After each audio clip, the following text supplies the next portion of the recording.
Marshall Peak, Chapter 5578, Attending the Meeting Alone.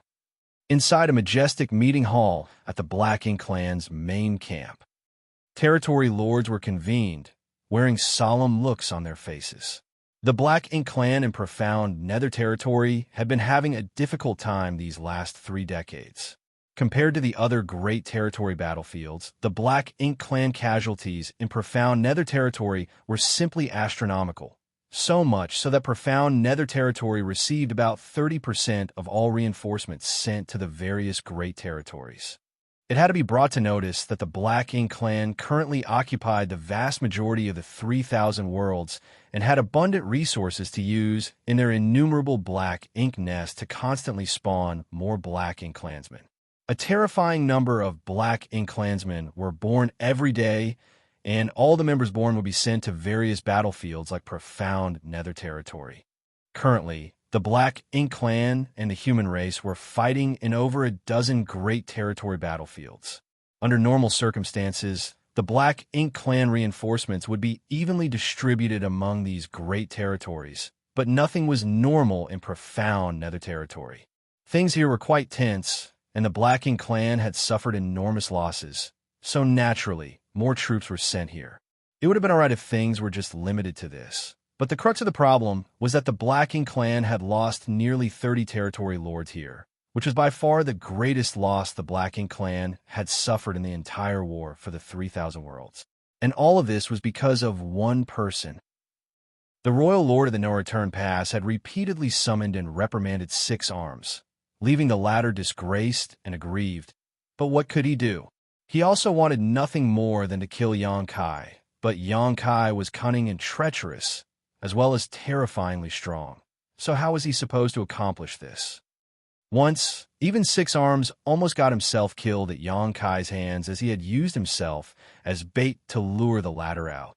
As expected, Xianxia took the bait and attacked him, making a lightning-fast attack that was so overwhelming that even 6 arms couldn't defend himself. Had Immortality and the others not saved him in a nick of time, 6 arms would have died then and there. Having personally stared death in the face, 6 arms was extremely fearful of Xianxia. Now, the 2-year countdown was rapidly reaching its end. The human race would definitely launch another attack within a month, and when they did, another territory lord or 2 would be killed.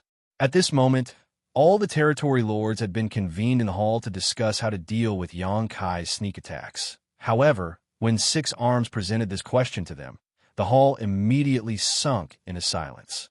This exact same meeting had been convened many times over the past 3 decades. Every time the human race army attacked, 6 arms would gather all the territory lords to discuss possible countermeasures. But each meeting would end up with nothing accomplished. Watching every territory lord remain silent, 6 arms flew into rage. Are we really going to let him continue to run rampant? He's just one 8th order human, yet none of you can think of any way to deal with him? The territory lords remained silent. If there really was a way, profound Nether Territory situation would not have been so gloomy all these years. The territory lords had racked their brains and tried all kinds of methods to deal with Xianxia, but they were simply unable to stop him. No matter what kind of tactics they applied, all of them proved useless. One of the territory lords thoughtfully suggested, "I'm afraid only if Sir Royal Lord took action would it be possible to take down Xianxia. We territory lords are not weak, but if he is determined to escape, we are all powerless to stop him." Many territory lords, especially Immortality, nodded in agreement. All these years, he had been targeting Xianxia with 4 other territory lords. They had managed to stop him from killing others multiple times. But so what? He had still fled right under their noses. Space secret techniques were truly unmatched when it came to escaping. The Royal Lord is guarding the No Return Pass, a matter of the utmost importance. How can he take action so easily? One territory lord shook his head. Almost all the high-rank Black Ink nests were planted at the No Return Pass, making it the foundation of the current Black Ink Clan. If the human race masters attacked the No Return Pass when the Royal Lord was away and destroyed those Black Ink nests, the Black Ink Clan would become a tree without roots, a river without a source. The Black Ink clan only had one royal lord left, leaving them in quite an awkward situation, but the territory lords were also a little relieved at this situation. If at that time the last royal lord had not stayed behind to guard the no-return pass, he too would have died in the Barren Territory. The Barren Territory War was especially tragic, as almost all of the Ninth Order Open Heaven Realm humans had sacrificed their lives to kill all but two Black Ink clan royal lords. Every time the territory lords thought back to that battle, shivers would shoot up their spines. Even they were shaken by the ruthlessness the human race had displayed that day. Six Arms stated, coldly snorting, "It's impossible for the royal lord to act, so it is up to us to come up with another strategy." Though he dismissed this idea decisively, Six Arms could not help feeling some regret about it.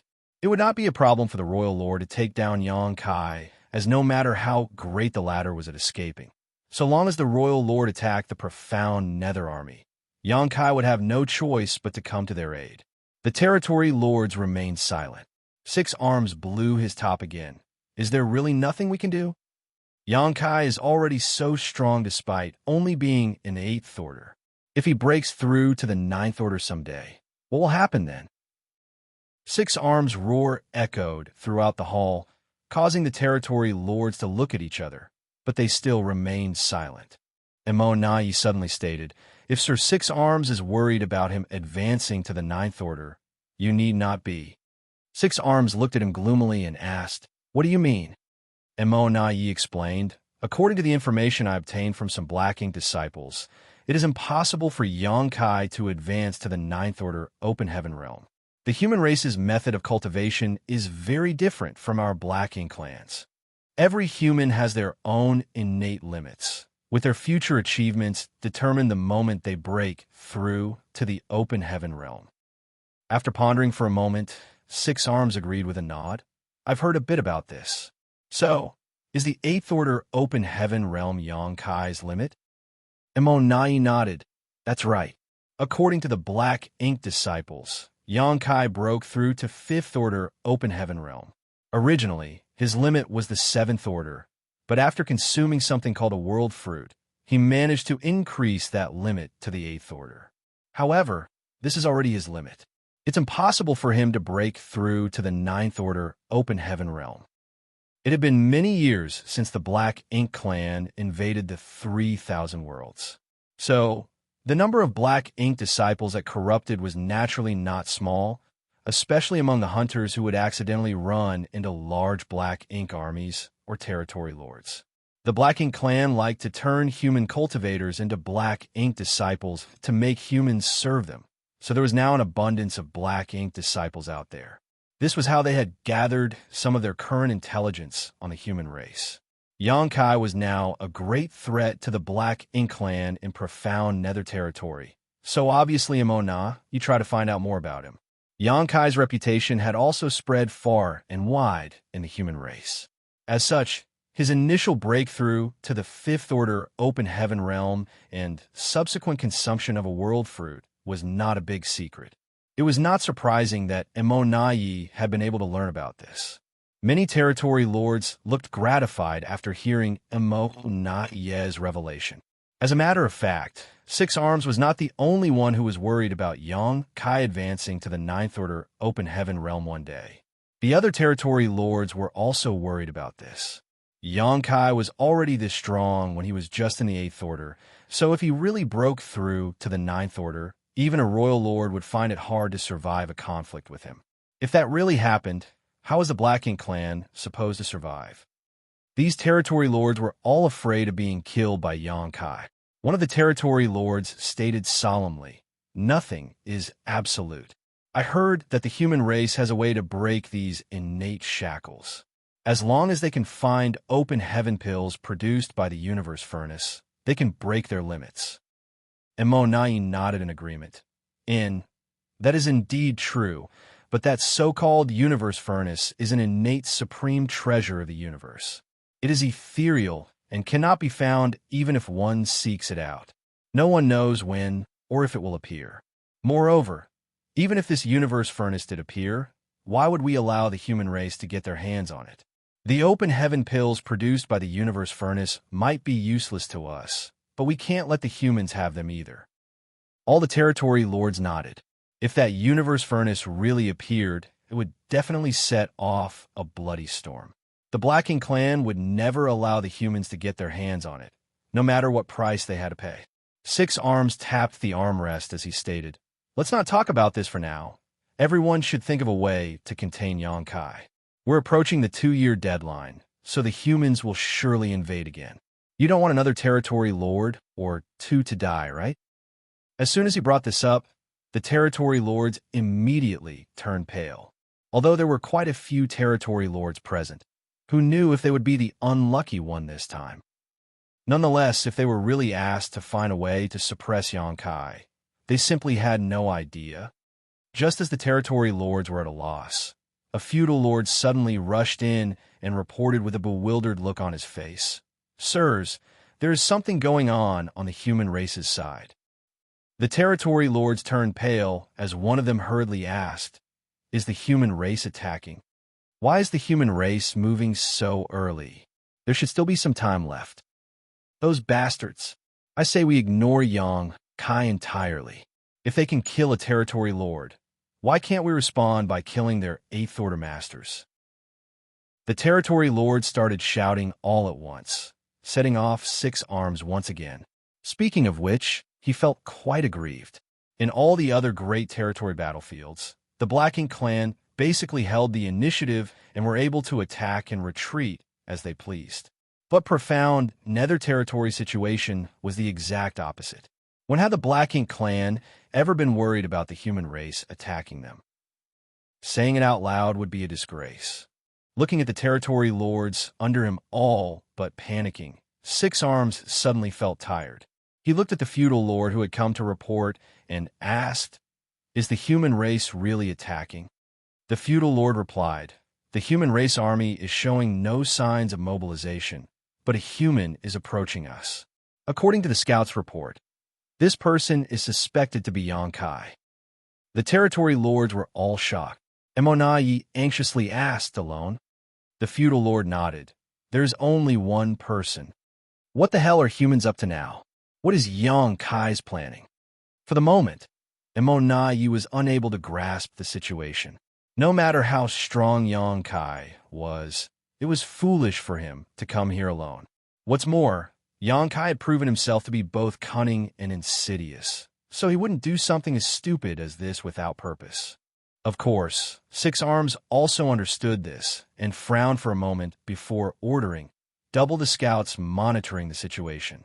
Immediately report if anything happens." "Yes."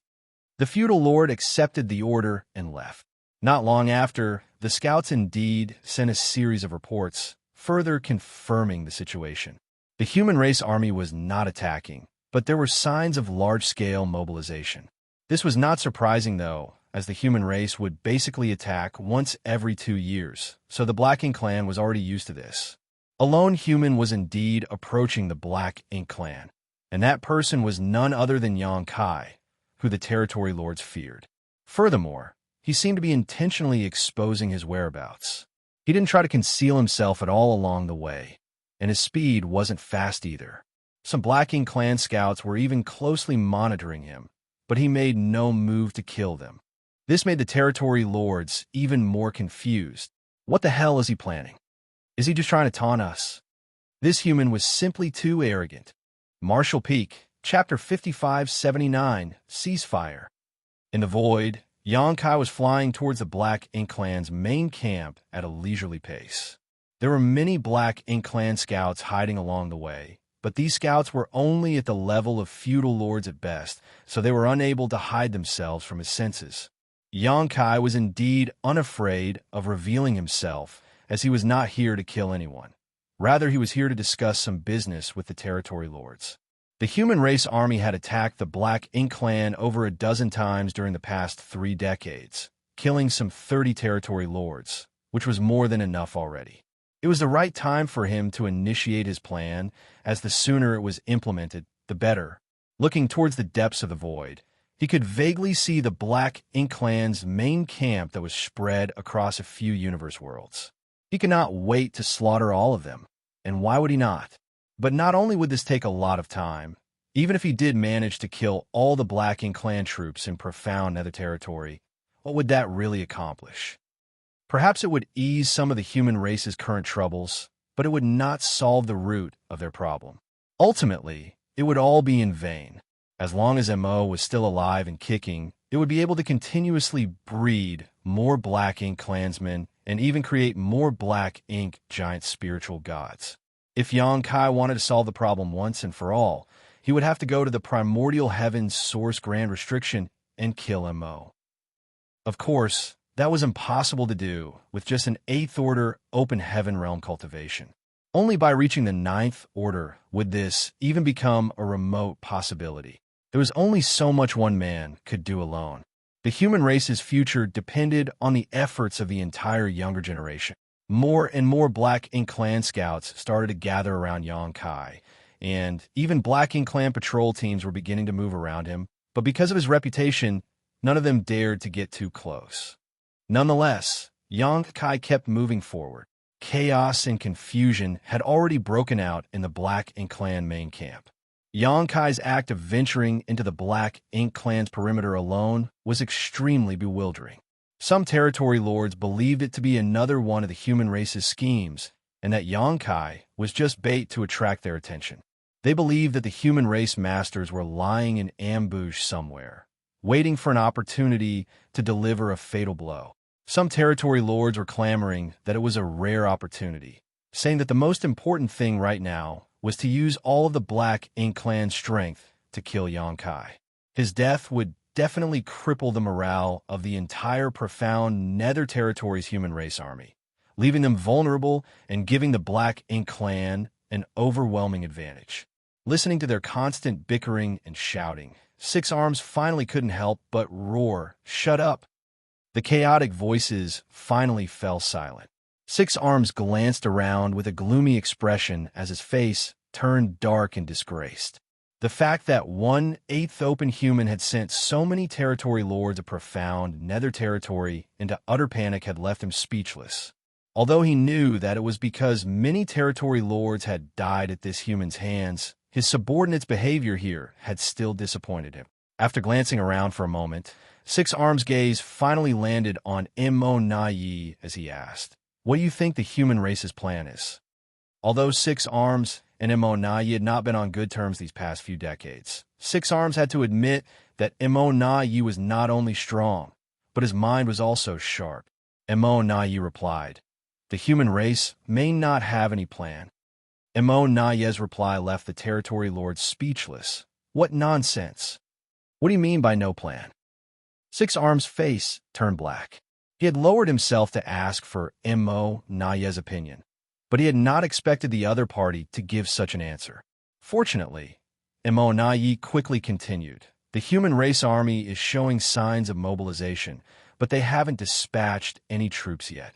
The scouts also haven't discovered any trace of other 8th Open Heaven Realm Masters moving, which means that Xianxia really came alone. He didn't conceal his tracks either, so I think he didn't come here to start a war. Perhaps he wants to discuss something with us?" "Discuss what?" Six Arms raised his brow. Mo Yi shook his head. "I don't know either. Xianxia is both strong and bold, but most importantly, his ability to escape is unmatched. He probably thinks that even if he comes here alone, we wouldn't be able to do anything to him." Mo Yi felt a little ashamed when he said this last sentence, but it was the truth. He had pursued Xianxia countless times with 4 other territory lords over the years, but they had never once managed to even hit him. "So what do you think he's here to discuss with us?" Mo Yi replied, "It's just my guess. Whether it's true or not, Sir Six Arms will have to determine." Six Arms nodded slightly.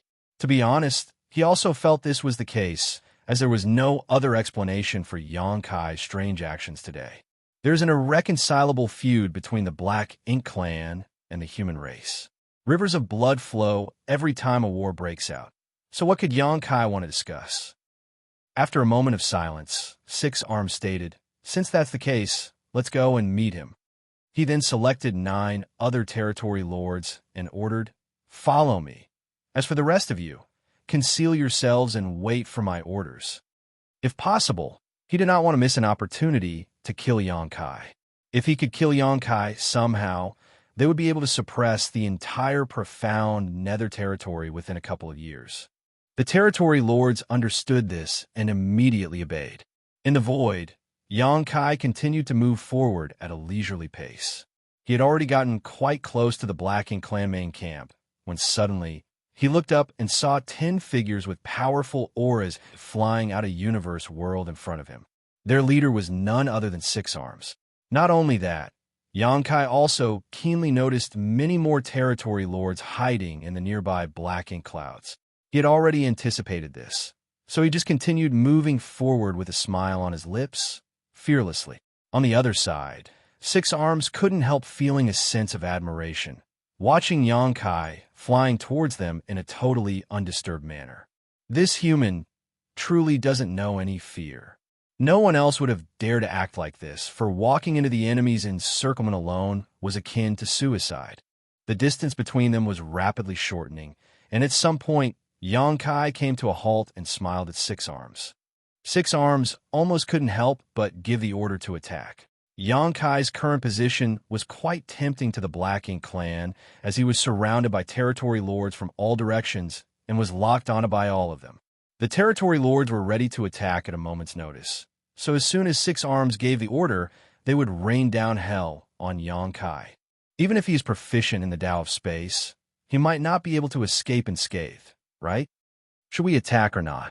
At this moment, Six Arms' heart rate began to accelerate. But before he could make a decision, Xianxia chuckled. Six Arms, since I dare to come alone, I naturally have the confidence to escape too. I might be surrounded by many territory lords, but you won't be able to kill me. At best, you would only be able to seriously injure me. Six Arms' face turned dark and gloomy, but he did not retort back. The other territory lords' faces also turned ugly as they felt that Xianxia was being too arrogant. Had it been any other eighth-order human, the territory lords would scoff at these words, but since Xianxia said them, they had no choice but to take his words seriously. They knew that this human was no fool. If he didn't have absolute confidence, why would he dare come here all alone and let himself be surrounded? Xianxia continued without any sense of urgency. So long as I'm alive, you'll always have to watch your backs. I'll keep killing one or two of you every time we fight. I wonder how many territory lords the Black Ink clan can sacrifice? Listening to this, a territory lord beside Six Arms angrily shouted, Xianxia, don't act so arrogantly. Since you've come here alone, you can forget about leaving here alive. Xianxia looked at him, sizing him up before indifferently stating, I remember you. You managed to escape from my hands 10 years ago. Have you recovered yet? The territory lord immediately choked and couldn't speak as he subconsciously touched his waist where there was still a deep wound that had yet to heal. Even to this date, he would tremble in fear whenever he recalled the scene of him escaping from Xianxia's spear a decade ago. He was lucky that time, as Imo and the others had hurriedly come to his rescue, forcing Xianxia to retreat. Xianxia's tone suddenly turned cold.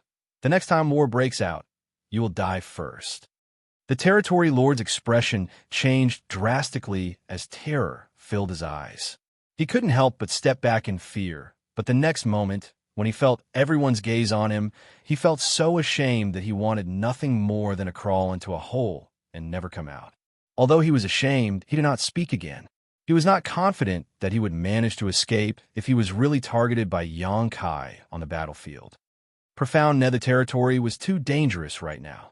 He wanted to go back to the no-return pass to recuperate. Enough!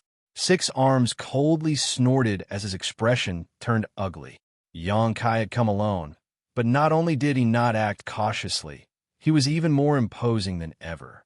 Worse, with just a few words, he managed to frighten a territory lord under him so badly that he actually stumbled backwards in panic, enraging Six Arms completely. How could the human race produce such a monster? He stared deeply at Xianxia and asked, Your Excellency, you didn't come here to fight with us, right? A calm and peaceful smile appeared on Xianxia's lips. Of course not. I came here mainly to negotiate peace with all of you. Negotiate peace? Six Arms and the territory lords were stunned. Everyone had guessed that Xianxia had come here alone for some purpose, but no one had expected him to say something like this. Peace? What peace? The human race and the Black Ink clan had been locked in a bloody war for millions of years. The Black Ink clan could not help but think that Xianxia had lost his mind. It's impossible for them to coexist peacefully. The war between the two races would only come to an end once one side was completely annihilated. Yet Xianxia actually said he came here to discuss peace. The territory lords almost thought they might have heard wrong. They looked at each other, subconsciously thinking that this was another one of the human race's schemes. Xianxia, on the other hand, earnestly continued, "That's right, I'm here to negotiate a ceasefire. Of course, not a complete ceasefire, just one between the territory lords and Eighth Order human masters." Xianxia then let out a heavy sigh before continuing with a look of frustration. "My human race is suffering. We have lost countless people over these years. We even lost the 3,000 worlds. Now, we are confined to just a dozen or so great territory battlefields, struggling to resist your Black Ink clan's onslaught. Not to mention other great territory battlefields. Profound Nether territory alone has suffered heavy casualties over these few decades of fighting. Every war would result in a river of blood flowing across the void and corpses piling up like mountains. Soldiers sacrifice their limbs and even their lives to block you all. My human race is really suffering deeply." Hearing his sorrowful overtures, Six Arms' face turned red with rage, while all the other territory lords wore warped expressions. What nonsense is this bastard spewing? It might be the case for other great territory battlefields, but could the human race be suffering more than the Black Ink clan in profound Nether territory? Indeed, the human race suffered casualties in every battle, but compared to the losses the Black Ink clan endured, the human race's casualties were insignificant. The Black Ink clan's casualties here were so high that 30% of all Black Ink clansmen spawned for battle were sent to profound Nether territory just to maintain their lines. No less than 1 million Black Ink clan soldiers would die every time a war broke out here. Not only that, ever since Xianxia arrived at profound Nether territory, some 30 territory lords have been slaughtered by him, either directly or indirectly. Why is this guy speaking such drivel, and in such a serious manner? Martial Peak, Chapter 5580, Tempted. The Shamelessness. This was a new impression the territory lords had of Xianxia. Usually, the strong cared a great deal for face, even the territory lords did, let alone the humans. So, with Xianxia waxing so forlornly like this, the territory lords couldn't help but feel like their horizons had been broadened. Six Arms' expression became unsightly as he asked, "The human race and Black Ink clan have an irresolvable enmity. It's impossible for us to coexist in this universe. So why are you proposing an armistice?" He had a feeling that Xianxia was up to something. So although Six Arms felt that the two races couldn't agree, he still wanted to ask. Xianxia stopped lamenting and replied as a smile appeared on his lips. "I just said it's not a real ceasefire. Only one limited to the Eighth Order Open Heaven Realm Masters and Territory Lords." Six Arms thoughtfully murmured, "You mean?" "It's very simple. From now on, your Territory Lords won't participate in the battle regardless of its scale, and the same goes for the Eighth Order Masters of my human race." The moment he stated this, the Territory Lords broke into an uproar. Even the Territory Lords who were concealing their auras and hiding in the nearby Black Ink clouds were shocked and accidentally exposed themselves. "Really?" one of the Territory Lords excitedly asked.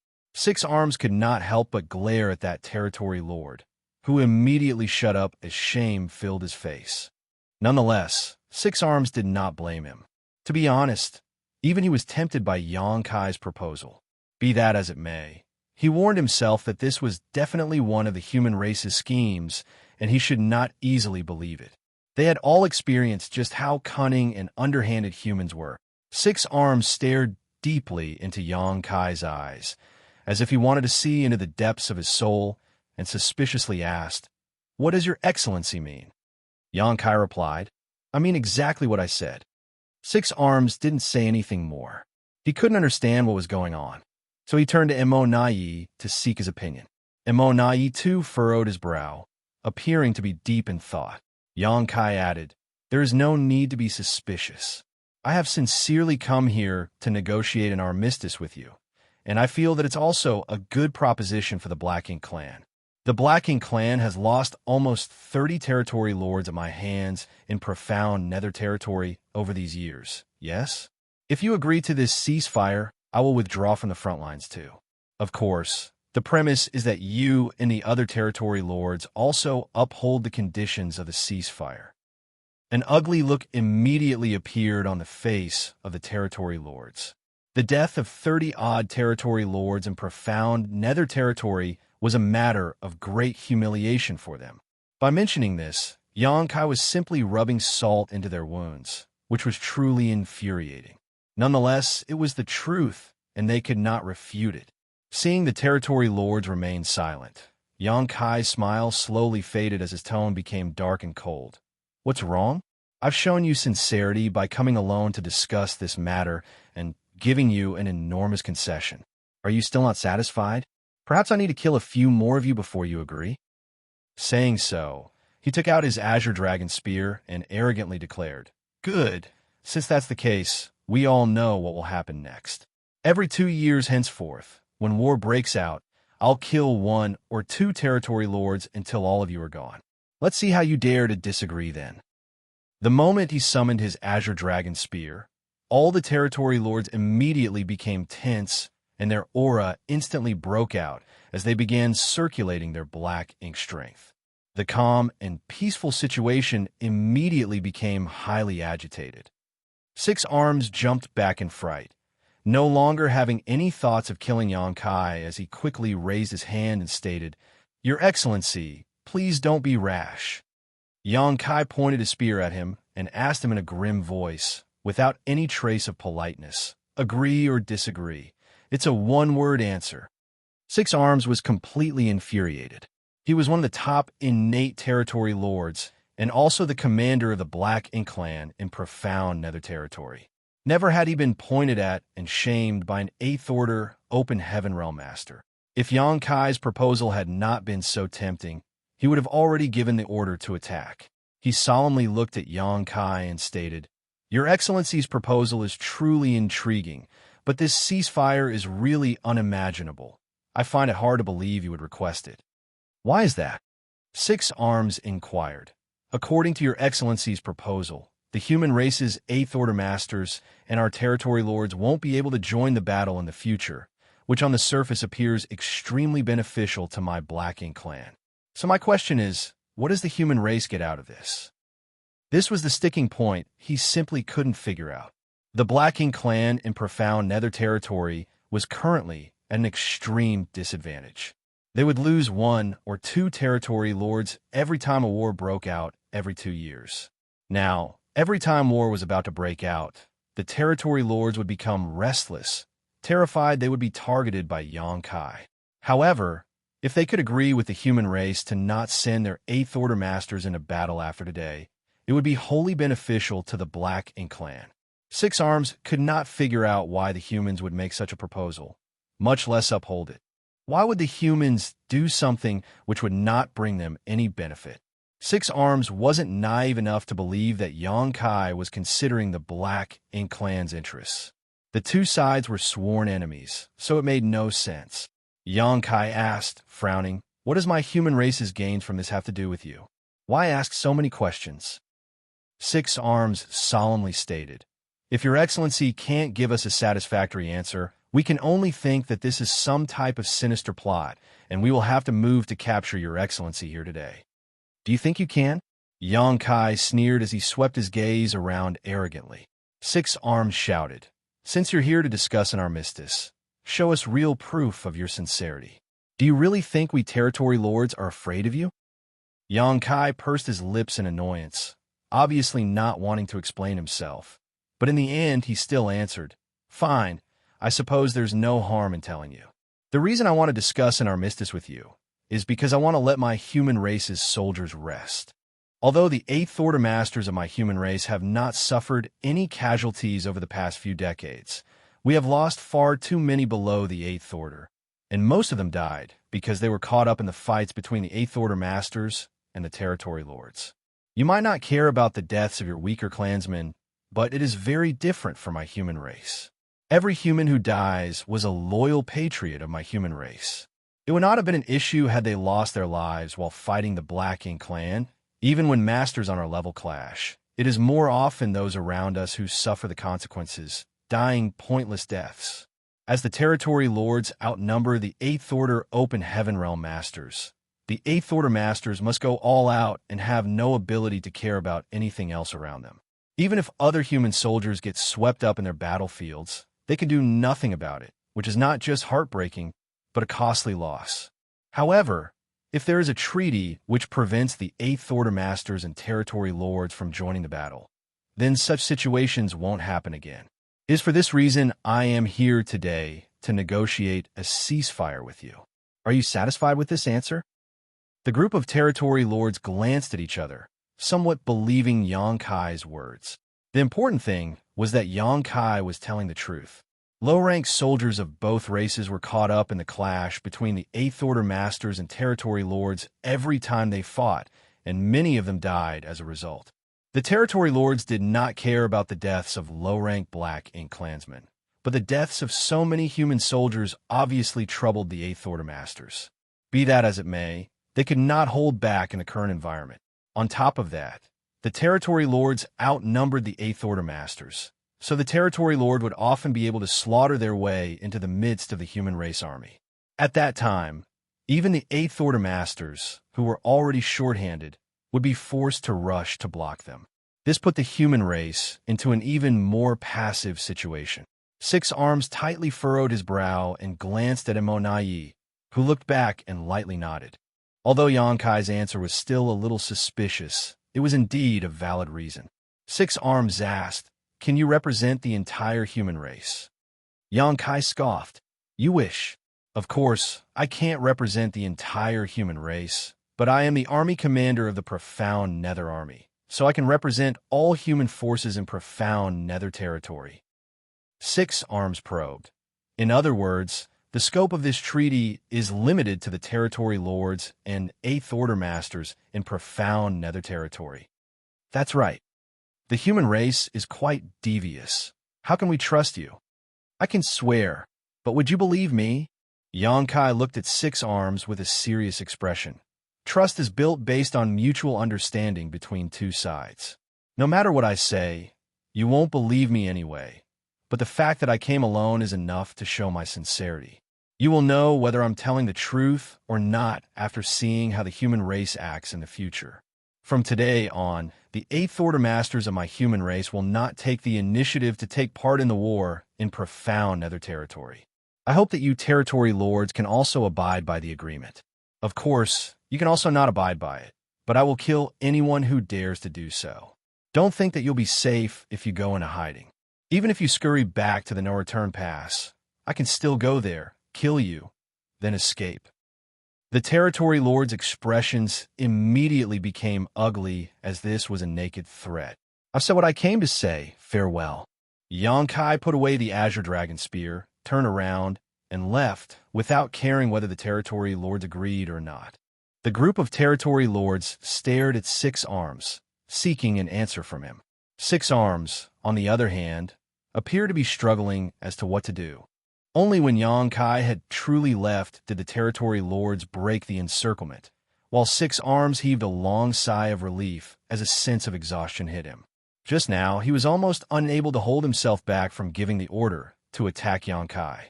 If he gave the order, this so-called peace treaty would have naturally been broken, and the Profound Nether Army would have undoubtedly retaliated. The reason why he didn't give the order was because he wasn't confident he could take Xianxia down here, as the latter was just too calm. Six Arms was not the only Territory Lord who let out a sigh of relief. It had to be said that many Territory Lords were tempted to accept Xianxia's so-called peace treaty. If they could reach an agreement with the human race that the Eighth Order Masters and Territory Lords would not partake in the battle here any longer, then they would have nothing to worry about in the future. Over the past few decades, every time the human race army attacked, it would cause the territory lords extreme anxiety. No one knew which territory lord would become Xianxia's target. Only when Xianxia really made his move could they finally put their pounding hearts to rest. When Six Arms saw the expressions on the territory lords' faces, he became a little depressed. These territory lords of profound nether territory had been thoroughly traumatized by Xianxia and likely would never recover. He then turned to Immortality and asked, "What do you think?" Immortality confirmed, frowning, "Does her Six Arms mean the peace treaty or—" "Naturally, the peace treaty. It's a good deal," Immortality replied. "Although I doubt we understand all its implications, and I don't think the human race will be so kind if they abide by the agreement. It will be a good thing for us territory lords." Six Arms nodded slightly in agreement. "I think so too. I'm just afraid that the humans have some hidden agenda that we're still unaware of." Immortality added with a smile, "The territory lords are the most important targets in profound nether territory. And since Xianxia is willing to give up the opportunity to kill us to negotiate, it's not surprising that he has some ulterior motive. It also feels that the reason he gave is lacking. For the consideration of the human race soldiers? Huh?" Six Arms understood. Immortality agreed with a nod. And although many of the human race's soldiers have died at the hands of the territory lords over the years, giving up on killing territory lords for the sake of those weaker human soldiers is very foolish. Perhaps there is some greater motivation we haven't guessed yet. Marshall Peak, Chapter 5581, The Human Race Must Train. Although he realized that Xianxia was hiding something, Immortality couldn't figure it out. When Xianxia returned to the human race's main camp, all the Eighth Order Masters happened to be waiting for him. Xianxia raised his head and nodded lightly to the crowd. "It's settled. From now on, the Eighth Order Masters and the territory lords will not be allowed to participate in further battles." Xianxia had discussed the treaty with the Eighth Order Masters before heading out. Some were against it, some were puzzled, but none of them endorsed it. The human race had the upper hand in profound nether territory. Everyone believed that they should be taking revenge, especially when Xianxia could kill one or two territory lords in every battle. The territory lords had suffered heavy losses over these past 30 years, but not a single Eighth Order Master from the human race had fallen. If this continued, the human race's advantage would grow bigger and bigger. The Eighth Order Masters could already imagine flattening the Black Ink Clan army in profound nether territory after a few more centuries. As such, no one had expected that Xianxia would actually want to make a peace treaty with the Black Ink Clan in these circumstances, especially since this treaty was only limited to the Eighth Order Masters and territory lords, which was equivalent to the human race giving up their greatest advantage. Nonetheless, Xianxia eventually convinced them. The human race must train its soldiers. The human race happened to have many good seedlings who had advanced directly to the 6th and 7th Order Open Heaven Realm thanks to the Star Boundary World Tree clone's feedback. These seedlings had high hopes of reaching the 8th or 9th Order Open Heaven Realm in the future. So if they could grow, it would greatly alleviate or even reverse the decline of the human race. Many of the geniuses who had advanced to the 6th Order Open Heaven Realm had entered the battlefield right away, but those who had broken through straight to the 7th Order were regarded as precious treasures by every cave heaven and paradise. They were hidden away, where they were given a large amount of resources. They were painstakingly cultivating in seclusion, hoping to break through to the 9th Order Open Heaven Realm as soon as possible and lead the human race out of this predicament. Even Xianxia of High Heaven Palace had hidden 200 such elites. But was it possible to cultivate to the 9th Order Open Heaven Realm in seclusion? If it was really that easy to advance to the 9th Order Open Heaven Realm, the human race wouldn't only have had 100 or so old ancestors at its peak. Even if someone somehow managed to advance to the 9th Order Open Heaven Realm like this, they would be like a flower in a greenhouse that had never experienced true winds and rains. As such, their strength would be doubtful. Xianxia only managed to reach his current heights because he had forged his way through mountains of corpses and seas of blood. The same was true for every Eighth Order master present today. As such, the human race needed to temper their troops. They needed to send the geniuses who had broken through straight to the Sixth and Seventh Order open heaven realm to the battlefields and let them taste real hardship while allowing them to understand the predicament of a human race. However, the current Great Territory battlefields were a little dangerous to train these geniuses. The Territory Lords outnumbered the Eighth Order Masters. Sometimes the Eighth Order Masters failed to contain all the Territory Lords, giving them a chance to kill unscrupulously. Because of this, even the most talented elites had a high chance of dying. In fact, many geniuses have fallen over the years because of this.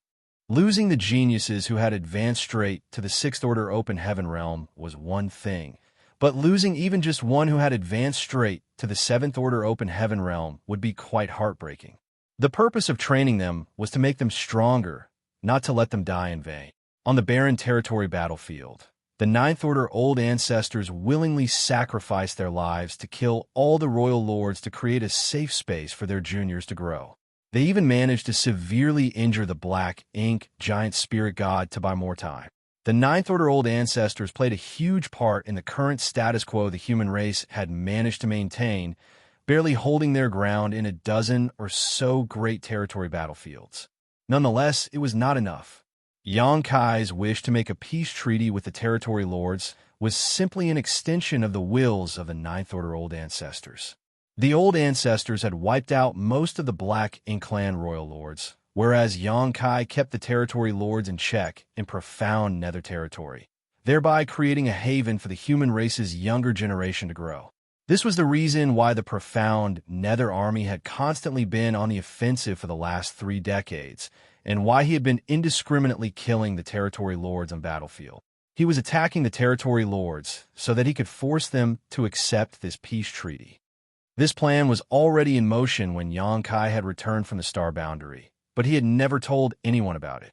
Now, since the Eighth Order Masters and Territory Lords in profound Nether Territory would not be making any further moves, the human race could send their geniuses to this battlefield, where they could wander between life and death, comprehend the mysteries of the Grand Tao, and stimulate their potential. Of course, some geniuses would lose their lives in the process. After all, the Black Ink clan still held the advantage over the human race currently, but such losses could be accepted for the future of the human race. In any case, a dead genius was not a genius.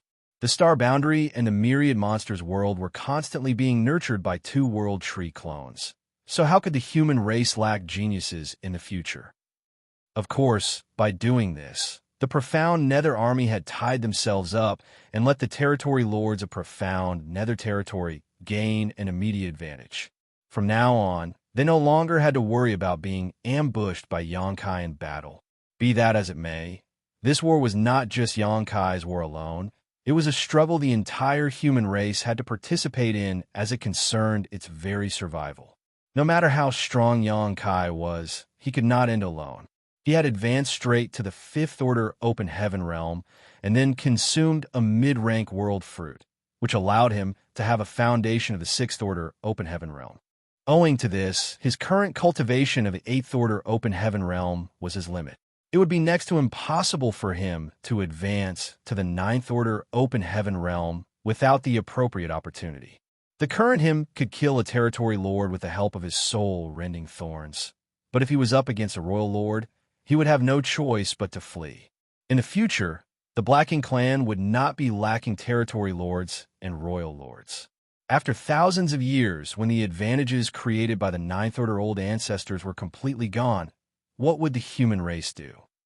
What the human race lacked was peak Eighth Order Masters who could kill innate Territory Lords and Ninth Order Masters who would fight neck and neck with Royal Lords in the future.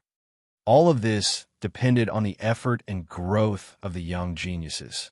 As such, Xianxia had to make arrangements while he still had some deterrence against the Territory Lords. Xianxia's reasoning had convinced the Eighth Order Masters of profound Nether Army. Many Eighth Order Masters even felt ashamed after the discussions came to a close.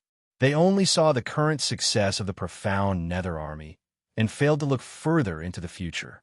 Every time war broke out, the Black Ink clan was unable to lift their heads, and the territory lords would be in complete panic.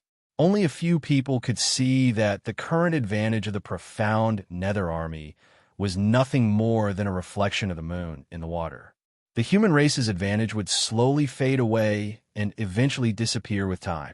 When this matter was reported to the Supreme Headquarters, they promptly agreed to the arrangements of the profound Nether Army.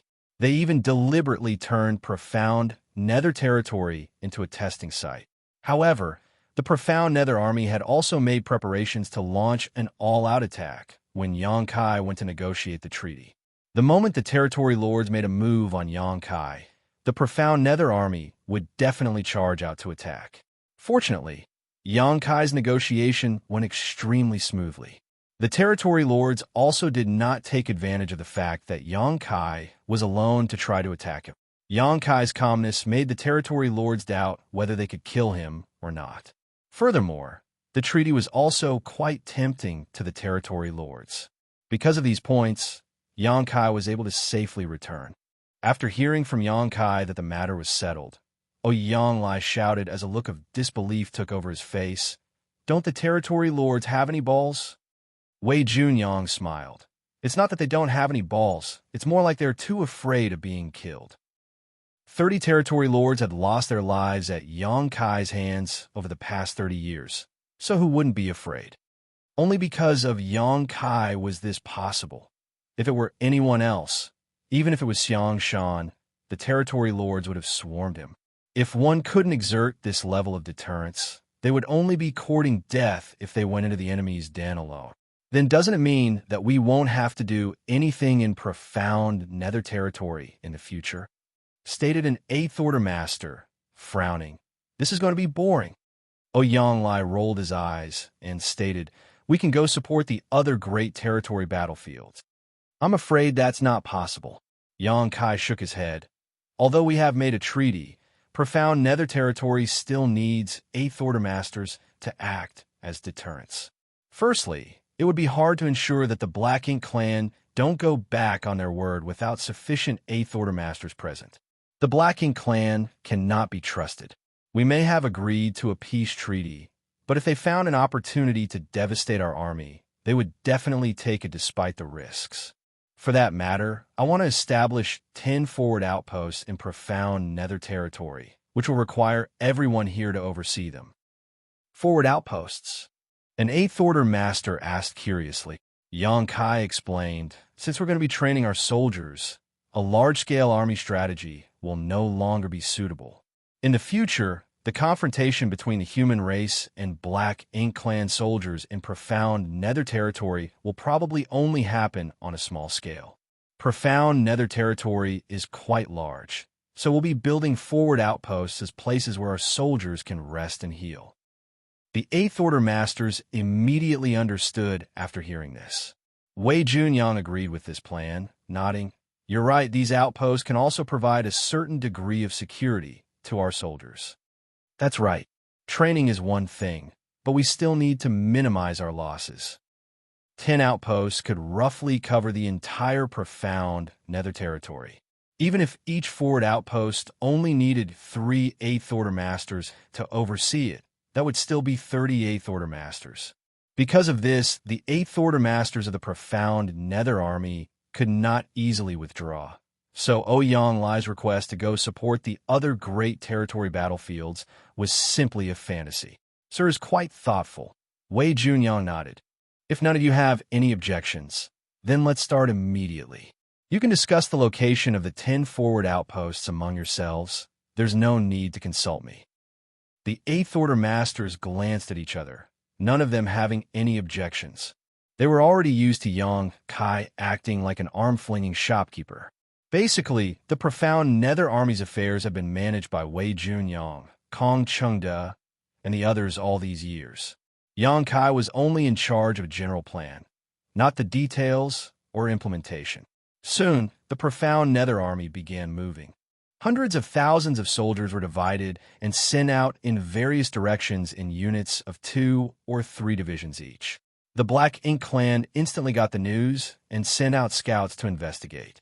When the scouts sent back their reports, 6 arms, and the others were shocked to discover that the human race was establishing numerous outposts in another profound nether territory, each one overseen by several 8th Order masters.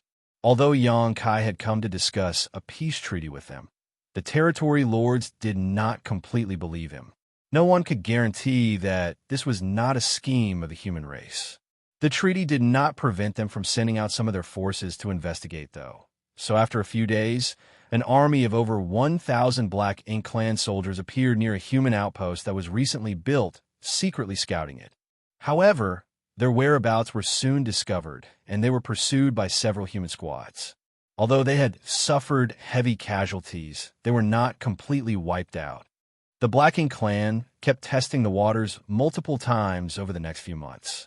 Although they were hunted down by the humans every time, the 8th Order Masters never came forward. The human race was indeed keeping their side of the treaty. Marshall Peak, Chapter 5582, only 2 9th Order Masters. While the human race's military training was in full swing in profound nether territory, Xianxia had already rushed to Wine Mist territory. He had come here to see the last 2 living 9th Order Open Heaven Realm Masters. Wind Mist territory was the first great territory that the Black Ink Clan army had invaded, and it was in complete shambles now. Traces of the Black Ink Clan's invasion could be seen everywhere, and all its universe worlds lay in utter ruin. At the place where the territory barrier was breached, old ancestors Xianxia and Wuxia were sitting cross-legged in the void, each of them slowly forming hand seals one after another. Right in between the 2 of them, an arm that seemed capable of shattering the sky was reaching out through the territory barrier. This arm belonged to none other than the Black Ink Giant Spirit God who had awakened in the Divine Spirit Ancestral Land. When the Black Ink Giant Spirit God was awakened, he had rushed straight to the barren territory from the Divine Spirit Ancestral Land. Resisting the fierce attacks of the human race masters, he reached the weak point of the territory barrier and smashed it with a single punch, thrusting its arm through 2 great territories. Since then, the passage between the barren territory and Wind Mist territory had been forced completely open. The Black Ink Clan army, which was locked in a fierce battle with the human race in the barren territory, passed through this broken territory barrier and flooded into Wind Mist territory. Ever since, the Black Ink Clan's invasion became unstoppable. Soon after that incident, the vast majority of the 9th Order Old Ancestors sacrificed themselves to open up an opportunity for the next generation of the human race, exterminating all but 2 of the Black Ink Clan royal lords and severely wounding this Black Ink Giant Spirit God. The surviving Xianxia and Wuxia led the human race army out of the barren territory and ordered the remnants to split up and go to the various great territories to preside over a mass evacuation and migration of the human race's cultivators.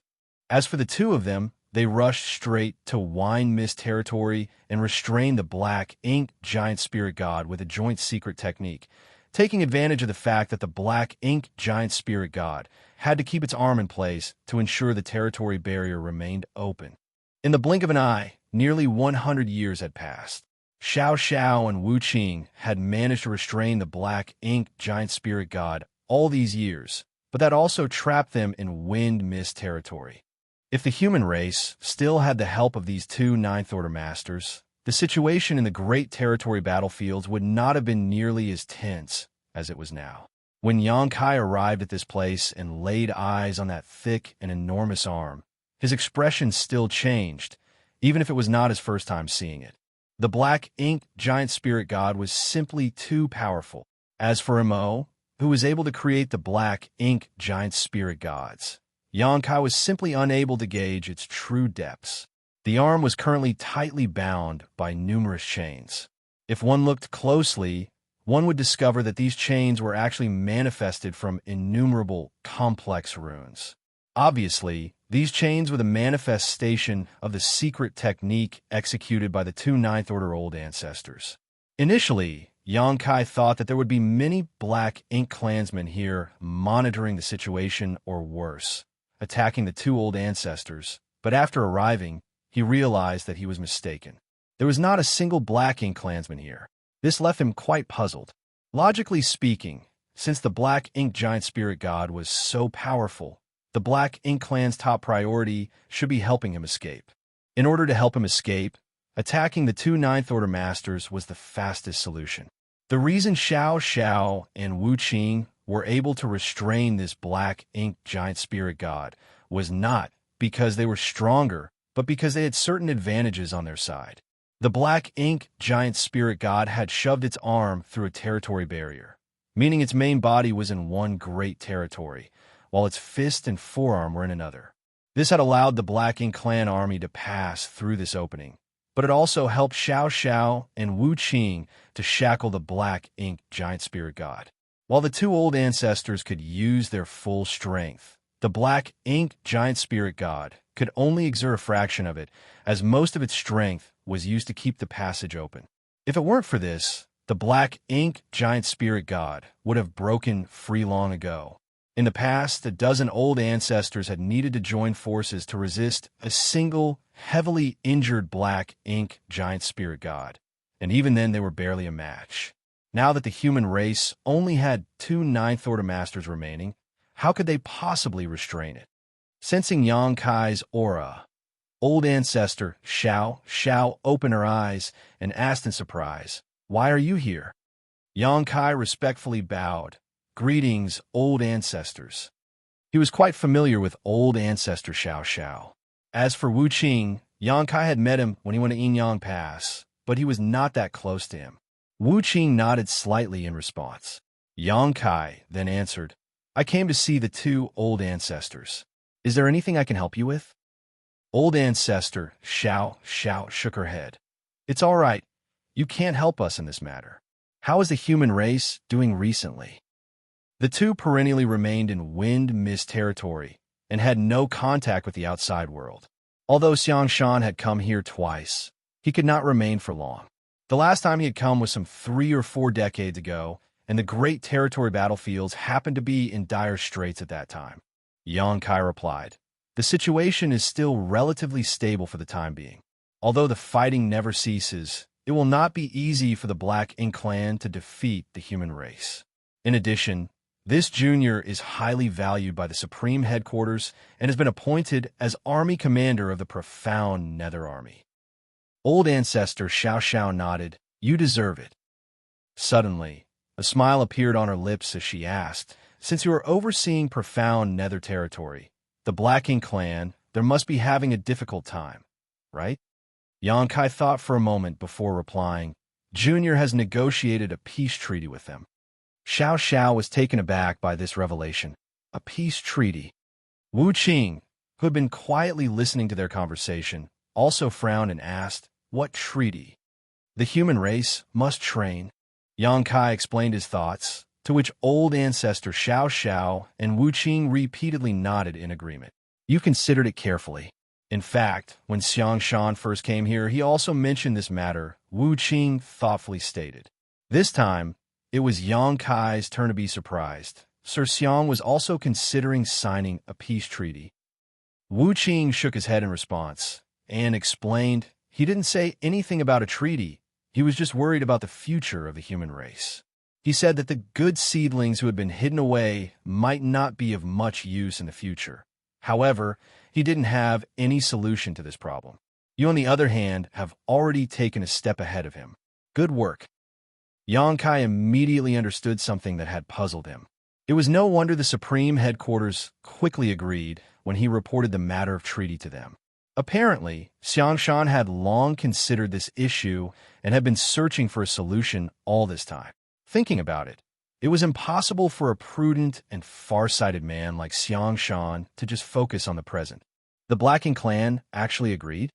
Old ancestor Xiao was a bit puzzled. After killing enough of them to leave them terrified and traumatized, they naturally agreed, Xianxia calmly stated. Wuxia and old ancestor Xiao glanced at each other, secretly wondering just how many of the territory lord had died at his hand for them to be this afraid. "Boy, you're quite arrogant for your age."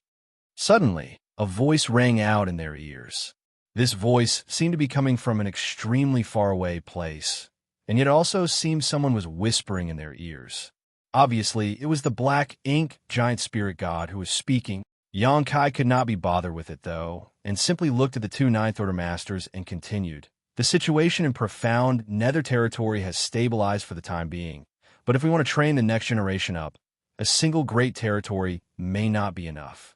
This junior is planning on patronizing the other great territory battlefields in the future to open up a few more training grounds. Wuxia agreed with a nod. Good, but we still need to leave a few as they are. When those brats advance to the Eighth Order, they will need to fight with the territory lords to stimulate their growth. This junior had the same idea. The black ink giant spirit god spoke again. Brat, why must your human race keep struggling so strenuously? Now that Song and the others have all fallen, the universe is destined to belong to my black ink clan. The day the Supreme One breaks free will be the day all submit to us. Xianxia frowned and thought for a moment before activating the great sun and moon marks, creating an enormous ball of purifying light that shot straight towards that thick arm. The ball of pure light immediately disintegrated the lingering black ink strength, and the black ink giant spirit god could not help but let out a groan. But he still continued. If you submit to this Supreme One now, I can guarantee on the behalf of the entire Black Ink clan that we won't corrupt you with Black Ink strength and will allow you to retain your sentience. Xianxia remained silent for a moment before creating another massive ball of purifying light. In any case, he now had a lot of yellow and blue crystals.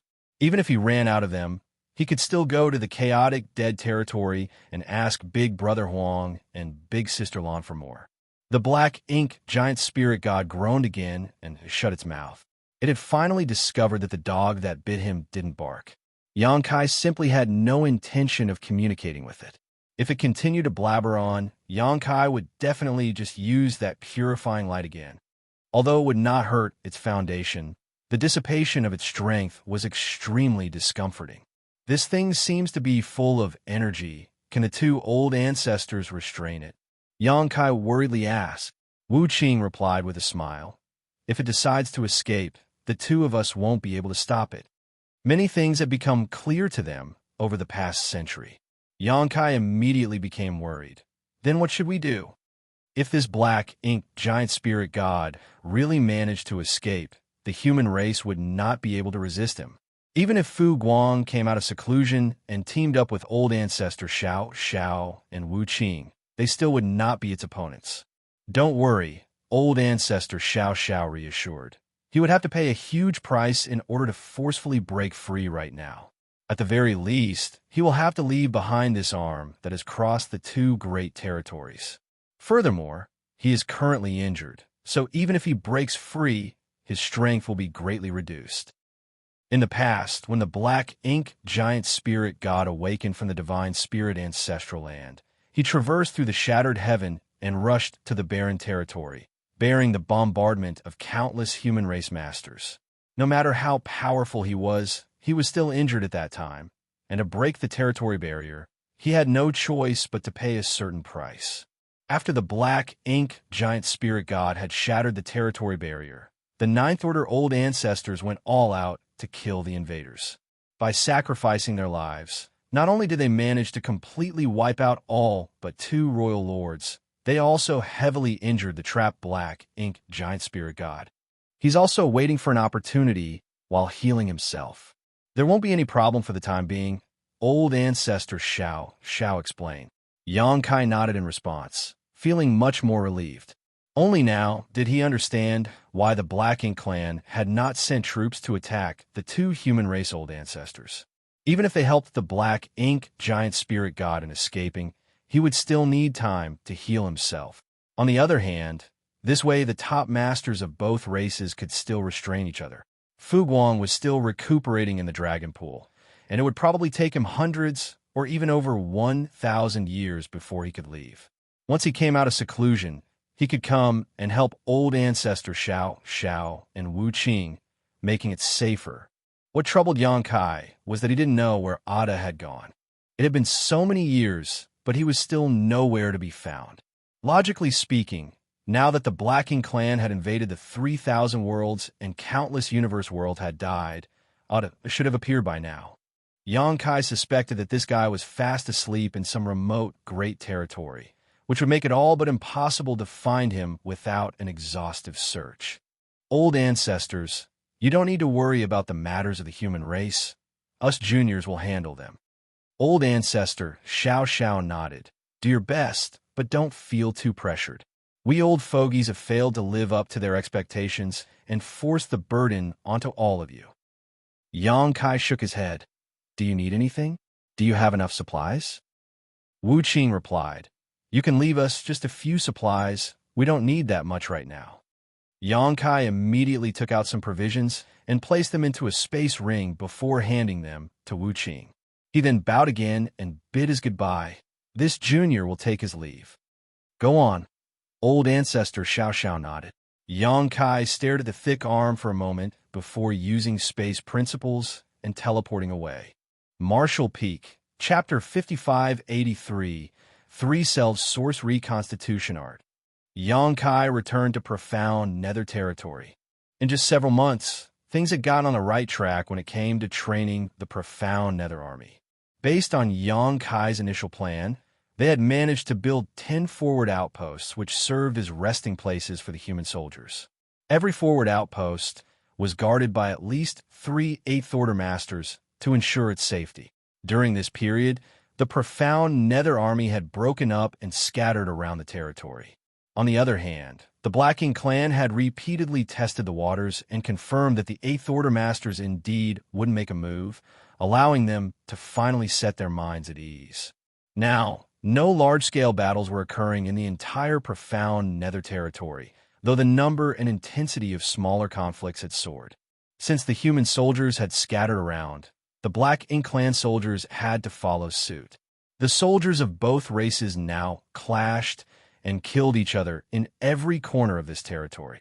In every great battle in the past, the fights between the 8th-order masters and territory lords were the focal point, as well as the key to determining victory or defeat. However, after the peace deal, the 8th-order masters and territory lords abstained from taking part in any kind of fighting. Now, the 7th-order masters and feudal lords took center stage. The squads, led by 7th-order squad leaders, went all out to destroy the enemy, while some powerful feudal lords now rose up to lead their subordinates to slaughter the humans. Inside his palace, Xianxia had started cultivating in seclusion. It hadn't been a long time since he ascended to the 8th Order in the Great Sea celestial phenomenon. As such, there was still much room for improvement in the 8th Order realm for him. Nevertheless, to increase his strength quickly, he had to actually sit and cultivate hard. He had been traveling around everywhere for the past 100 years, never having a chance to focus on his cultivation. This was another reason he was eager to secure a peace deal with the Blacking clan. The need to train the next generation of human soldiers was the primary reason, but Xianxia also needed such an environment so he could enter retreat to cultivate. The 8th Order was indeed his limit, but he was far from being at the peak of this realm. Right now, he needed to use soul-rending thorns to swiftly kill innate territory lords. But if he managed to reach the peak of the 8th Order, he had the confidence to pull off the same feat without the help of soul-rending thorns. The accumulation process in the 8th Order was extremely long. Fortunately, Xianxia had a World Tree clone. The reason Duan Hongchun and the others could rapidly increase their cultivation was that they had the Star Boundary's help.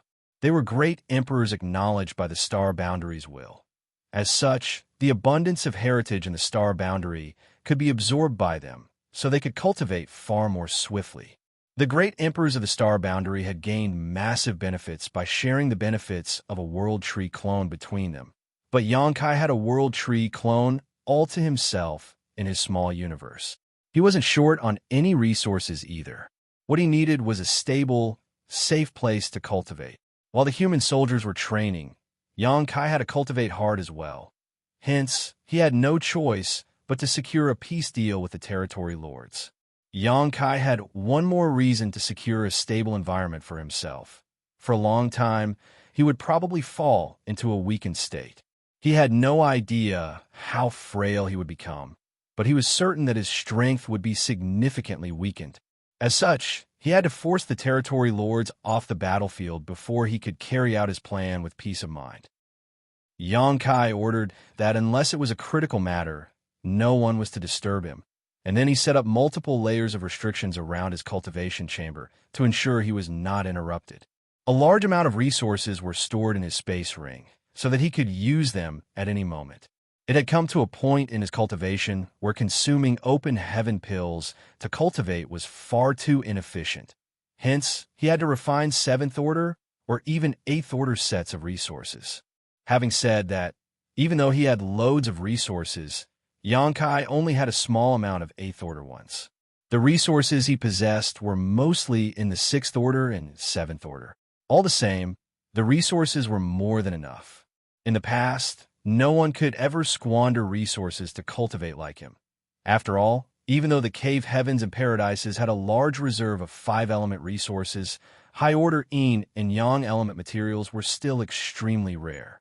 On the other hand, Xianxia had countless yellow and blue crystals, so yin and yang materials were the least of his concerns.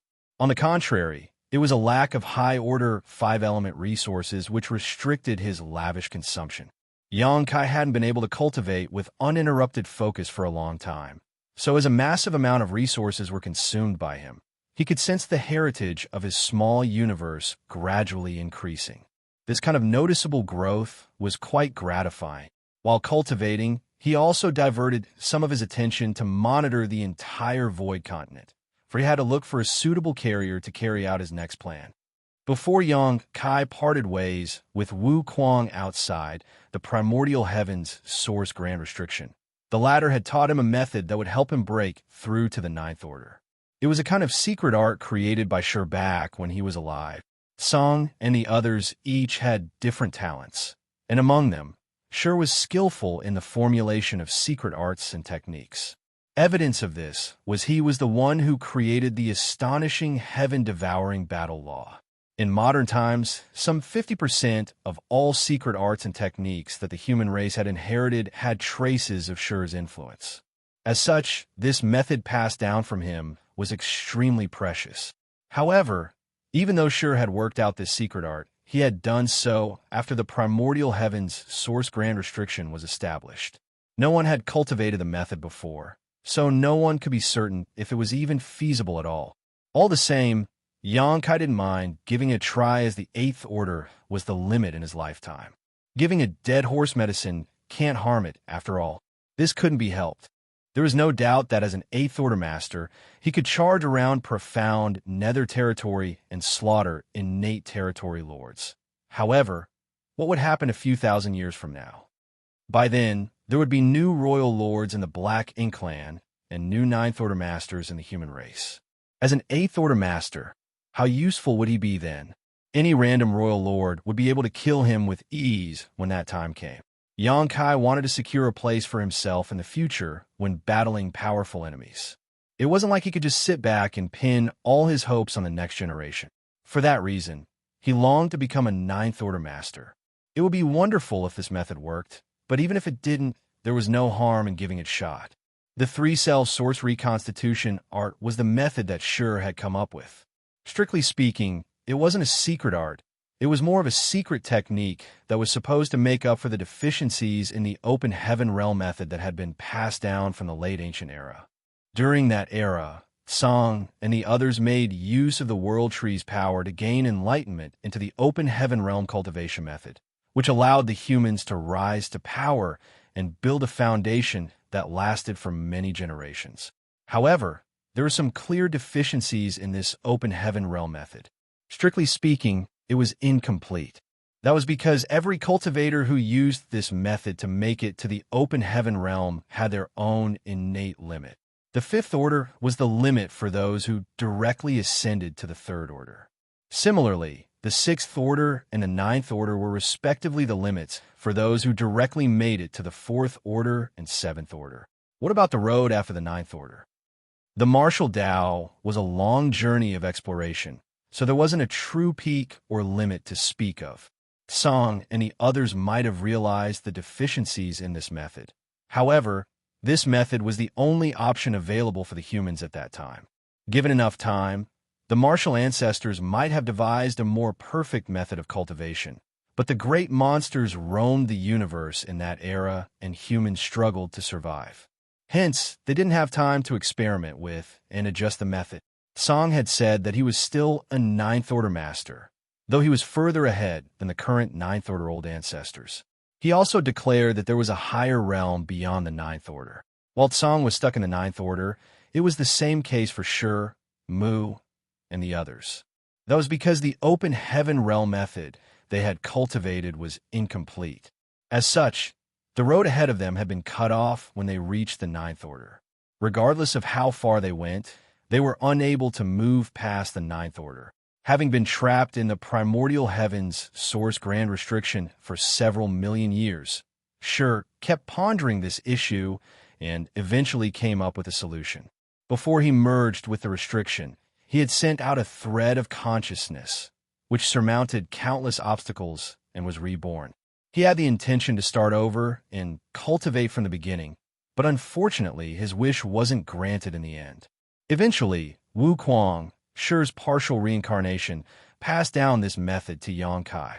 Over the past 100 years, Xianxia had been trying to comprehend this method. He had memorized every bit of it and fully understood every detail. What he had to do now was put into action. According to Shi, it seemed that the universe itself had a will.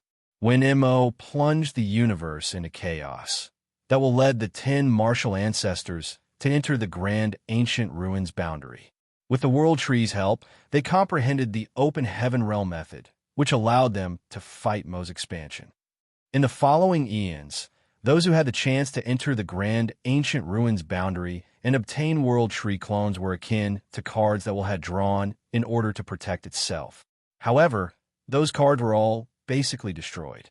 Xianxia was just the latest example and probably the last one. During the primordial era, divine spirits ruled over the universe, and during the early ancient era, the monster race was the most powerful force. It wasn't until the late ancient era that the humans rose to dominance. If the heavenly way really had a will, there was no denying it favored these 3 kinds of living creatures, for their presence represented 3 different magnificent eras.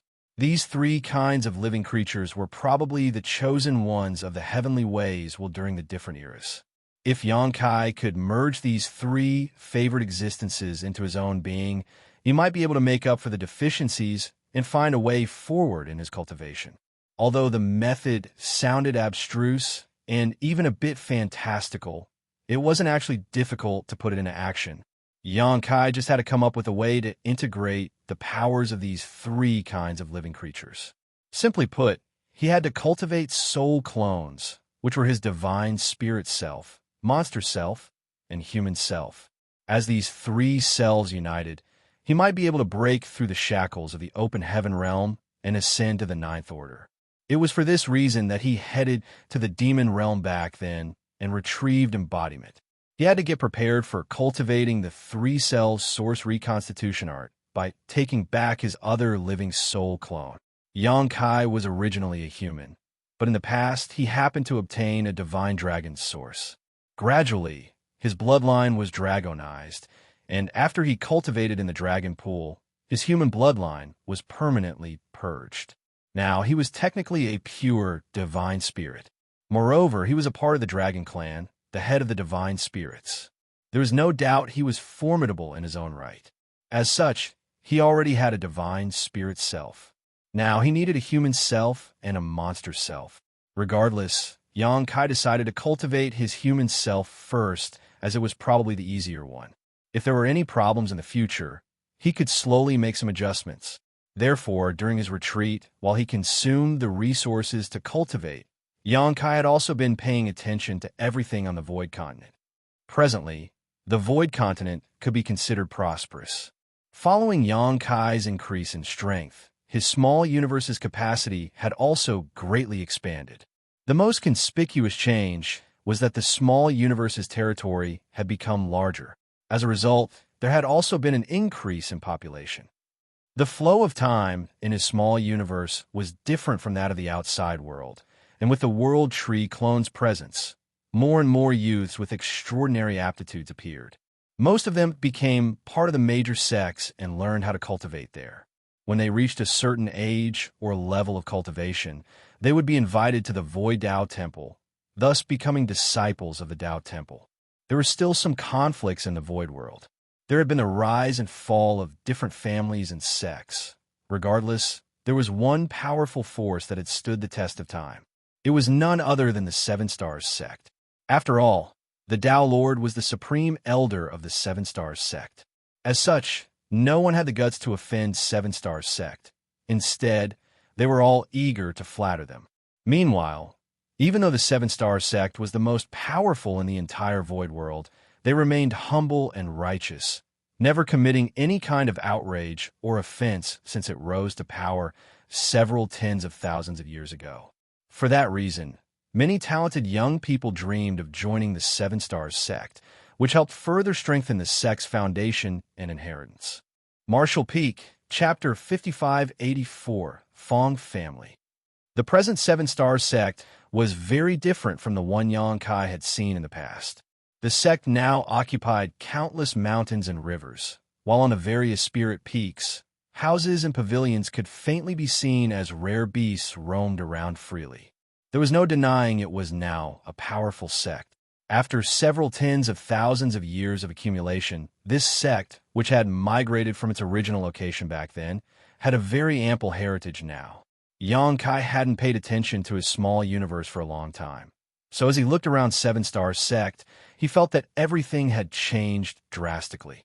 There was no doubt he still had some emotional attachment to Seven Stars sect.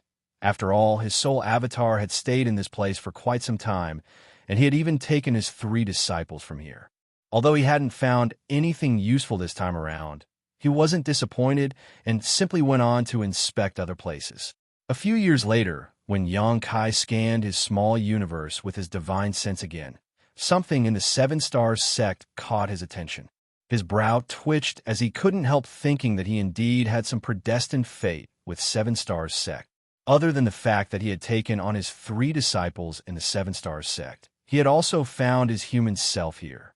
In fact, he had encountered some suitable options over the past few years, but none were really up to his standards.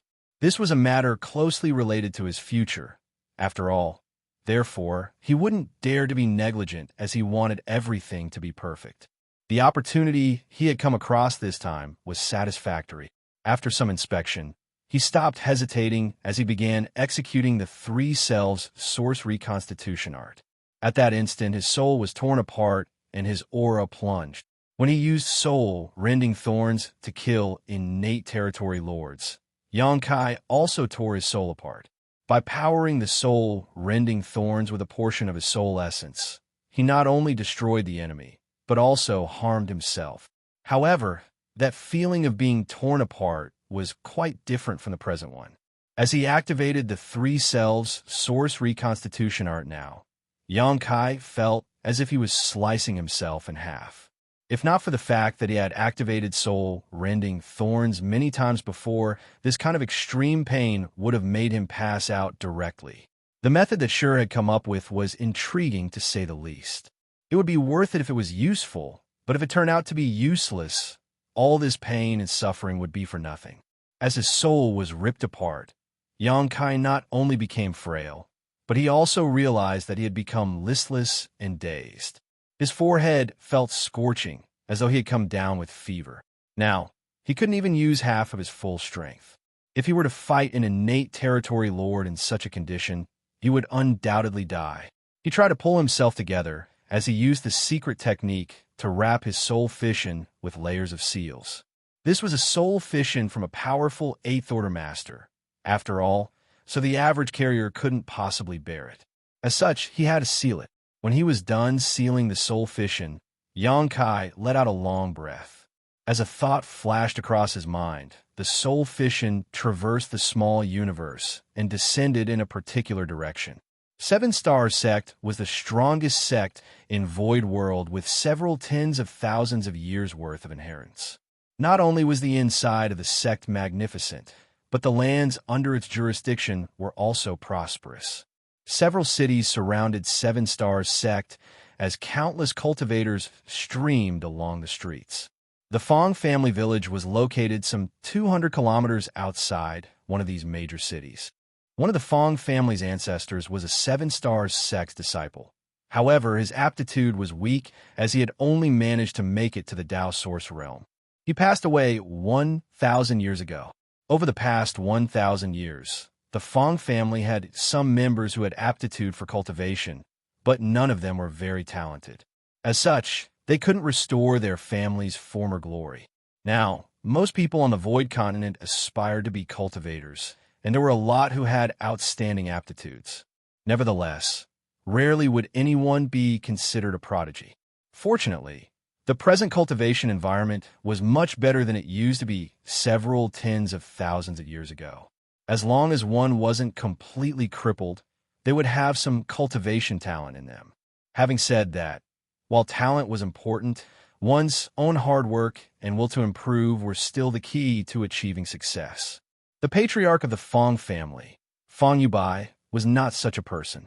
His cultivation was weak, as he was only in the true element boundary. This kind of cultivation was unremarkable on the Void Continent.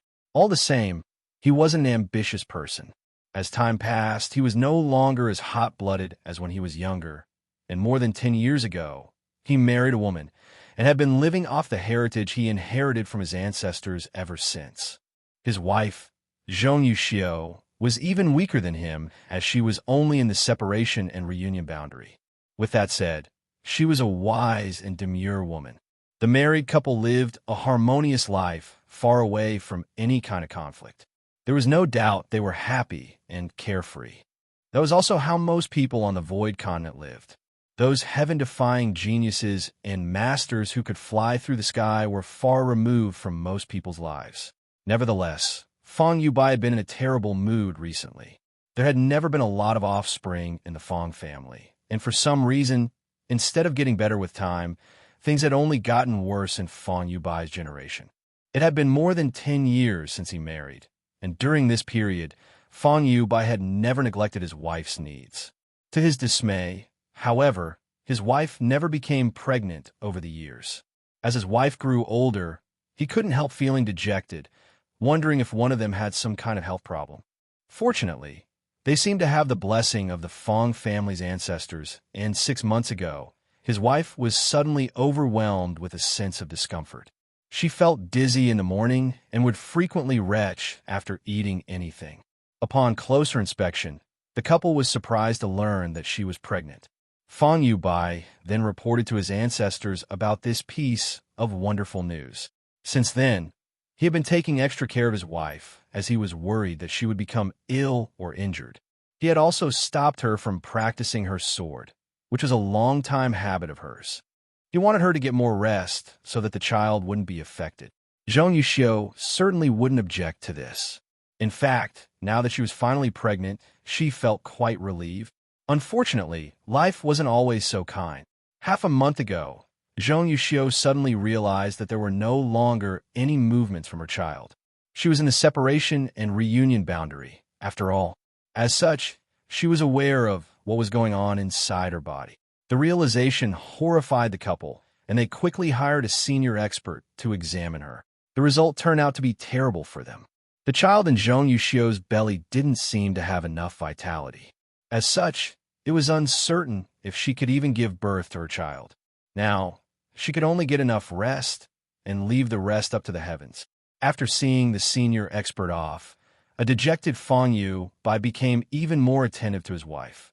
However, both of them could clearly feel that the vitality of their child was weakening by the day. Fong Yubai was downcast as he wondered why their family was so unlucky. It was extremely difficult for his wife to get pregnant, and now they were at risk of losing their child. If the child was gone, there would no longer be any offspring in the Fong family's main line. At the thought of this, Fong Yubai felt too ashamed to face his ancestors. On the other hand, Xianxia wept every day. Despite knowing that her emotions would affect her child, she still couldn't help feeling sorrowful. It was the sorrow of a mother who knew she might not be able to keep her child. One day, Fan Yubai was leading his subordinates to inspect the spirit farm in the village. Seven Stars sect had many disciples, and, as such, they needed a lot of spirit pills to cultivate. Outside Seven Stars sect, those in the villages like the Fong family village would nurture some spirit farms where they planted a lot of simple spirit herbs to make a living. In fact, there were many similar villages around Seven Stars sect. It was thanks to the spirit herbs grown in these villages that the cultivation needs of those grassroots disciples were met. In the spirit farm, the spirit herbs were growing well. Despite that, Fan Yubai was disconsolate as he was worried about his wife and their child. Just then, a maidservant rushed over and exclaimed, "Patriarch, Madam said that her belly is in pain, so she wants you to return at once." Hearing that, Fan Yubai was no longer in the mood to inspect the spirit farm and used all his strength to run back to his home. Upon his arrival, he heard his wife's muffled moaning. He dashed into the room and shoved the maidservants and midwives away, only to see Xianxia lying on the bed, her face as pale as a white sheet. He sat down beside the bed and asked anxiously, "How are you feeling, my wife?" Xianxia's forehead was beaded with sweat, and her clothes were all soaked. It was apparent that she was going through some unbearable pain. When she saw her husband, she was deluged with grievances and pain as she cried, "My belly hurts, my husband. The child. What happened to the child?" Fan Yubai's face turned ashen.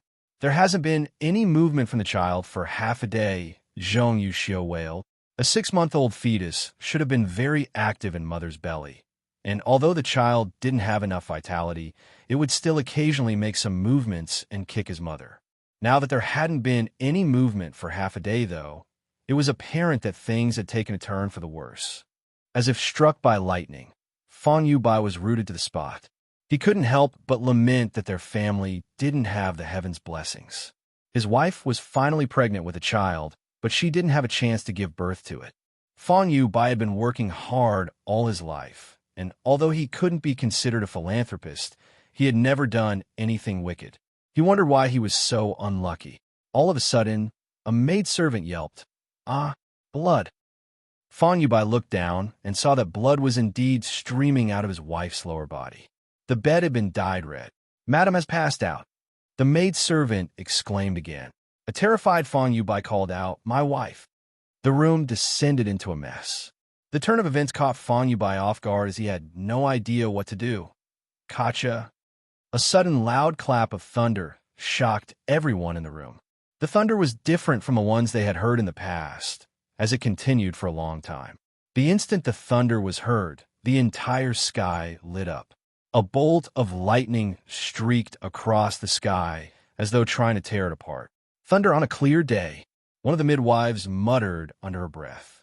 One had to know that the weather was lovely today with not a cloud in sight. It was obviously not normal for a clap of thunder to sound all of a sudden. Fan Yubai almost went mad. The Fong family members had been good people for generations. However, he couldn't even produce a single heir, which was downright miserable. He wondered if the heavens were also mourning for him.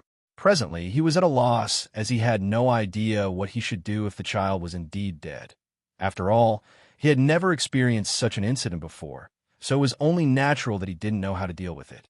The maidservants and the midwives were also flustered and uncertain about what they should do. While they were despondent, a thud was heard all of a sudden. Initially, Fan Yubai didn't pay attention to it, as he only wailed in sorrow. However, when he heard the same kind of thud for the second time, he realized something was off. He quickly kept quiet and glanced at his wife's belly in shock. Martial Peak, Chapter 5585, Fong Xianxia. If Fan Yubai wasn't mistaken, the sound was coming from his wife's belly. Although he wasn't powerful, he was in the true element boundary at the very least. He could hear sounds that the mortals were unable to hear. Furthermore, he was very familiar with this kind of sound.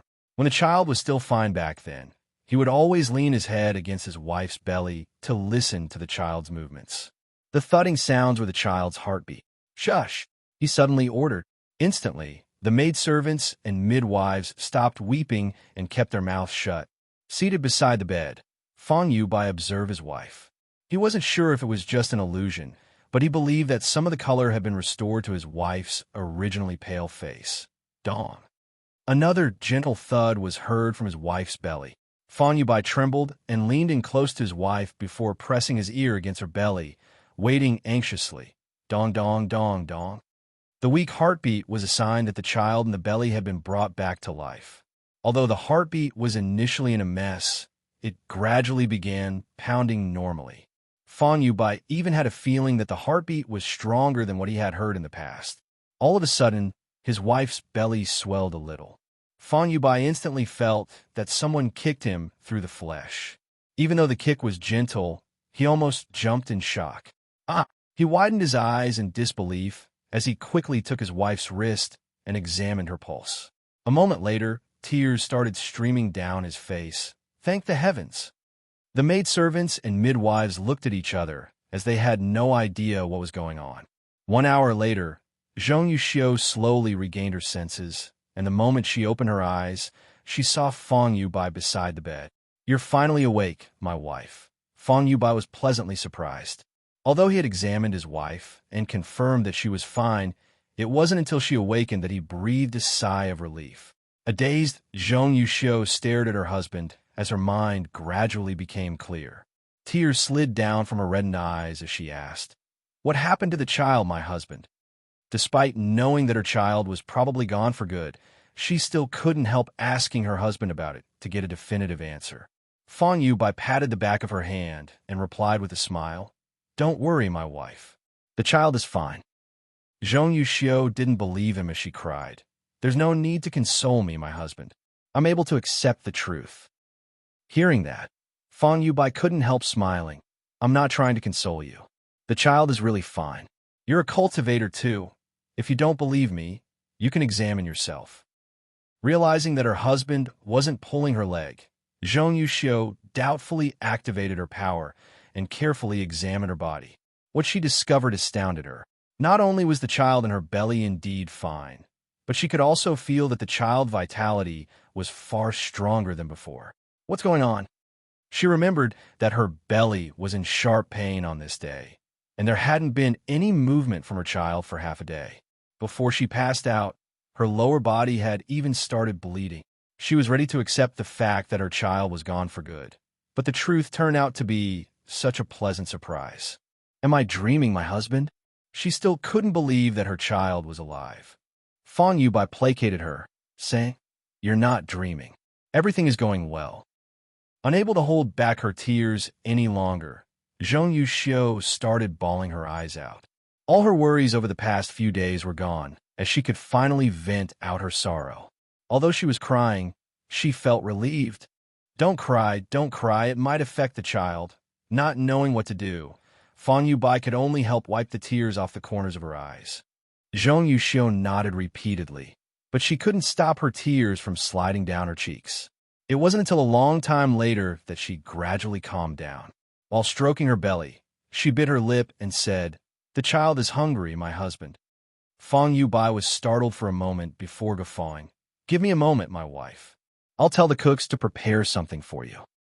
With that, he turned around and left. The news of his dead child being brought back to life soon spread around. It was also said that lightning struck on a clear day when it happened, which was an unusual phenomenon. Soon, everyone heard about this incident. All the villagers thought that the Fang family's ancestors had done enough good deeds to make the heavens bring the child back from death's door.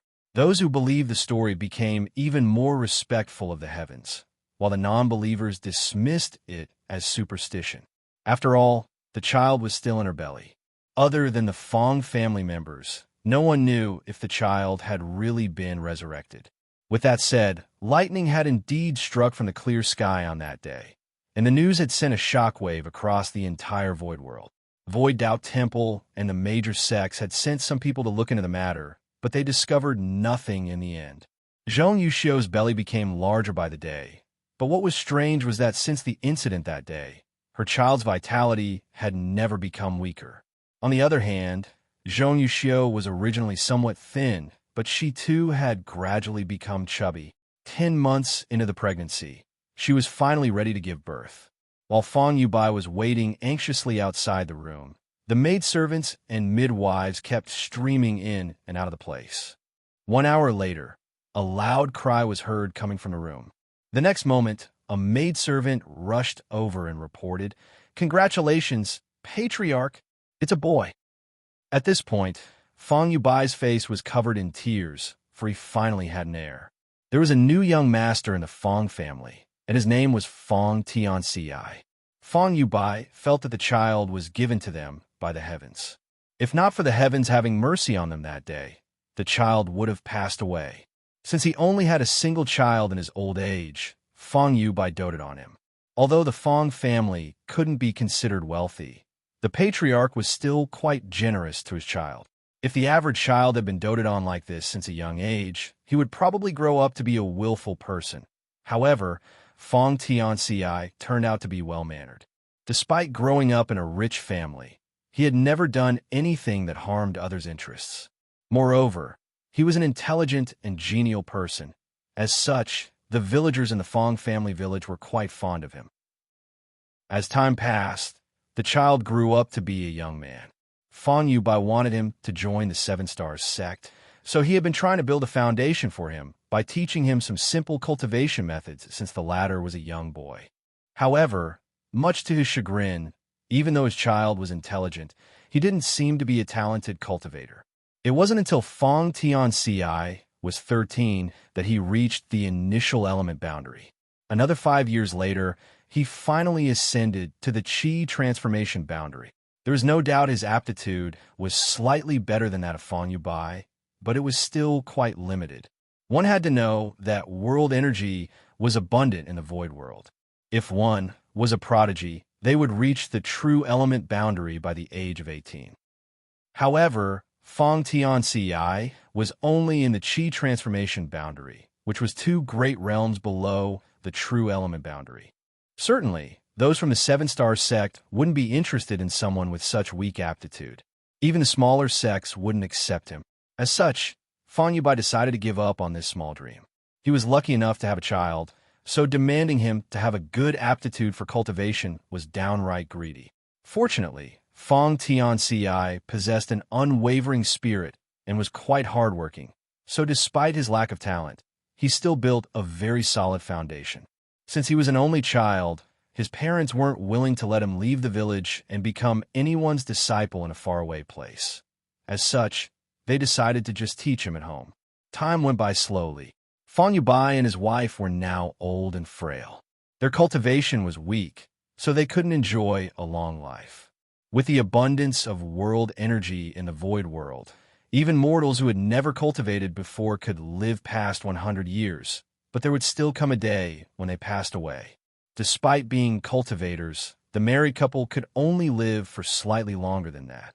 They increasingly felt that they didn't have much energy left, and their days were surely numbered. Fortunately, Feng Tianxi was married. Although his wife wasn't a young lady from a wealthy family, their families were equally matched. She had also given birth to Feng Tianxi's children. Several years later, Feng Yubai and Zhong Yuxiu passed away in close succession. As time passed, wrinkles started appearing on Feng Tianxi's face. When he was 150 years old, his wife also left him for the next world. He only had one wife for all his life, just like his parents.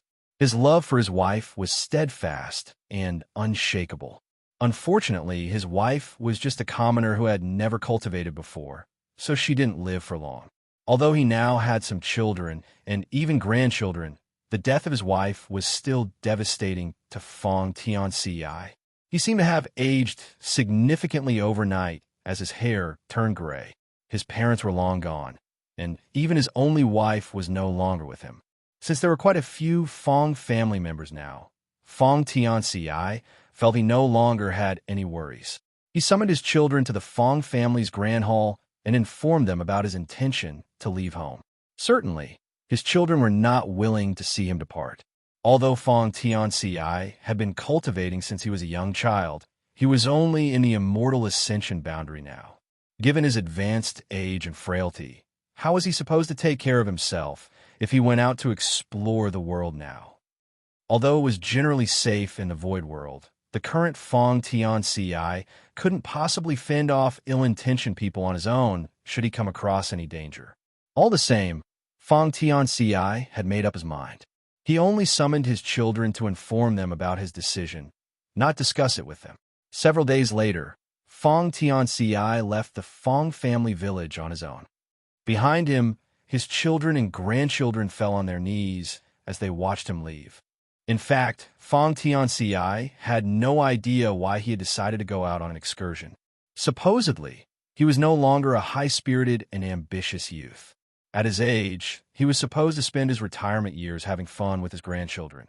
However, there was a voice in his heart that kept telling him that he should go out and see this wonderful world at least once. This kind of urge had been with him since he was very young. Unfortunately, his aptitude was unremarkable, and he was weak. When he was young, he couldn't possibly leave his parents, and when his parents passed away, he was already married with children. His weakness couldn't help him realize his dream. Now that his wife was gone, he reckoned that his children and grandchildren no longer needed him. Since he had no more worries, he decided to make his dream come true despite knowing that he might be killed somewhere along the way. One night, he arrived at a certain mountain and sat down to cultivate. Since he started cultivating, he had never slacked off over the years.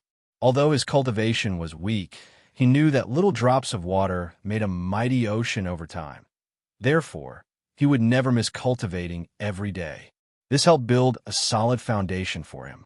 Although he was no match for some of the talented young people, his true chi was quite robust for one in the Immortal Ascension boundary. Rarely would anyone in the same boundary be a match for him. However, the moment he started cultivating on this day, he realized that something was off. He had reached the Immortal Ascension boundary 9th stage 30 years ago, which he felt was his limit. Over the years, he had never been able to break through this bottleneck. His aptitude and body simply didn't allow him to walk any further on the martial Tao. Nevertheless, on this day, the bottleneck that had blocked him for 30 years showed signs of cracking. Martial Peak, Chapter 5586, Entering the Tao Temple. Fong Tianci couldn't help falling into a dazed state. When he examined himself again, he realized it was an illusion. The bottleneck that had restricted him for such a long time was finally breaking apart. Nevertheless, he wasn't ecstatic. After years of cultivation, his personality had become the epitome of calm and collected. He only thought that he was finally able to achieve a breakthrough in his old age, which was unheard of as far as he knew. Perhaps it had something to do with his decision to go out and explore the world. Now that he had no more worries, nothing could restrict him again. Since his birth, he had never felt more carefree and unrestrained. He then circulated his true chi in an attempt to achieve a breakthrough. Everything went so smoothly to the point where it was hard for him to believe it. Soon, dark clouds gathered in the sky as lightning crackled and thunder rolled. He knew that the trial of the world's grand Tao had come. His expression remained as tranquil as an ancient well. Following a bolt of lightning, powerful world energy penetrated his body and cleansed his aged mind. He gritted his teeth and persevered, enduring the unbearable pain in silence as he realized that he was gradually growing stronger. It wasn't until the next morning that the heavenly manifestation dissipated. A long and satisfied roar reverberated across the mountains. Fong Tianci, who was originally in the Immortal Ascension boundary, felt his aura surging as he broke through his shackles and ascended to the transcendent realm. The ascension didn't only bring about an increase in strength, but some of the wrinkles on his face also disappeared. There was a bit of glow on his originally withered skin now. He seemed to have become much younger overnight, as some of his hair had turned from gray to black. As he washed his face beside a creek and looked at his reflection, he chuckled lightly. After consolidating his cultivation for a bit, he built a hut on the mountain and started living there. He was suddenly able to achieve a breakthrough, but the trial of the world's grand Tao didn't only help increase his power, it also allowed him to comprehend something else. As such, he needed time to go through this new enlightenment. Years passed as flowers withered and bloomed in a cycle. When Fong Tianci left his seclusion 10 years later, His aura had become much more robust. It was apparent that he had moved further into the transcendent realm. Besides that, 10 years of cultivation had allowed him to grasp a different kind of power. It was an abstruse power that was unfamiliar to him. It was none other than the Tao of Space. There were some cultivators in the void world who had cultivated the Tao of Space thanks to the Tao Lord's blessing. It was rumored that the inscrutable Tao Lord had cultivated over 10,000 grand Taos, and the entire void world was filled with the Tao essences of these grand Taos. These Tao essences were intangible, but omnipresent. Only the most talented cultivators had a chance to comprehend them and obtain some of the Tao Lord's inheritance. The extraordinary people were already able to connect to the Tao Lord's grand Taos before they were even born. After they were born, once they cultivated the grand Taos that matched their talents, their cultivation would rapidly increase. They would easily be led to enter the Void Tao Temple and become Tao Temple disciples. It was extremely rare to find people who were born compatible with the Tao Lord's grand Taos. Perhaps only one such person would be born in many years. It was said that the first disciple that the Tao Lord had taken on in Seven Star Sect had caught the Tao Lord's attention before he was even born. Everyone was envious of such luck. It was something that could not be forced. Nevertheless, the world's grand Tao never stopped anyone from obtaining the Tao Lord's inheritance. When Xianxia went through the trial of the world's grand Tao and achieved a breakthrough 10 years ago, he sensed a bit of the grand Tao's Tao essence in the void world. If anyone came across such an opportunity, they might be able to comprehend something. Many such people benefited from this experience. Whenever they achieved a breakthrough, they could faintly detect a particular kind of grand Tao. This was the Tao Lord's gift to the void world. Although he had cultivated over 10,000 grand Taos, the Tao Lord was said to be particularly skillful in 3 of them. They were the Tao of Space, the Tao of Time, and the Spear Tao. It was rumored that the Tao Lord had primarily cultivated these 3 grand Taos. Many millennia ago, these 3 grand Taos were by far the most conspicuous in the void world. It wasn't until a long time later that many other grand Taos rose to prominence. Since these 3 grand Taos were what the Tao Lord had primarily cultivated, anyone who managed to inherit one of these grand Taos would be treasured. When Xianxia was young, he was unable to achieve any such success, and it never crossed his mind that he would make it to the transcendent realm in the twilight of his life. Besides that, he had also comprehended the Tao of Space during the trial of the world's grand Tao. His experience left him torn between tears and laughter. If he had such an opportunity when he was young, he would have tried to make a name for himself and gain a footing in this world. However, after experiencing the vicissitudes of life, he was no longer as ambitious as when he was young. Now, he just wanted to travel around the void world and take in the wonderful sights he didn't have a chance to see in the past. He then left the place where he had stayed for 10 years. As he roamed around the world, he simply followed his whims without having any kind of plan in mind. Perhaps it was because he had severed ties with his past. He felt different now. After leaving the Fong family village, Xianxia could finally chase his dreams and live the kind of life he had always wanted. Wherever he went, he stood up for the weak and vanquished evil. When he arrived at any sect, he would spend some time discussing the martial Tao with their cultivators. There were some occasions where he fell into danger. He was once hunted down by powerful monster beasts through the mountains. Other times, he had been dragged into plots and besieged by disciples of sects. Fortunately, as his mastery of the Tao of Space improved, he could always find a way to preserve his life. These dangerous encounters didn't hold him back or dampen his spirits. Instead, they only made him stronger. He soon became a famous figure. Despite having cultivated for 150 years, he was still only in the immortal ascension boundary back then.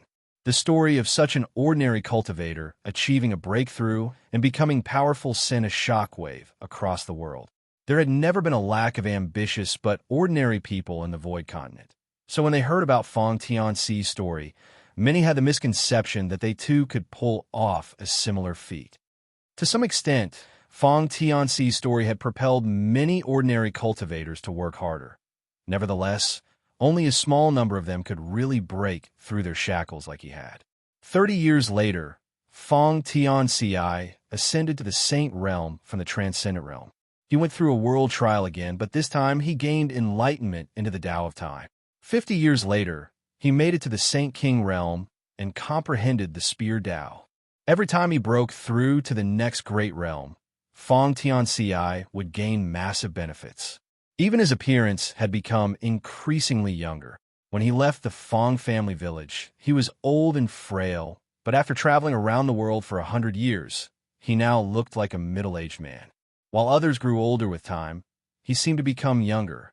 His experiences gave him a unique type of charm, and by now his story had become quite famous. Although he still wasn't a truly powerful master, his inspirational journey had become a legend in the Void World. Many families wanted him to join them, and offers of marriage were never lacking. Nonetheless, Feng Tianxia wasn't interested in such matters and turned them all down as he continued his journey. Over the years, he made many good friends, but none of them could keep him company for long. Sometimes he would feel lonely, but he reasoned that this was the price he had to pay for chasing the martial Tao. He never intended to return to the Feng family village. After his departure, he decided that he would never go back to his hometown. Since he had left behind some offspring, he had no more worries. As such, he could bid farewell to his past without regrets. Compared to the talented geniuses, his cultivation speed couldn't be considered rapid. However, his progress was stable, and he was able to build a solid foundation in every realm. As he traveled around the world, he had some friendly matches against cultivators in the same realm, but was never once defeated. It could be said that he was unrivaled in the same realm. Moreover, he had inherited the Tao Lord's 3 primary Grand Taos, which made him even more popular. One had to know that even though some cultivators had the chance to inherit the Tao Lord's Grand Taos, none of them was like Feng Tianxia, who managed to inherit the Tao of Space, Tao of Time, and Spear Tao altogether.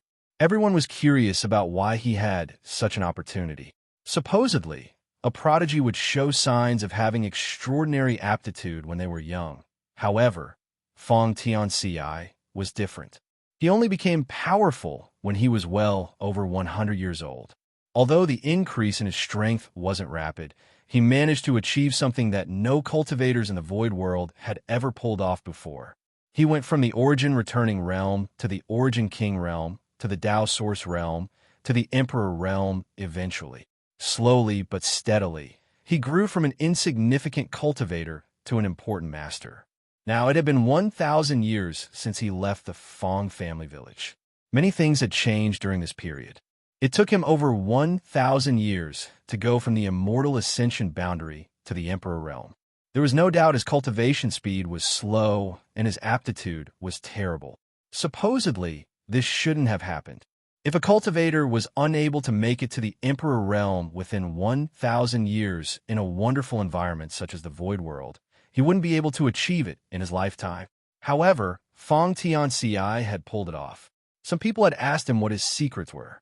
All he could tell them, though, was that he had no idea. After he left the Feng family village, even though his cultivation speed was slow, he never faced any bottlenecks again. In other words, although the increase in his power was snail-paced, he would always make it to the next realm given enough time. It was unlike any other cultivators who might get stuck in the same realm forever despite rapidly being able to accumulate enough heritage to break through. This made the masters in the Void World have some wild thoughts. Perhaps rapidly increasing one's strength wasn't the best way to pursue the martial Tao. Perhaps it was better to build a solid foundation in every realm before trying to advance further. With such a speculation in mind, many sects started suppressing the cultivation speed of their prodigies. But regardless of who attempted this, no one could tell if the results were good or bad. At this point, Feng Tianxia, who was an Emperor Realm Master, was invited to the Void Tao Temple. The Tao Temple was a splendid palace hovering in the sky of the Void World. It was every cultivator's dream to one day join the Tao Temple. The existence of the Tao Temple was a wonder in itself. Although it was a palace, there seemed to be an entirely different world inside. one that was both vast and expansive. The first time Xianxia arrived at this place, he sensed the abstrusity of the Tao Temple. This place also seemed to be filled with the secrets of the Grand Tao of space. Moreover, regardless of where a person was in the void world, they could see the Tao Temple clearly as long as they looked up. It was indeed abstruse. It was rumored that the Tao Temple was personally built by the Tao Lord. When the Tao Temple appeared back then, everyone was shocked. Furthermore, the Tao Temple was responsible for selecting the most talented people in the void world all on its own. Martial Peak, Chapter 5587, Senior Brother Lu. The commoners had no idea why the Void Tao Temple had to select talented people. Over the past several tens of thousands of years, countless brilliant cultivators had been invited to the Tao Temple, and there had never been any news about them since then. No one knew where they were, but it was rumored that those masters had shattered the void and left the void world to pursue a higher martial Tao. Certainly, Xianxia had heard about these rumors before, but he simply dismissed them. After all, rumors were usually unfounded and inaccurate. However, it wasn't until he was invited to the Void Tao Temple that he realized those rumors were indeed true. Things that were secrets to the general cultivators of the void world were common knowledge to those in the Tao Temple. It wasn't until this moment that he realized the Emperor Realm wasn't the peak of the martial Tao. Beyond the Emperor Realm was the Open Heaven Realm, which was divided into 9 orders, with each one vastly different from the previous. One had to condense their Tao seal, split heaven and earth apart in their body, and form a small universe. Only then would they ascend to the Open Heaven Realm. What's more, the entire void world was just the Tao Lord's small universe. In other words, all beings in the void world were living inside the Tao Lord's body. When Xianxia learned this truth, he was utterly dumbfounded. He couldn't be considered an inexperienced man. After all, he had traveled the entire void continent for over 1,000 years. Nevertheless, when he was told the truth about the void world, he was astonished. It was at that moment he realized just how immense the Tao Lord's power was. Such an expansive world was just the Tao Lord's small universe, making Xianxia wonder what the extent of the Tao Lord's strength in the Open Heaven Realm was. The person responsible for showing him around was a senior brother surnamed Lu. He introduced himself to Xianxia as Lu Jingshan, and although Xianxia was actually older than the latter, Lu Jingshan was stronger as he was a third-order Emperor Realm Master. Every newcomer to the Void Tao Temple would be greeted by someone who was responsible for explaining the reasons the Void Tao Temple was built and answering any questions that the newcomer might have. As such, Xianxia asked what was on his mind freely. Lu Jingshan replied with a smile, "We have no idea how powerful the Tao Lord is in the Open Heaven Realm, but there's no way he's weak. We suppose he's either in the 8th order or the 9th order." Every cultivator in the void world regarded the Tao Lord as a deity, so it was no surprise they would think highly of him when it came to his cultivation. After a nod, Xianxia went on to ask, "Senior Brother Lu, since the void world is just the Tao Lord's small universe, how were those seniors supposed to shatter the void and leave this place back then? If they were capable of doing that, it would be no different from forming a hole in the Tao Lord's belly." Xianxia shuddered at the thought of this. Lu Jingshan chuckled and explained, "Well, they didn't really shatter the void. They were only led out of the void world by the Tao Lord. It has something to do with the reason why the Tao Temple has to select talented people." "Please enlighten me, senior brother," Xianxia said solemnly. Having traveled around the world for over 1,000 years, he had learned to be tactful. As such, even though he was famous, he still acted humbly in front of Lu Jingshan. "Well, let's put it this way. The humans in the outside world are fighting an extremely evil race. That race is so powerful that even the Tao Lord isn't a match for them. If the humans are defeated, the outside world will be destroyed. Therefore, the Tao Lord needs help in the war. The disciples who have been invited to the Tao Temple will be his helpers in the future." Hearing that, Xianxia was shocked. What kind of race is it that even the Tao Lord finds it hard to deal with? After giving it some thought, Lu Jingshan replied, I remember that they're called the Black Ink Clan. Supposedly, they possess a highly corruptive power. Once a person is infected, they won't be able to get rid of it. Moreover, the Black Ink Strength, as it's called, can twist a human's mind and nature, turning them into a slave of the Black Ink Clan. Fong Tianci gasped, I can't believe such an evil force exists in this world. Lu Jingshan sighed. Indeed, it said that many eons ago, some Black Ink clansmen were brought into the Void World. The Tao Lord brought them in to train the disciples of the Tao Temple, but for some reason, they vanished at a later time. Now, no one knows what the Black Ink Clan looks like or what will happen when a person is corrupted by Black Ink Strength. Fong Tianci nodded. In that case, the humans in the outside world are most likely in a perilous situation. Lu Jingshan replied, We have no idea. In fact, it has been a long time since the Tao Lord brought anyone out of the Tao Temple. The last time he did so was about 2,000 years ago. He took several thousand people away at once that time, which is why there are only a small number of people in the Tao Temple now. After a pause, he continued, Since the Void World is only the Tao Lord's small universe, the best that the cultivators living here can achieve is the Emperor Realm. If a person wants to break through to the open heaven realm, they must first leave this place. However, if one chooses to leave, they will have to join the battle against the Black Ink Clan and will be at risk of losing their life. Therefore, the Tao Lord fully respects our decision when selecting talented people. If a person wants to ascend to the open heaven realm, they can leave the Void World. If one isn't willing to bear the risk, they can stay in this place.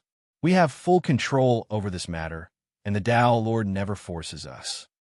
The Tao Lord is indeed magnanimous, Fong Tianci remarked. There is no doubt they could all potentially aid the Tao Lord if they were brought out of his small universe. All the cultivators in the Void World were only able to cultivate thanks to the Tao Lord. Therefore, the Tao Lord had the right to take the suitable ones away from this place at will. Nevertheless, he still let the disciples in the Tao Temple make their own choices. For that reason, Fong Tianci greatly respected the Tao Lord. As they spoke, they arrived at a grand hall that was both magnificent and vast. In the middle of it was a gigantic statue, followed by many smaller ones. This is the place where our great predecessors' names are recorded. As Lu Jingshan spoke, he then pointed at the statue in the middle, and that is the Tao Lord's likeness. Then, he saluted the statue with a solemn expression. Fong Tianci looked in the same direction and realized that the statue appeared to be a handsome young man. With his hands behind his back, he looked truly majestic. This statue was apparently carved by a senior expert, as every bit of it seemed to be extremely lifelike. Just by standing there, Fong Tianci had a feeling that the statue would come to life at any moment. For some reason, though, he found the statue familiar. It was as though he had seen this person somewhere before. However, as he went through his experiences over the past 1,000 years, he was certain that he had never come across anyone who looked like the Tao Lord. How strange! While he was doubtful, he still saluted the statue and asked hesitantly, Since there's a statue here, does that mean someone has seen the Tao Lord's true appearance before? Lu Jingshan laughed. Certainly, no one here has seen his true body before. However, it said that the Tao Lord used his soul avatar to travel his small universe in the past. I suppose you're aware of the Seven Stars sect. Back then, the Tao Lord's soul avatar stayed in the Seven Stars sect for some time. There was no doubt Fong Tianci was aware of the Seven Stars sect. In fact, when he was young, his biggest dream was to join the Seven Stars sect. However, due to his terrible aptitude, he didn't have the right to be their disciple. The Fong family village was located in the Seven Stars sect's territory. As such, he had heard a lot about the sect. It's rumored that the Tao Lord is the supreme elder of the Seven Stars sect. Could this be true? Fong Tianci asked in shock. It is true. That is the reason Seven Stars sect has endured all this time. As ages pass, it's only natural that different sects rise and fall. The major sects that were on equal footing with Seven Stars sect back then are all long gone, but Seven Stars sect is still as powerful as ever. This is all thanks to the Tao Lord's legacy. Fong Tianci was astonished. At the same time, he was curious about why the Tao Lord had used a soul avatar to travel around his own small universe. How bored must he be to do such a thing? He shook his head to cast such thoughts away, for he wouldn't dare to be disrespectful to the Tao Lord. Then, he looked past the Tao Lord statue and saw many smaller ones behind it. Those are, Lu Jingshan explained, those are the statues of the seniors who have been led out of the void world by the Tao Lord. Do you see that one over there? He's the eldest senior brother of the Void Tao Temple, Miao Fei Ping. If you have a chance to leave the void world, you might see him. With a solemn expression, Fong Tianci sized up Miao Fei Ping's statue and memorized his appearance. Then, he said, could eldest senior brother Miao be the Tao Lord's first disciple? I heard that when the Tao Lord stayed in 7-star sect back then, he took on several direct disciples. Lu Jingshan shook his head. Senior brother Miao is the Tao Temple's eldest senior brother, but he's not one of the Tao Lord's disciples. His disciples are some other people, but no one knows who they are. Hearing that, Fong Tianci was puzzled. Following a sigh, Lu Jingshan said, in the past, only a small number of disciples managed to leave the Tao Temple. As such, the juniors who stayed back made some statues for them. However, as more and more seniors left, there was not enough space in this grand hall for so many statues. Therefore, we no longer make any statues for those who leave. Only their identity tokens are enshrined here now. Fong Tianci looked around and realized there were indeed many tiles adorning the walls.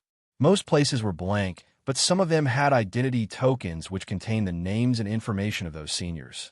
There was no doubt these identity tokens were not as impressive as the statues, but they were still the traces of those seniors who had stayed here before. Lu Jingshan patted the other man's shoulder and said with a smile, when we have a chance to leave this place in the future, we'll leave our own identity tokens here as well. Fong Tianci nodded as he already looked forward to it. The reason he decided to leave the Fong family village and sever ties with the Fong family was to experience the wonders of the world he had never seen before.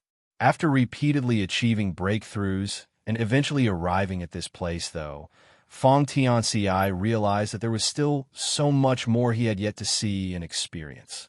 He had no idea what the other seniors in the Tao Temple thought, but he was certain he would leave the void world as long as he had the chance. He had traveled around this world and seen everything there was to see here. Therefore, he was excited to learn that there was a bigger world just waiting outside.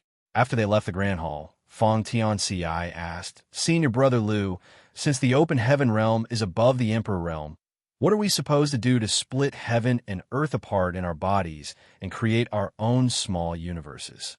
Lu Jingshan explained, first of all, you have to condense your own Tao seal, which is the essence of your cultivation as well as the manifestation of your grand Tao. If there's a grand Tao you primarily cultivate, you have to condense your Tao seal based on that grand Tao. After that, you'll need to refine some precious resources to further your martial Tao. In any case, since you're newly promoted Emperor Realm Master, you're still some distance away from condensing your Tao seal. For now, you just have to increase your strength as quickly as possible and reach the peak of the Emperor Realm. Let's go. I'll take you to the library. It's a good place where I'm sure you'll find something useful, Junior Brother. Martial Peak, Chapter 5588, Junior Brother, my life is quite miserable. When they arrived at the library, Fong Tianci immediately understood why Lu Jingshan said it was a good place. There were a massive amount of books containing secret arts and secret techniques in this library. The best things of all the sects in the void world were stored here. There were also things that didn't seem to belong in this world. Certainly, these things were no longer useful to Fong Tianci. After all, he was an Emperor Realm Master already. As such, there wasn't a need for him to study any secret arts or secret techniques. The most pressing issue for him was to quickly increase his strength so that he could ascend to the Third Order Emperor Realm and condense his Tao seal sooner.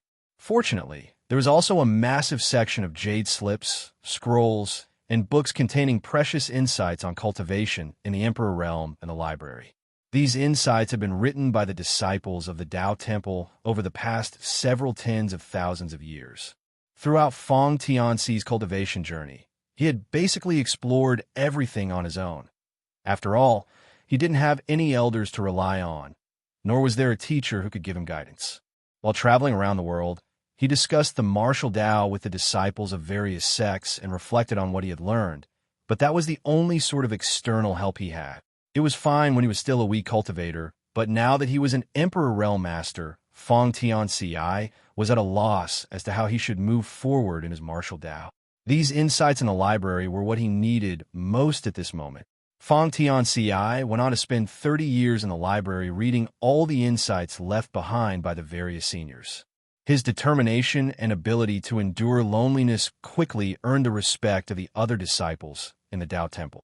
Everyone knew there were many good things in the library, but few had the level of patience necessary to go through and absorb them despite being in the Emperor realm as well. After spending 30 years in the library, Feng Tianxi finally left. At this point, he had a plan in mind when it came to how to advance his cultivation. He found an empty courtyard and started cultivating.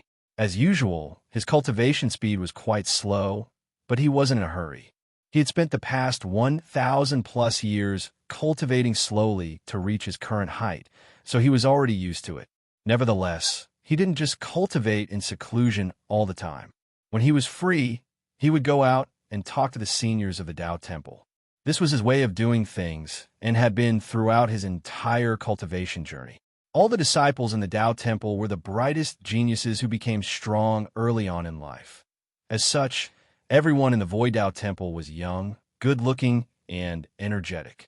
On the other hand, Feng Tianxi, the newcomer, appeared more mature. He was already old and frail when he left the Feng family village back then, and although years seemed to have lifted off his face as his cultivation improved, his mentality didn't really become younger. Only his looks did. Now, he had the appearance of a late 30s or early 40s mortal. Based on his looks alone, he indeed seemed older than the seniors in the Tao Temple. As such, many of them called him Old Feng. As time passed, Feng Tianxi's cultivation became increasingly ample. More and more disciples had been invited to the Tao Temple, but there were still not a lot of them. Someone had estimated that only about 10 people would be led to the Tao Temple every 100 years on average. There were times when only 4 to 5 people were inducted over 100 years. The void world was expansive, and countless cultivators were living in it. Despite that, only a small number of people had the right to enter the Tao Temple. It was said that only those who had the potential to directly ascend to the Fifth Order would be invited to the Tao Temple. That was because if a cultivator was too weak, they wouldn't be of any help to the humans in the outside world after leaving this place. Before Feng Tianxi's arrival, the Tao Temple had never invited any Emperor Realm Master who was as old as he was. Regardless, his mere presence meant that he had the potential to directly ascend to the Fifth Order or above. Feng Tianxi had a feeling that he wouldn't only end up becoming a Fifth Order Master. Although he hadn't condensed his Tao Seal yet, he had the confidence to reach higher than that. 500 years passed since Feng Tianxi arrived at the Tao Temple, and he finally made it to the peak of the Emperor Realm. There was no denying his pace was slow. One had to know that the cultivation environment in the Void world was wonderful to begin with, and the Void Tao Temple was the center of the world's essence. Any newly promoted Emperor Realm Master who arrived at the Tao Temple would only take 100 to 200 years to make it to the peak of the realm. Even for the slower ones, 300 years was generally the limit. As such, it was unusually slow that it took Feng Tianxi 500 years to achieve the same. Another 100 years later, he finally condensed his Tao Seal and started refining the Yin, Yang, and 5 elements powers. Just like the other fellow disciples, Feng Tianxi decided to start with his wood element. There was another common route where the disciples would choose to refine their water element first, but it was still less popular. Among the 5 elements, the metal element was sharp, the earth element was heavy, and the fire element was destructive. Only the water element and wood element were gentle. As such, they were the safest for the disciples to start with. The kinds of resources these disciples refined would determine their future success. The order of the materials they initially chose was directly related to how far they could rise in the open heaven realm. However, those who ignored their own limits and took huge risks wouldn't be able to make it to the open heaven realm, as their Tao seals would simply shatter under the impact. Therefore, every disciple in the Tao temple would tread carefully at this point. With that said, when they refined materials for the first time, they would always aim as high as possible. Most of them would choose wood element or water element resources in the 6th order or even 7th order. It wasn't that they would certainly make it to the 6th order or 7th order, it was just that water element and wood element materials were much gentler. As long as one's Tao seal was firm enough, it could usually endure the impact of such resources.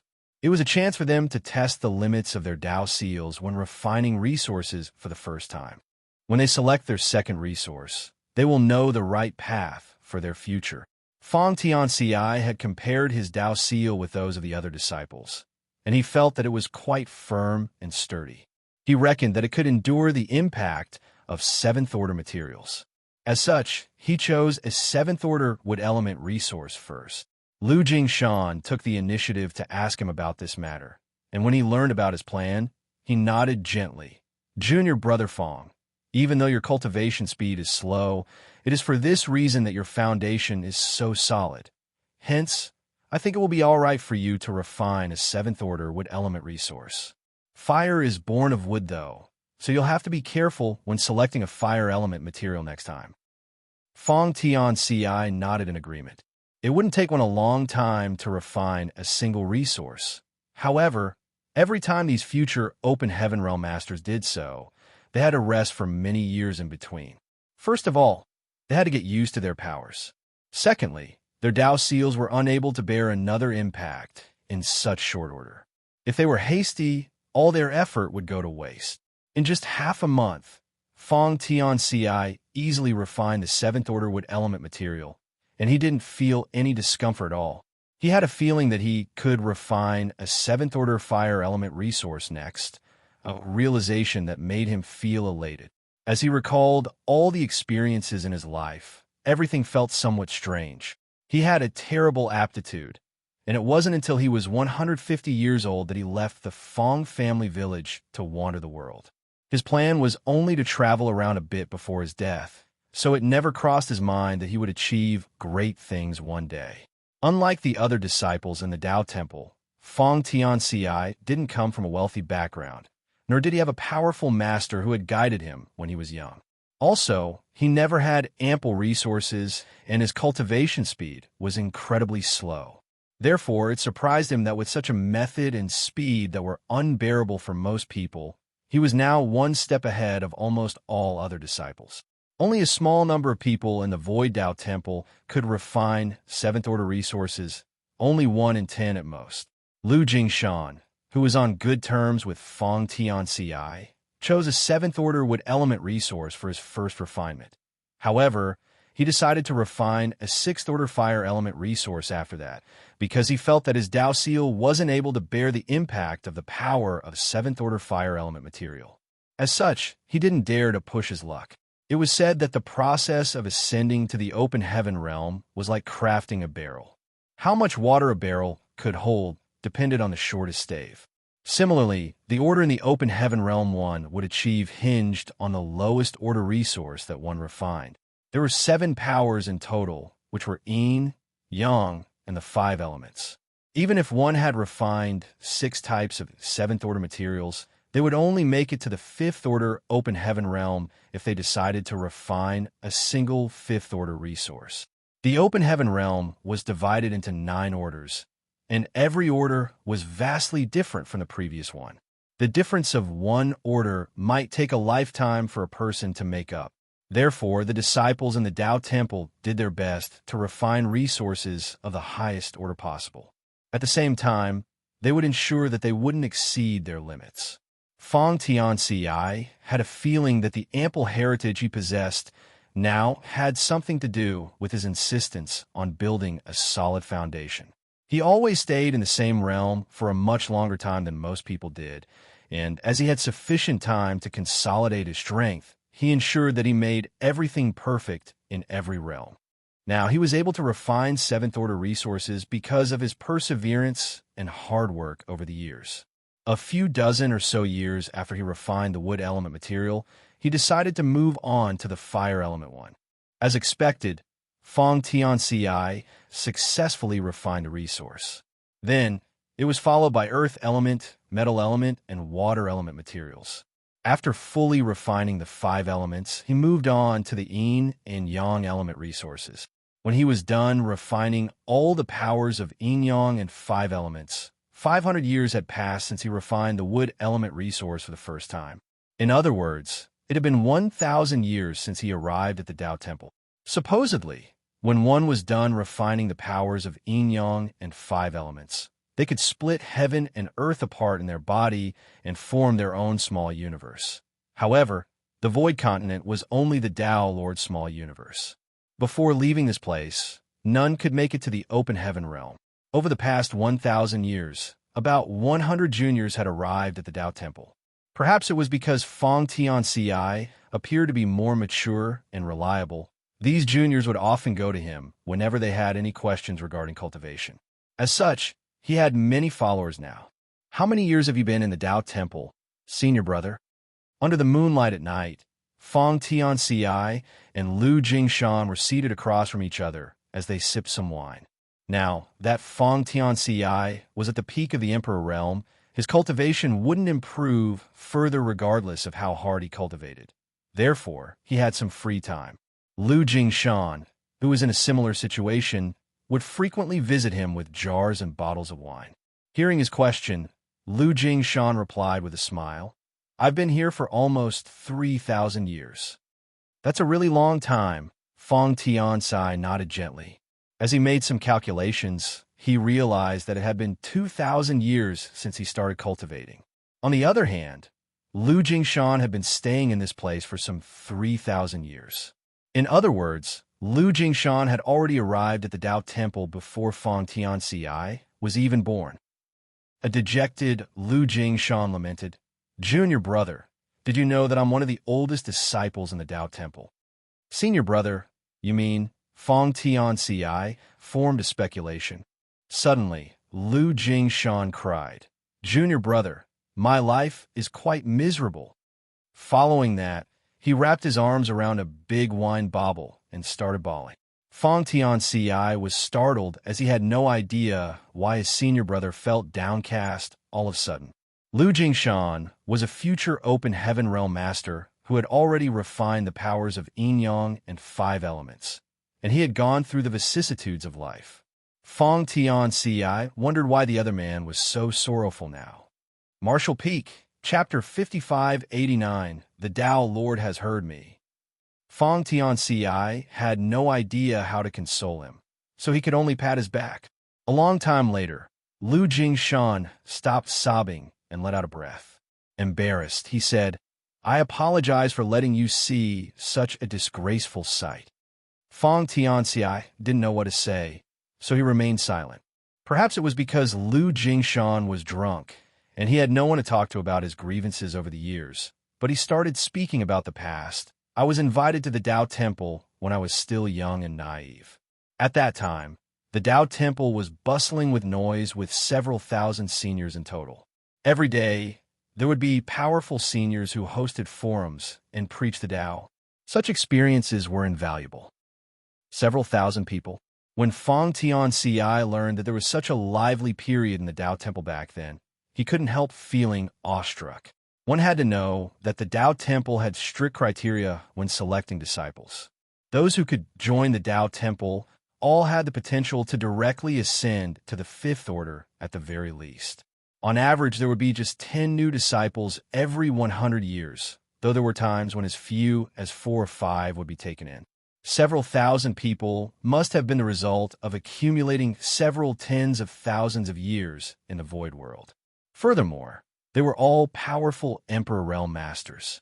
Most of them had condensed their Tao seals and refined the powers of Yin, Yang, and 5 elements as they were ready to ascend to the open heaven realm. However, presently, there were only about 300 people in the Tao Temple, which was a significantly smaller number than in the past. I only started condensing my Tao seal 200 years after my arrival in the Tao Temple, when, all of a sudden, the Tao Lord ordered that those who were ready to make it to the open heaven realm should gather together. Then, he brought them all away. At the mention of this, Lu Jingshan felt downcast as he wiped the tears with his sleeves. It was a tough time for me. Several thousand seniors were gone just like that, leaving just 20 or so people behind. Although Fong Tianxia didn't personally experience it, he could feel how helpless and aggrieved Lu Jingshan must have been at that time. The originally lively Tao Temple became silent all of a sudden, and all the seniors Lu Jingshan was familiar with were brought out from the void world. It was only natural that he was dejected. If he had also been ready to ascend to the open heaven realm, he could have left with them. Unfortunately, he had only started to condense his Tao seal at the time. Junior brother, do you know why there were so many disciples in the Tao Temple back then? Certainly, it was because the Tao Lord didn't bring them away. Do you know the reason then? Fong Tianxia shook his head. No. After taking a breath, Lu Jingshan explained, I have no idea either. I reckon that it was because the Tao Lord was held up by something urgent, which was why he hadn't taken a look at the Tao Temple for several tens of thousands of years. That was why there were so many disciples here. After a moment of silence, Fong Tianxia asked, is it possible that the Tao Lord had forgotten about it? The Tao Lord was extremely powerful, so it wasn't likely that there was any emergency that could hold him up for several tens of thousands of years. He might have forgotten about the Tao Temple. A tearful Lu Jingshan looked at him as he found his words distressing. As though someone had jabbed a knife into his heart, he was deluged with a sense of melancholy as he cried. That's not possible. The Tao Lord will never forget about the Tao Temple. We're in his small universe. So how is it possible that he'd forgotten about us? Fong Tianxia nodded in agreement. He must be cultivating in seclusion then. Although it sounded strange that the Tao Lord might have cultivated in seclusion for several tens of thousands of years, he was a powerful 8th Order or 9th Order open heaven realm master, after all, so it was only natural that his cultivation sessions would be extremely long. Lu Jingshan pressed his hand against his chest as he felt heartbroken. Keep quiet if you have nothing better to say, junior brother Fong. I've been waiting for 3,000 years. Fong Tianxia let out a sigh as he shut his mouth. After a moment of silence, Lu Jingshan went on to say, by the way, do you think the Tao Lord is cultivating in seclusion now? He was one of the earliest disciples in the current Tao Temple, and those who had arrived earlier than he did had all left for the outside world. On the other hand, he had been waiting in this place for 3,000 years, and he had no idea how much longer he had to wait to have a chance to leave the void world. Fong Tianxia shook his head. Certainly, he couldn't possibly know what the Tao Lord was doing. Since his senior brother was in a terrible mood, he was worried he would say something wrong that might agitate him again. As such, he decided to remain silent. In any case, he now knew why his senior brother was sorrowful. It had come to a point where they could no longer improve their cultivation. If they wanted to make it to the open heaven realm, they had to leave the void world. Nevertheless, they were in the Tao Lord's small universe, so, without the Tao Lord leading the way, they couldn't possibly leave. Senior brother Lu has been waiting for 3,000 years. It's only natural that he's feeling dejected. If we have to wait for several tens of thousands of years, just like what happened back then. Fong Tianxia shuddered as he couldn't imagine how tough their lives would be if that was the case. Lu Jingshan, who was quietly seated, got to his feet all of a sudden and roared, Tao Lord, please open your eyes and look at us. All of us at the Tao Temple are ready to fight the Black Ink clan, but we're trapped here, unable to put our skills to good use. Is this what you hope to see? Do you want us to wait here until our death? That's not the kind of life I want. Suddenly, a loud clap of thunder rolled. The instant Lu Jingshan was done roaring, a fissure appeared in the sky, and even from a distance, they could see the fissure expand slowly. Lu Jingshan and Fong Tianxia were dumbfounded. In actuality, it wasn't a fissure, it was an eye that looked authoritative with a hint of mockery in it.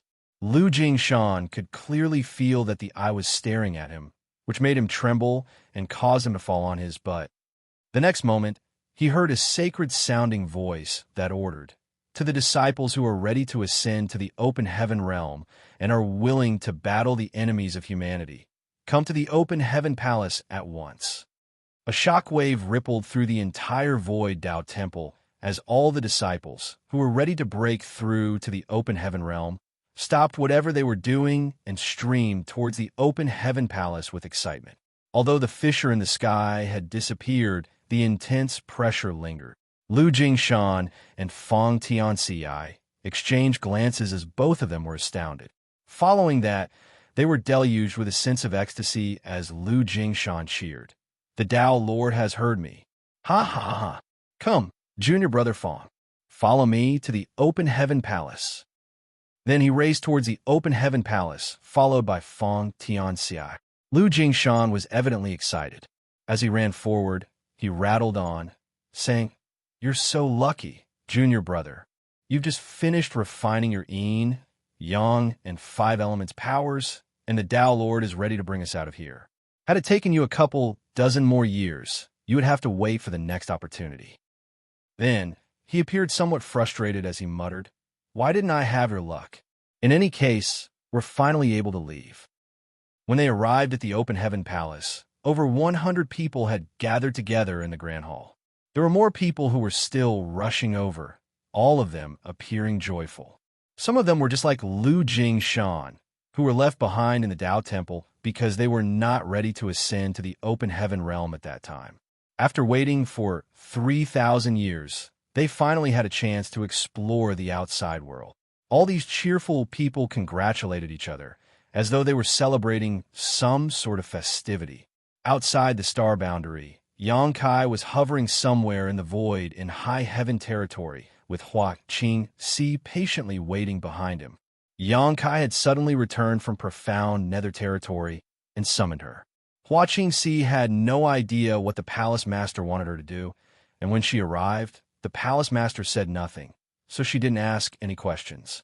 Just then a beam of light shot out from the star boundary and reached them in the blink of an eye.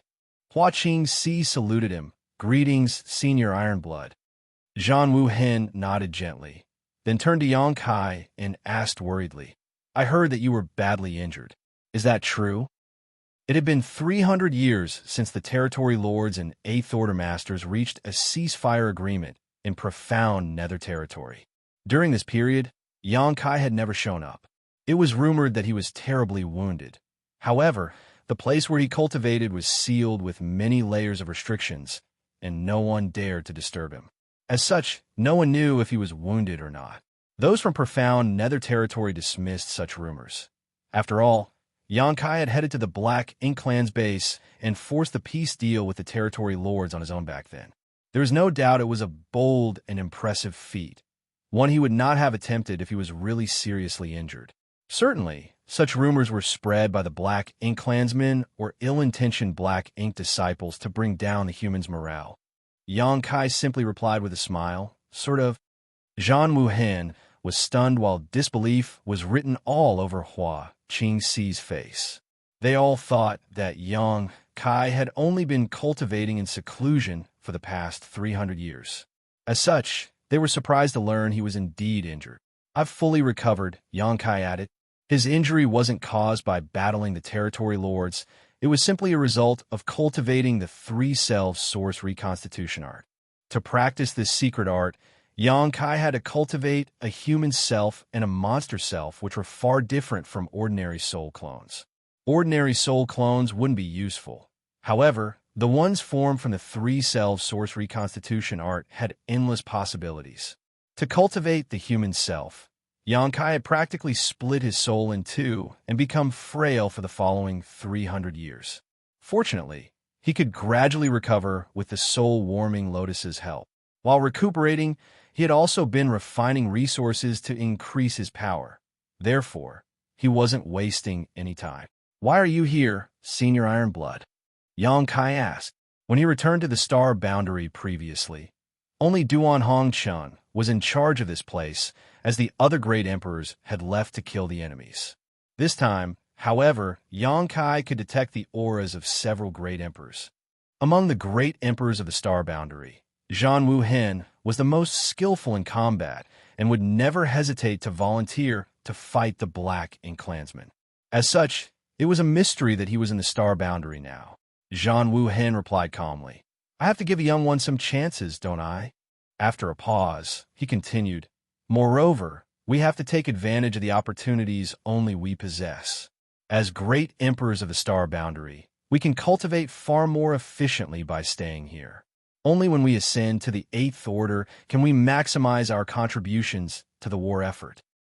Realizing the other man's intention, Xianxia replied with a smile, "You're indeed a far-sighted person, Senior Ironblood." Zhan Wuhen stared fixedly at him. "I suppose you share the same sentiment." "Indeed," Xianxia replied. "I sacrificed our immediate advantage and arrived at a peace deal with the Black Ink clan so that we could build a training ground for the next generation of soldiers. The juniors will eventually grow to be powerful. When the 7th Order Masters ascend to the 8th Order, they'll have to go to a new battlefield. It's not like we can ask them to cultivate in seclusion forever." Zhan Wuhen nodded. "I agree with you. It's not fun killing those feudal lords anymore. It would be better to ascend to the 8th Order sooner so that I can take a few territory lords' heads." Then he looked around and asked in puzzlement, "Who are you waiting for?" Xianxia explained, "Some of the people in my small universe are ready to ascend to the open heaven realm. I have to bring them out." Hearing his explanation, Zhan Wuhen nodded. Martial Peak, Chapter 5590, So Strange. Inside the Void Dao Temple, many future open heaven realm masters had gathered together. There were around 300 people in the Dao Temple currently, and other than roughly 20 who hadn't fully refined the powers of Yin, Yang, and 5 elements, the rest were ready to leave and achieve a breakthrough. In front of everyone's eyes, the space in the center of the grand hall contorted. Like a stone dropping into a still lake, ripples spread across the place. Following that, an oval portal appeared in the originally empty space. The eyes of these future open heaven realm masters brightened in an instant. Lu Jingshan, who had been waiting for 3,000 years, immediately took action. While the others were still pleasantly surprised, he cupped his fist and said, "Fellow brothers and sister, I'll be going on ahead." The next moment, he charged towards the portal and disappeared. After Lu Jingshan made the first move, the others stopped hesitating as they streamed into the portal in an orderly manner. Fang Tianci was among the crowd. After the world spun around for a bit, he found himself in an expansive void. As he looked around, he realized there were innumerable stars in the distance. While hovering in this place, he felt how small and insignificant he truly was. Lu Jingshan, who was the first to leave the Dao Temple, came over and tugged Fang Tianci's sleeve before jutting out his chin in a particular direction. Fang Tianci looked in the same direction and saw a young man in some casual robes. "The Dao Lord," he exclaimed. He had seen the Dao Lord statue in the Grand Hall, where their seniors' names were recorded. The young man in front of him had 90% likeness to the main statue. As such, he could recognize him at first glance. Besides him, the other future open heaven realm masters, who had just left the Dao Temple, saw Xianxia as well, their gazes filled with admiration and fervor. More and more disciples emerged from the portal, and when the last one appeared, the portal disappeared abruptly. Xianxia swept a glance over them and announced, "Since you've chosen to leave the Void Dao Temple, you should all be prepared to battle the Black Ink clan. However, all of you are not powerful enough to do that yet. Focus on your ascension first. All of you are the geniuses in the Void world, and you've been nurtured for years in the Dao Temple. I suppose it won't be hard for you to make it to the open heaven realm. Don't disappoint me." As he spoke, he sent a signal to Hua Qingxi with his eyes. Seeing that, Hua Qingxi raised her hand and shot out hundreds of light beams before saying, "These are heavenly Yuan seal stabilizing pills. Consume one before attempting your breakthrough. It will be very useful." These future open heaven realm masters took the spirit pills and stared at them, evidently excited. In fact, they had been getting ready to break through to the open heaven realm for many years, so it wouldn't be a problem for them to achieve an ascension even without any external aids. Now that they had these heavenly Yuan seal stabilizing pills, they felt even more assured. They then saluted and thanked the two. Yang Kai waved his hand. "You may begin now." They then dispersed and looked for suitable places to attempt a breakthrough. Zhan Wuhen had remained silent all this while, but at this moment, he couldn't help saying, "If my memory serves me right, you brought a batch of disciples out of your small universe just 400 years ago." At that time, several thousand people emerged from Yang Kai's small universe. The magnificent sight of so many people achieving an ascension together shocked by Shi Imo Mei and the others in the Void Land. Although Zhan Wuhen was not there to witness it, he heard about it at a later time. To his surprise, there were another 300 good seedlings just 400 years later. Yang Kai explained, "The flow of time in my small universe is different from that in the outside world." It was the first time Zhan Wuhen heard about this, but after giving it some thought, he realized what was going on. Is it because of time principles? Yang Kai nodded. Although only 400 years have passed in the outside world, around 3,000 years have gone by in my small universe. Zhan Wuhen did some calculations and realized the flow of time in Yang Kai's small universe was about 7 to 8 times faster. In other words, a cultivator could grow rapidly before making it to the open heaven realm by cultivating in Yang Kai's small universe. There are significantly fewer people in my small universe than the star boundary. As such, fewer geniuses are produced in the same period. However, due to the difference in the flow of time, the absolute rate at which geniuses are produced isn't very different from the star boundary. Currently, several people who had the potential to directly ascend to the 5th order and above would appear in the star boundary every year. What about the percentage of those who have the potential to directly ascend to the 7th order? Zhan Wuhen asked. "Around 10% of them," Yang Kai replied. Hearing that, Zhan Wuhen was astounded. The percentage was indeed terrific. It was higher than that in the star boundary. Over the years, they had estimated that among those who had the potential to directly ascend to the 5th order and above, only 5% of them could directly make it to the 7th order. Of course, it must have something to do with the fact that there were far more people in the star boundary to begin with. There was only so much a world tree clone could do, and with such a massive population, fewer top geniuses were produced as the nourishment was shared between more people overall. With that said, besides the star boundary, the humans also had the myriad monsters world now. It had been some 300 years since Yang Kai planted a world tree clone in the myriad monsters world, and the nourishment of the world tree clone had started showing its effects. Now, many soldiers would spend military merits to get access to the myriad monsters world so that their friends and relatives or disciples in the same sect could live and cultivate there. As it had only been a short time since the world tree clone was planted, though, things hadn't yet stabilized in the myriad monsters world. When the world tree clone fully grew up a few hundred years later, the myriad monsters world was bound to become a second star boundary. More importantly, there were not any great emperors in the myriad monsters world yet. That was what the humans valued the most. The great emperors of the star boundary could cultivate far faster than others. However, the quotas in the star boundary had been fully taken up. As such, there wouldn't be any new great emperors in the foreseeable future. Nevertheless, the myriad monsters world was different as it was basically empty now. If anyone could receive the acknowledgement of the world's will and become a great emperor, their future would surely be bright. Moreover, there were a lot of great monsters in the myriad monsters world. Over the past 300 years, some great monsters managed to break through their limits and leave their world. Human masters would then bring those great monsters and use them on the battlefields. The entire myriad monsters world was a treasure trove that was yet to be dug up. As they spoke, the future open heaven realm masters had found their own places and consumed the spirit pills. Soon, streams of powerful aura were felt coming from all directions in the void. The sight of nearly 300 people achieving an ascension together was magnificent. However, compared to the several thousand people who had done so at the same time back then in Voidland, what was going on now was less remarkable. It might take the average cultivator some effort to achieve an ascension, but it had been smooth sailing for these cultivators who came from the Void Dao Temple. That was because most had refined the powers of Yin, Yang, and 5 elements a long time ago, and they were fully ready to achieve a breakthrough. Due to the Void World suppression, they were unable to explore the secrets of the open heaven realm, so all they could do was further consolidate their cultivation. Now that they had left the Void World, there were no more restraints, and with the help of Heavenly Yuan Seal stabilizing pills, they certainly wouldn't dawdle.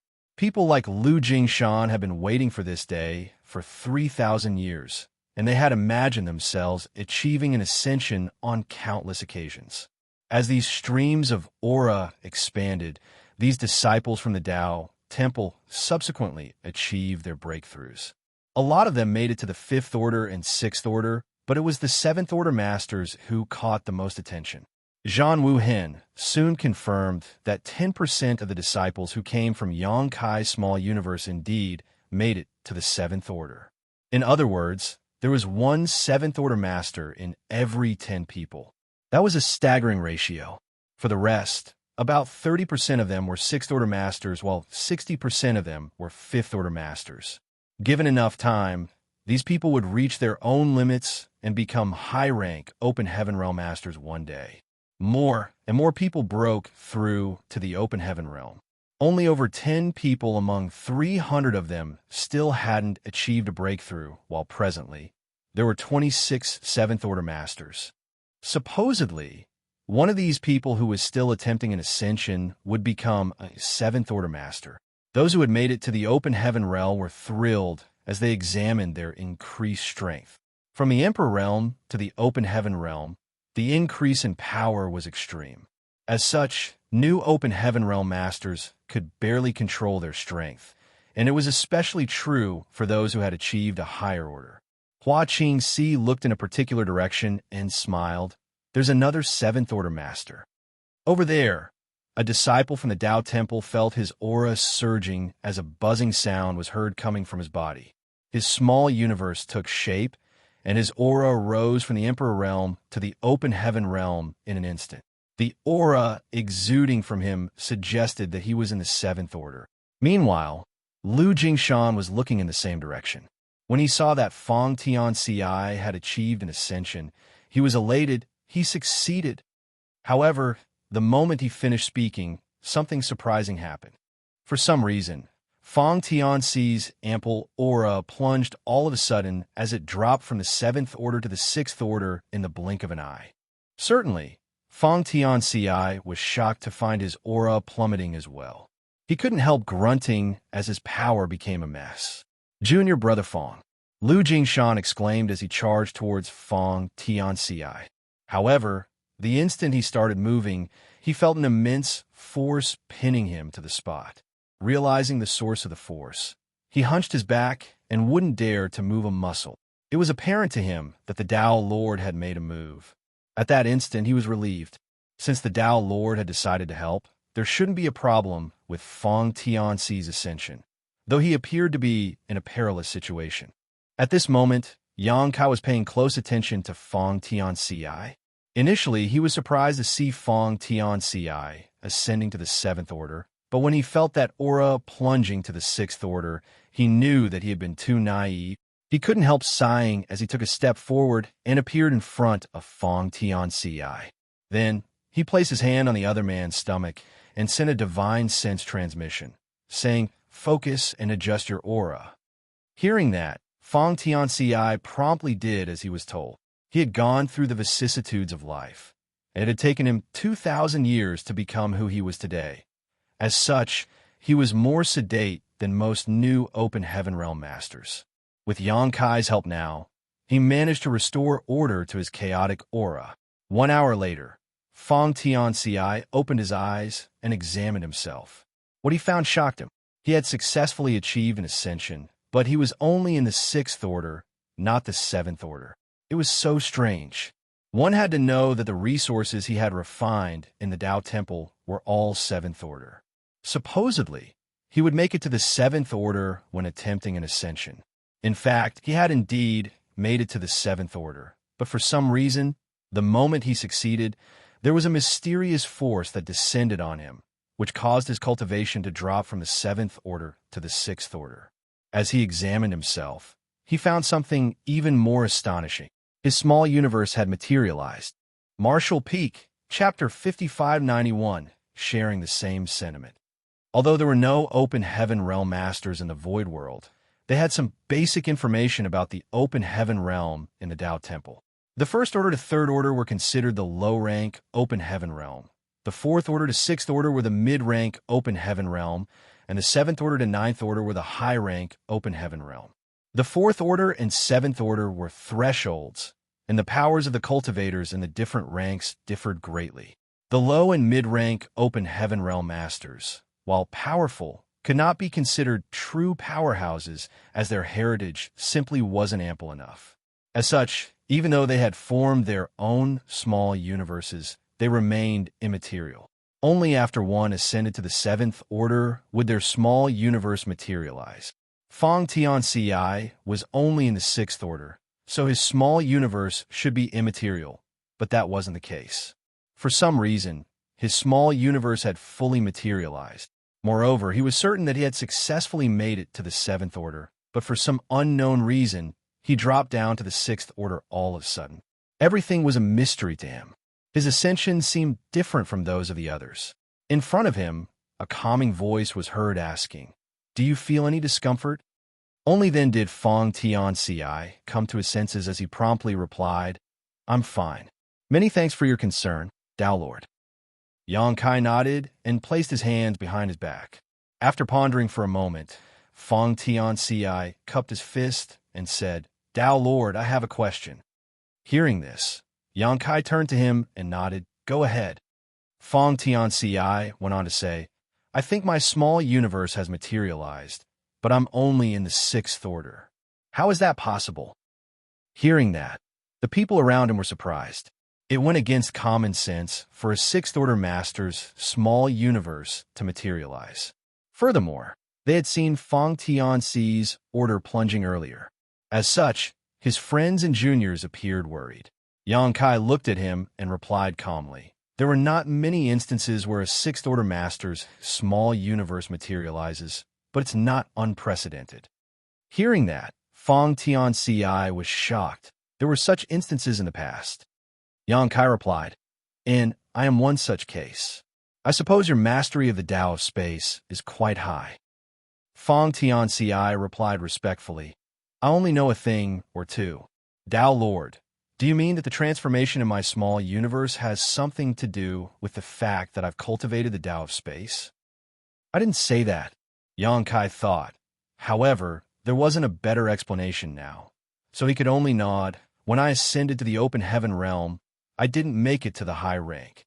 Nonetheless, the same thing happened to my small universe." Fang Tianxi fell into his thoughts, but he was evidently relieved. It was reassuring to know that there were similar instances in the past, and the same thing had happened to the Tao Lord. As such, it didn't seem to be a serious issue.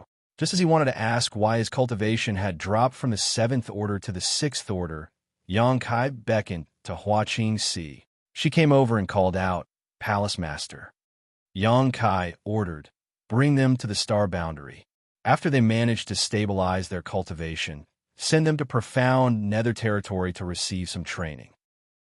Presently, there were a lot of 3rd Order and 4th Order Masters on the different battlefields, and in profound nether territory, there were even 1st Order and 2nd Order Masters. On the other hand, the weakest disciples from the Tao Temple were in the 5th Order. Therefore, they had to go through some tempering. However, profound nether territory was no longer sufficient to meet the needs of training the human soldiers. That was because too many people had headed to profound nether territory in the past 300 years. Xianxia was now preparing to open several similar training grounds. Only by having more great territories that could be used to train the next generation would they be able to meet the human race's growing needs. Having made up his mind, Xianxia cupped his fist at Zhang Wuhen, Senior Ironblood. "I'll take my leave now." Zhang Wuhen nodded in response. The next moment, Yangkai disappeared from the spot. The disciples who had cultivated the Tao of Space were awestruck by this display. There was no denying the Tao Lord was a true master of the Tao of Space. It was thanks to the Tao Lord's blessing that these disciples had a chance to cultivate the Tao of Space. But none of them were able to see how Yangkai disappeared just now. Xianxia then gathered these disciples together and introduced herself before leading them to the star boundary. Lu Jingshan approached Xianxia and gently nudged him with his elbow before saying smilingly, "Don't feel dejected, junior brother Fong. The sixth order open heaven realm is good as well. Didn't you hear the Tao Lord say that he didn't directly make it to the high rank when he first ascended? Given enough time, we can still become as powerful as him."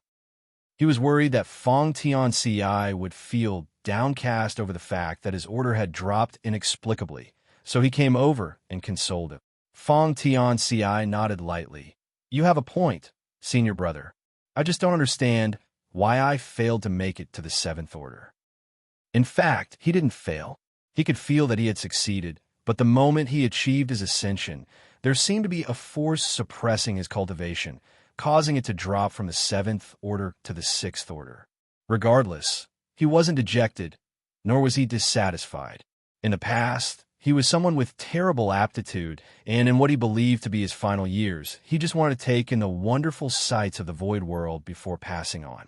It was for such a simple reason that he left the Fong family village. It had been more than 2,000 years since then, and he had grown from an immortal ascension boundary cultivator all the way to the sixth order open heaven realm. There was still a broad and bright future ahead of him, so he was more than content. Lu Jingshan said, "I'm glad that you've come to accept it. By the way, that tree is enormous. What do you suppose it is?" Fong Tianxi looked in the direction Lu Jingshan pointed and saw the colossal tree in the center of the star boundary. All the disciples from the Tao Temple were amazed, as they had never seen a tree of such enormity before. In fact, there was a similar tree in the void world, but no one had seen it before. Even in one of the newly formed small universes here, there was a similar sapling that swayed in the wind. However, the owner of this small universe was troubled by other matters and, as such, hadn't examined himself carefully yet. Otherwise, he would have discovered this sapling's presence. After these disciples from the Tao Temple followed Xianxia and landed on the star boundary, they dispersed to enter seclusion and consolidate their new cultivation. On the other hand, Yangkai headed to the great territory adjacent to the star boundary. Although there wasn't any war in this great territory, it was extremely bustling. That was because many human soldiers would gather together in this place to await the Supreme Headquarters deployments. Many alchemy and artifact refining bases had also been set up here. This was the Supreme Headquarters territory, and it served a similar purpose to that of the no-return pass back then. When Yangkai arrived at this place, he made sure not to alert too many people and soon found Mi Jingluan in one of the grand halls. When they met up, Mi Jingluan appeared rather haggard. He was one of the top 8th Order Masters, so it was rare to see him looking so exhausted. It was apparent that the affairs in this place had drained his energy greatly. Seeing the man, Mi Jingluan was surprised. "You finally stopped cultivating in seclusion." Yangkai nodded. "I've just returned from the star boundary." Mi Jingluan raised a brow and asked probingly, "What's your plan?" Yangkai glanced at him and laughed. "What kind of plan do you want me to have, senior brother me?" Mi Jingluan let out a sigh. "It seems that we share the same sentiment. We should cut to the chase, then. Which great territory is in the most perilous situation right now?" With a solemn expression, Mi Jingluan replied, "Twin Poles territory. The Blacking clan have been sending increasing numbers of troops to that place. It seems that they're determined to occupy Twin Poles territory. Although we're dealing with them for now, I'm sure you know that the number of people on our side pales compared to the Blacking clan. They have no qualms about sending their soldiers to die, but it's completely different for us humans.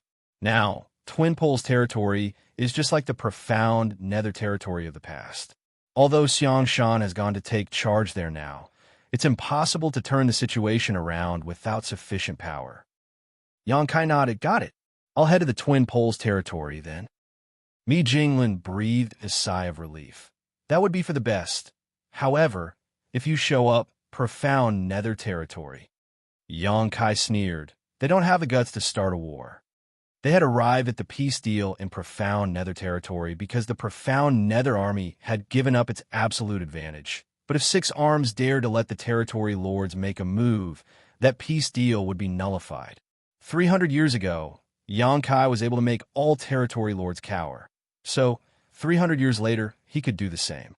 Mi Jinglin was stunned for a moment as he deeply felt that old men like them were gradually being surpassed by the young ones, which made him feel slightly dejected. One had to know that for a long time, Eighth Order masters like them had been the pillars of the human race for millennia. However, even someone like Xianxia was unable to affect the overall situation in a great territory on his own. Although Xianxia had decided to assume command of Twin Poles territory, he could only slow the humans' defeat, not stop it, much less reverse the situation. However, this newly promoted Eighth Order master named Yang Kai, who was thousands of years younger than them, was confident to the point that he showed no regard for those powerful, innate territory lords whatsoever.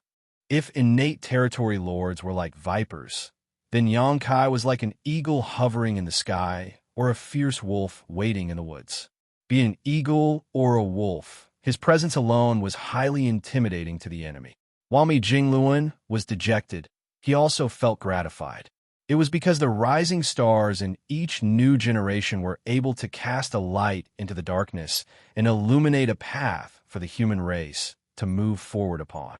They only had Yang Kai now, but there were bound to be more talented people in the future. On the profound Nether Territory battlefield, the new Open Heaven Realm Masters had started showcasing their strength as they made a name for themselves through the blood and lives of the enemy. They were growing stronger by the day, and they would certainly be important figures in the fights against the Black Ink Clan in the future. Nonetheless, there was only one profound Nether Territory, and over the past few hundred years, as more and more soldiers streamed into this place, the originally spacious battlefield now appeared cramped. If Yang Kai could see this, there was no way Mi Jinglin and Xianxia hadn't. The humans needed more training grounds. Previously, Mi Jinglin had wanted to ask Yang Kai to create another profound nether territory. However, after the peace deal was reached, Yang Kai went into seclusion for 300 years. Before that, Yang Kai had ordered that unless there was an emergency that absolutely required his assistance, no one should disturb him. Although no one knew what Yang Kai was doing, he must have had a very important reason to issue such a command. As such, Mi Jinglin didn't dare to disturb him lightly. Fortunately, Yang Kai headed to the Supreme Headquarters right after he left seclusion, and he shared the same sentiment as Mi Jinglin, which allowed the latter to relax slightly. This young Eighth Order Master wasn't only powerful, but he could also see the bigger picture. It was delightful to work with people like him. If it's possible, please create several more training grounds. I'm sure the Black Ink clansmen wouldn't dare to make a fuss if you're the one proposing, Mi Jinglin urged. Yang Kai guffawed. That was my plan from the start. Marshall Peak, Chapter 5592, Twin Poles Territory. The war in Twin Poles Territory was at a stalemate. Around 300 years ago, the Black Ink clan was in a disadvantageous position in profound Nether Territory, and many of their territory lords were killed. Although they arrived at a peace deal with the humans later, that didn't mean those fallen territory lords returned from the grave. As though trying to boost their morale and restore their dignity, the Black Ink clan had intensified their offensives in several great territories, and the one where they were the most aggressive was Twin Poles territory. Apparently, the Black Ink clan had made this great territory their primary target. Over the years, they had been continuously sending more soldiers here in an effort to use their advantage in numbers to suppress the humans. In the past, if the humans were faced with attacks of such intensity, they would have lost Twin Poles territory to the enemy already. Nevertheless, with the continuous production of evil, purging divine spears over the years, the humans were not without the means to resist. After the evil, purging divine spears were crafted by the artifact refiners, The divine spirits who were able to use the great sun and moon marks would seal purifying light into them. Then, the evil, purging divine spears would be distributed to the human masters who would put them to good use on the battlefields. For this reason, half of the evil, purging divine spears originally allocated to profound nether territory had been diverted to Twin Poles territory. In any case, the territory lords in profound nether territory wouldn't dare to make a move. As such, those in profound nether territory didn't need as many evil, purging divine spears as those in the other great territories. In every great battle, the things that shone the brightest were the evil, purging divine spears when they exploded. These miniature suns lit up the endless darkness and helped the humans persevere in battle. When Xianxia arrived at Twin Poles territory, the two races were already locked in an intense battle. The innumerable black ink clan soldiers hovered in the void, as though trying to announce to the humans that they were the owners of this place. On the other hand, the humans could only use the fortresses they had built over the years to fend off the enemies. The humans in Twin Poles territory were no longer able to confront the Black Ink clan in the open, but even the strongest defense would be broken through one day if it was constantly under assault.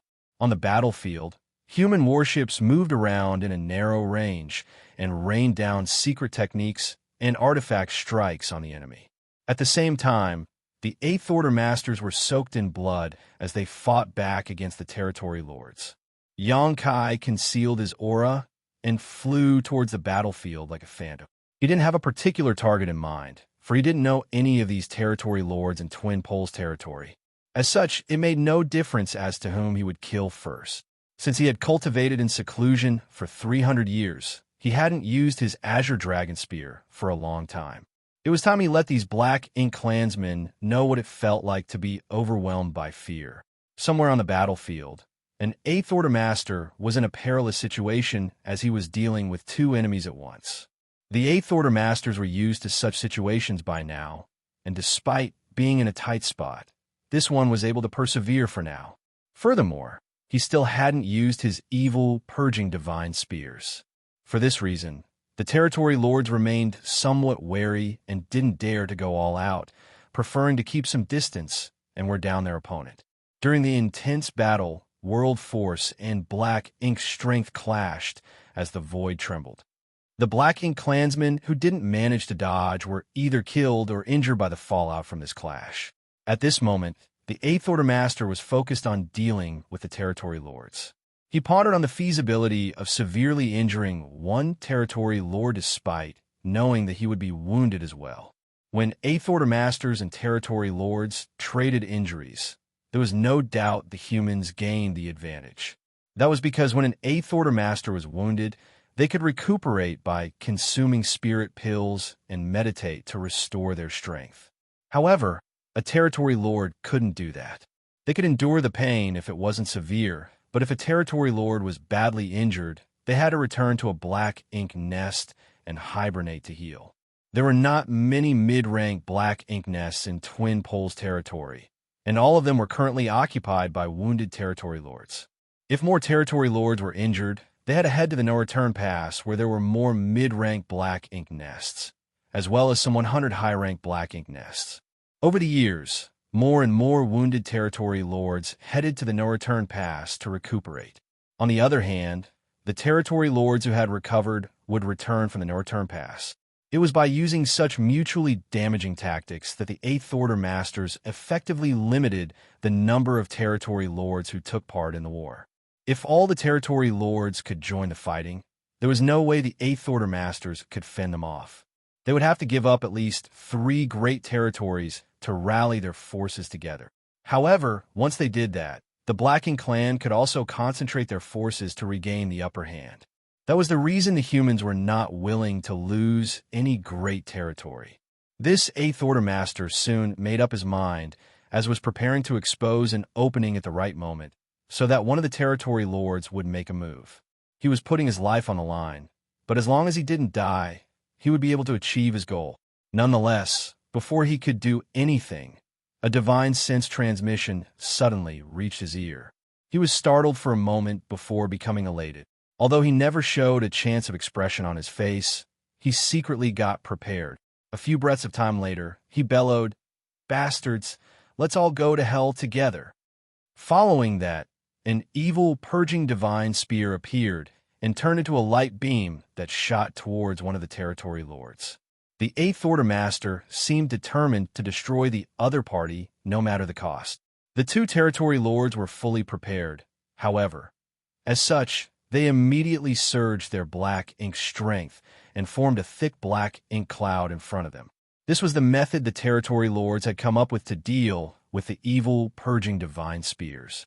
Purifying light was indeed the arch-nemesis of black ink strength, and once an evil, purging divine spear was sent out, a territory lord would find it hard to dodge regardless of how agile they were. Since that was the case, their best option was to release a lot of black ink strength to block and offset the purifying light's power. The instant the light exploded, the Eighth Order Master and the territory lords were temporarily blinded. However, the battle intensified at that moment. Just as both parties believed they were on the winning side, fatal moves were cast all of a sudden. The thick black ink strength was dispersed in the blink of an eye. One of the territory lords, who was targeted by the evil, purging divine spear, grunted as his aura plunged. On the other hand, the unaffected territory lord extended his hand towards the white light. Enduring the scorching heat, he sent his attack towards the Eighth Order Master. Both parties were in close quarters. Since the Eighth Order Master had just used an evil, purging divine spear, there was no way he could dodge this attack. The territory lord could already imagine the human spraying out a mouthful of blood. However, just then, a flash of spiritual energy could be felt from nearby. Following that, the attacking territory lord felt like something had pierced into his head. The sharp pain in his mind made him lose focus for a moment, and his black ink strength faltered. His hand froze as an excruciating pain suddenly came from his chest. When he looked down, he saw a spear penetrating through him. A violent force burst forth as his burly figure exploded into countless pieces, which then spread out across the void. These two territory lords had been guarding against the Eighth Order Master using the evil, purging divine spear. As such, neither of them would have expected that someone would use a soul attack on them at that moment. The territory lord lost his life while completely unsuspecting. As the blood spattered, Xianxia hovered in the void with his spear in his hand and arched his brow. After his most recent seclusion ended, it seemed it had become easier for him to kill a territory lord. He couldn't help thinking that an open heaven realm master, especially a high-rank one, indeed had to cultivate for a long time to build up their heritage. Over the past 300 years, Xianxia had consumed an enormous amount of resources to strengthen his world force. With the purifying effects of the World Tree clone in his small universe, he estimated that he was now 10% stronger than before he entered seclusion. It was said that Old Ginger was spicier, and this seemed especially true for open heaven realm masters. Now, Xianxia wasn't someone who had just ascended to the Eighth Order open heaven realm. He could be considered an experienced master. Besides the increase in heritage, he also had to literally tear his soul in half to cultivate his human self. This kind of tearing was unlike activating a soul-rending thorn, where Xianxia would only sacrifice a small portion of his soul. For this reason, he became weak for the past 300 years. It was only thanks to the soul-warming lotus help that he gradually recovered. With that said, the improvement this time was conspicuous. Before, whenever Xianxia activated a soul-rending thorn, he would feel a sharp pain in his head, which he could somewhat endure thanks to many repeated experiences. However, when he used a soul-rending thorn today, the pain he felt was less aggravating. It went to show that his soul had strengthened. Many thoughts flashed across Xianxia's mind as the pieces of the dead territory lord floated past him. On the other hand, the Eighth Order Master, who received the warning from Xianxia earlier, forcefully struck out at the territory lord who had been affected by the evil, purging divine spear. The turn of events had stunned the territory lord, as he had no idea why his companion was killed all of a sudden. While in a dazed state, he turned to stare at Xianxia. According to their original plan, he would get hit by the evil, purging divine spear and offset the purifying light with the gathered black ink strength from earlier on. Then, he would join forces with his unaffected companion. He was confident that they could injure or even kill this Eighth Order Master. Nonetheless, his companion was killed in the blink of an eye. Following that, he saw a spear-holding young man with a dispassionate expression standing beside him. He found the young man familiar, as though he had seen him before. Xianxia, after a moment of pondering, he finally recalled where he had come across this young man before. This guy was Xianxia, the one who had managed to completely suppress the territory lords in profound nether territory. He was also the one who had kicked up a storm in the No-Return Pass and even escaped from the royal lord's pursuit. All the Black Ink Clan's top masters had seen Xianxia's image before. It was rumored that this human had some mysterious method he could use to kill innate territory lords in an instant. Some 30 territory lords were directly or indirectly killed by him in profound nether territory within just 30 years. The royal lord was so enraged by this that he had repeatedly reprimanded Six Arms, who was in charge of that place. Left with no other choice, the Black Ink Clansmen in profound nether territory were forced to accept a peace deal Xianxia had come up with. As such, the territory lords there couldn't have a hand in the war. When word got out, the Black Ink Clan masters in the other great territories were both shocked and doubtful. Many of them felt that their comrades in profound nether territory were exaggerating Xianxia's abilities. This human was only in the Eighth Order, after all. Therefore, how was he supposed to suppress all the Black Ink Clan masters in profound nether territory on his own? Even Xianxia was unable to achieve that. This territory lord had thought much the same, feeling that Six Arms and the others in profound nether territory were too weak and had simply let Xianxia run rampant. If this Xianxia had the guts to come to Twin Poles territory, he would certainly teach this arrogant human a lesson. Now, Xianxia had really come, and it wasn't until this moment that the territory lord realized how naive he had been. It was said that Xianxia was able to cow and intimidate all the Black Ink Clan masters of an entire great territory on his own. Even if there was a bit of exaggeration, there was no denying Xianxia was powerful. But up until now, the territory lord still had no idea how his companion was killed. There wasn't any time left for him to ponder, though. While he was still in a daze, the Eighth Order Master struck him with his fist. As the violent world force exploded, an indent formed on the territory lord's chest, which caused him to spray out a mouthful of black blood. Martial Peak, Chapter 5593, No One Seems Happy. The Eighth Order Master was surprised that he had succeeded. It never crossed his mind that the territory lord would fall into a dazed state because of his companion's death. Certainly, he wouldn't let him off while the other party was beside himself. He quickly called out to Xianxia, "Kill him." Following that, he charged towards the territory lord again. Certainly, Xianxia needed no reminder as he shot forward and made sure the territory lord couldn't escape. As he wielded his azure dragon spear, the spear's shadows rained down on the territory lord. Although his attack seemed unsophisticated, its hidden power was enormous. As the injured territory lord was pincered by his enemies, he swiftly fell into an absolute disadvantage. 10 breaths of time later, the azure dragon spear penetrated the territory lord's head and reaped his life. 2 territory lords had died within moments of each other. Despite the noisy battlefield, their deaths couldn't be concealed. Everyone on the battlefield froze for a moment when the second territory lord fell, and countless pairs of eyes turned in the direction of the disturbance. The Eighth Order Masters were elated while the territory lords were soon overwhelmed with fear. All of a sudden, one territory lord yelled, "Xianxia!"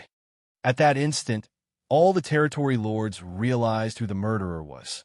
He was the human who had suppressed all the Black Ink Clan masters in profound nether territory on his own. The royal lord had even issued a warning to all the territory lords to be cautious of this menace.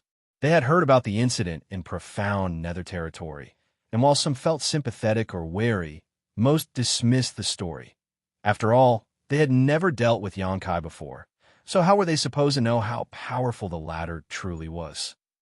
Fortunately for them, after the 2 races arrived at a peace deal 300 years ago in profound nether territory, Xianxia went missing. Based on what the Black Ink disciples revealed to them, Xianxia seemed to be cultivating in seclusion. Nevertheless, he appeared in Twin Poles territory today, and the instant he did, he managed to kill two powerful, innate territory lords. The territory lords, who had dismissed the stories from back then, now knew that what they had heard was true. It wasn't that no territory lords had lost their lives before in Twin Poles territory over the centuries. Nonetheless, there was no precedent where two territory lords died in such quick succession. There was no denying Xianxia had some inscrutable methods up his sleeve. Fear and wariness soon spread across the Black Ink clansmen. With the spear in his hand, Xianxia guffawed, his laugh as loud as thunder as he called out, "I'm back. Did you miss me? Why didn't you stay gone forever?" The territory lords cursed at him under their breath while wondering, "What's wrong with Six Arms? This madman exited seclusion, but we've received no warning from profound nether territory at all." However, at this moment, the territory lords didn't have time to curse out Six Arms. When Xianxia swept a gaze over them, they felt their chests tightening as they were worried they would be targeted next. Meanwhile, things got much better for the Eighth Order Masters. Originally, the Eighth Order Masters were at a disadvantage as they were greatly outnumbered by the territory lords. Nonetheless, at this moment, all the territory lords slowed down their attacks as they were wary of Xianxia, allowing the humans to catch their breath. Many veteran Eighth Order Masters couldn't help feeling amazed that Xianxia alone was able to exude such deterrence on so many enemies. "No one seems happy to see me. That's fine, I won't force you to respond." As Xianxia wielded his spear, he disappeared from the spot the moment he finished speaking. The territory lords nearby felt their hair standing on end. None of them had seen how Xianxia vanished. As such, they had no idea where he would reappear. This kind of uncertainty was extremely unnerving. At this moment, the territory lords could only carefully guard their souls against any potential sneak attacks. That was because they knew that once Xianxia made a move, he would directly use that strange method that could penetrate one's soul before launching life-threatening attacks on them. A shriek was suddenly heard from a certain direction on the battlefield. As expected, a territory lord was hit. The soul-rending thorns were extremely powerful, so even if a territory lord was determined to protect their soul, they couldn't possibly ward it off entirely, only somewhat weakening the impact. On this chaotic battlefield, once an individual's soul was disturbed, they would immediately find themselves in a life-and-death crisis. The territory lords who hadn't been hit felt relieved, which immediately after made them feel ashamed, but there was nothing they could do about it. When they looked at the source of the cry, they indeed saw Xianxia appearing there like a phantom. Working with another Eighth Order Master, he bombarded an innate territory lord with attacks. It was the first time the territory lords in Twin Poles territory witnessed Xianxia's power. The power of his spear seemed able to shatter the void itself. So while the targeted territory lord intended to flee, space around him contorted and warped, causing his movements to become sluggish and disjointed. How was he supposed to escape under such circumstances? Just several breaths of time later, the targeted territory lord was horribly injured. His dark blood and black ink strength spurted out of his wounds at the same time as his aura plunged. Following that, the Eighth Order Master, who had been dealing with the territory lord, pushed out a palm and smashed his opponent into a paste. How brutal! It wasn't until the territory lords witnessed Xianxia's power that they realized he was more formidable than what they had heard. The Eighth Order Master then flew to the nearest battle to offer his help. On the other hand, Xianxia remained on the same spot and said something that horrified the territory lords. Who's next? It was as though he was playing some sort of sick game, and whoever he had his eyes on would die. Naturally, no territory lord volunteered to be the next victim. 3 territory lords had lost their lives in a very short period. It seemed that once Xianxia made a move, he would certainly succeed. It was only natural that nobody wanted to be targeted by him. The territory lords, who originally had the upper hand on the battlefield, started retreating. On the other hand, the Eighth Order Masters were relentless. They had been suppressed by the territory lords for years, so now that the tables had turned, They ecstatically attacked the enemies while the territory lords grumbled in annoyance. Just as the territory lords were feeling anxious, another one of them suffered tragedy. Spirit energy fluctuations flared up momentarily. Then a violent force exploded as a territory lord lost his life. In one of the battles, a brawny, innate territory lord with purple skin and hair roared. He can only use the same move 3 times. There's no need to be afraid of him now that he's used up all his chances. There were over 100 territory lords who were involved in this battle in Twin Poles territory. However, this purple-haired territory lord was apparently one of the strongest. In fact, he was the territory lord who was in charge of Twin Poles territory, his status equivalent to that of 6 arms in profound nether territory. He had been vigilant after he realized Xianxia's presence, but he never said a word. It wasn't until he was certain that Xianxia had used the soul-rending thorns 3 times that he reminded the other territory lords. There had been 3 territory lords who got struck by the strange soul attacks, and now that Xianxia was no longer able to use this trump card again, he became just a slightly more powerful 8th Order Master. Therefore, the territory lords wouldn't need to be as wary of him. Hearing that, the territory lords finally came to their senses. That's right. Xianxia has used that move 3 times already. Why should we be afraid of him? The territory lords who had been retreating immediately turned around, and this time, it was the 8th Order Masters who suffered. You like running your mouth, don't you? Across from the purple-haired territory lord, Xianxia wielded his saber as the dazzling saber light formed a crack in the void. For the past 100 years, Xianxia had been stationed in Twin Poles territory, and he had exchanged moves with this purple-haired territory lord dozens of times. Since both of them were equally matched, neither could destroy the other. Despite facing this imposing attack, the territory lord easily dodged it. However, the next instant, the purple-haired territory lord's expression turned solemn, for he realized that an aura had locked onto him. From the corner of his eye, he could see that Xianxia, who was over 1,000,000 kilometers away just a moment ago, had appeared right beside him. A spear quietly extended towards him and was about to strike its mark. Instinctively, the purple-haired territory lord leaned backwards to avoid the attack. Nevertheless, when he detected the familiar spiritual energy fluctuation and was flabbergasted. He can still use his soul attack? Impossible. Xianxia had used the same move in profound nether territory many times before, but in every battle, he only ever used it 3 times before he became powerless to fight. Why was it different now, when he was in Twin Poles territory? It was only then that the purple-haired territory lord recalled that Xianxia had been cultivating in seclusion for 300 years, so it was unlikely that his power hadn't increased at least a bit. His 3-time limit was information the Black Ink clan had gathered 300 years ago. Now, Xianxia could probably use the same move 4 times, maybe even 5 times. Upon that realization, the purple-haired territory lord regretted opening his mouth. If he had known this would be the outcome, he wouldn't have called out and attracted Xianxia's attention. Unbeknownst to him, even if he said nothing, Xianxia had already saved his last soul-rending thorn for him.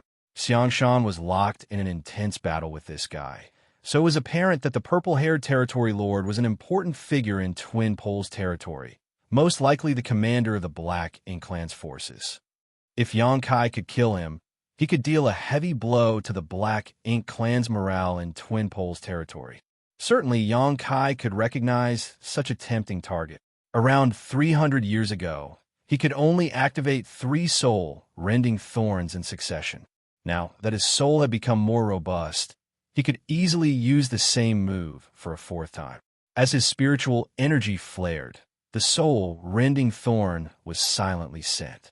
The purple-haired territory lord's soul was torn open, and the sharp pain in his mind caused him to roar. At the same time, all his Black Ink strength undulated violently. Xianxia's spear brushed past the territory lord's face, the intense weave of Tao strength scraping off a large piece of flesh, drawing an even more pitiful wail from the latter's lips. Since his attack was unsuccessful, though, Xianxia swept his spear down like a whip, forcing the territory lord back. At the same time, Xianxia swung his saber, sending out a burst of saber lights that formed a cage, covering the section of the void around the territory lord. Xianxia was a veteran of thousands of battles, so he naturally wouldn't miss such an opportunity. The saber light cage swiftly contracted towards the center, and when they dissipated, the purple-haired territory lord's battered figure was revealed. His brawny figure was covered in wounds which were so deep that one could see his bones. There was no denying he was in a sorry state. All the same, he hadn't lost his life. As his thick black ink strength undulated, a fire seemed to ignite in his eyes as he charged towards Xianxia instead of backing down. Now that he was so badly injured, and both Xianxia and Xianxia, two of the most powerful Eighth Order masters in the entire human race, were targeting him, this territory lord had no doubt he would die here today. As such, he abandoned all thoughts of escape and instead was determined to drag one of them down with him in death. Naturally, Xianxia was his target. As long as he could kill Xianxia, his death would be meaningful. The innate territory lord unleashed every last bit of his power, causing even more dark blood and black ink strength to spurt from his wounds. At that moment, the purple-haired territory lord was like a fierce god who emerged from the primordial chaos, his majestic presence causing the universe around him to tremble. Martial Peak, Chapter 5594, My Head is Harder. Since his return from the black ink battlefield, Xianxia had dealt with a lot of innate territory lords and even killed many of them.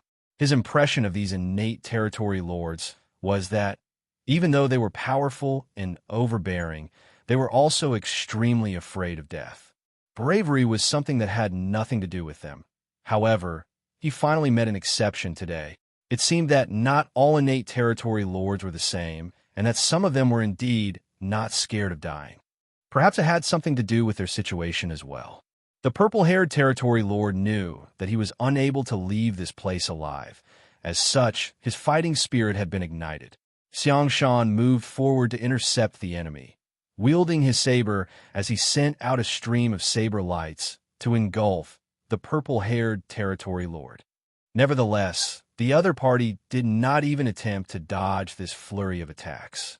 Although the saber lights opened even more wounds on his body, the territory lord still steadfastly charged towards Xianxia. The next instant, he was faced with a spear. The purple-haired territory lord jerked his head to the side, causing the spear to graze his neck. The fresh wound on his neck exploded as his dark blood spurted out, but despite that, he relentlessly approached Xianxia. Xianxia tried to retract his spear, but his attempt failed. That was because the other party had already clinched the Azure Dragon Spear and exerted an immense amount of force with his hand, ensuring that Xianxia couldn't retrieve his weapon. "Get over here." Determination was written all over the purple-haired territory lord's hideous face as he thrust his free hand towards Xianxia. He had channeled all his power into this attack, causing the space around them to shatter in an instant. Initially, Xianxia wanted to use space principles to dodge using instantaneous movement, but to his surprise, the other party had anticipated this move and preempted him. Furthermore, he had used 4 soul-rending thorns already, so his head was throbbing and his thoughts had become sluggish.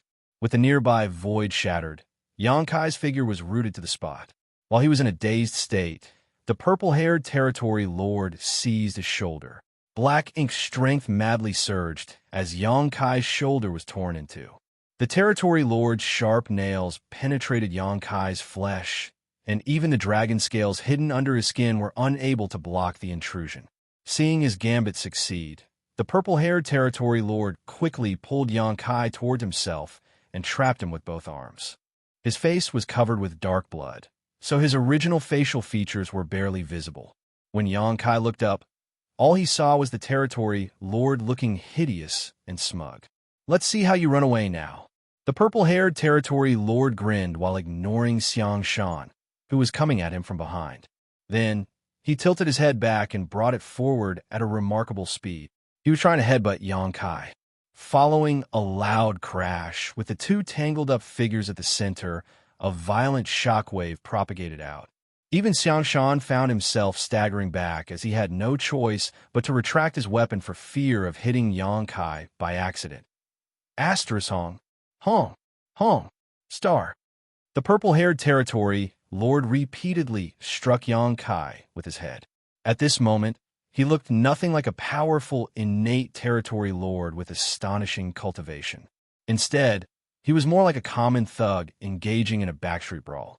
There were no sophisticated moves to speak of, as he seemed determined to destroy the other party by smashing his head open with his own. The sight stunned all the other territory lords and Eighth Order masters.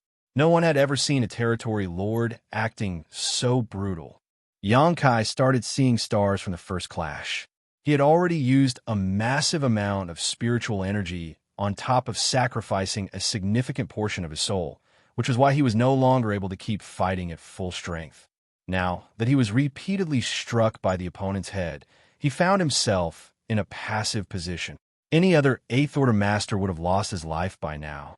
Since his ascension to the Eighth Order, Yang Kai had never suffered such a setback because of a lone territory lord before. Even though he was struck dizzy, he only turned more furious and aggressive. Yang Kai let go of his spear and grasped the purple-haired territory lord's arms. His face, which was covered with golden blood, became hideous as fire burned in his eyes. As the other party tilted his head back, he mirrored the action. A hint of surprise flashed across the territory lord's eyes, for he thought that Yang Kai had lost all his strength before now. The next moment, an even louder crash was heard. Xianxia, who was hovering nearby, waiting for a chance to strike, was dumbfounded as he felt a violent shockwave rush towards him and push him back even further.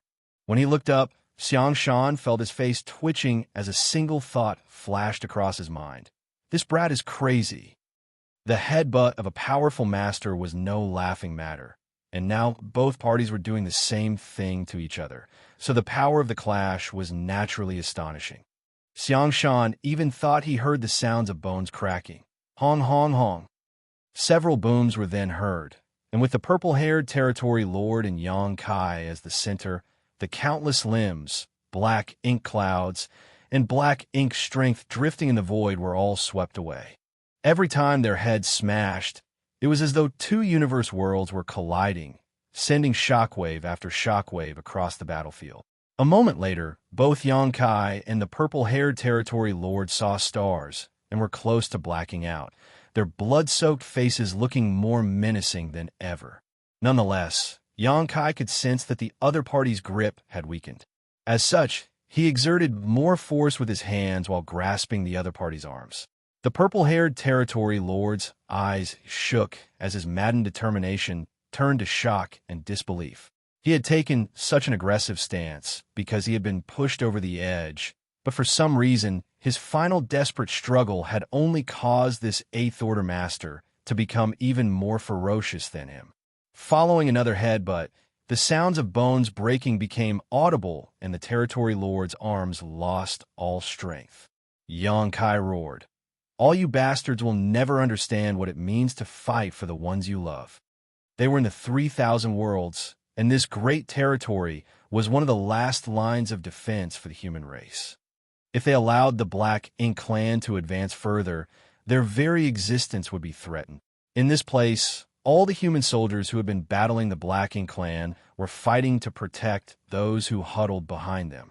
Unlike these evil invaders, the humans did not have a choice to retreat. Since the enemies were brutal and ruthless, they had to be even more savage.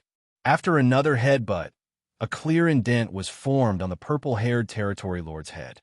His eyes had completely rolled back, and his aura was weakening by the breath like a ball leaking air.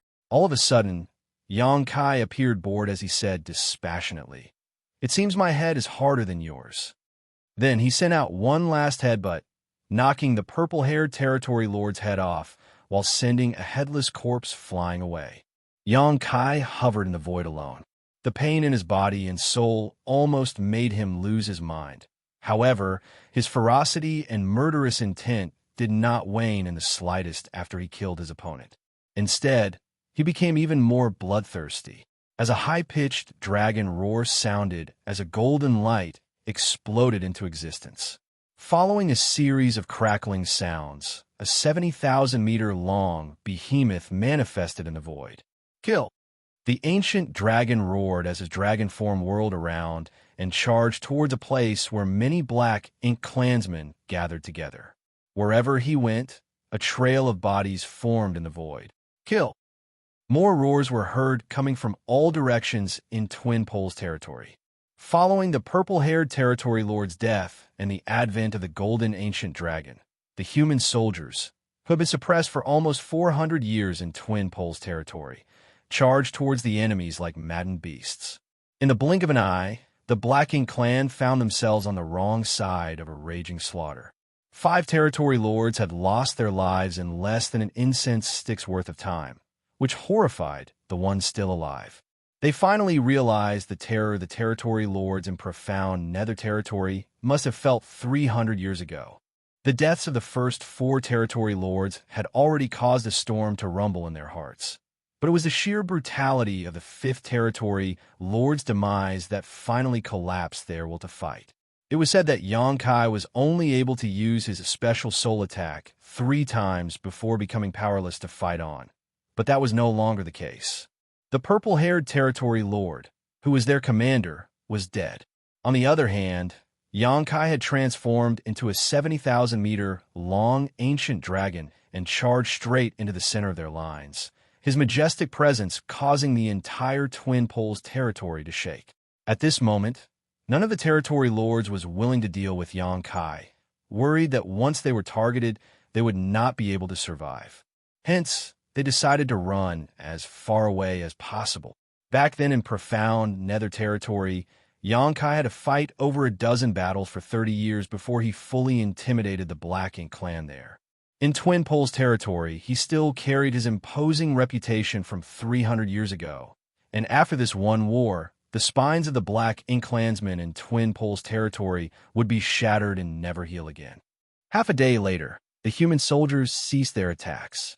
All of them were elated, feeling that they had finally vented out the fury that had been accumulating in their hearts over several hundreds of years. As they returned to their bases and camps, all of them smiled brightly as though they were celebrating some kind of festivity. Killing 5 territory lords couldn't be considered a war-ending achievement. However, in their follow-up pursuit of the enemy, the human army managed to slaughter over 1 million Black Ink clansmen, which was a huge strategic victory. All this had been brought about by Xianxia alone. While the soldiers were counting their kills, they realized that the biggest contributor, Xianxia, was nowhere to be found. They speculated that he must be recuperating.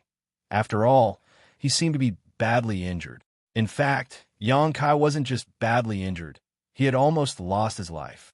Other than the drawbacks of using 4 soul, rending thorns in quick succession, his clash with the purple-haired territory lord later had left him half dead. Although his body was robust as he had a dragon vein, the series of headbutts still cracked his skull. It would probably take him several years to heal these injuries. With that said, it was not like he hadn't gained something after this battle. After attacking so many territory lords using his soul-rending thorns, Xianxia had become confident he could easily kill them, which caused him to underestimate those innate territory lords as he thought that they were too cowardly to use their strength. Now he realized he had overestimated himself and underestimated the enemy. The simple truth was no innate territory lord was easy to deal with. It was only because of his unique methods and great infamy that most territory lords simply lost the will to fight when they were confronted by him. As such, he could easily kill many territory lords. However, if every territory lord was like the purple-haired territory lord he met today, who was willing to sacrifice his life to drag him down with him, things would become far thornier. The purple-haired territory lord was struck by a soul-rending thorn, then hit by attacks from both Xianxia and Xianxia at the same time, but he remained undaunted.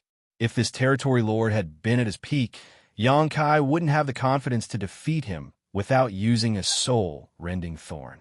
He was still an innate territory lord, and, as such, significantly more powerful than those acquired territory lords. Xianxia was secretly glad that these innate territory lords were unable to become royal lords. Otherwise, the humans might not be able to deal with them. After giving it some thought, he realized that while he shouldn't underestimate his enemies, he also shouldn't dismiss his own capabilities. At the very least, he had managed to kill a lot of territory lords. Furthermore, it had only been a short time since he ascended to the Eighth Order, so he was still far from reaching his peak. When he reached the very peak of the Eighth Order one day, Xianxia was confident he could defeat these innate territory lords with ease with just his own strength.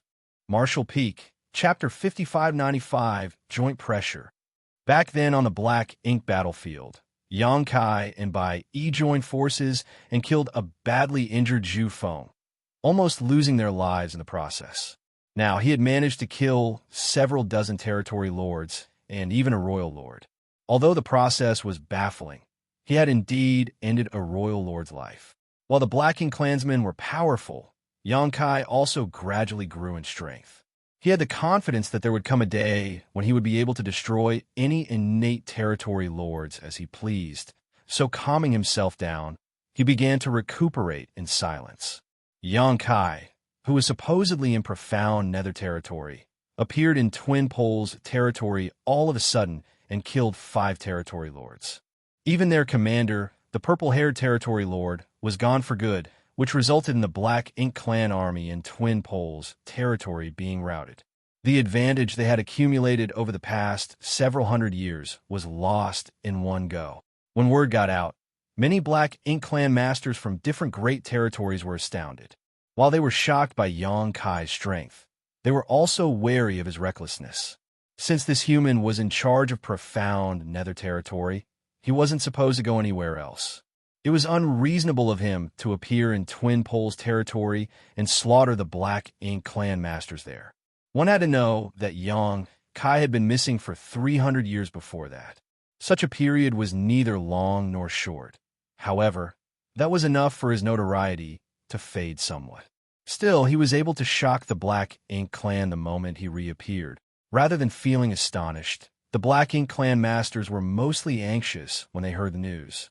Xianxia had appeared in Twin Poles territory this time, but what about next time? Would he appear in Langya territory, soul-shaking territory, or some other great territory? It was definitely easier to sneak into someone's house than keep one's guard up against a thief all the time. If Xianxia was allowed to go wherever he pleased, it would pose a huge threat to the Black Ink clan.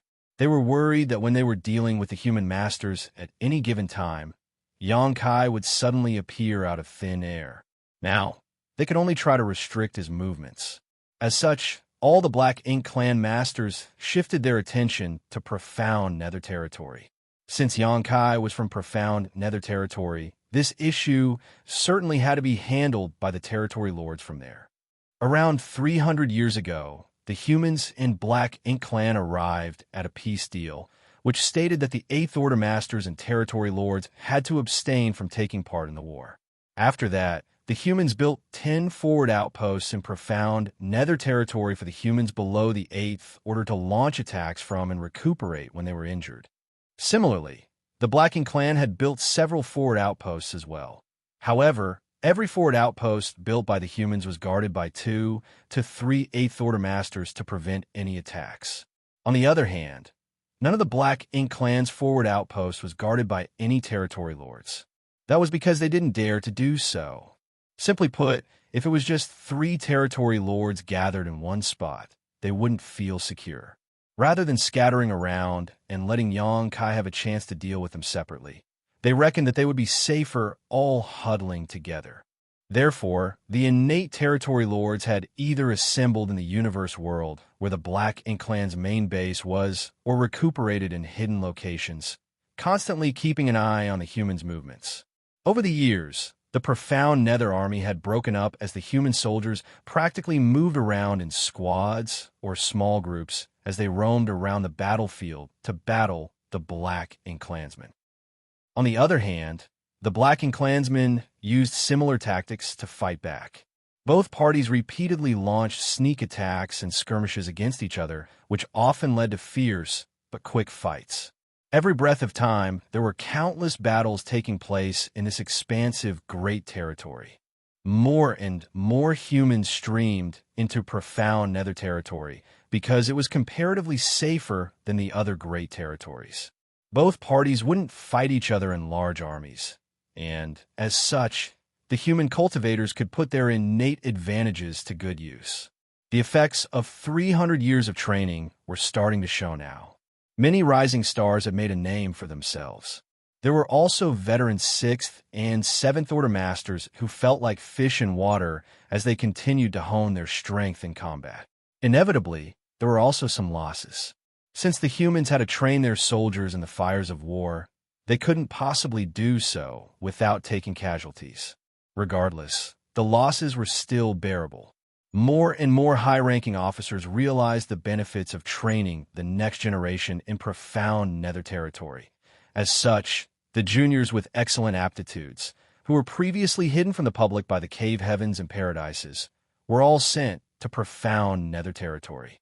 This allowed them to clash with the Black Ink clan and experience life and death struggles, which stimulated their growth. All in all, even though there were countless battles in profound Nether territory, everything was well within the control of the humans and Black Ink clan. For this reason, the territory lords in profound Nether territory could enjoy their lives with peace of mind for hundreds of years, as they were no longer worried about Xianxia launching a sneak attack on them. However, their peaceful days had now come to an end.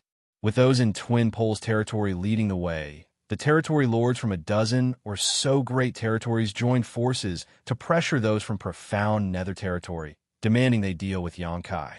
In the Black Ink clan's main base in profound Nether territory, many territory lords had gathered together in the main conference hall. The atmosphere was rather gloomy. Six Arms was seated at the head of the hall as he swept a glance over them before solemnly declaring, "Let's discuss how we should deal with this matter." However, no one said a word. With a grim expression, Six Arms snapped, "Are you all dumb?" Although they were all innate territory lords, he was the commander appointed by the royal lord. Furthermore, he was also the strongest among them. Hence, the other territory lords were naturally afraid of him. When the territory lords spoke up, "Sir Six Arms, it's not easy to handle this issue. The peace agreement we reached with Xianxia only states that the 8th Order Masters and territory lords are not allowed to interfere in the war in the profound Nether territory. He hasn't broken his promise, so what can we do?" Another territory lord nodded in agreement and said, "He has a point. Over the past 300 years, the 8th Order humans have never made a move. It is not an exaggeration to say they have rigidly stuck to the agreement. If we make a rash move, Xianxia might retaliate by slaughtering us."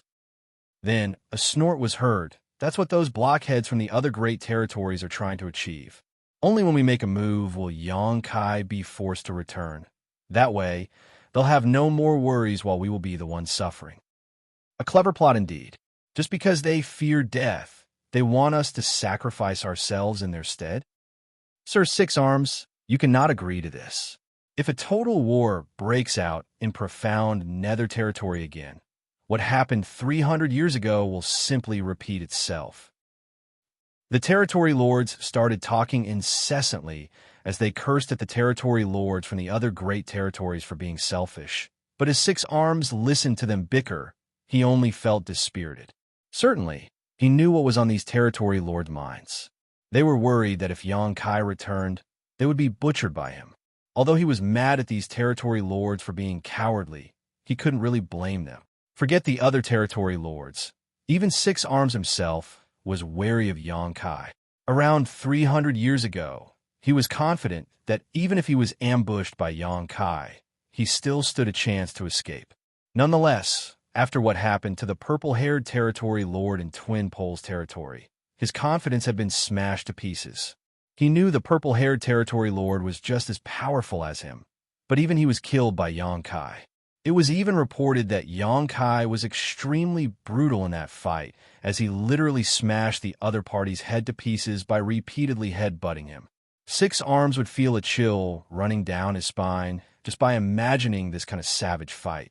At the same time, he was furious at the territory lords from the other great territories for being so indifferent. They wanted those in profound nether territory to do something to lure Yonkai back. However, if the territory lord in profound nether territory really did that, they would suffer miserably. The territory lords were still arguing and expressing their complaints when Six Arms raised his hand and turned to a particular person. Immortality. What do you think? Among the territory lords, Immortality was undoubtedly the most meticulous. Although what happened in Acacia territory back then was a huge failure and humiliation to him, it wasn't really Immortality's fault. In fact, up until this day, the Black Ink clan still hadn't figured out how Yonkai managed to flee even though the territory gates had all been sealed off. Furthermore, he had even taken a large number of human refugees away with him. It was an unresolved mystery, and Immortality had been silent all along. And it wasn't until Six Arms called out to him that he stopped pondering and replied, "Sir Six Arms, have you ever thought about why Yonkai headed to Twin Poles territory to raise chaos after cultivating in seclusion for 300 years? Six Arms frowned. Among all the great territories, the humans in Twin Poles territory were in the most perilous situation. It was said that Xianxia had assumed command of their forces there for the past 100 years. But it still wouldn't take long before the humans in Twin Poles territory would be defeated." Immortality nodded. "I think that's just one of the reasons. Is there another?" Immortality shook his head. "I have no idea. All I know is that Yonkai only made a move in Twin Poles territory at a critical moment. If he had wanted to lend a hand to the humans in Twin Poles territory, he would have done so a long time ago. Wasn't he cultivating in seclusion? Humans can interrupt their cultivation fairly easily. Over the years, the humans in Twin Poles territory have increasingly been at a disadvantage, so I'm sure they asked for help on several occasions. If Yonkai had received such a request, he would have made a move early on. However, he only headed to Twin Poles territory recently." After giving some thought, Six Arms realized Immortality was right. Still puzzled, however, he asked, "What does that have to do with what happened today?" Immortality replied, "It has everything to do with it. First of all, we have to figure out Yonkai's intentions, or, to be precise, the humans' intentions." The territory lords were perplexed. Immortality went on to say with a smile, 300 years ago, Yonkai acted extremely overbearing, like he couldn't wait to slaughter us all. But then, all of a sudden, he came over on his own to propose a peace deal with us. There's no denying it was good news to the Black Ink clan, but what benefits would the humans get out of it? Do you all remember what he said at that time? Many territory lords fell into their thoughts. One of them eventually replied.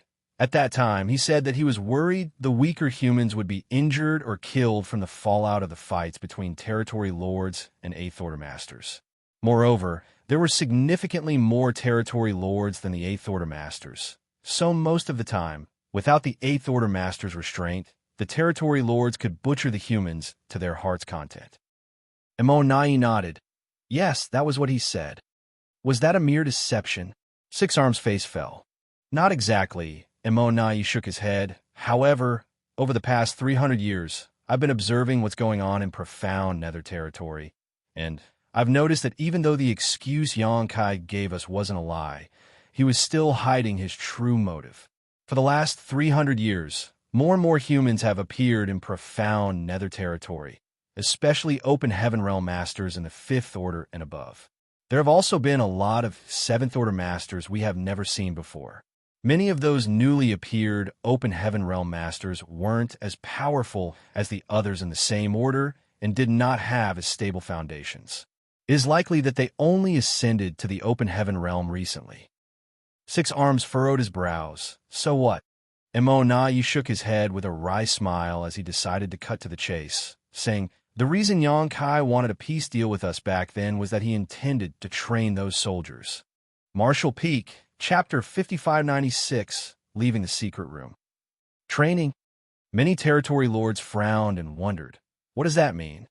However, some of the territory lords fell into contemplation upon hearing these words. After pondering for a moment, Six Arms said, You mean? Immortality continued. Although all of you have always stayed in profound nether territory, I'm sure you've heard about the star boundary and the world tree before. All of them nodded. Even though they rarely stepped out of profound nether territory, they had their own ways of gathering information. The Black Ink clansmen had been clashing with the humans for countless years, and many human hunters had been corrupted by Black Ink strength. With the help of these Black Ink disciples, the Black Ink clan had gathered quite a lot of useful information. The Star Boundary and the World Tree were the names that were most frequently mentioned. It was said that the World Tree had a mysterious power that allowed the Star Boundary to produce a lot of human prodigies, many of whom were able to directly break through to the 6th or even 7th order open heaven realm.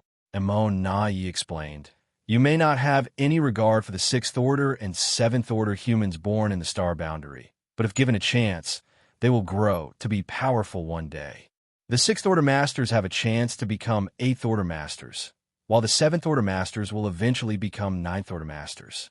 By then, even territory lords like us won't be able to underestimate them.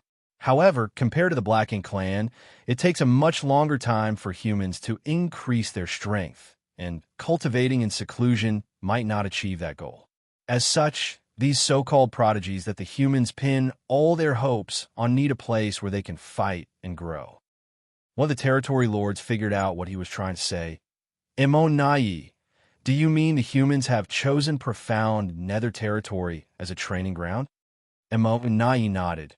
"That must be the reason Xianxia struck a peace deal with us 300 years ago. Those human prodigies needed a relatively safe place to grow. As such, Xianxia's objective was to restrict territory lords like us from acting." A territory lord roared, "The humans are indeed cunning." Emon Nai smiled lightly. There was no denying Xianxia had hidden his real intentions from them. Nevertheless, even if he made it clear to the territory lords in profound nether territory back then, they wouldn't have had the courage to refuse him. That was because the territory lords were horrified by Xianxia's ruthlessness. With a relatively safe place to fight and grow, those prodigies, who had not appeared on the battlefield before, streamed into profound nether territory. Just then, a territory lord asked, "Sir Emon Nai, do you think we should start a war in profound nether territory then?" Emon Nai shook his head. "There's no need for that. While the humans need to train their soldiers, we should also take this opportunity and do the same. I'm not sure if all of you have noticed or not, but I know Sir Six Arms must have realized. Over the past 300 years, we have had many more clansmen achieve breakthroughs than in the past." Six Arms initially didn't pay attention to such a matter, but upon Emon Nai's reminder, he nodded. "True. Many more feudal lords have been born in recent years than in the past. Only 300 years had passed, but if they were given more time, the effect would become even more conspicuous." Emon Nai continued with a smile. "Therefore, the humans are not the only ones who need to train their soldiers. We must do so as well. There's a firm limit to the number of innate territory lords, but there will be many new 8th Order and 9th Order humans in the future. If no new royal lords rise up in our Black Ink clan, we won't be able to deal with those 9th Order humans when the time comes. As such, we can't break the balance in profound nether territory. Not only must we not make any rash moves, but we also have to take the initiative to protect our agreement with the humans." The territory lords nodded as they listened to him. They weren't fools. It was just that they knew too little about the humans.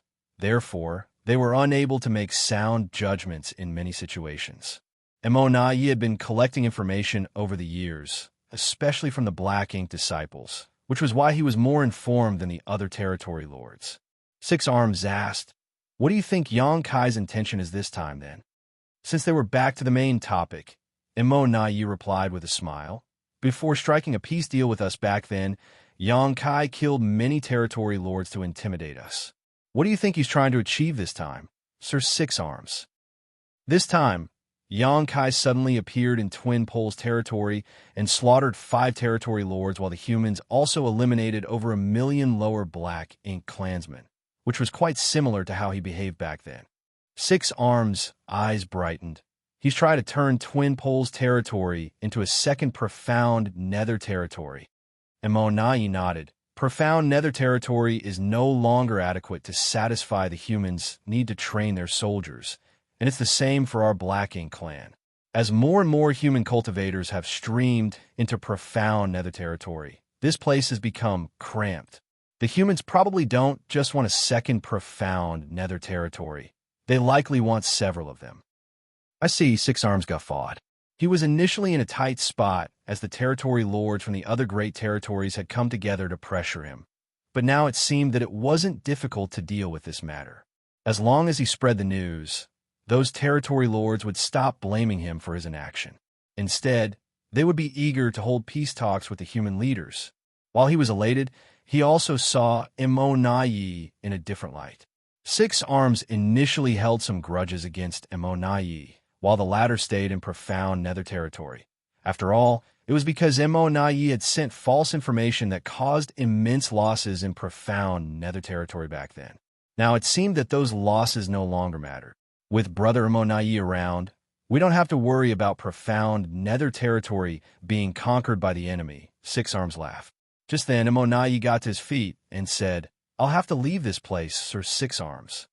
Six Arms stopped laughing while the other territory lords looked at him in shock. Immortality went on to say, "Sir Royal Lord has ordered me to head to Twin Poles territory at once to take charge of that place. Besides that, I'm told that if the humans want another peace deal, I will have to lead the negotiations from our side." Six Arms was startled for a moment, but he soon realized what was going on. The purple-haired territory lord, who was initially in charge of Twin Poles territory, was killed. As such, that place was basically leaderless now. Although innate territory lords were all-powerful, there had to be a commander among them. Immortality was indeed qualified to fill the role. However, Six Arms felt jealous when he learned about the Royal Lord's second order, for he wasn't aware of it at all, and the Royal Lord apparently didn't have the intention to inform him. Perhaps there wasn't a need to inform him since they had already set a precedent in profound nether territory, but it also went to show that the Royal Lord thought highly of immortality. It's good that you're heading to Twin Poles territory. However, Xianxia is there at the moment, so you must be careful. Six Arms pretended to be concerned. Every time Xianxia makes a move, he recuperates for 2 years. As such, there won't be any conflicts in Twin Poles territory for the moment, immortality replied calmly.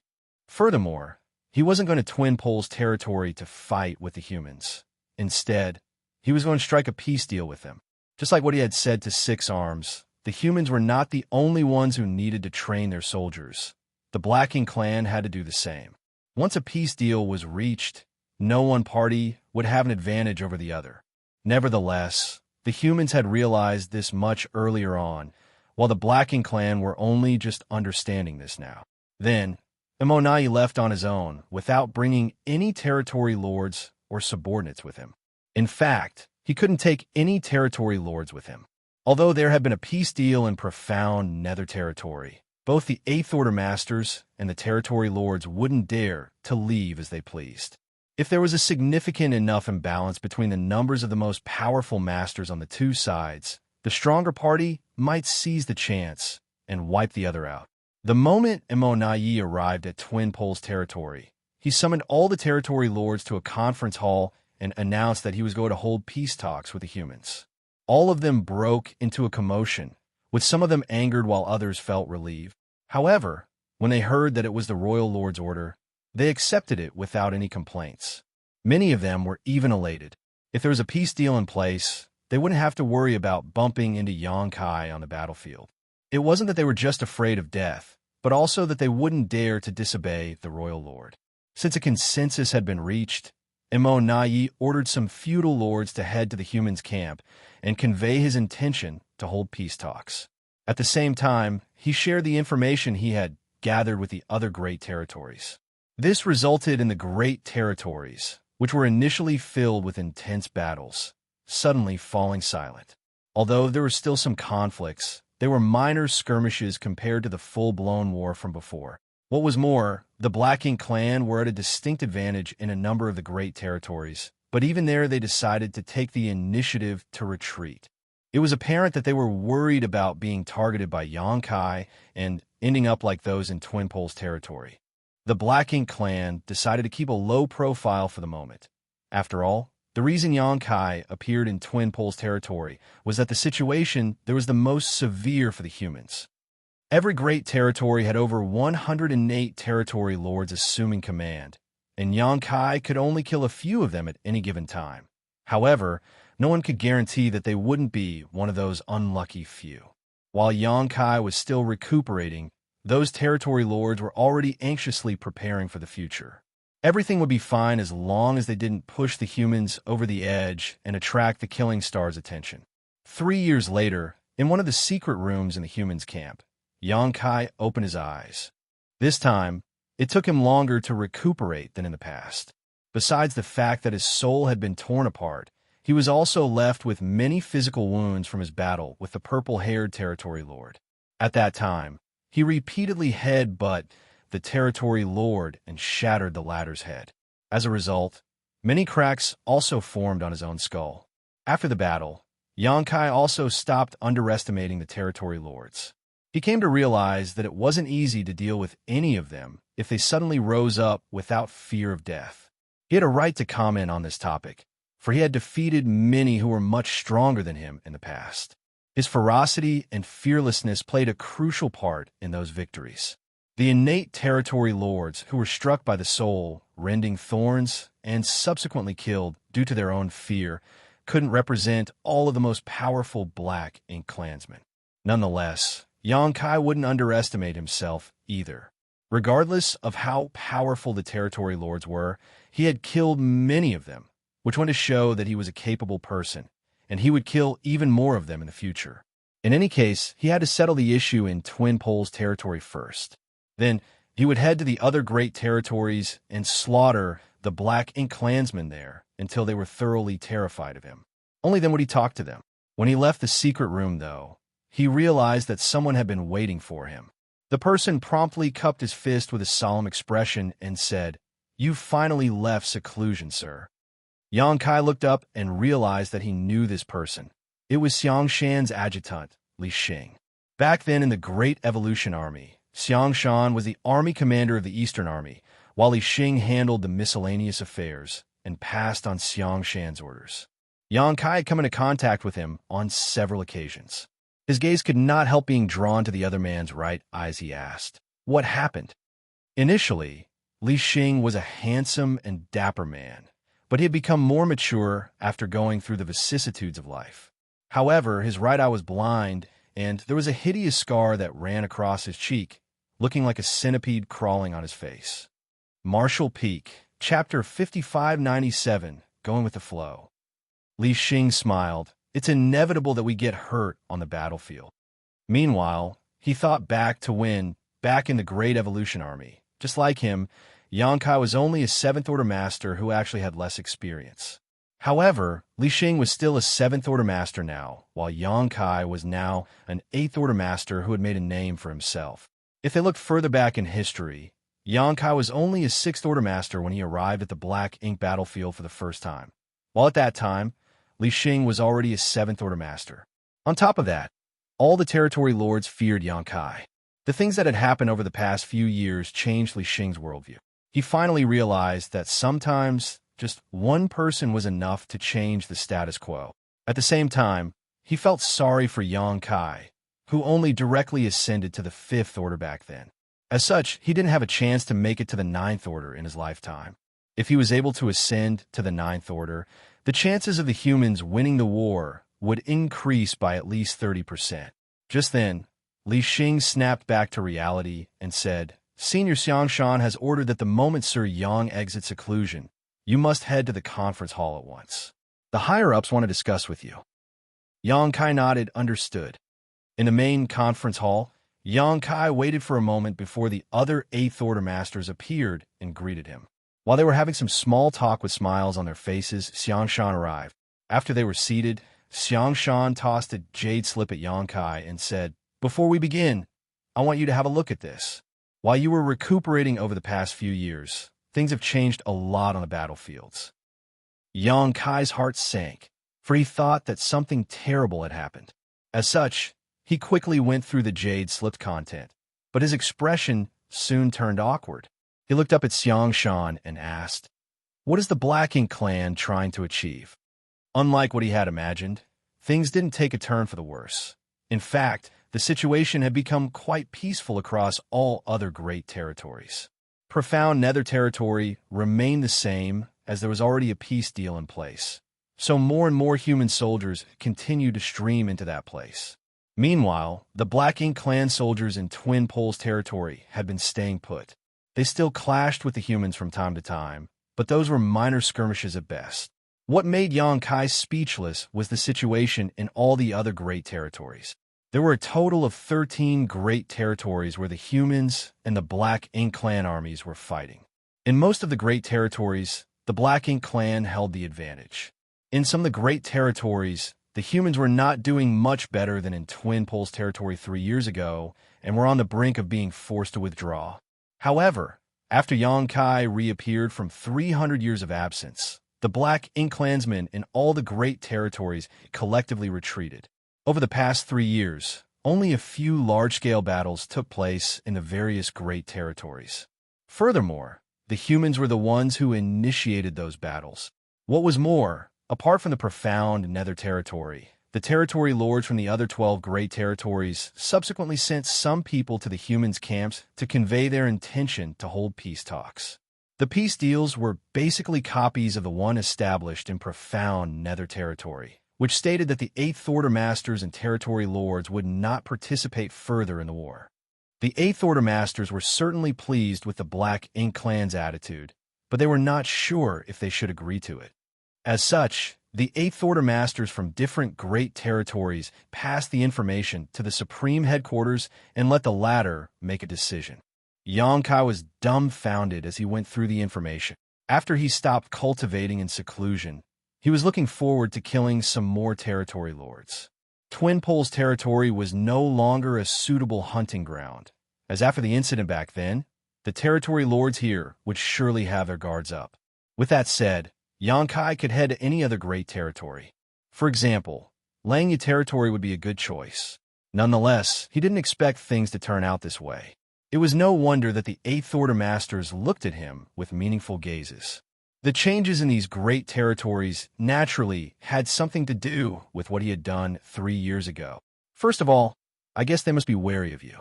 Secondly, they must have seen through our intentions, Xianxia explained. While we need to train our soldiers, they do too. As such, they've decided to just go with the flow. Xianxia nodded. Did those from the Supreme Headquarters say anything about it? Instead of answering his question, Xianxia asked, "What do you have to say?" Xianxia had single-handedly changed the status quo of the entire war. As such, those from the Supreme Headquarters had to respect his opinion. Otherwise, they could have made a decision on their own instead of waiting for Xianxia to stop cultivating in seclusion. After giving it some thought, Xianxia replied, "Even though they've seen through our intentions, there's nothing we can do about it. It's not like we could have hidden it forever. We can't possibly give up on our plan just to stop the Black Ink clan from training their soldiers. We have to strike some sort of agreement with them." "Do you think we should agree to it?" Xianxia asked. "Yes, but we still need to negotiate with them.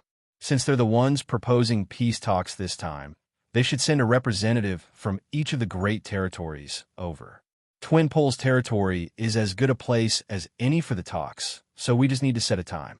Both sides will put their cards on the table and hammer out an agreement. In any case, we can't make a deal without all the great territories being included in the negotiations." The reason the humans had to train their soldiers was primarily to let the young talents of the next generation experience life and death struggles, which would stimulate their potential and allow them to reach greater heights sooner. However, once a Seventh Order Master ascended to the Eighth Order, they wouldn't be allowed to take part in the war anymore if every great territory was included in this peace deal. The Eighth Order wasn't the ultimate goal of the humans training their soldiers, the Ninth Order was. As such, they needed a stage where Eighth Order Masters could shine. In fact, those from the Supreme Headquarters had considered all this without the need for Xianxia to say anything. Since they had confirmed their agenda, they needed to decide how many great territories the Eighth Order Masters and Territory Lords couldn't have a hand in the war, and how many great territories where things would go on as usual out of the remaining 12 great territories, including Twin Poles territory. To the humans, they naturally wanted things to go on as usual in the great territories where they had an advantage, while obviously the Black Ink clan would want the opposite. It was expected that there were bound to be disagreements over the details of this peace deal. These arguments were not only between the humans and Black Ink clan, though. Perhaps there would be some disagreement within the Black Ink clan as well. After all, none of the territory lords hoped that the situation in the great territories they were responsible for would go on as usual. Knowing what Xianxia meant, Xianxia nodded. "We'll assemble representatives from our side and hold the conference in 2 months, then. Those from the Supreme Headquarters can just make the arrangements. I'm fine with anything. You mustn't go anywhere else these 2 months. We'll need you to be there during the peace talk," Xianxia reminded him. He was worried that Xianxia would disappear when he wasn't paying attention. Xianxia was an expert in the Tao of space and was always elusive. If he wasn't present during the peace talks, though, the humans would be far less intimidating to their enemies. "I know," Xianxia replied. Certainly, he understood the matter's importance. Then, the Eighth Order Masters discussed the agenda that would be brought up during the peace talk. Although the details weren't confirmed, they soon had a general idea of what would be discussed. To the humans, it was necessary to gain several battlefields that were relatively safe. The Black Ink clan must have realized the humans' intention, which was why they proposed having a peace talk. While they were forced to do it, they were also pushing a sailing boat along at this point. To them, by killing the Open Heaven Realm Masters on the battlefields, they could strengthen their powers by absorbing the world force from the human corpses. They were able to directly grow stronger in battle, which was an advantage that the humans didn't have. Both parties seemed to pin their hopes on the growth of their respective rising stars, who were the key to their success or failure in this war. The Black Ink clan had the advantage of having a larger population, so given enough time, there would be a lot of new feudal lords, territory lords, and even royal lords. On the other hand, the humans had the advantage of having the star boundary, Myriad Monsters world, and Xianxia's small universe. As time passed, there would be quite a number of 8th Order and 9th Order Masters rising up from these places. Perhaps the Black Ink clan was also trying to avoid a thorny issue.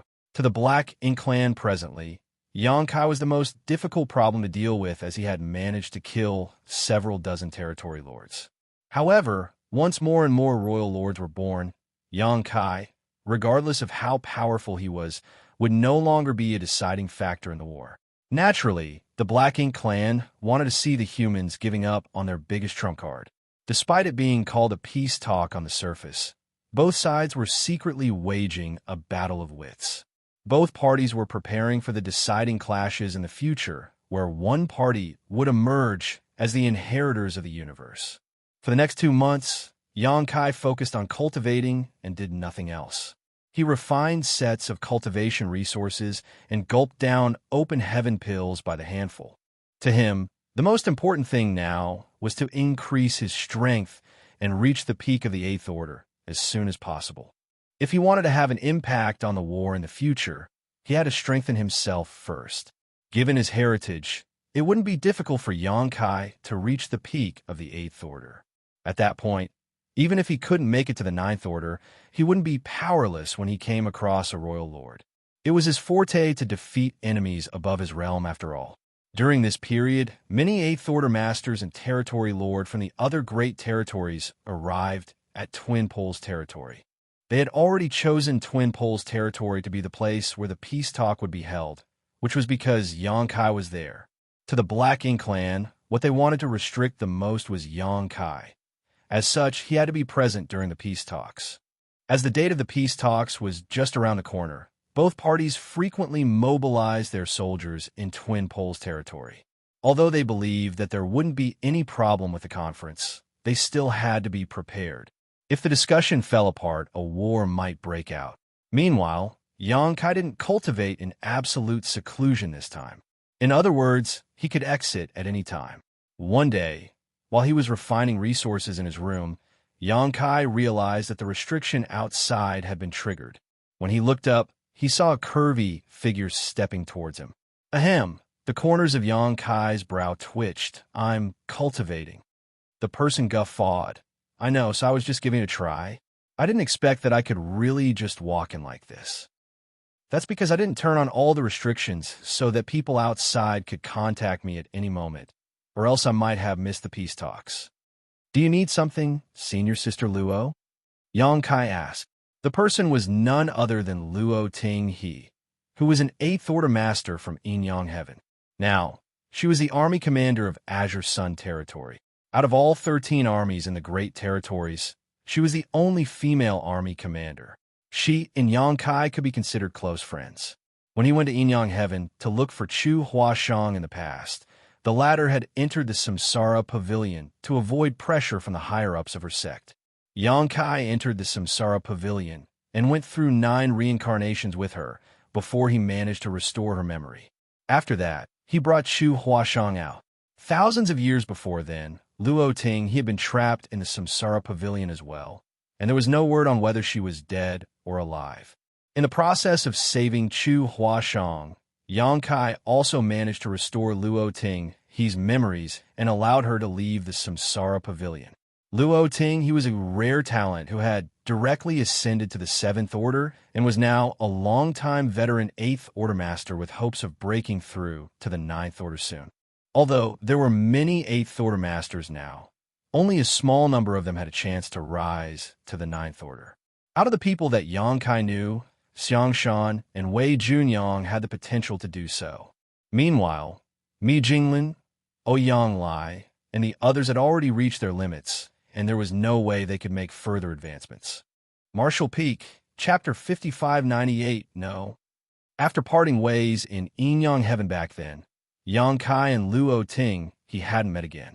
He only knew that she was in charge of Azure Sun Territory and that she was the army commander of the Azure Sun Army. He had no idea why she came looking for him all of a sudden. The peace talks with the Black Ink clan will be taking place in a few days. Luo Ting he sat down across from Yang Kai and said, I heard that those from the Supreme Headquarters have come up with a general proposal. Out of the 12 great territories, 6 will be included in the peace deal, while the other 6 will remain as they are. Yang Kai nodded, and, however, that's just the proposal from our side, so the Black Ink clan might not agree to it. Regardless, there's bound to be some arguments. The humans were at an advantage in this kind of peace talk, but naturally, the Black Ink clan wouldn't agree to everything they asked for, and those from the Supreme Headquarters were well prepared for this. I hope that Azure Sun Territory will be included in the 6 great territories where things will remain unchanged. Luo Ting he directly told him about her purpose for visiting. Yang Kai smiled helplessly. Those from the Supreme Headquarters will be responsible for the discussion with the Black Ink clan. I'm only required to show up. Since you have a request, why don't you head to the Supreme Headquarters and tell Senior Brother Xiang about it? She shouldn't have come to me. Luo Ting he pursed her lips. I did go to the Supreme Headquarters, but that damn big head Xiang didn't agree to my request. Yang Kai was torn between tears and laughter. Then it's pointless for you to speak to me either. Why would it be pointless? Don't underestimate yourself. The Black Ink clan want this peace deal with us because they're afraid of you. Your word has a huge influence on the outcome of this conference. Yang Kai wasn't sure what he should make of this, so he just asked, does Senior Brother Xiang intend to include Azure Sun Territory as part of the peace deal? And Luo Ting he nodded. After giving it some thought, Yang Kai said, Senior Brother Xiang must have his reasons for making such a decision. I know a thing or two about the situation in Azure Sun Territory, so I'm aware the Black Ink clan has gained the upper hand over there. If Azure Sun Territory could be included in the peace deal, that would be beneficial to the humans overall. You'll gain some benefits as well. So what's the point of you insisting on maintaining the status quo? Furthermore, it has been quite a long time since you ascended to the 8th Order. If things become peaceful in Azure Sun Territory, you'll have plenty of time to cultivate to achieve a breakthrough. The moment Yang Kai finished speaking, Luo Ting he became infuriated. That was what Big Head Xiang said as well. However, if cultivating in seclusion was useful at all, what would be the point of you building a stage to train those brats? Of those in my position, I've been in the 8th Order longer than almost all of them and have essentially reached the peak. Nevertheless, it's not easy to make it to the 9th Order. To me, cultivating in seclusion is no longer useful. Yang Kai instantly understood what she was trying to say. Do you want to achieve a breakthrough in battle? Luo Ting questioned. Isn't that the ultimate goal of all of this? Do you have the confidence to achieve it? Yang Kai asked solemnly. Luo Ting, he smiled fearlessly. I can't guarantee that I'll definitely succeed, but I'll do my best. I know Xianxia has chosen Azure Sun territory to be included in the peace deal to do me a favor. However, I know myself best. Yang Kai nodded and fell silent for a moment before saying, I'll talk with senior brother Xiang then. However, I'm in no way able to influence his decision. Luo Ting, he beamed at him. Many thanks, junior brother. After Luo Ting he left, Yang Kai didn't continue cultivating. There were only a small number of 8th Order Masters who had the right to ascend to the 9th Order currently, because very few people managed to directly ascend to the 7th Order in the past. Such a person only appeared on average once every 1,000 years, and many of them died in battle with the Black Ink clan over the years. No one could guarantee when the 8th Order Masters like Luo Ting He, Xianxia, and Wei Junyang, who had the potential to make it to the 9th Order, would achieve this. Nonetheless, given the situation that the humans were in, just 1 or 2 9th Order Masters wouldn't be enough to turn things around. As long as Mo's true body wasn't destroyed, the humans couldn't root out the Black Ink clan. However, it was extremely difficult to kill Mo. Now, Yang Kai still hadn't the foggiest idea about what the primordial light was or where to find it. The only thing he was certain about was that Big Brother Huang and Big Sister Lan had something to do with the primordial light. 2 days later, Yang Kai left the secret room as it was time for the peace talks with the Black Ink clan. The moment he stepped out of the room, he felt some powerful and unrestrained auras which belonged to 8th Order Masters. In the distant void, where the Black Ink clan's camp was located, there were also powerful auras gathered together. The innate territory lords were also trying to make a show of force. Before the discussion even started, the two sides were already clashing from a distance. When Xianxia registered Yang Kai's presence, he turned to look at him and nodded. After giving it some thought, Yang Kai sent him a divine sense transmission and brought up Luo Ting's request, after which Xianxia nodded. It's time, let's go. As a roar reverberated across the place, Xianxia took the initiative to soar into the void, and he was immediately followed by a dozen or so others. Noticing the humans' movements, the innate territory lords started leaving the Black Ink clan's camp as well. The armies of both races were well prepared for any possible accidents, and the entire Twin Poles territory was engulfed in a dense, murderous atmosphere, as a sense of unease spread everywhere. It was as though a little spark would blow everything up. The location of the peace talk had already been chosen a while back. It was right in the middle of the humans and the Black Ink clan's camps. The Black Ink clan had even brought a universe fragment over from their own camp to use as a platform.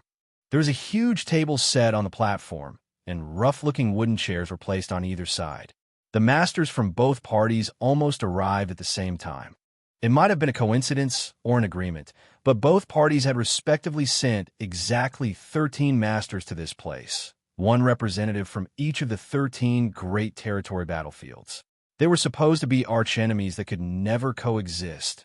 Nevertheless, due to various reasons, they had no choice but to come together today, which was quite ironic. The Black Ink clan masters were mostly nervous and uneasy, as although they had the same number on their side as the humans, if a fight broke out, some of them would undoubtedly lose their lives today. This couldn't be helped, as Yang Kai was present and had proven he could kill territory lords like them with ease. Nonetheless, they couldn't exclude him from the discussion. After all, he was the mastermind behind the initial peace deal. As such, these talks would be meaningless without him. Before this, the Black Ink clan had thought about sending more territory lords, but it wasn't like the humans couldn't do the same by sending more 8th Order Masters. In the end, they could only accept this arrangement. They only dared to steal glances at Yang Kai without looking at him for too long, for they were worried they would be targeted. These powerful innate territory lords were as timid as mice in a cat's presence. Although they still pretended to be unperturbed, they were terrified deep down. In comparison, the 8th Order Masters appeared calm and collected. Yang Kai swept a glance over the territory lords and realized he didn't know most of them.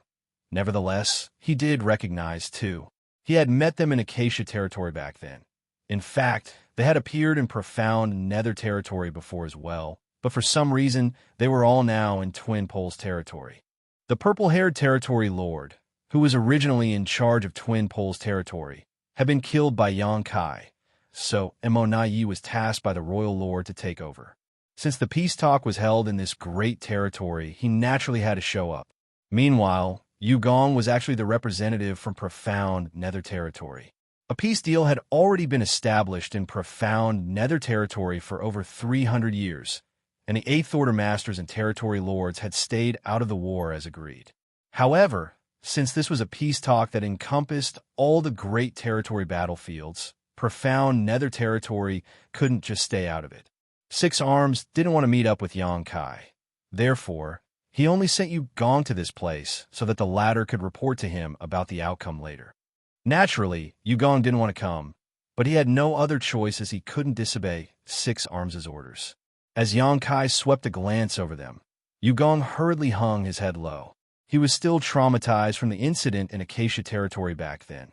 Therefore, Xianxia's presence here was like a waking nightmare to him. As Immortal observed the territory lord's expressions, he couldn't help but think that they were all useless. Both parties were there for peace talks, so as long as the Black Ink clan didn't cross the line, the humans wouldn't attack them. However, the reactions of these territory lords from the various great territories were quite embarrassing for Immortal. As the commander in Twin Poles territory, Immortal naturally couldn't let the humans look down on the Black Ink clan. As such, he extended his hand and said, "Please be seated. We're all here for peace talks." The humans always say that even if a deal falls short, both parties shouldn't fall out. Although these peace talks aren't really a deal, it's not so different. Let us set the grudges between us aside for the moment until the peace talks are concluded. His calmness infected the other territory lords, and they soon pulled themselves together. One Eighth Order Master sneered, "Destroying the Black Ink clan is our ultimate goal. There's no room for mercy." Immortal replied dispassionately, "If destroying the Black Ink clan is your only goal, all of you wouldn't have come here. Let's dispense with the unnecessary probing and get to the main topic, shall we?" Saying so, he swept a glance over the Eighth Order Masters and eventually stared at Xianxia. Then, he nodded gently. "What do you say, Sir Xianxia?" Xianxia smiled. "I'm only here to enjoy the show. Don't pay me any mind." When he was still weak back then, he had never expected that even the powerful innate territory lords would call him Sir one day. It seemed that he was now an intimidating figure to the Black Ink clan after killing so many of their territory lords. While he was lost in such thoughts, Xianxia pulled out a chair and took a seat. Then, he placed his legs up on the table and leaned back casually. Only then did the humans sit down at the table, followed by the Black Ink clan masters. Realizing something, Immortal turned to look at Xianxia and said, "It seems that you're the lead representative on the human side, Sir Xianxia. Am I right?" Since both parties had been clashing for years, the top masters from both races had heard a lot about each other. Even if they had never met or exchanged moves before, they could still recognize one another the moment they met. Moreover, before Xianxia's rise, Xianxia was already a famous figure to the Black Ink clan. He had been to all the battlefields in over 10 great territories, and he had managed to kill a few territory lords himself. Many of these territory lords had never met Xianxia before, but most had at least seen Xianxia in the past. Xianxia grunted in response, and Immortal said, "In that case, let us cut to the chase. After a discussion with all the territory lords from different great territories, we've come to a consensus. We'd like to imitate the peace deal in profound Nether territory. From now on, the territory lords and Eighth Order Masters can't have a hand in the battles in all the great territories. What do you say, Sir Xianxia?" Xianxia looked up at him and replied impassively, "No." Martial Peak, Chapter 5599, There's Room for Discussion. Immortal kept a smile on his face, as though he had already expected Xianxia's response. "Sir Xianxia, do you mean that the humans do not want a peace deal?" Meanwhile, he sneered to himself. If the humans didn't want a peace deal, they wouldn't have taken the trouble to show up today. Now, the representatives of the 13 great territories from both sides had come together, and since the humans were here, it showed that they wanted a peace deal as well. Immortality reckoned that the humans were only putting up an act. Xianxia said, "We're pleased with the current situation, so there's no need to change anything." Immortality refuted, "As far as I understand, the humans are at a disadvantage in most of the great territories. If not for Sir Xianxia's appearance in Twin Poles territory, the humans would have already lost the war here." "That was the situation 3 years ago," Xianxia replied calmly. "Things are different now, so what is the point of you bringing up the past?" Immortality frowned. "Sir Xianxia, are you trying to say that you want the situation in all the great territories to remain unchanged?" When he noticed Xianxia's silence, he put on a helpless smile. "We've shown enough sincerity for this peace talk. Regardless of the advantages we have in those great territories, we've given up on them and retreated. I'm sure you can see that." An Eighth Order Master scoffed. "All of you are just afraid of Xianxia. Stop glossing over it, will you? You didn't have to retreat if you had the guts." Before he could finish his words, Immortality cut him off loudly. "Sir Xianxia is indeed powerful, and territory lords like us find it hard to deal with him. However, every time he makes a move, he can only kill a few of us. After that, he has to recuperate for an extended time. If we wanted to, we could have initiated a massive war while he was recuperating, and none of you would have resisted us." The same Eighth Order Master snapped, "Give a try if you dare." As he surged his world force, the territory lords were alarmed and raised their guard. At that moment, the atmosphere had become tense. An unperturbed Immortality looked at Xianxia and said, "A peace deal will be beneficial to both the Black Ink Clan and the humans. With profound nether territory as an example, I'm sure you'll make a wise decision, Sir Xianxia." Xianxia replied impassively, "A peace talk at this point will be beneficial to the Black Ink Clan, as the territory lords no longer have to be anxious. However, what benefits will we get?" Immortality said, "Isn't it your intention to provide a safe space for those below the Eighth Order to fight and grow?" He initially didn't want to point it out so blatantly, but he had no choice but to do so now. Xianxia's attitude suggested that the Black Ink Clan had to produce an adequate bargaining chip to make the humans even begin to bargain. Xianxia wasn't surprised one bit. Over the years, some humans had fallen into the Black Ink Clan's hands and had been turned into Black Ink disciples. As such, some information about the humans must have been leaked. There seems to be a lot of rising stars on the human side. If they're accidentally killed by the territory lords in battle, you will suffer immense losses. After all, a Seventh Order Master who might turn into a Ninth Order Master in the future is a rare commodity. Some 300 years ago, Sir Xianxia slaughtered a large number of Black Ink clansmen in profound nether territory, but still took the initiative to strike a peace deal with us. Wasn't that part of his consideration? Why are you making things difficult for us when we want a peace deal now? Do you want profound nether territory to be dragged into the war again, Sir Xianxia?" Xianxia looked up at him. "Are you threatening me?" It seemed that as long as the peace talk fell short, the agreement in profound nether territory would be nullified as well. In that case, things would revert to the situation 300 years ago, and the human juniors would lose their only training ground. Immortality replied calmly, "That's not what I meant at all. I believe there's a phrase among you humans called standing at death's door. We're basically wandering around death's door by coming to this place. A peace deal is all we want, so we wouldn't dare to be provocative. After all, if Sir Xianxia suddenly decides to act out, half of us will likely have to remain here forever." Despite knowing that Immortality's words were insincere, Xianxia was still pleased. It felt good to have someone flattering him, especially when that person was a powerful innate territory lord. It was an enjoyable sensation on another level. Immortality went on to say, "As for the benefits you've mentioned, Sir Xianxia, I have to admit that the peace deal will be beneficial to the Black Ink Clan. As such, we're willing to offer some compensation." "What kind of compensation? What about some resources?" Immortality asked inquisitively. "The humans need resources to cultivate. For each great territory included in this deal, we will provide a certain amount of resources. As for the amount, there's room for discussion. Seeing that Yi appeared sincere, the Eighth Order Masters were tempted.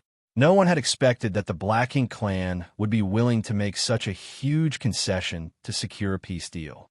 They couldn't help suspecting that a peace deal might bring even greater benefits to the Black Ink clan than they had known. After pondering for a moment, though, they concluded that the territory lords were just too terrified of Xianxia.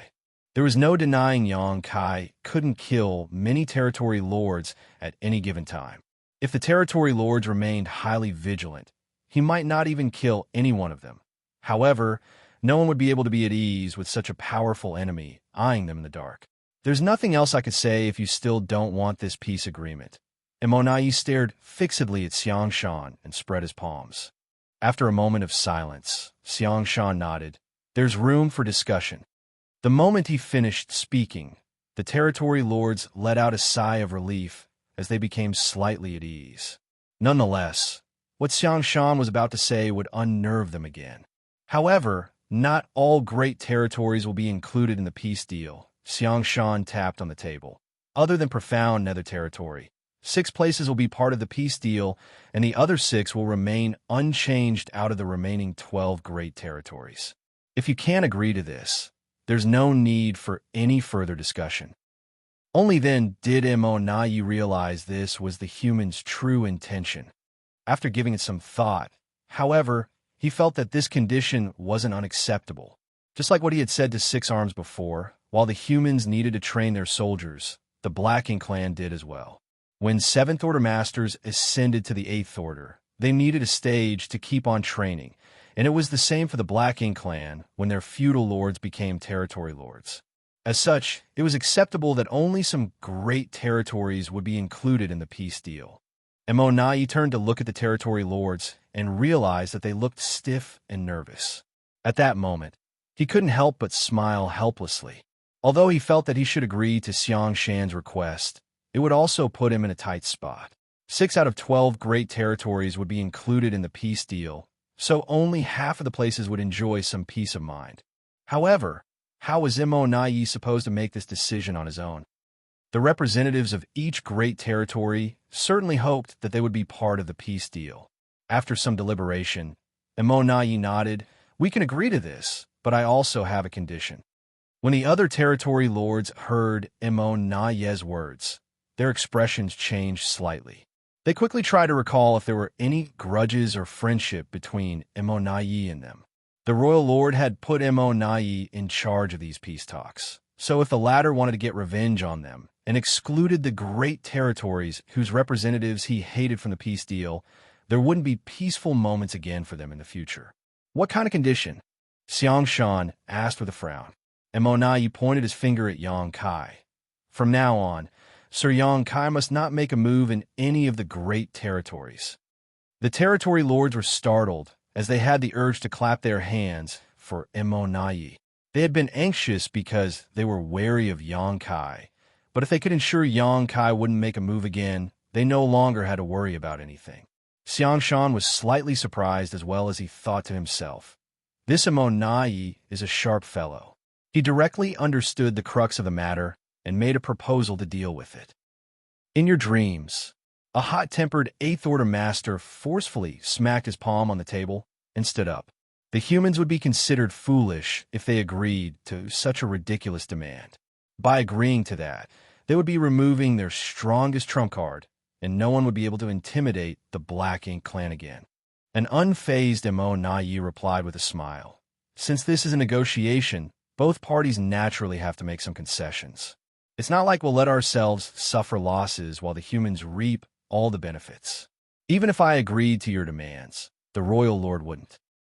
We've made the biggest concession by having this peace talk with you. Stop being so impudent. That's why we're willing to offer a large amount of resources as compensation. We don't need your resources. If the peace talk falls short, the agreement in profound nether territory will be nullified as well. The originally peaceful situation soon turned clamorous. The 8th Order Masters and territory lords were cursing at each other across the long table without any poise to speak of. If an uninformed individual arrived and saw what was going on, They might think they had entered a hawker market or something where vendors and customers were haggling back and forth. Mo Na Yi remained silent. Since he had put forth this condition, the other territory lords had to work hard to make sure it would be included in the peace deal. He believed that they wouldn't want Yang Kai to have a hand in the battles anymore. It was the outcome they all wanted. The innate territory lords have an advantage over the Eighth Order Masters when it comes to numbers, yet you're now trying to restrict Yang Kai as well? Does that mean we can also limit the number of territory lords who will take part in the war? There's room for discussion. The noise stopped in an instant. All the Eighth Order Masters and territory lords turned to look at Mo Na Yi. The Eighth Order Master who spoke just now was dumbfounded. He was just venting while also making what he considered an outrageous demand to make a point. He never expected Mo Na Yi to actually agree to it. Faced with all the stares, Mo Na Yi said with a smile, "Why are all of you looking at me like that? Just like what I've said before, both parties have to give and take to reach an agreement. It's not like either party here would accept suffering immense losses. As such, we have to come to an agreement that both sides will find acceptable. Only then would the agreement be possible. If Sir Yang Kai is willing to stay out of all the battlefields, we can place some limits on the number of territory lords who will take part in the war at any one time." The biggest advantage the Black Ink clan had was that they had greater numbers than the humans. This was true of grassroots soldiers, but also of the feudal lords and territory lords compared to the Seventh Order and Eighth Order Masters. It was thanks to this advantage that the Black Ink clan had gained the upper hand in almost every great territory battlefield. Even though the humans had purifying light and evil purging divine spears, they still couldn't overcome this fundamental disadvantage. After all, the purifying light couldn't be used to deal with enemies on a large scale, while it took time to refine evil purging divine spears. Every evil purging divine spear that was used was gone for good. Furthermore, the Black Ink clan was now on guard against them, so these artifacts no longer played as decisive a role anymore. However, if they could limit the number of territory lords taking part in the war, the humans would be able to better stand their ground and limit their losses. It had to be said that even though Mo Na Yi was a Black Ink clansman, he understood the humans very well. Moreover, he was an intelligent and insightful individual. Martial Peak, Chapter 5600 Conditions. Yang Kai was suddenly interested. He didn't pay much attention to Mo Na Yi in the past. Although he had exchanged moves with him in Acacia territory before, and he had come across him in profound Nether territory on several occasions, he couldn't possibly pay attention to all the innate territory lords, as there were simply too many of them. However, on this day, he suddenly had the urge to kill this fellow, for he seemed different from the other innate territory lords. If they allowed Mo Na Yi to remain alive, he might prove to be a hidden concern in the future. As though noticing Yang Kai's murderous intent, Mo Na Yi turned to look at him and nodded. "What do you say, Sir Yang Kai?" Since the beginning, Yang Kai had never expressed his opinion regarding the peace talks, as though he was only there to watch the show. Nevertheless, Mo Na Yi knew that Yang Kai was the mastermind behind this entire affair. Although Xianxia was in charge of the negotiations, both the humans and the Black Ink clan had to give serious weight to Yang Kai's thoughts. Yang Kai smiled and reined in his murderous intent. Although Mo Na Yi was a powerful innate territory lord, he was unable to make any further advancements in the future, just like Yang Kai. While Yang Kai had the chance to kill him today, he reckoned that he should prioritize the peace talk for now. The conditions we've mentioned aren't sufficient, then. Since Yang Kai had been asked to speak, he couldn't remain silent. Mo Na Yi said, "There's room for discussion about anything. If you have any conditions, please state them. We won't turn you down if they're acceptable." Yang Kai replied, "Apart from the 6 great territories we have agreed upon, where things will remain unchanged from the current situation, all other great territories will be part of the peace deal. If you agree to this, I'll remove myself from all further battles." This was actually to Yang Kai's advantage, as he just so happened to need a lot of time to cultivate so that he could reach the peak of the Eighth Order sooner. The rising stars from the star boundary, the myriad monsters' world, and his small universe needed battles to temper themselves with to reach new heights. But Yang Kai was different. He had gone through numerous life-and-death battles already and had been baptized in the blood of his enemies many times over. What he was lacking now was only the accumulation of his own heritage. The reason Xianxia even took action was to build a solid foundation for the humans' future. If he could get greater benefits for the humans by staying out of the war, he would be glad to do it. Hearing this, the territory lords and the Eighth Order masters were startled. However, Xianxia's eyes soon brightened as he realized the crux of the matter. The humans had already set the agenda for the peace talk, but it didn't include restricting Xianxia from taking part in future battles. If the Blacking clan could agree to Xianxia's condition, the humans could consider accepting the other party's demand. Immortality soon realized what Xianxia meant as well, and said with a frown, "Sir Xianxia, do you mean that the peace deal will include not only the great territories where battles are still ongoing, but also the great territories that the Blacking clansmen have occupied?" Yes, Xianxia nodded. Only then did the territory lords and the Eighth Order masters come to their senses as they fell into their thoughts. Immortality smiled helplessly. "You're a little greedy, Sir Xianxia. In the past, the main battlefields between the humans and the Blacking clan were the 13 great territories, which included the profound Nether territory. However, many hunters were active in the other great territories that ambushed the Blacking clan supply teams and reinforcement groups. They also destroyed many Blacking nests. More often than not, they caused huge trouble to the Blacking clan's logistics. For this reason, many territory lords would patrol the various great territories to deal with those hunters. If these ordinary hunters came across territory lords, they were naturally powerless to resist. However, the 3,000 world was expansive, and the Blacking clan didn't have so many territory lords. Furthermore, the hunters were both agile and prudent, so as long as they were not too unlucky, they would be safe most of the time. However, since the Eighth Order masters and the territory lords had arrived at a peace deal in profound Nether territory, the number of hunters had shrunk significantly. As hunters, they were at risk of losing their lives if they bumped into territory lords.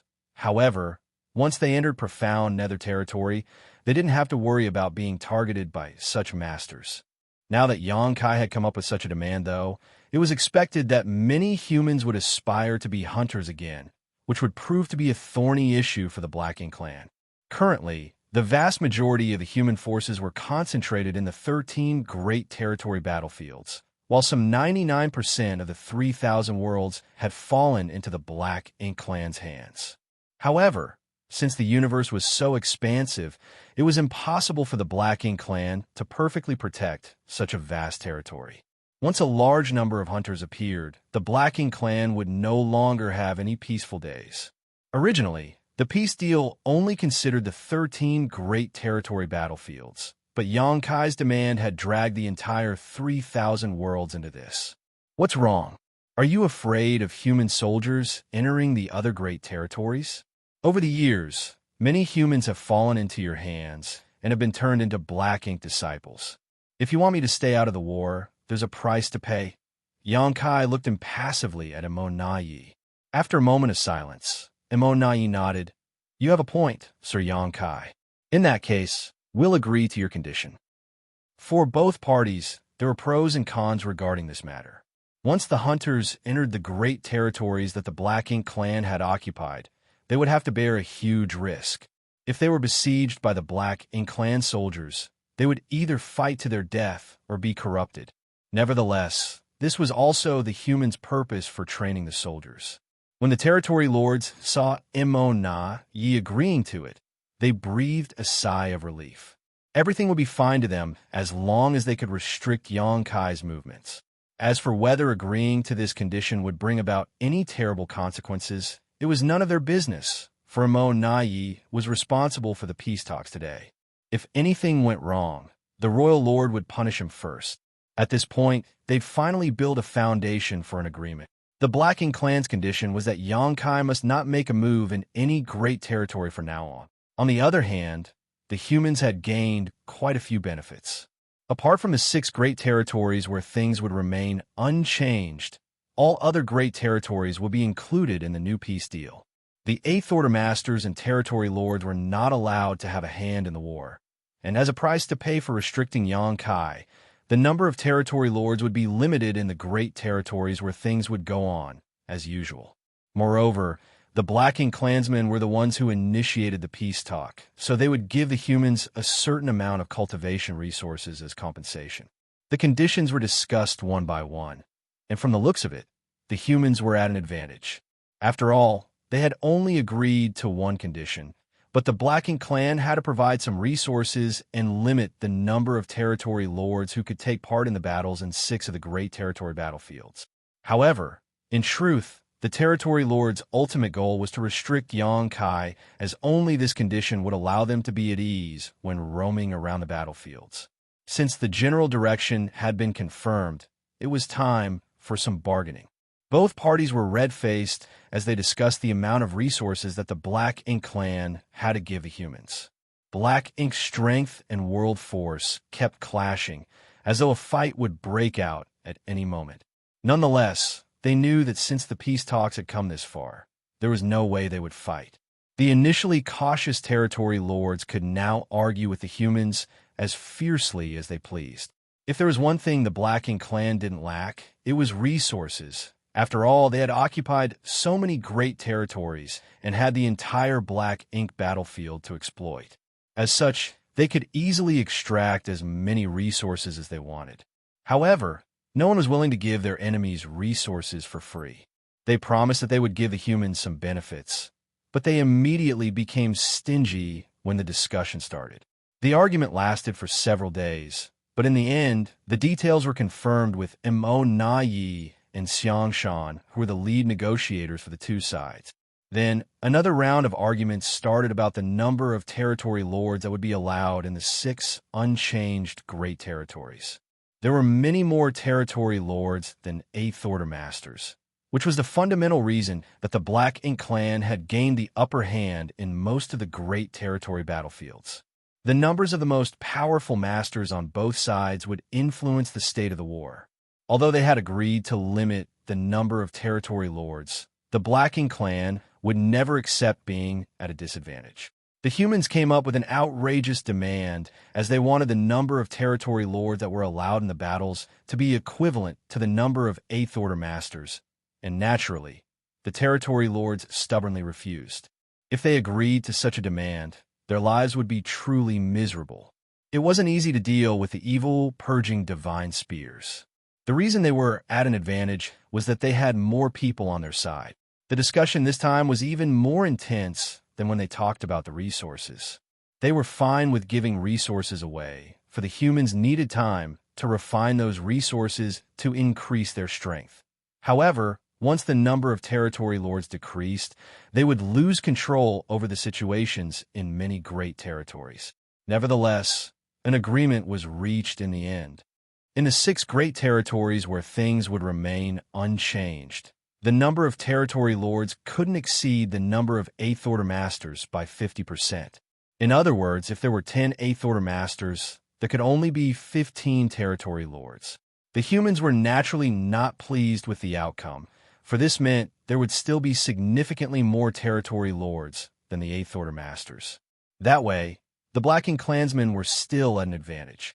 However, this did ensure that the enemy no longer had an overwhelming edge which would constantly put the humans on the brink of defeat, like what happened in Twin Poles territory. Furthermore, because the humans had to train their soldiers, this amount of pressure was quite suitable. As such, Xianxia agreed to it. If there was no life-and-death pressure, it wouldn't be training at all. Cultivating in seclusion would be faster in that case. Since everything had been discussed, they just had to choose the 6 great territories where things would remain unchanged. At this point, the Eighth Order Masters remained calm, while the territory lords were apprehensive. They were not willing to keep fighting the humans. If the war continued, they would be at risk of losing their lives. Nonetheless, they didn't have any say over this matter. Xianxia and Immortality took turns to select the 6 great territories where things would remain unchanged.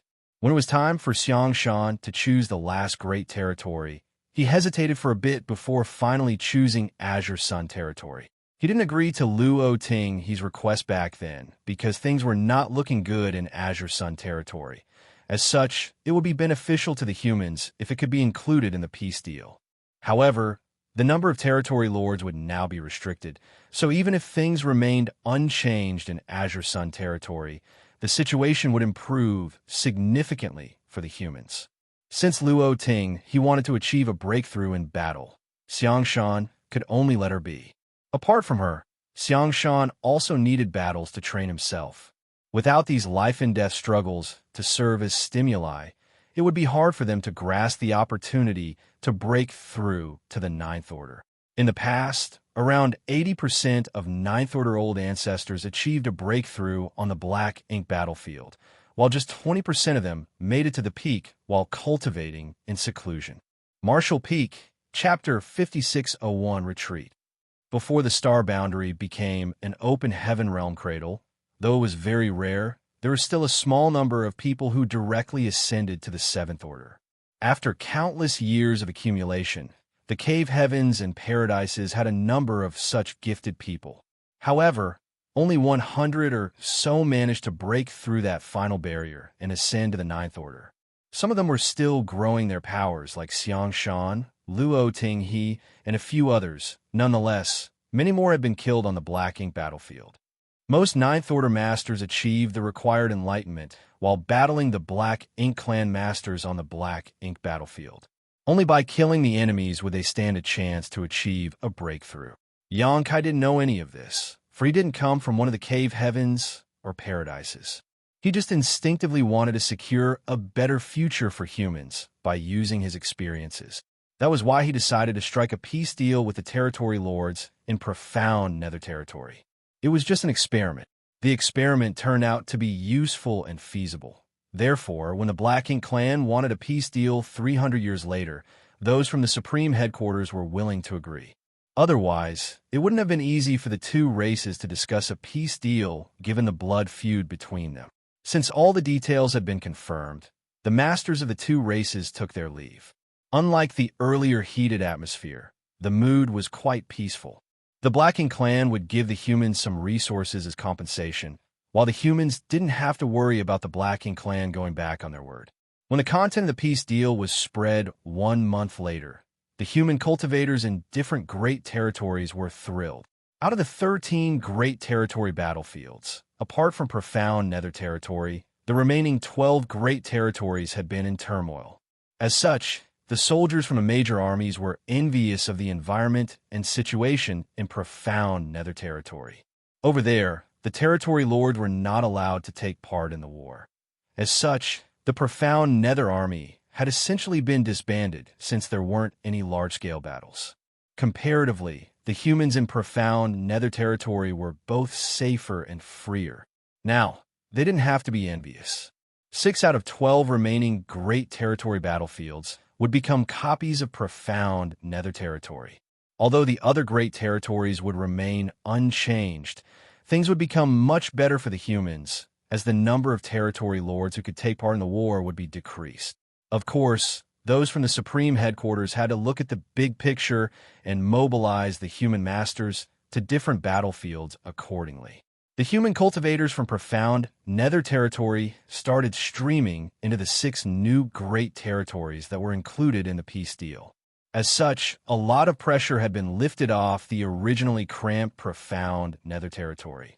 Many ambitious people even started penetrating the great territories that the Black Ink clan had occupied. As hunters, they naturally had to bear a higher risk, but it was nothing compared to the potential rewards. It was said that fortune favored the bold, after all. As a peace deal was reached between the humans and the Black Ink clan, the situation in the expansive 3,000 worlds changed completely. This kind of situation would be sustained for many years to come. Perhaps there would come a time when a certain incident would shatter this agreement. After all, the humans and Black Ink clan couldn't coexist forever. One of the parties would be completely wiped out eventually. When some triggering event took place in the future, the two races would surely engage in a final decisive war. Everyone was working hard to prepare for that future. It had been 300 years since Xianxia first visited the Myriad Monsters world. The sapling he had planted back then had grown into an enormous tree, its gigantic crown like a green cloud that covered the entire sky. A lot had changed in the myriad monsters world. Compared to 300 years ago, the world energy was undoubtedly richer, and the grand Daos and principles were more perfect as well. More and more humans appeared in this wild world as cities and towns of different sizes popped up everywhere. This world, which was originally fully occupied by the monster race, now had many human residents. Most humans living in this place had ancestors who had made contributions on the various battlefields. They used their military merits to exchange for a right to let their juniors or disciples reside in the myriad monsters world. Of course, there were also some open heaven realm masters responsible for standing guard over this world. As such, even though the humans and monster race weren't exactly compatible, the situation had been peaceful. There hadn't been any incident where the humans recklessly hunted the monster race or vice versa.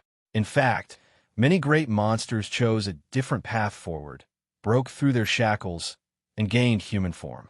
They took the initiative to come into contact with the humans and left the myriad monsters world before heading to the various battlefields to fight the Black Ink clan. The world tree clone's nourishment had started showing its effects. Although the quality and quantity of prodigies born in this world were not comparable to the star boundary yet, some impressively gifted people had already begun to appear.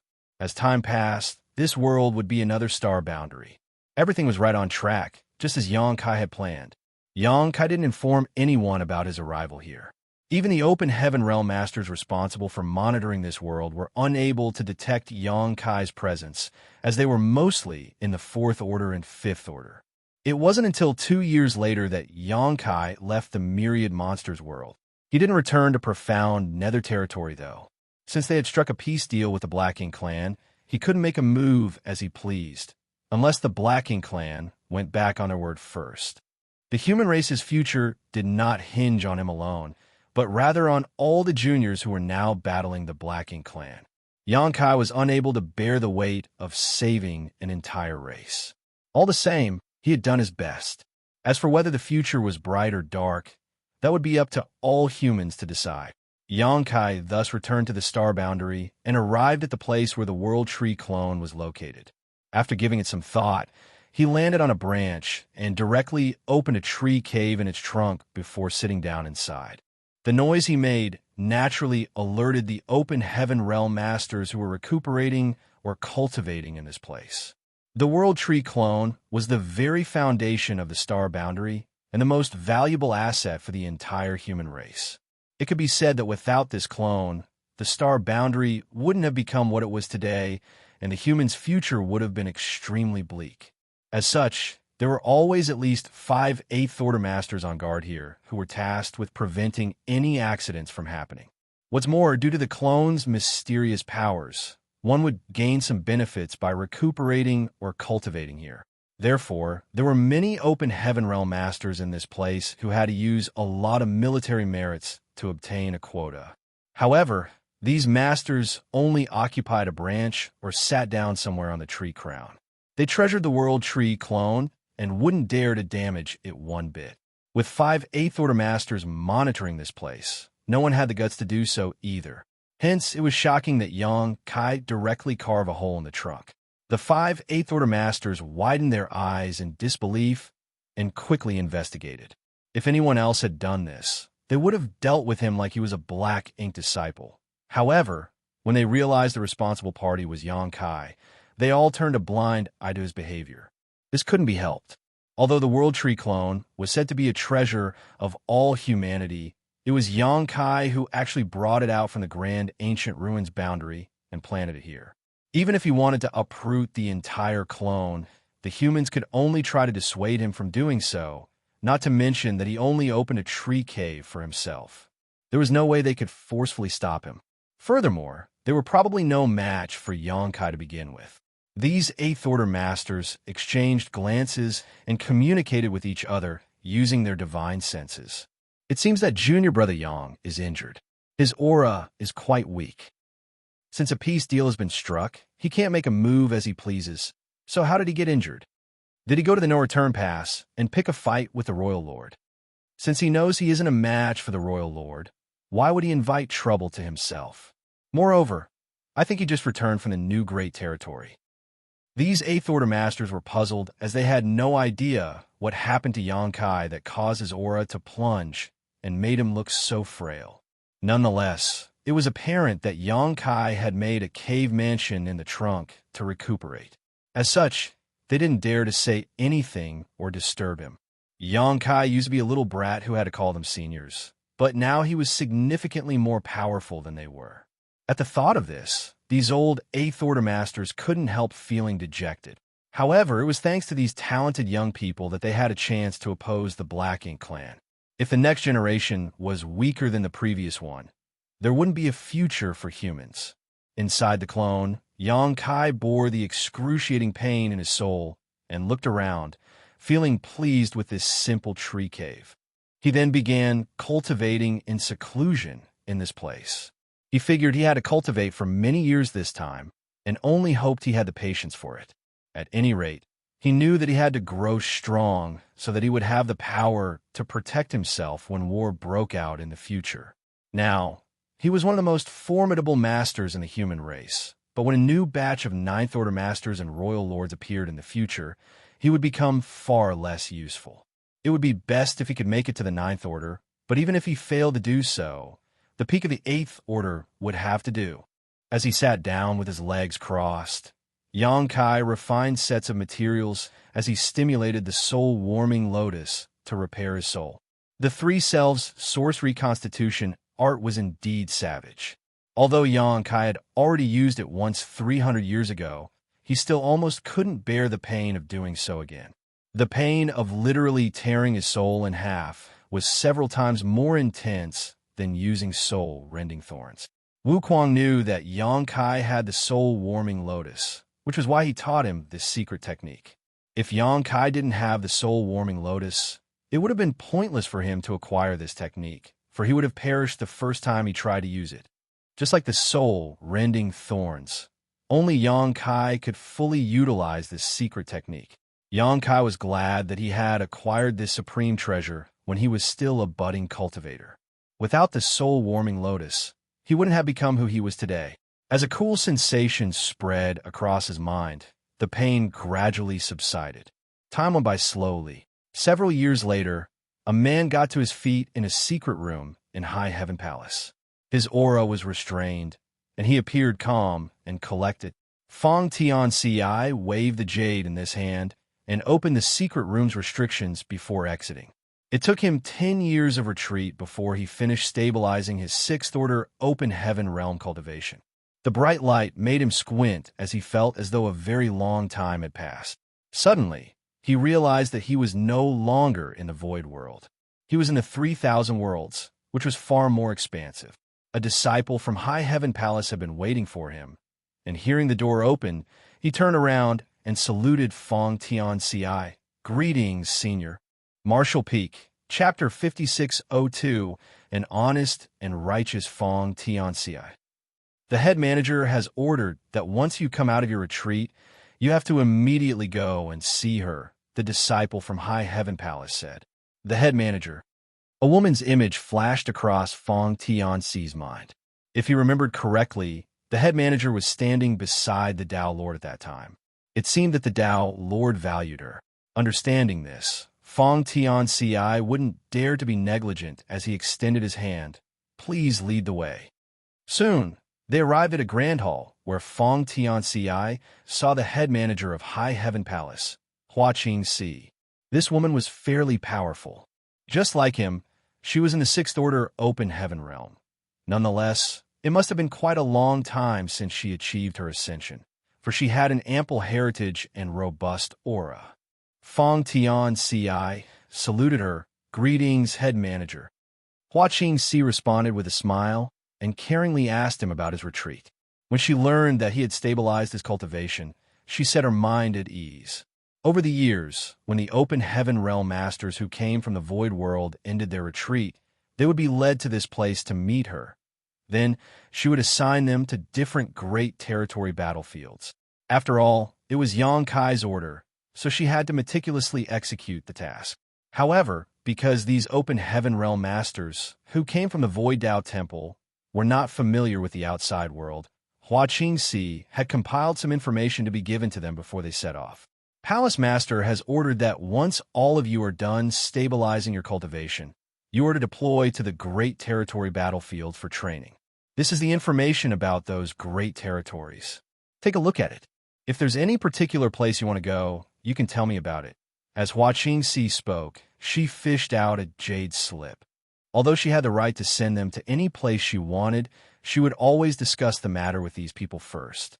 Xianxia only told them to get some training, but he didn't specify where they had to go. As such, Xiaxi's action was reasonable. Feng Tianxi took the jade slip and thanked her. As he infused his divine sense into it and went through the information, he soon had a better understanding of the 3,000 worlds and the situation that the humans were in. The information he saw astounded him.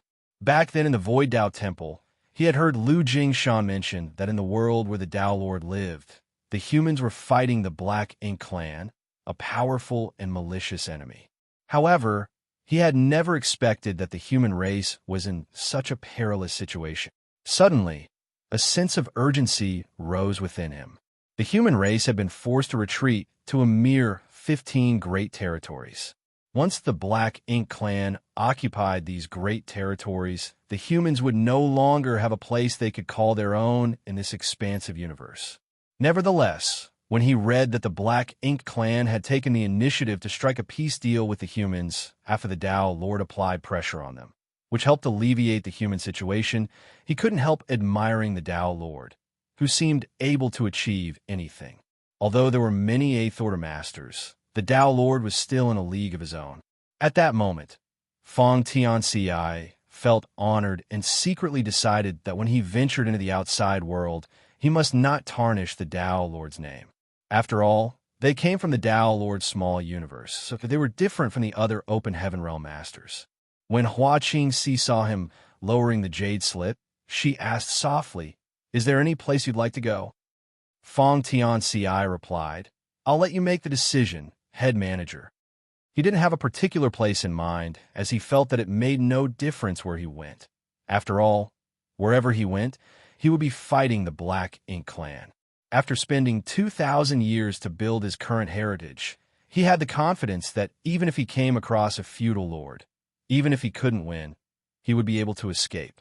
He was confident but not conceited. Although he had never exchanged moves with the Black Ink clan before, he was different from the newly promoted Sixth Order Open Heaven Realm Masters who were impulsive in their youth. Before that, I'd like to see the Dao Lord. I have some doubts that I'd like to consult with him about. You mean Palace Master? Xianxia appeared to be in a tight spot. She was aware that Xianxia had returned to the Star Boundary and opened a cave mansion in the World Tree clone to recuperate. As such, they shouldn't disturb him at this point. After giving it some thought, she asked, "If there's anything you'd like to know, I can tell you." Feng Tianxi shook his head and said apologetically, "I can only tell the Dao Lord about it." Xianxia hesitated for a bit. Since this man appeared serious, she knew that it must be something important. As such, she rose from the chair and said, "Come with me. However, I can't guarantee that the Dao Lord will see you. If the Palace Master is recuperating, he might not respond to us." "Many thanks, head manager." They then left the Grand Hall and shot into the sky. A moment later, Feng Tianxi looked at the gargantuan tree in the distance and fell into a dazed state. In fact, when he ascended to the Open Heaven realm 10 years ago, he had seen this tree while following Xianxia back to the Star Boundary.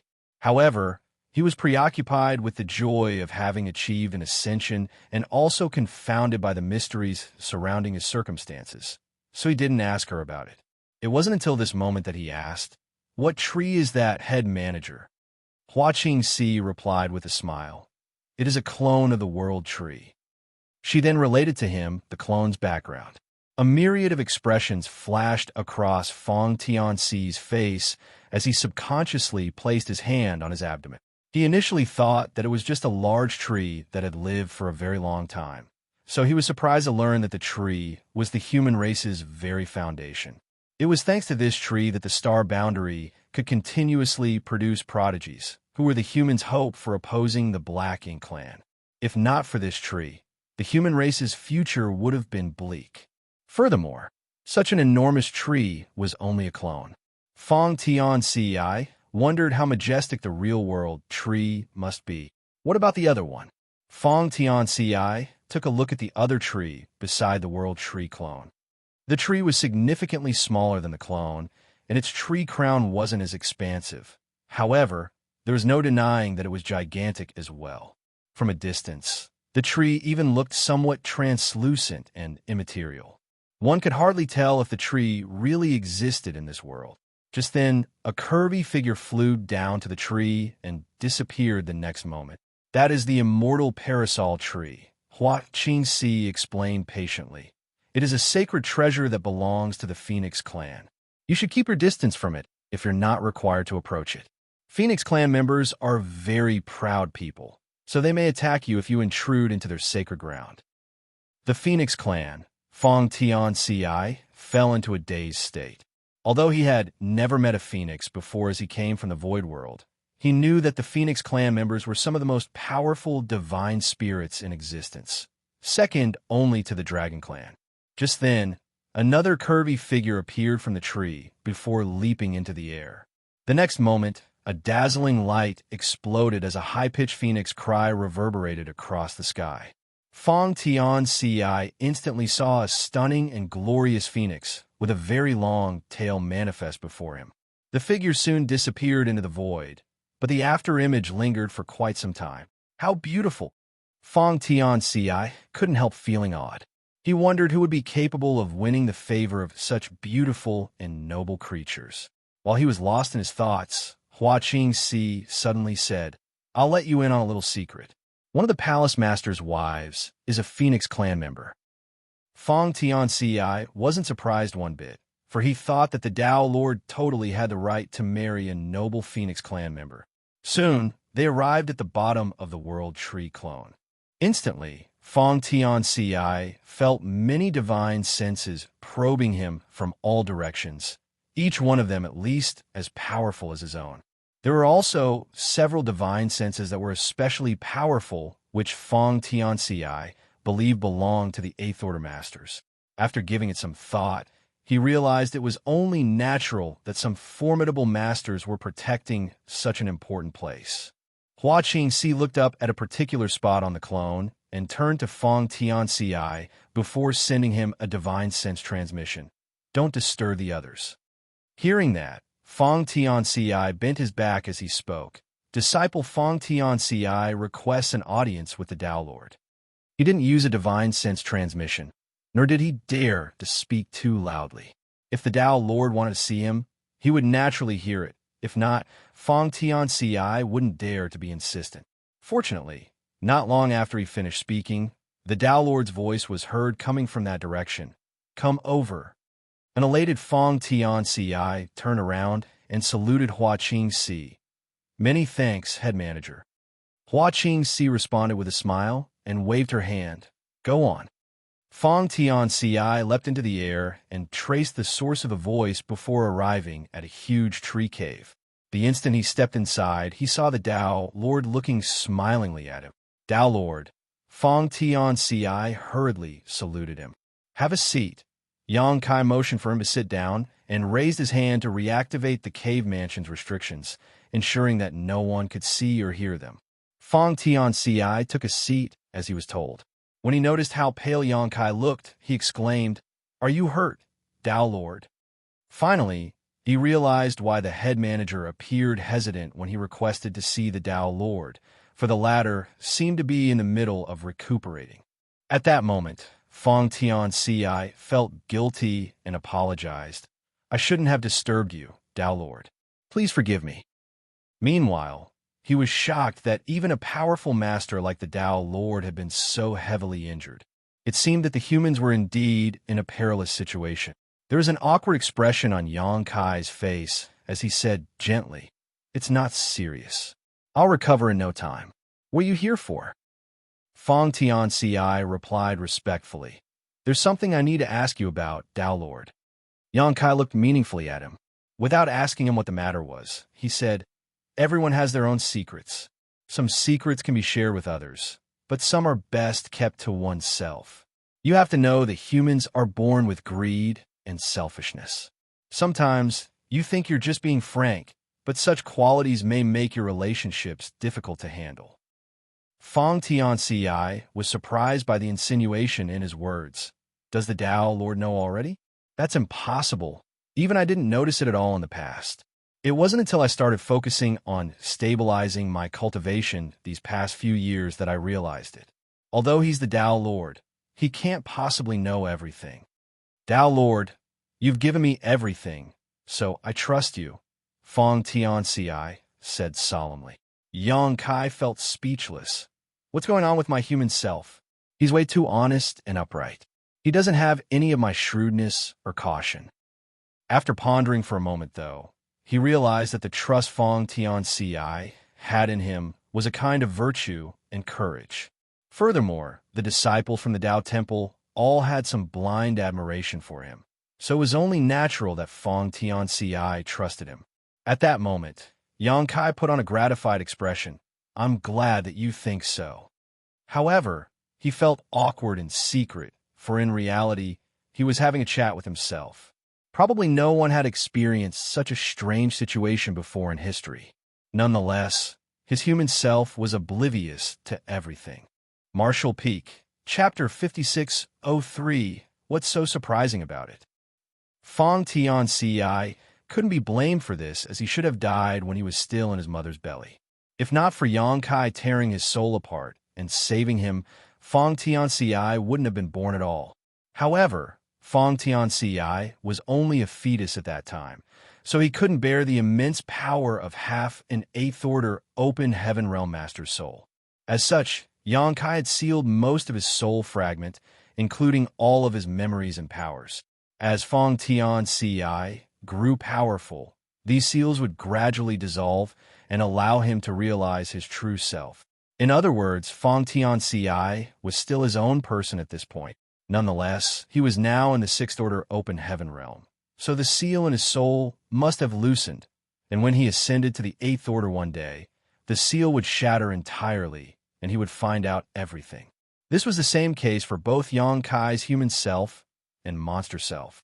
Fong Tianci trusted Yang Kai not only because he was a Tao Temple disciple who typically admired the Tao Lord, it was also because he, as the human self, trusted his true body.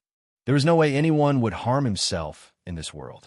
Fong Tianci, of course, hadn't noticed this yet, but he instinctually understood that the man before him only had the best of intentions for him. Tao Lord, do you remember I told you before that my small universe had materialized?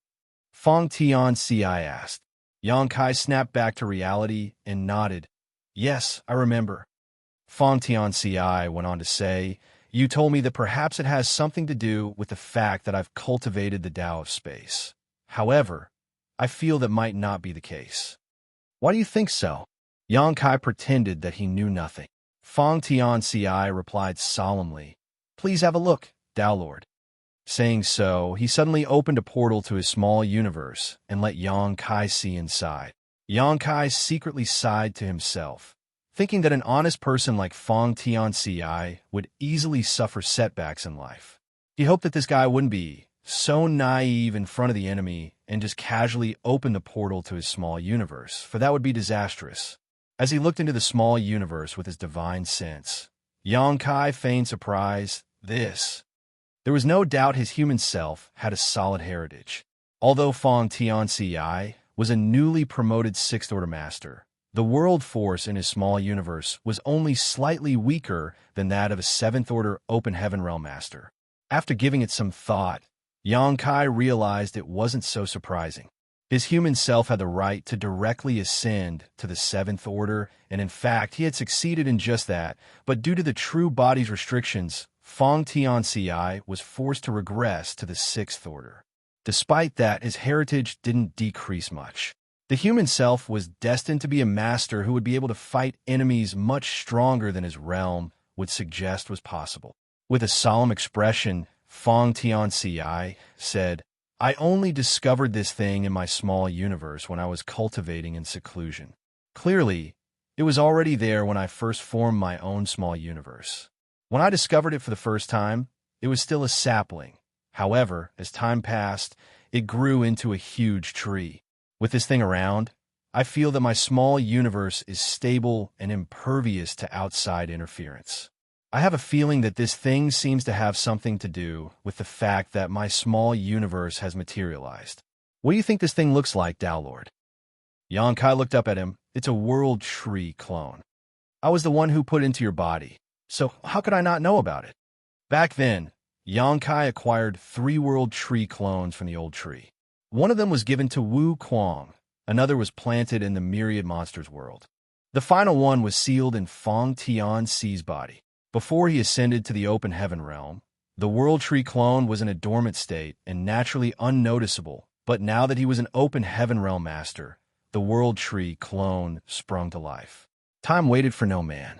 If Xianxia wanted Fong Tianxi to grow as quickly as possible, this world tree clone was essential. It really is a world tree clone. Fong Tianxi seemed to have expected this, but was still shocked by the answer. If he hadn't seen the world tree clone in the star boundary, he wouldn't have associated it with the one in his small universe. He only knew that it must be some kind of amazing tree. However, when he saw the giant world tree clone in the star boundary, he instantly realized that there was also one in his small universe. Tao Lord, do you know why there's a world tree clone in my small universe? Fong Tianxi appeared puzzled. He wanted to see Xianxia because he wanted to ask him about this. What's so surprising about it? Xianxia smiled. Look. As he spoke, he opened a portal to his own small universe. Fong Tianxi looked up and infused his divine sense into the portal, after which he saw the entirety of the void world. He also saw the void Tao temple and a massive tree in the center of this world that was even larger than the world tree clone in the star boundary. Tao Lord, you! Fong Tianxi widened his eyes in disbelief. He had lived in the void world for 2,000 years and traveled the entire world as far as he knew, but he had not known that there was such an enormous tree in the void world. It was apparent that the Tao Lord had hidden it from them. You're not the only one who obtained such an opportunity. Xianxia closed the portal and didn't intend to explain anything. When the seal in his human self dissolved one day, Fong Tianxi would understand everything. It was pointless to explain anything to him now. Fong Tianxi was still baffled. He felt that he had gotten the answer to his doubts, but it also felt as though he had learned nothing. Having this opportunity is just one factor in your life. The key is how you turn this opportunity into your own power, Xianxia explained. The human self appeared to be straightforward and honest, so Xianxia decided to be a little more direct. Do you know why I become who I am today, and why I'm more powerful than other 8th Order Open Heaven Realm Masters? Fong Tianxi shook his head. It's because I've had many opportunities in life, Xianxia stated bluntly. There's no use only doing things step by step when it comes to cultivation. Only by seizing opportunities will you grow stronger quickly. It's only been around 2,000 years since I started cultivating, but I'm now an 8th Order Master. Moreover, I started as a 5th Order Master. Anyone else would have been considered lucky if he could ascend to the next order in 2,000 years. After a moment of silence, he continued. The world tree clone contains a mysterious power that seals and stabilizes one small universe. With the clone in your possession, your small universe is naturally shielded from any external forces. More importantly, you do not have to fear black ink strength. Other open heaven realm masters, even 8th Order masters, have to divert part of their strength and attention to resist black ink strength while fighting the black ink clan, but we don't have to do that. Just let it wash over you, for you can suppress it with ease. You're not at risk of getting corrupted by black ink strength. Therefore, when you battle against the black ink clan in the future, go all out without fear. Don't let the other party off if you can defeat them. If you're less powerful than them, run. You're also an expert in the Tao of space now, and given your 6th Order Open Heaven Realm cultivation, no one can harm you unless an innate territory lord makes a move. Yangkai paused for a moment before saying, "Also, the World Tree clone can condense and purify world force, which will help you refine your strength. You've been cultivating for many years already, so I'm sure you know that the purer one's power is, the more powerful one is." Fong Tianci nodded. What Yang Kai said was simple to understand. Hitting someone with a 1 kilogram wooden slab or a 1 kilogram iron block had totally different effects. Although they weighed the same, there was no doubt the latter would cause more damage. That was the benefit of having pure power. Over the years, Fong Tianci had fought many battles, but he had never been defeated. What he relied on wasn't his realm, but his solid foundation, which brought him very pure power. Most of the time, his opponents had higher cultivation than his own, but he remained more powerful. When Yang Kai saw that Fong Tianci was mesmerized, he went on to say, "Certainly, these benefits are useful for going against enemies, but let's also talk about the benefits this thing has when it comes to cultivation. When an open heaven realm master ascends to the 7th order, their small universe will materialize. That allows them to raise living beings in their body. However, if you ask around, you'll realize that no open heaven realm master, not even the 9th order old ancestors, keeps living beings in their small universes. Do you know why?" Fong Tianci shook his head as he appeared eager to find out more. Certainly, Yang Kai was pleased with his reaction. That's because, without something to seal and stabilize one's small universe, when an open heaven realm master deals with a powerful opponent, their small universe inevitably shakes violently. When that happens, the entire world is thrown into turmoil. In that case, how many living beings do you think will survive? Upon hearing the explanation, Fong Tianci said, "Does Tao Lord mean that with the World Tree clone protecting my small universe, when I fight with someone, my small universe won't be affected?" Yang Kai replied with a smile, "You're a promising young man. I've exchanged moves with countless masters before, and even some royal lords who tried to hunt me down. However, when you lived in the Void World back then, did you ever feel any tremors? Without the World Tree clone to guard my small universe, the Void World would have been destroyed instead of becoming as prosperous as it is today." A puzzled Fong Tianci asked, "Tao Lord, what benefits do we get by doing so?" "There are a lot of benefits," Yang Kai explained enthusiastically. "As living beings are born, live, and die in the one small universe, they produce a lot of world force. In other words, even if you don't cultivate, your heritage will still grow slowly. The more living beings there are, the quicker your power will grow." Fong Tianci finally realized something. Is that why Tao Lord's cultivation speed is much quicker than others? "Yes." An excited Fong Tianci said, "Disciple understands now. What Tao Lord means is that I should find some living beings and place them into my small universe as well. That way, I'll also become a 7th order or even 8th order master sooner." "There's no need for that. Don't tell anyone you have a World Tree clone. There will always be some wicked people out there who will stop at nothing to acquire treasures. I have enough power to protect myself, so no one will dare to harm me. However, once others find out that you have a World Tree clone, you might fall into danger." "What should this disciple do, then?" Fong Tianci asked humbly. It wouldn't have mattered if he didn't know the World Tree clone's advantages, but now that he was aware of them, he had to make good use of it. "I'll give you something. Open up your small universe," Yang Kai ordered. Fong Tianci opened up the portal as he was told.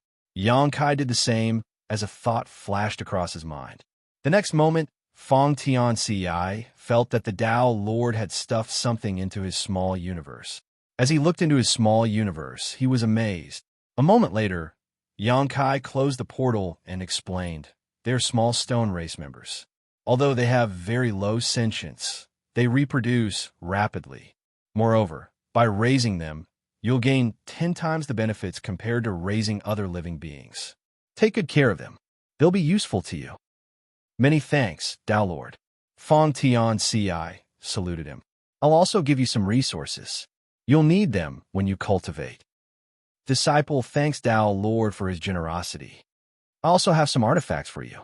You're a 6th order master now. Just take them and refine them when you're free.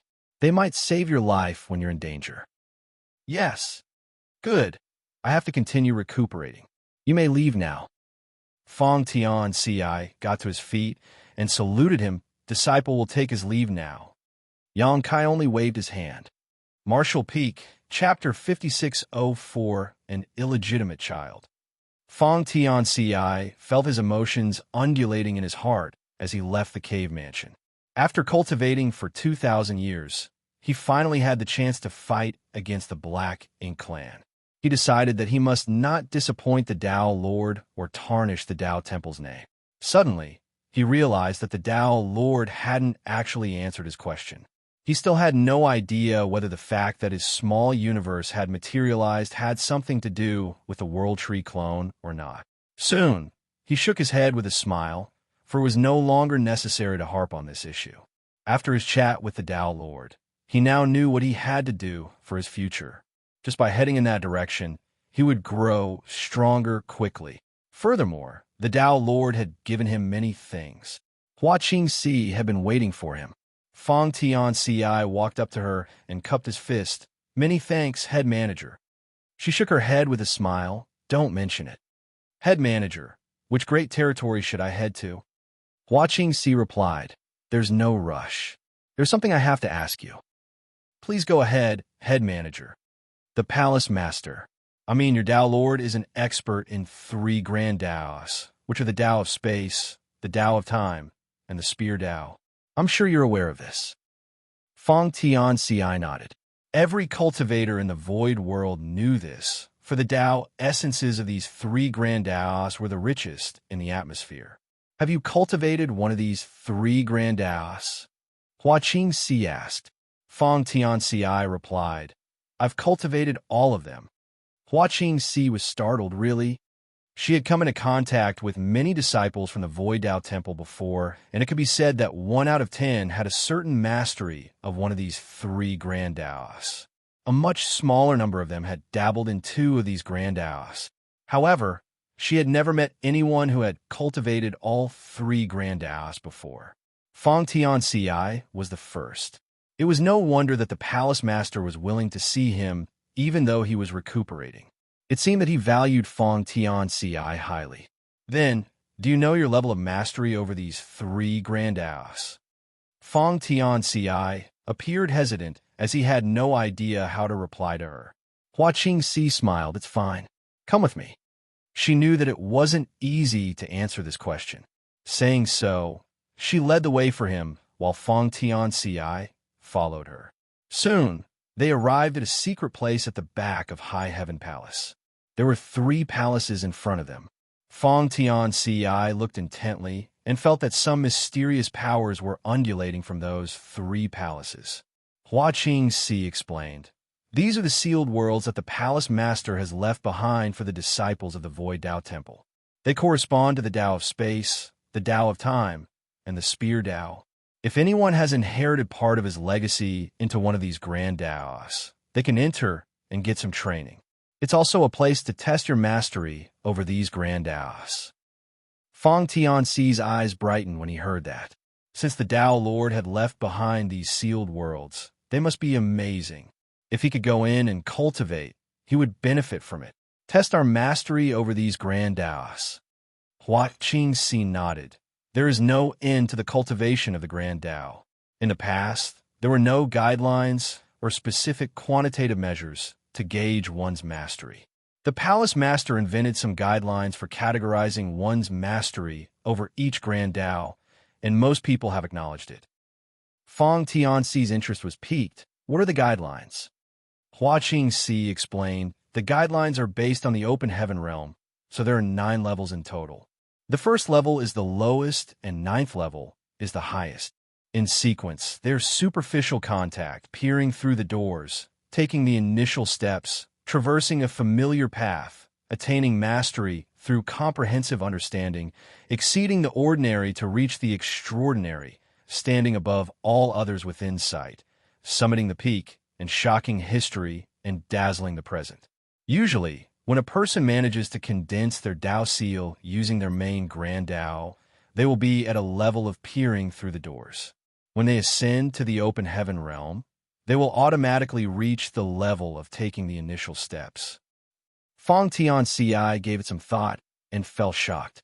When a person condensed his or her Dao seal, they had only reached the second level of mastery, and when they ascended to the open heaven realm, they reached the third level.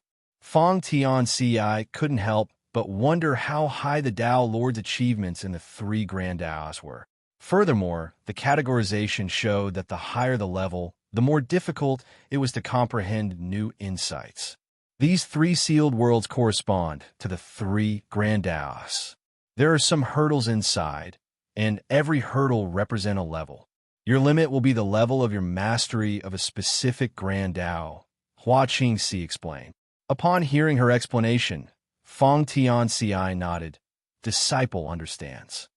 Which sealed world would you like to try first? Hua Qingxi looked at him. Feng Tianxia replied, the Space Dao sealed world. Hua Qingxi pointed at the leftmost grand hall. That is the Space Dao sealed world. Just go in on your own. I'll be waiting outside. Feng Tianxia saluted her and stepped into the grand hall, while Hua Qingxi waited outside. After Yang Kai left behind these three sealed worlds back then, those from High Heaven Palace were the ones who built these palaces. Over the years, many disciples from the Void Dao Temple came to this place to get some training. They had inherited the three grand Daos thanks to Yang Kai's blessing. Even some Dragon Clan and Phoenix Clan members were interested in the Time Dao sealed world and the Space Dao sealed world. These sealed worlds were not only places to test one's mastery of grand Daos, but also wonderful training grounds. Hua Qingxi had never entered any of these palaces before, so she had no idea what was inside. However, she was sure that the palace master must have left behind many of his own insights. By breaking through the hurdles inside, those who had cultivated these three grand Daos would gain massive benefits. It wasn't until half a month later that an energetic Feng Tianxia left the grand hall. Without stopping, he entered the second palace where the Time Dao sealed world was located. Half a month later, he stepped into the Spear Dao sealed world. When he finally shuffled out of the third grand hall, Hua Qingxi could feel that his aura had become far more stable. Although his cultivation didn't increase much, his strength must have improved significantly. I'm sorry to keep you waiting, head manager. Feng Tianxia saluted her with a joyful expression. He had gained massive benefits by going through the three sealed worlds this time. Nonetheless, he had reached his limits. He reckoned that when he cultivated for a longer time and gained a deeper understanding of the Grand Daos, he would be able to cross even more hurdles. Hua Qingxi shook her head to show that it was fine. How many hurdles have you passed in the Space Dao sealed world? Feng Tianxia replied, it's embarrassing, but I was stuck at the sixth hurdle. Hua Qingxi was slightly surprised. Feng Tianxia had just ascended to the open heaven realm, but he had managed to overcome 5 hurdles. Such an achievement had never happened before. Many disciples had left the Dao Temple over the years, and some of them had cultivated the Dao of space. However, the best result achieved so far was the 4th hurdle. In other words, they were on the level of traversing a familiar path. Nonetheless, Feng Tianxia had achieved the level of attaining mastery through a comprehensive understanding of the Dao of space. One must not underestimate the difference of one level, for it meant a vast disparity between achievements. The difference was akin to the differences in order in the open heaven realm. The palace master's first disciple, Zhao Yibai, had only achieved the 6th level when his mastery was tested. Hua Qingxi thought that it was such a shame. There was no doubt Feng Tianxia was a talented person, but unfortunately, he had only ascended to the 6th order. Had he directly ascended to the 7th order, he could have attained amazing achievements like the palace master's 3 disciples. The mastery of a grand Dao was different from cultivation. As long as one hadn't reached their innate limit, they could improve their cultivation by putting in the effort and resources. However, comprehension and enlightenment were required to master Grand Daos. Without enough wits, one couldn't advance far in any Grand Dao regardless of how powerful their cultivation was. Hua Qingxi was also a veteran 6th Order Open Heaven Realm Master. so she naturally understood this. She initially only wanted to find out Feng Tianxi's mastery over the Tao of space, but she couldn't suppress her curiosity as she asked, "What about your results in the Time Tao sealed world and the Spear Tao sealed world?" A bashful Feng Tianxi replied, "I only overcame the 5th hurdle in the Time Tao sealed world. It's worse in the Spear Tao sealed world. I only passed the 4th hurdle." He looked embarrassed, as though he had disappointed the Tao Lord. On the other hand, Hua Qingxi was lost for words. When she heard Feng Tianxi say that he had cultivated all 3 Grand Taos, she thought that he had only majored in one and perhaps dabbled a bit in the other 2. Now, that didn't seem to be the case. This Feng Tianxi had attained a high level of mastery in all 3 Grand Taos. One had to know that Feng Tianxi had just made it to the 6th Order Open Heaven realm, but he had already attained such achievements. There was no doubt he had a bright future ahead of him. Although the Spear Tao was his worst Grand Tao, he had still passed the 4th hurdle, which is already something most Tao Temple disciples were unable to achieve. Given this man's amazing comprehension skills and achievements, Hua Qingxi even suspected that he might be the palace master's illegitimate child. Otherwise, he wouldn't have been so gifted even though he came from the void world. After examining his face, though, Hua Qingxi shook her head, for Feng Tianxi looked nothing like Yang Kai. Finding her thoughts ridiculous, she smiled helplessly. The palace master had many beautiful wives, so if he wanted to have a child, he didn't have to do it furtively. Since the palace master still didn't have any descendants after so many years, he apparently didn't want to distract himself by having to look after his offspring yet. Nonetheless, she didn't know that this seemingly preposterous idea was actually quite close to the truth. Feng Tianxi wasn't an illegitimate child. Instead, he had an even closer relationship with Yang Kai, for he was the latter's human self. "Head manager?" Feng Tianxi called out to her. For some reason, he felt there was something off about the head manager's gaze when she looked at him. Hua Qingxi came to her senses and cast away her wild ideas before saying, "Is there any great territory you'd like to go to?" Feng Tianxi shook his head with a smile. "No, I'm fine with any assignment given to me." After pondering for a moment, Hua Qingxi said, "In that case, you should probably head to Profound Nether Territory. The Palace Master is in charge of that place on paper. However, since there's an agreement in place, he can't make a move as he pleases. As such, he decided to return here to cultivate." Feng Tianxi didn't understand when she mentioned the agreement, but when he learned that Yang Kai was in charge of Profound Nether Territory, he nodded joyfully. "I'll go to Profound Nether Territory then." Certainly, he had to take a look at the great territory where the Tao Lord was in charge. "Good. If you are interested, once you arrive at Profound Nether Territory, you can look for a little bra, a young man named Xianxia. His squad is recruiting members who are experts in the Tao of space. You can make your own decision, of course, and this is by no means an order. In fact, no one in Profound Nether Territory will give you any orders. You'll be free to do as you see fit there," Hua Qingxi explained with a smile. "Stinking brat, I've done my best to help you. As for whether you'll be able to keep him, that depends on your own capabilities." Martial Peak, Chapter 5605, 10 Directions Supreme. A few years ago, Xianxia had sent a message to Hua Qingxi and asked her to look out for disciples from the Void Tao Temple who had cultivated the Tao of space. Although quite a number of disciples had left the Void Tao Temple over the years, there still weren't a lot of them. As such, there were even fewer people who were skilled in the Tao of space. Hua Qingxi had recommended 2 people so far, but unfortunately, their mastery over the Tao of space was not up to Xianxiao's standards. Feng Tianxi, on the other hand, was a suitable candidate. Nevertheless, it wasn't like she could force Feng Tianxi to do anything. She had only given him a suggestion. As for whether he would look for Xianxia, that was his decision to make. "Disciple understands," Feng Tianxi nodded. Then Hua Qingxi gave him a universe chart. "Head to Profound Nether Territory on your own, then. Don't forget to check in at the army headquarters and register your name when you arrive." "Yes," Feng Tianxi replied and put away the universe chart before leaping into the air. He only had to pass through one great territory to go from high heaven territory to profound nether territory. It was also the great territory where the supreme headquarters was located, so it was safe.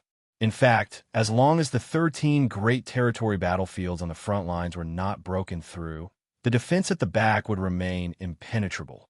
Fong Tianci kept checking the universe chart to verify his location, while sometimes using space principles to hasten his pace. A month later, he passed through the great territory where the supreme headquarters was located and arrived at profound nether territory. Then, he intercepted a squad of people who seemed like they were heading back from the battlefield to get some rest, and asked them for directions. Following that, he headed straight to the universe fragment where the army headquarters of profound nether territory was located. Upon his arrival, he reported his name and background. After his information was registered, he received an identity token. The person handling this matter for him was a beautiful woman who was only a third-order master. Due to her weak cultivation, she could not contribute much in terms of war potential, so she dealt with administrative matters as part of the support staff. The woman was very patient, and upon learning that it was Fong Tianci's first time in profound nether territory and that he had never fought with the Black Ink clan before, she explained many things to him, which Fong Tianci was grateful for. Then Fong Tianci asked, "Do you know Xianxia?" The woman's eyes brightened when she heard that. "Sir Xianxia? I know him, of course. Are you looking for him?" Fong Tianci was startled. Hua Qingxi only told him to come to profound nether territory and look for Xianxia if he was interested, but she never gave him any details. He initially thought that it would be hard to look for one person on this vast battlefield, but it now seemed that it wasn't so difficult, since a cultivator dealing with administrative tasks in the rear was aware of Xiao's name. It seemed that he was pretty famous. However, when Fong Tianci realized that the woman was blushing, he knew that Xianxia was not just famous for his battle record. Just as he expected, when the woman realized that he was looking for Xianxia, she appeared more enthusiastic. "Why are you looking for Sir Xianxia, senior brother?" Fong Tianci explained, "I just came from High Heaven Palace where the head manager told me to look for him." The woman's eyes became even brighter. "You're from High Heaven Palace?" Yongkai was in charge of profound nether territory on paper, and he was the palace master of High Heaven Palace. Many of the cultivators in this place also came from High Heaven Palace. There was no doubt that High Heaven Palace was the most famous great force in the entire profound nether territory. Even the cave heavens and paradises were no match for it. "Do you have a universe chart?" the woman asked. "Yes." Fong Tianci promptly fished out his universe chart and passed it to her. The woman took it and surged her divine sense before giving it back to him. "Sir Xiao's squad always remains on the front lines. Recently, they're supposed to be getting some rest at this forward outpost. If you head over now, you might find them there." Fong Tianci looked into the universe chart and saw a marked location in profound nether territory. "Many thanks," he nodded gratefully. Following that, he was ready to leave. "Wait a moment," the woman called out to him. "Is there anything else, junior sister?" The woman bashfully passed him a space ring. Fong Tianci was puzzled as to what was going on. The woman said sheepishly, "Please pass this to Sir Xianxia.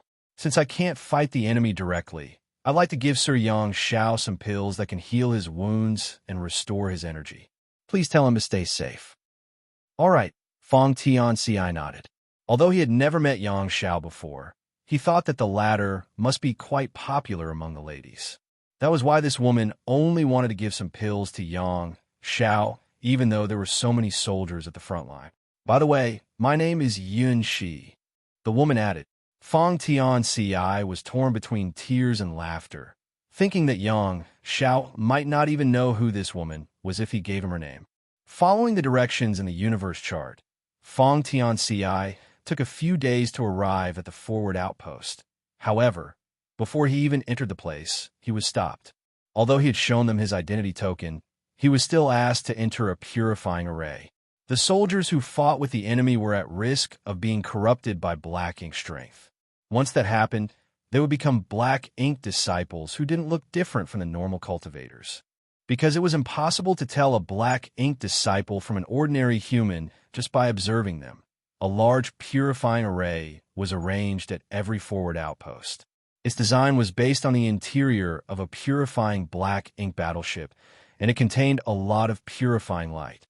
Anyone who had been corrupted by black ink strength or had become a black ink disciple would have that black ink strength dispelled by purifying light the moment they stepped into this array. Someone who hadn't been corrupted by black ink strength wouldn't lose anything by entering it. When there was a change of affairs in profound nether territory back then, some black ink disciples tried to sneak into the forward outposts. However, their black ink strength was purified by the purifying array, which allowed them to regain their original nature. Soon, the black ink clan stopped doing such a futile thing. All the same, the purifying array remained, for some cultivators might be accidentally corrupted by black ink strength. The array could save their lives. The moment Xianxia stepped out of the array, he was amazed by what he saw. The huge forward outpost was like a prosperous city. The streets were neat and clean, with shops lining them for as far as the eye could see. There was also a massive number of people walking around. The cultivators who moved around this place were all open heaven realm masters. Xianxia had never seen so many open heaven realm masters in one place before, and this was just one of the forward outposts operated by the humans. It was said that there were a total of 10 similar forward outposts in profound nether territory. That wasn't even including the headquarters at the rear. Nonetheless, it also made Xianxia realize how formidable the Black Ink clan must be. So many open heaven realm masters had gathered in the same great territory, yet they were still unable to destroy the Black Ink clan, which went to show how powerful the enemy was. The cultivators were mostly in groups of 3 to 5 people, with some bigger groups reaching a dozen or so. Rarely was anyone on his own like Xianxia. While he was looking around, someone came up to him and cupped his fist. "Greetings, senior brother." Xianxia looked around, but upon confirming that the other party was speaking to him, he saluted him back with an awkward expression. "What's the matter, junior brother?" The other party's aura suggested that he was a 5th Order Master.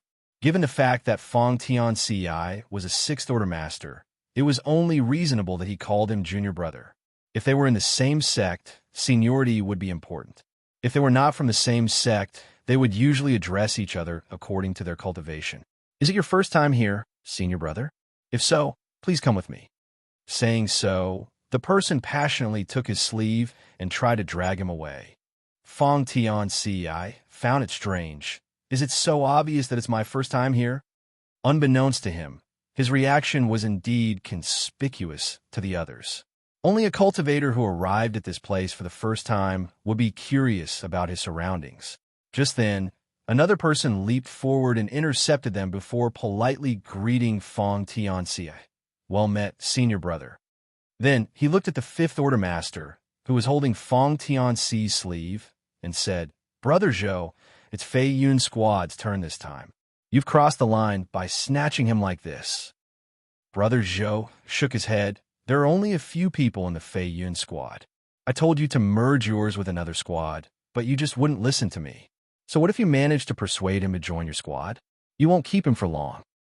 The cultivator from Fei Yun's squad snapped. "Nonsense. All 4 of us in the Fei Yun squad are above the 5th Order. In fact, Squad Leader Chai is a 6th Order Master. All of us are powerful, so how could you compare us to the other squads? It's not like our squad leader isn't a 6th Order Master. Senior brother, we have 1 6th Order Master and 2 5th Order Masters in the Thousand Mountain Squad. There are 6 people in total. Given our collective power, we're even able to deal with a feudal lord if we come across one. Don't listen to his nonsense, senior brother. If his Thousand Mountain Squad ran into a feudal lord, they'd immediately run away instead of fighting. The Fei Yun squad is different. We accidentally bumped into a feudal lord the other day, and under Squad Leader Chai's leadership, not only did we manage to withdraw safely, but we also dealt that feudal lord a painful blow." Xianxia was perplexed as he listened to these two, but after giving it some thought, he soon realized what was going on. Apart from the 6 great territories where things remained unchanged, The other great territories didn't have any Eighth Order masters and territory lords involved directly in the war. As such, both the humans and the Black Ink clan had scattered their soldiers around. The humans relied heavily on squads as they hunted the Black Ink clansmen down. Apparently, when these two people saw that Xianxia was new to this place, and as such wasn't part of any squad, they decided to recruit him into theirs. Nonetheless, Xianxia had already given him a suggestion regarding this matter. Even if she hadn't, Xianxia wasn't ready to join any squad in a hurry. At the very least, he had to figure out the current state of affairs in profound Nether territory first. One had to sharpen his tools before starting to work. It was crucial to collect more information first. Xianxia raised his hand to stop them from arguing and cupped his fist with a smile. Many thanks for inviting this Fong to your squads, but I'm afraid I must decline. Before coming to profound Nether territory, head manager Hua told me to look for a certain senior brother. Both of the recruiters instantly fell silent while Brother Zhou smiled helplessly. You already have somewhere to go? In that case, please forgive our rudeness. Then he asked curiously, who are you looking for, senior brother? Xianxia had the intention of asking them about Xianxia. After all, they seemed to be stationed at this forward outpost, so they should be familiar with the goings-on in this place. He then told them he was looking for Xianxia. Instantly, they wore respectful looks. Are you from High Heaven Palace, senior brother? Yes. I see. If you're looking for senior brother Yang, you just have to wait here for a few days. Senior brother Yang has just taken his 10 Directions Supreme squad out on a hunt. I suppose it'll take him some time before he returns. 10 Directions Supreme Squad. After pondering for a moment, Xianxia replied with a smile. That's an interesting name for senior brother Yang's squad. The two of them exchanged glances and let out a dry laugh. The squad's name was more than just being interesting, for its full name was My Adoptive Father in all 10 Directions reigns supreme, but I am second to him. Martial Peak, Chapter 5606, somewhat strange. Upon learning that Yang Zhao's squad would come back sometime later, Xianxia decided to wait beside the purifying array. That way, as soon as Yang Zhao returned, Xianxia would find out about it, ensuring that he wouldn't miss the chance to meet him. Having cultivated for thousands of years already, Xianxia had grown to be a patient person. He could wait for years at a time, let alone a few days. No one came up to him again. As such, he was able to sit down and cultivate with peace of mind. Some 10 days later, Xianxia heard some shouts of excitement while he was cultivating. The 10 Directions Supreme Squad has returned. They've done something big this time by destroying a Black Ink clan army of 30,000. For real. It's true. I heard that they've even killed 8 feudal lords this time. He's just as formidable as his father. Well, that's nothing. We could do the same if our squad had so many powerful members. What nonsense are you saying? It's extremely difficult to destroy a Black Ink clan army of 30,000. No one would dare to challenge so many Black Ink clansmen if they weren't capable enough. Usually, it'll take more than 10 squads and at least the same number of 7th Order Masters to deal with so many Black Ink clansmen. The 10 Directions Supreme Squad hadn't sought any external help this time. Furthermore, it seems that they've returned unscathed. As Xianxia listened to the noise around him, he realized something and opened his eyes, only to see the cultivators around him staring fixedly at the purifying array. There was a look of reverence on their faces, as though they were waiting for a heroic general who had just won a great war to return. As a light flashed across the purifying array, a figure emerged. He was a young man who was clad in white robes. Even his hair was silvery white. Not only did he look handsome, but he also appeared noble and imposing. The moment he appeared, the people around him started greeting him hospitably. It seemed that this white-robed young man was quite popular in this forward outpost. The men looked at him with admiration, while the women stared at him with fervor, as though they were trying to melt the young man with their eyes. They kept greeting him by calling him Big Brother Xianxia and Sir Xianxia. Is this the Xianxia that the head manager told me to look for? Xianxia examined the young man and realized that the latter was indeed an outstanding individual. After stepping out of the array, Xianxia greeted everyone with a faint smile. He wasn't aloof, but he wasn't passionate either. However, what puzzled Xianxia was that there was an old-looking turtle the size of a small plate sitting on the young man's head, looking just like a hat. As though noticing his stare, the old turtle extended his neck and took a look at him. Xianxia was startled, for this small turtle was obviously a powerful master. The aura he exuded momentarily suggested that he was no less powerful than a seventh-order master. Following behind Xianxia was a woman who was also clad in a white dress. Xianxia wasn't sure if it was just his delusion, but he felt that the woman and the Tao Lord looked similar. Then, more figures shuffled out of the array. Following behind Xianxia and the white-robed woman were two young men and one young woman. One of the men looked like an honest and cheerful person, but something seemed to be troubling him as he kept shaking his head. The woman walked alongside him as she whispered to him. Although she was gorgeous, her expression was frigid, like an unsheathed blade. Xianxia only looked at her for a moment, but he still felt as though something had pierced into his soul. The other young man had a distinct bowl-cut hairstyle.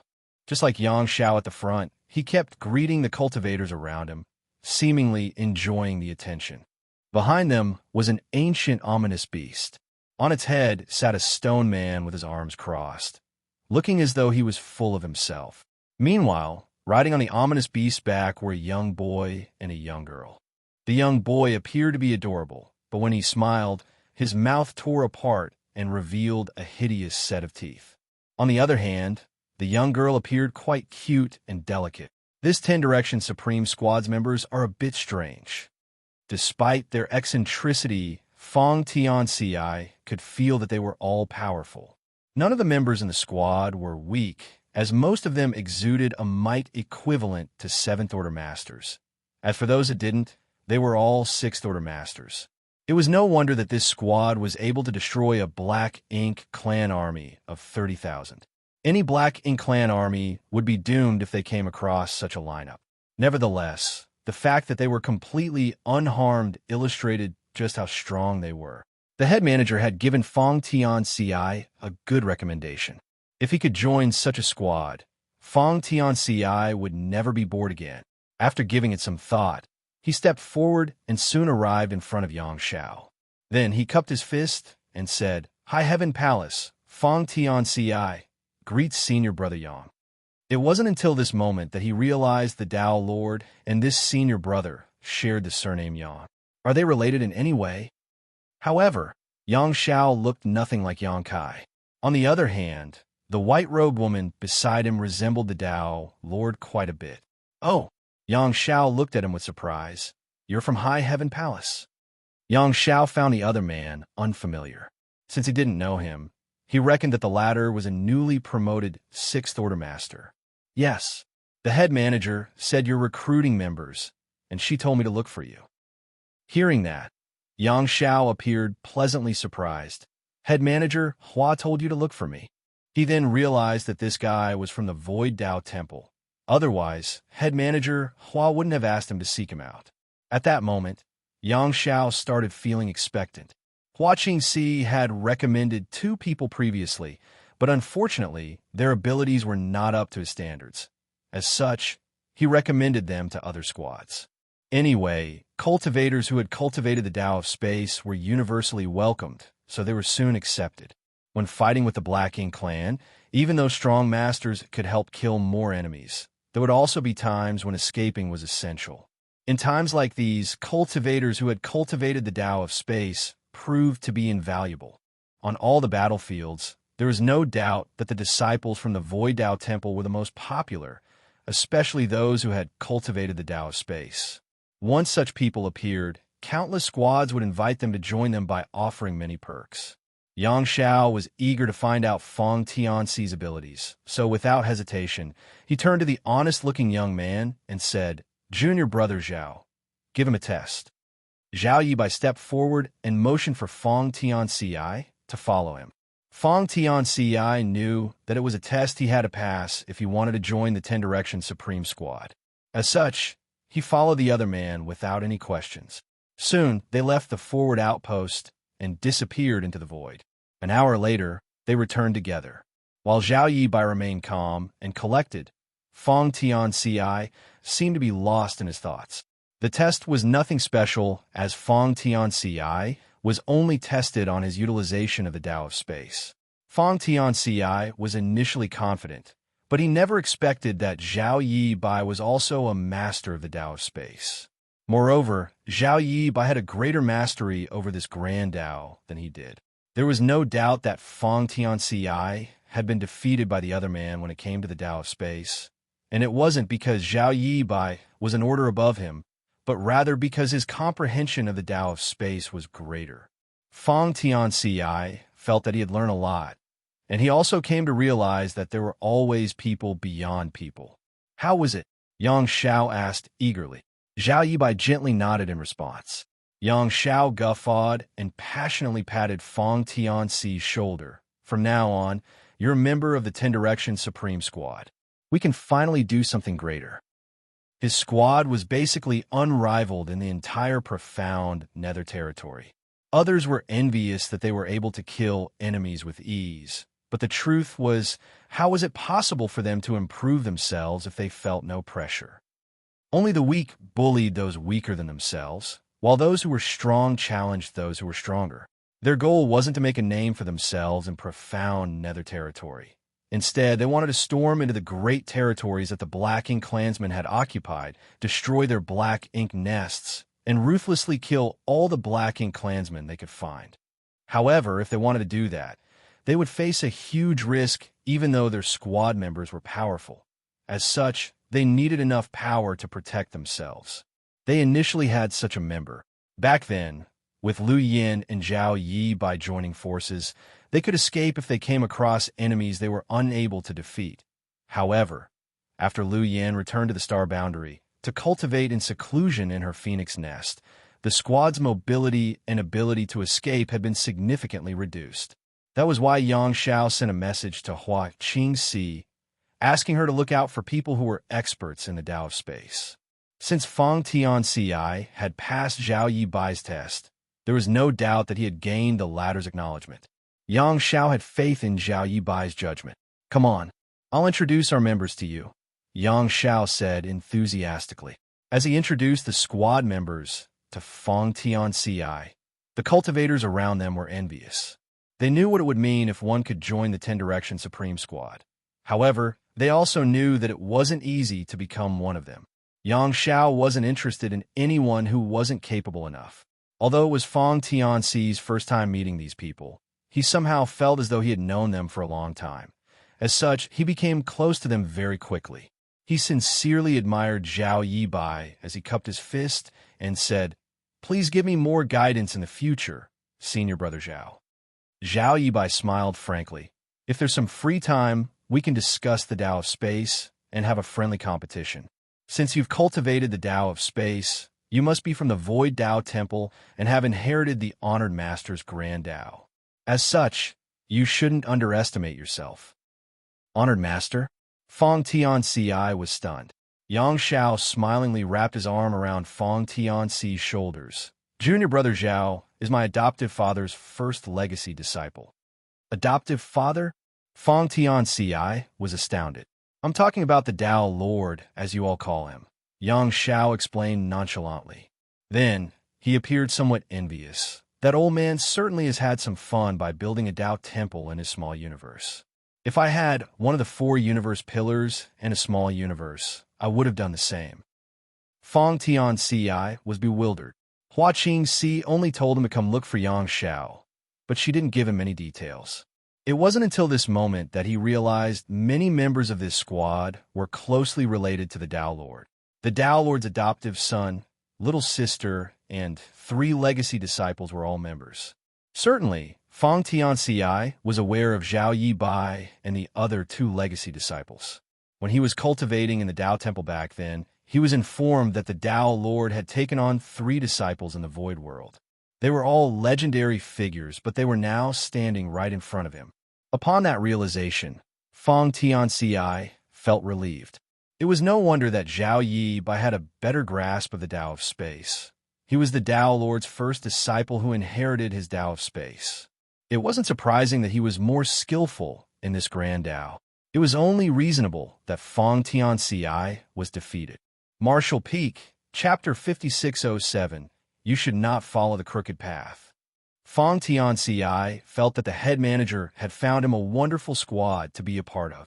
Initially, he only decided to take a look at Xianxia in profound nether territory after getting a suggestion from the head manager, but he hadn't made up his mind yet to join his squad. After all, he had been cultivating in seclusion in the star boundary since he left the void world. As such, he knew little about the 3,000 worlds. He had his own ideas, but he would also accept kind recommendations. He had passed Zhao Yibai's test, and he acknowledged that the latter had a better grasp of the Tao space. By cultivating alongside such a powerful person, he would gain immense benefits. However, he soon realized that the 10 Direction Supreme Squad did not only have Senior Brother Zhao, but also Senior Sister Zhao and Senior Brother Su. The Tao Lord's 3 disciples had respectively inherited his 3 primary Grand Taos. By joining the 10 Direction Supreme Squad, it would mean that Feng Tianxia had a chance to frequently exchange insights on these Grand Taos with them. It was a good reason for him to join the squad. An energetic Xianxia declared, "Since that is settled, we should go and get some resources first. Then, we'll throw a welcome party for Junior Brother Feng. When we're done getting prepared, we'll set off." They could finally leave the profound nether territory and roam the great territories that the Black Ink clan had occupied. Xianxia could not wait to get started. The others were naturally fine with it. Over the years, Xianxia had been the one leading the squad. It wasn't that he was the strongest. In fact, the 7th Order Masters in the squad were all equally powerful. It was just that the others had no interest in managing the squad's affairs, so they decided to let Xianxia take charge of everything. At the mention of resources, Feng Tianxia suddenly recalled something and fished out a space ring. "By the way, Senior Brother Yang, when I was at the Army headquarters the other day, a junior sister named Yun, she told me to pass this to you. There are some pills inside." Before he could finish his words, he felt a forceful clasp on his shoulder, which caused him some pain. Feng Tianxia was astounded, thinking that Yang Zhao's strength was quite intense. "What are you talking about, Junior Brother? I don't understand." Feng Tianxia was confused, so he tried to explain again. "Senior Brother, it was a junior sister named Yunxi." A melodious laugh was suddenly heard from the side. Feng Tianxia reckoned that it was Yang Shui's voice, and he could feel that Yang Xiao was shuddering. When he turned his head, he saw Yang Xiao glaring at him. "Junior Brother, you should not follow the crooked path." Feng Tianxia was puzzled. Without explaining further, Yang Xiao left him and walked up to Yang Shui before whispering to her. Feng Tianxia could faintly hear him saying, "I don't know any such woman. Don't listen to his nonsense." Zhao Yibai came over and patted Feng Tianxi's shoulder with a smile. "Let's go, Junior Brother Feng." A worried Feng Tianxia said, "Senior Brother Yang." He had it coming. Zhao Yi walked past them and snorted. In a dense forest, the sprawling branches seemed to be connected. All the trees were gigantic, and their crowns were so vast that when one looked down at the continent from above, it was as though it was a sea of green. Although many humans lived in the myriad monsters world now, the environment hadn't changed much. Such wilderness had been sustained for uncountable years, so not much change would happen in a short time. In this dense forest, danger was hidden everywhere. The roles of hunters and prey could be flipped upside down in an instant. A more powerful creature might just be hiding somewhere behind, waiting to pounce on its prey and gnaw at it. It was the perfect representation of natural selection. In such an environment, the monster race had an unrivaled advantage when it came to their cultivation. The heavenly way and principles of this world favored monster race too. It was made even more conspicuous after a world tree clone was planted several hundred years ago. More and more great monsters broke through their shackles and shook off the universe world shackles, allowing them to head out into the expansive outer universe to explore the unknown. As the strongest great monsters left, the original balance was shattered. After several hundred years of change, there was now a new order in this world. Even though it was daytime, it was still extremely dark in the forest as the tree crowns blocked all sunlight. An arm-thick snake with glistening skin slithered around a branch and approached its target in silence, a tree cave in the trunk that exuded the aura of blood and flesh. Although the snake was furtive, the prey in the tree cave still noticed its presence. Just as the snake stuck its head into the tree cave, a gray shadow dashed out at the speed of lightning. The snake seemed prepared. The moment the gray shadow appeared, the snake shot forward and opened its hideous mouth before biting down. The gray shadow howled in pain, but couldn't get rid of the snake. As poison entered its body, the gray shadow soon stopped moving. The snake then wrapped its body around the trunk and widened its bloody mouth. It was ready to enjoy its meal. Unbeknownst to it, there was a shadow behind it that moved slightly. The shadow perfectly blended into the tree's shadow, ensuring no one could see it. The shadow had seen the snake successfully take down its prey, but remained unmoving, which showed how patient it was. Just as the snake was deluged with the joy of having killed its prey, the dark shadow leapt out. Compared to the snake, there was no doubt that the dark shadow was smaller, but it was extremely agile and appeared behind the snake in the blink of an eye before biting its neck. The snake hissed in pain as its figure started writhing and fell to the ground. The dark shadow quickly leapt away with a piece of flesh in its mouth and gulped it down. As a metallic tang permeated the area, the snake hissed wildly as it coiled up and raised its head high to intimidate the opponent. However, the dark shadow remained unfazed. As it stepped on the fallen leaves, it made no noise. It just kept circling the snake, patiently waiting for a chance to strike. This kind of life-and-death battle frequently took place in the forest. The winner would enjoy its delicious meal, while the loser ended up in the other's stomach. Half an hour later, the battle ended. The snake lay on the ground with countless wounds on its body, many of which were bone-deep. The dark shadow was the winner as it now devoured its prey. However, the dark shadow soon collapsed to the ground. Although it had gained victory, it wasn't unharmed. Its prey resisted fiercely and bit the dark shadow several times earlier. As such, the dark shadow had been struck with poison. This kind of poison wasn't lethal, but it would make the dark shadow black out for a while. However, in such a dangerous forest, the dark shadow probably wouldn't wake up again. An incense stick later, the sound of something brushing through the canopy was heard in this silent forest, and several figures dexterously jumped from branch to branch. Although the human race had started living in the myriad monsters world over 200 years ago, this world remained a treasure trove that was yet to be fully exploited. Apart from monster beasts in this world, the things that were most useful to the humans were spirit flowers and herbs. After all, this was a universe world where ancient wilderness remained unexplored, and monster race knew nothing about alchemy. Other than the spirit herbs that could be consumed directly, the rest wasn't put to good use. As such, the humans living in this place would come together and enter the forest to collect precious resources every so often, gaining massive rewards each time. However, this came with many risks. Although Xianxia had told the great monsters in the myriad monsters world they could not hunt the humans back then, this kind of thing couldn't be prevented entirely. There were still some monster beasts who retained their wild nature, and who functioned more on instinct than reason. So if they came across a human on their own, they would normally just eat them. Under most circumstances, the humans and monster race got along fairly well in the myriad monsters world. Neither side made a move on the other for no reason, which was why the humans dared to enter the forest and collect herbs. Without Xianxia's restriction in the past, these human cultivators would have been destroyed the moment they stepped into the forest. Suddenly, a petite figure stopped in her tracks.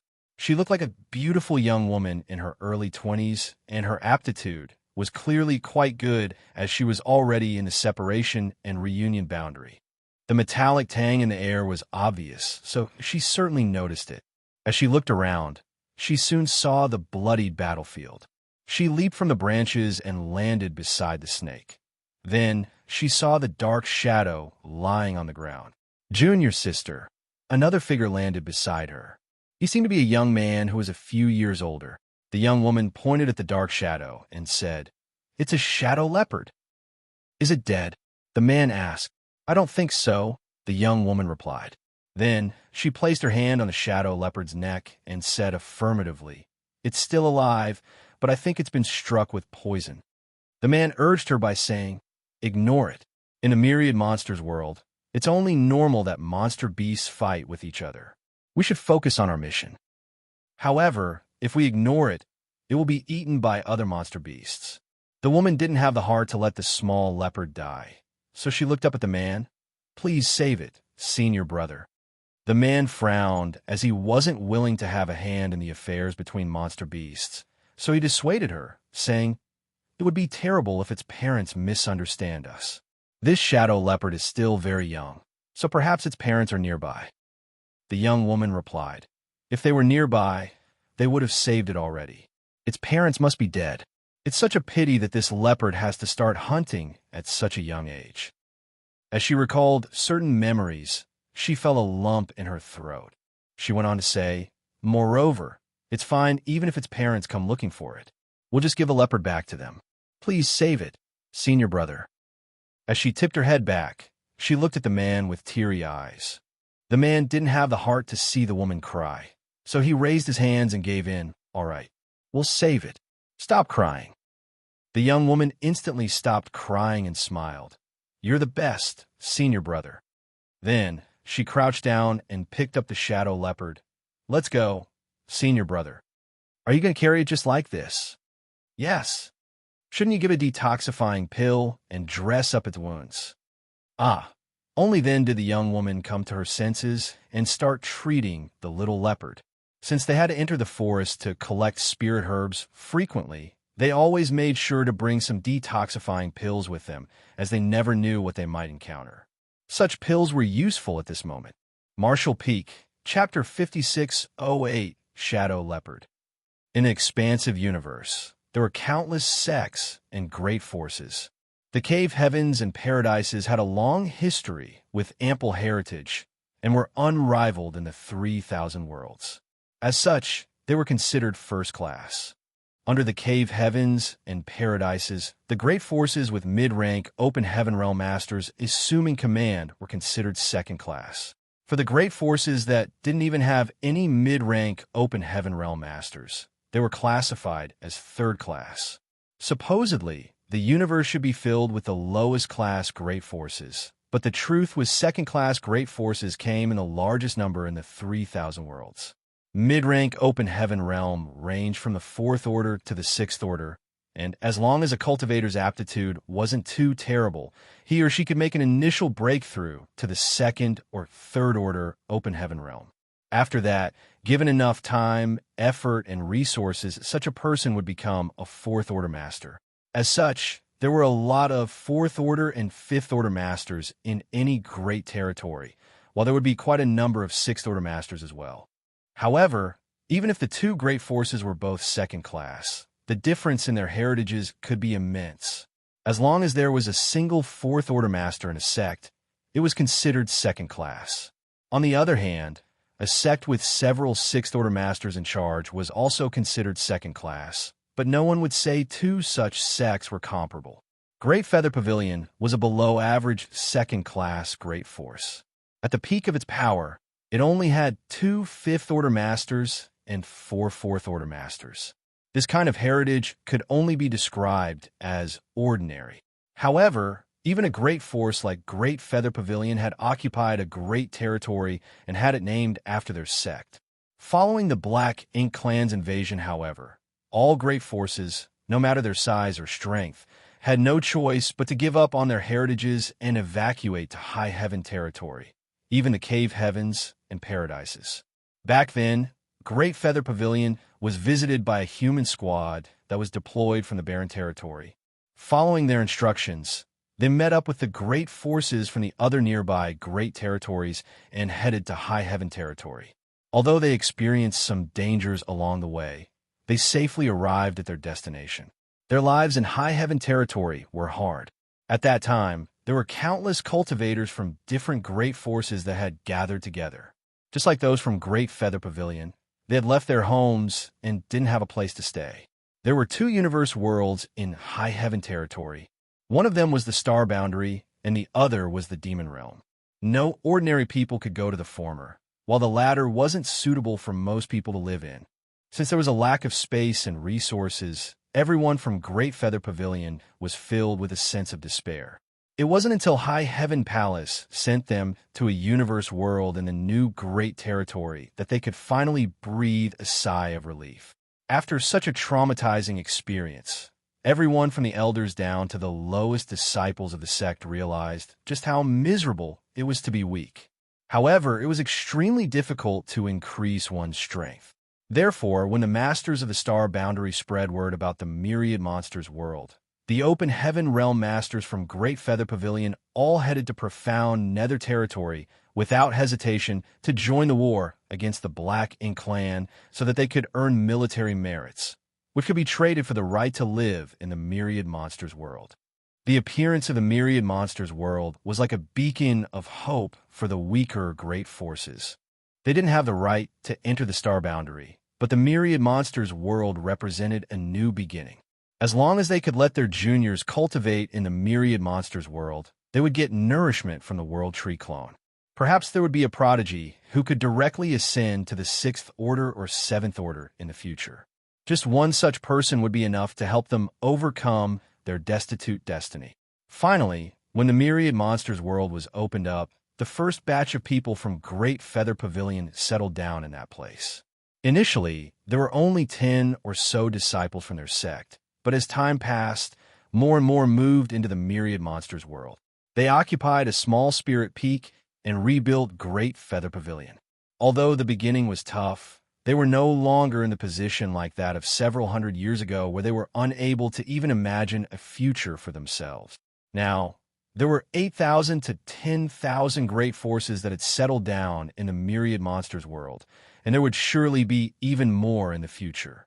Fortunately, the myriad monsters world was vast. When Xianxia inspected this place back then, he realized that it was much larger than an average universe world. If it wasn't, it couldn't have accommodated so many great forces.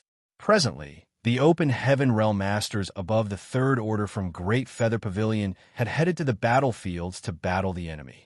Only several old and frail 2nd Order masters stayed behind in the sect to teach the younger disciples. Fortunately, there wasn't much danger in the myriad monsters world. Otherwise, these 2nd Order masters couldn't have ensured everyone's safety. Several young kids stood outside the sect's entrance and appeared expectant. Suddenly, one of them exclaimed, "Senior brothers and senior sisters are back." Following the cheers, many agile figures passed through the forest and approached them in the blink of an eye. There were fewer than 100 people, and they were all young people in their teens and 20s. The effectiveness of the World Tree clone's nourishment had a lot to do with cultivation and age. A young person with low cultivation would get the most benefits, while an old 3rd Order Emperor Realm Master might not gain any benefits at all. Every quota to live in the myriad monsters world was valuable. As such, those from Great Feather Pavilion wouldn't dare to waste them, sending those young disciples who had excellent aptitudes to this place with the bare minimum of elders to look after them. Chatters and laughter were heard in front of the entrance.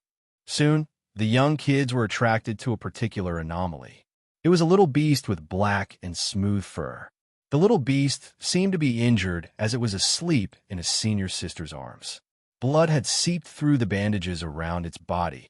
The young kids surrounded the senior sister and chirruped. It appeared they had instantly become fond of this little beast. A young disciple asked, "Senior sister Xianxia, is this a monster beast?"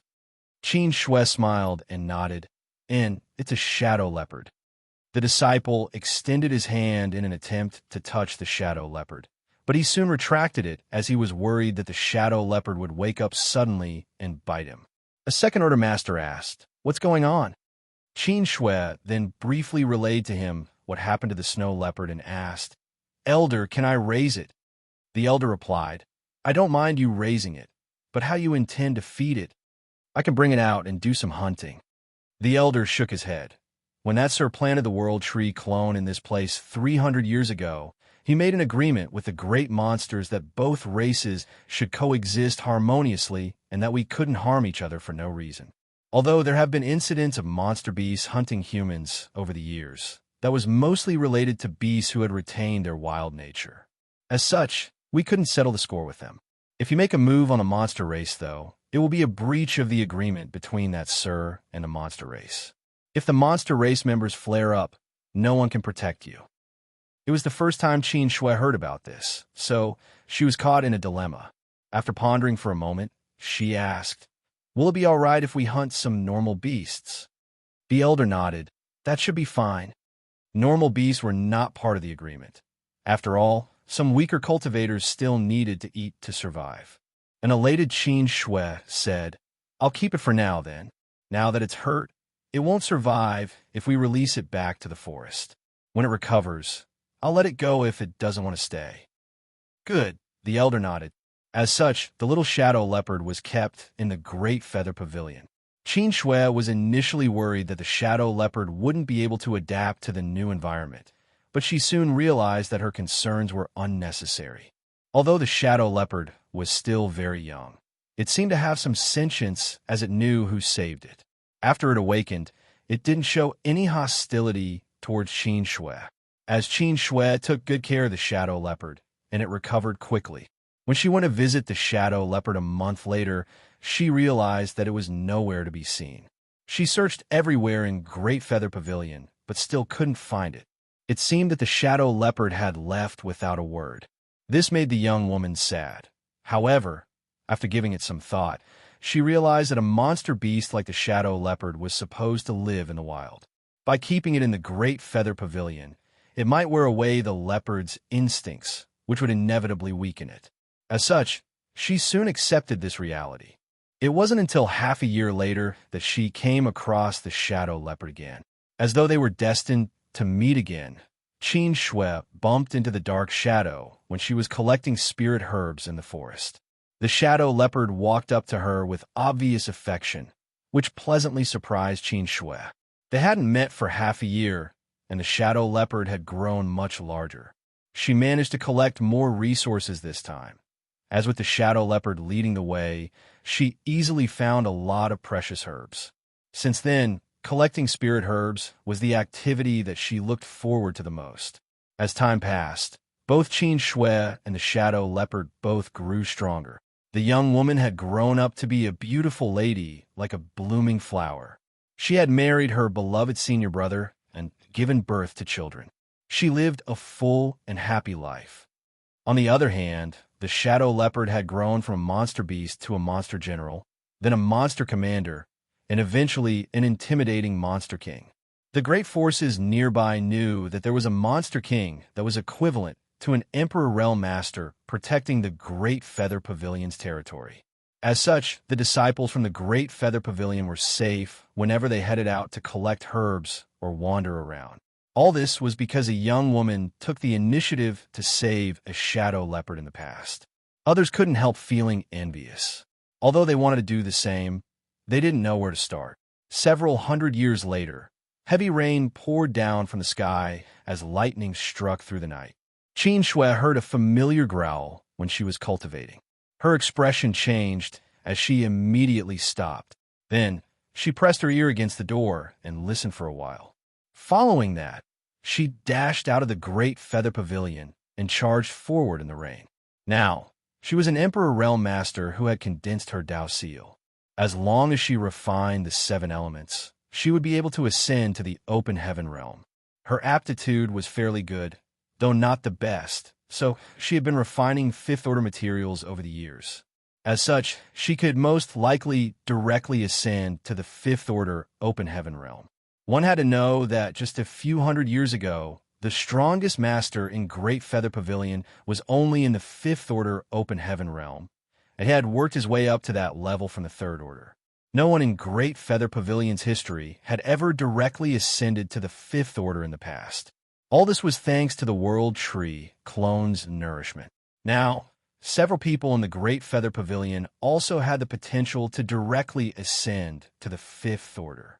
Although no one had yet shown the aptitude to reach the sixth order directly, there was no doubt Great Feather Pavilion was on a rise. Qin Shui's Emperor Qi blocked out the pouring rain for her as she dexterously ran forward and soon stood above a tall tree crown. When she looked up, she felt her chest tightening.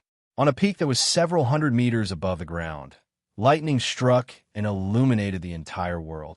She saw the well-built shadow leopard, who had been her friend for hundreds of years, standing on the peak and howling at the sky, no trace of fear in its voice. It's going to attempt a breakthrough. Qin Shui couldn't help but feel worried at this sight. Martial Peak, Chapter 5609, Snake King, please withdraw. Now, Qin Shui was no longer an inexperienced 20-year-old woman. At the very least, she was an Emperor Realm Master who had been living in the myriad monsters world for hundreds of years, so she was aware of many secrets that commoners did not know. This expansive universe had gone through three very long eras, which are the Primordial Era, the Early Ancient Era, and the Late Ancient Era. They were respectively ruled by the divine spirits, monster beasts, and finally the humans. In every era, the heavenly way favored these different rulers. In the Early Ancient Era, the heavenly way favored the monster race, and, as such, it was easier for the monster race to cultivate. Following the fall of the Early Ancient Era and the arrival of the Late Ancient Era, humans rose to prominence. Therefore, the preference was shifted from the monster race to the humans. In other words, the humans were the current favorites in this universe. Perhaps it had something to do with the humans' influence on the heavenly way due to their rise in power. However, even though Qin Shui was an Emperor Realm Master, she couldn't form judgments of her own, as she had only heard about such things from others. The only thing she was certain of was that the current era wasn't friendly to the monster race, making it more difficult for them to cultivate than the humans. The ancient cultivation techniques of the monster race had been lost to time, so most relied on the humans' open heaven realm method to achieve an ascension. In other words, they had to assume human forms to shatter their shackles. However, the myriad monsters world was a place which somehow preserved the aura of the early ancient era quite well. It was said that when the Lord of the Star Boundary arrived at this place several hundred years ago, the great monsters here had not only lost the ancient cultivation techniques, but they had also never met humans before. As such, how are they supposed to assume human forms and make use of the humans' open heaven realm cultivation method to break their innate shackles? Therefore, in the past, the great monsters were unable to get rid of the world's restrictions. Once they became monster kings, they were unable to improve any further. The Lord of the Star Boundary did not only plant a world tree clone here, though. He had also taught the great monsters the primal art. It was thanks to him that the great monsters were able to continue cultivating.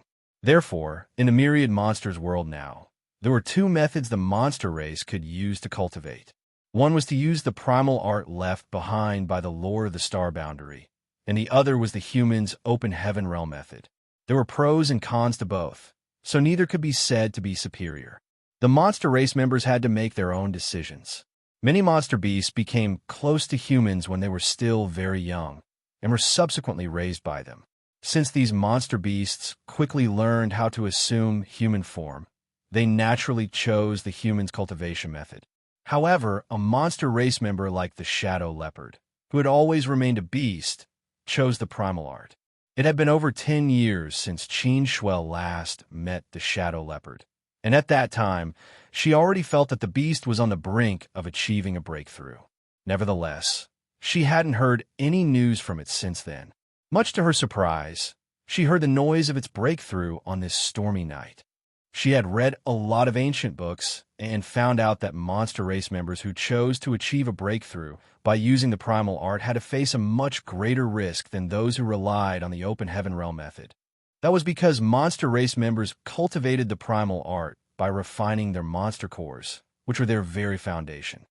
The stronger the monster core, the more powerful the monster race member was, but there were also a lot of uncertainties in this refining process. Qin Shui couldn't help feeling worried. She had spent the last few centuries with the Shadow Leopard, so she had already regarded it as her friend. In her heart, This monster race member was just as important as her husband and children. Now that the shadow leopard was at the most critical moment of its ascension, it was only natural that she was anxious. Just then, another roar reverberated across the sky. Following the roar, thick monster chi permeated the area as though it had materialized. In an instant, the peak was surrounded by a layer of fog. Kacha, as though responding to the shadow leopard's roar, a bolt of lightning struck from the sky. Xianxia could faintly see that on the peak, the shadow leopard spat out a round object that soon hovered above its head. It was the shadow leopard's monster core. A bolt of lightning struck down at the small monster core like it was a long whip. Xianxia flinched as though she was the one being whipped. She widened her eyes and looked intently at the shadow leopard. The originally still monster core started rotating around after being hit by the lightning. Threads of lightning whirled around the dark monster core and formed some cracks in it. The shadow leopard growled as its monster chi surged to repair its monster core. Just like how the humans had to go through a world baptism when achieving an ascension, monster race members experienced a similar trial. However, the current situation was more dangerous than the trials humans had to face. After all, the heavenly way was in favor of the humans presently. If a monster race member relied on the open heaven method to achieve a breakthrough, they were essentially complying with the heavenly way. However, if they chose the primal art, they were defying the heavens. As such, the wrath of lightning wasn't just a trial, but a heavenly tribulation. It was thanks to the primitive environment in the myriad monsters world that the tribulation was less severe. If a monster race member attempted a breakthrough in such a way in any other universe world, it would face an even more ferocious attack. Everything seemed frail beneath the heavenly tribulation. If the shadow leopard couldn't persevere, it would be killed and its monster core would be destroyed. However, if it could survive, it would gain massive benefits. Another even more powerful flash of lightning struck just then, causing monster core to spin even faster. Seeing this, Xianxia set her mind at ease. She had known the shadow leopard for years, so she was aware of its capabilities. This kind of heavenly tribulation supposedly wouldn't cause the beast serious harm. She secretly prayed that her friend would not get too greedy. If she had known what would happen, she would have looked for the beast and discussed with it earlier. Nevertheless, given the shadow leopard's temperament, she reckoned that it was useless to talk to the beast about it.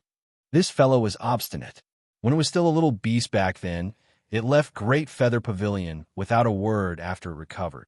As the bolts of lightning continued to strike, the shadow leopard remained unmoving. It only kept howling in response, as though it was trying to shatter the sky. Who goes there?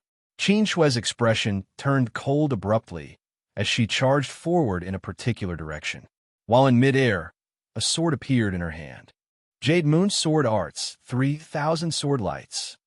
A rain of sword lights poured down like a storm as countless trees were instantly leveled. However, a momentary glint from within the chaos made Xianxia's heart sink. Violent monster chi surged from below. The sword lights struck monster chi and disappeared, as though the latter was a mire. Certainly, Xianxia hadn't fully unleashed her power, but it also showed how powerful the other party was. Finally, Xianxia realized to have been acting furtively in this nearby place. It was a monster king, not a human. A series of hisses were heard. From the thick monster chi, a snake head that was as large as a house emerged. The snake head was angular, as though it was carved from a rock, and its scales looked extremely robust. The snake glowered at Xianxia, who was standing on a nearby branch. There seemed to be a sense of ruthlessness behind those eyes. Rock Snake King. Xianxia's pupils dilated, but she soon calmed herself down. Snake King, please withdraw. She secretly cursed, thinking that it indeed wouldn't be easy for the shadow leopard to achieve an ascension. Following the agreement between the Lord of the Star Boundary and the great monsters back then, the human race and monster race have been living together harmoniously in the myriad monsters world. However, the monster race still fought amongst themselves quite fiercely. Every living monster king, made a name for itself by killing many other monster race members. The shadow leopard was no exception to this. When Xianxia saw the shadow leopard for the first time, she felt that it was cute and adorable, but the truth was he was the most ferocious monster race member she was aware of. Moreover, it was quite arrogant. This kind of monster race member naturally had a lot of enemies. Xianxia had saved the shadow leopard's life before.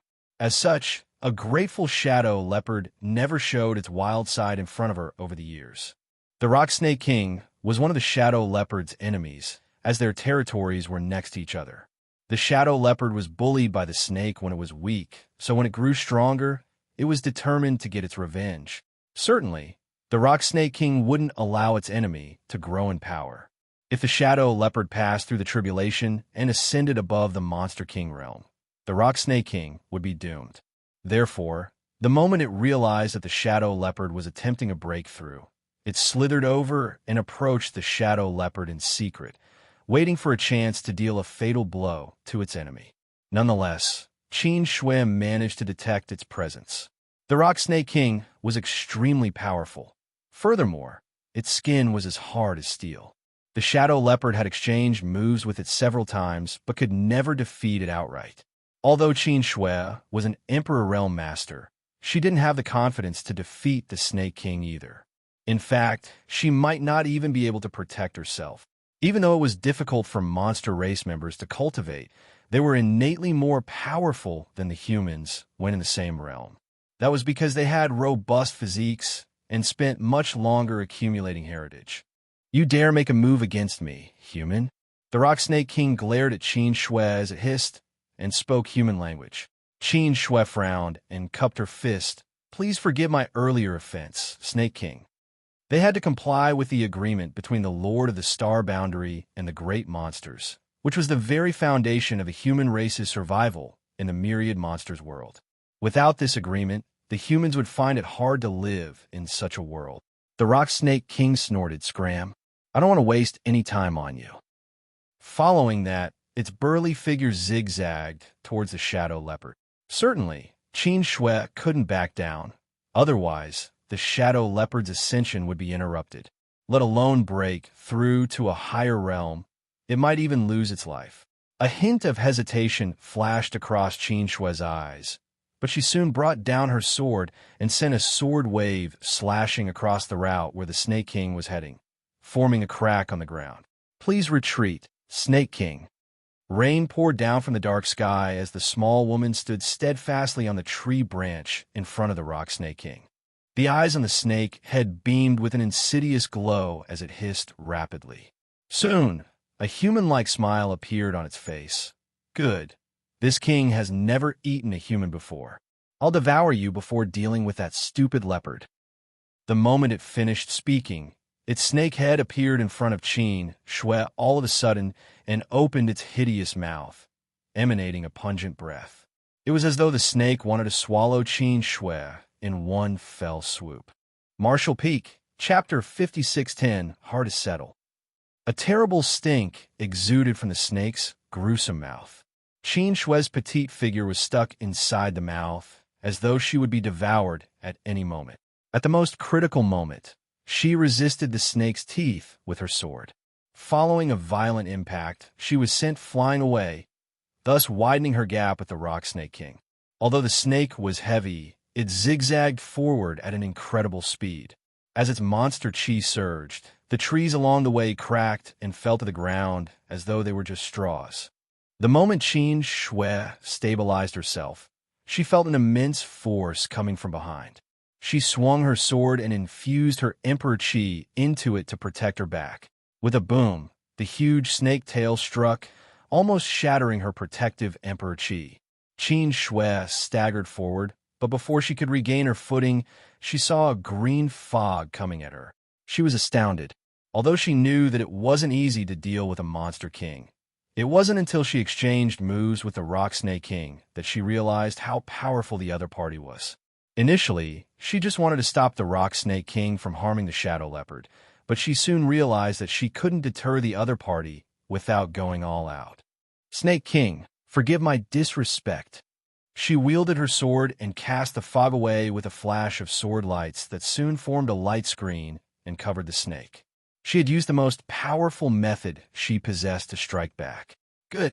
The Rock Snake King was enraged. It let the sword lights rain on it and cut across its robust skin. As its blood streamed down from the wounds, it roared, "Since the agreement has been nullified, what are you all waiting for?" Xianxia's expression changed drastically. "Snake King, you." The Rock Snake King smiled wickedly. "You're the one who broke the agreement first, so it is not our monster race's fault if your sect is destroyed. Several hundred years ago, that master who taught the monster race the primal art agreed with the strongest great monsters of the time, which stated that the two races must not harm each other for no reason. As such, both races had been living together harmoniously for the past few hundred years. However, the myriad monsters world originally belonged to monster race. More and more humans appeared in this place with each passing day, and although their existence posed no threat to the monster race, many of these humans had ample vitality in their bodies. Therefore, monster race members coveted them. If they could devour these cultivators, it would be beneficial to their growth. Many monster kings intended to eat these humans as food. However, they were unable to do so since there was an agreement in place. Nonetheless, several hundred years had passed, so the initial fear which enforced the agreement was less oppressive now. The monster race only needed a chance to nullify the agreement. Only now did Xianxia figure out that the Rock Snake King did not only want to get its revenge, but was also plotting against the humans when it decided to interrupt the Shadow Leopard's ascension. Streams of monster chi started surging from all directions suddenly. They were all monster kings who were just as powerful as the Rock Snake King. These monster kings approached in the rain. Xianxia was naturally flustered. Many figures emerged from Great Feather Pavilion and looked into the distance. The Shadow Leopard's ascension, the fight between Xianxia and the Snake King, and the Snake King's roar were by no means quiet, so there was no way those from Great Feather Pavilion didn't hear them. Among the crowd, a young woman, who resembled Xianxia, exclaimed with a flustered expression, "Mother is over there." Several second-order Open Heaven Realm Masters, who were in charge of the Great Feather Pavilion, sported solemn expressions. Given their strength, they were not afraid of those monster kings. Regardless of how powerful monster kings were, they hadn't broken free from the world's restrictions. On the other hand, even though their order was low, they were still Open Heaven Realm Masters. These monster kings were not comparable to them at all. However, these humans couldn't make a move. Otherwise, the peace that had been sustained for hundreds of years in the myriad monsters world would be shattered. When that happened, the entire myriad monsters world would descend into chaos. They couldn't possibly bear the responsibility. How could Xianxia be so foolish to make a move on a monster king? One second-order master snapped. As he spoke, he took a step forward. "I'll bring her back." The humans were not supposed to meddle in the monster race's affairs. Nevertheless, after the second-order master took 2 steps forward, a figure stood in his way. She was the young woman who resembled Xianxia, and although her cultivation was low, she still spread her arms and stood steadfastly there. "You can't go, Elder. Leopard King is achieving an ascension, and the Snake King is its enemy. If you bring Mother back, Leopard King will be killed. If I don't bring your mother back, she will die. If she's killed by a monster king, we won't even be able to avenge her death." The second-order elder stared at the young woman, who appeared hesitant. "Step aside," the elder ordered. Tears welled up in the young woman's eyes as she didn't know what to do. After a sigh, a middle-aged man emerged from the crowd. "I'll go over." He was also an Emperor Realm Master. The young woman called out in pleasant surprise, "Father." The middle-aged man lovingly stroked the young woman's head and looked at the second-order master. "Please look after Xianxia, Elder." The elder frowned and said solemnly, "You mustn't act on a whim." The middle-aged man smiled. "Don't worry." The next moment, he turned into a ray of light and charged forward. Meanwhile, a large area of the forest where Xianxia and the Rock Snake King were fighting had been leveled, covered with a thick green fog. Inside the poisonous fog, sword lights could faintly be seen flickering. The fight between them had reached a climax. Although Qin Shui had condensed her Dao seal, she still found it hard to deal with a monster king who was only one step away from achieving a breakthrough. Moreover, her Emperor Qi was draining quickly as she needed to defend herself from the poisonous fog and fight at the same time. There was no doubt she was in a perilous situation. Just then, a figure boldly charged into the fog with a sword in hand and joined the fight. As he and Qin Shui joined forces, they were able to fend off the Rock Snake King's violent attacks. There's one more here. Very good.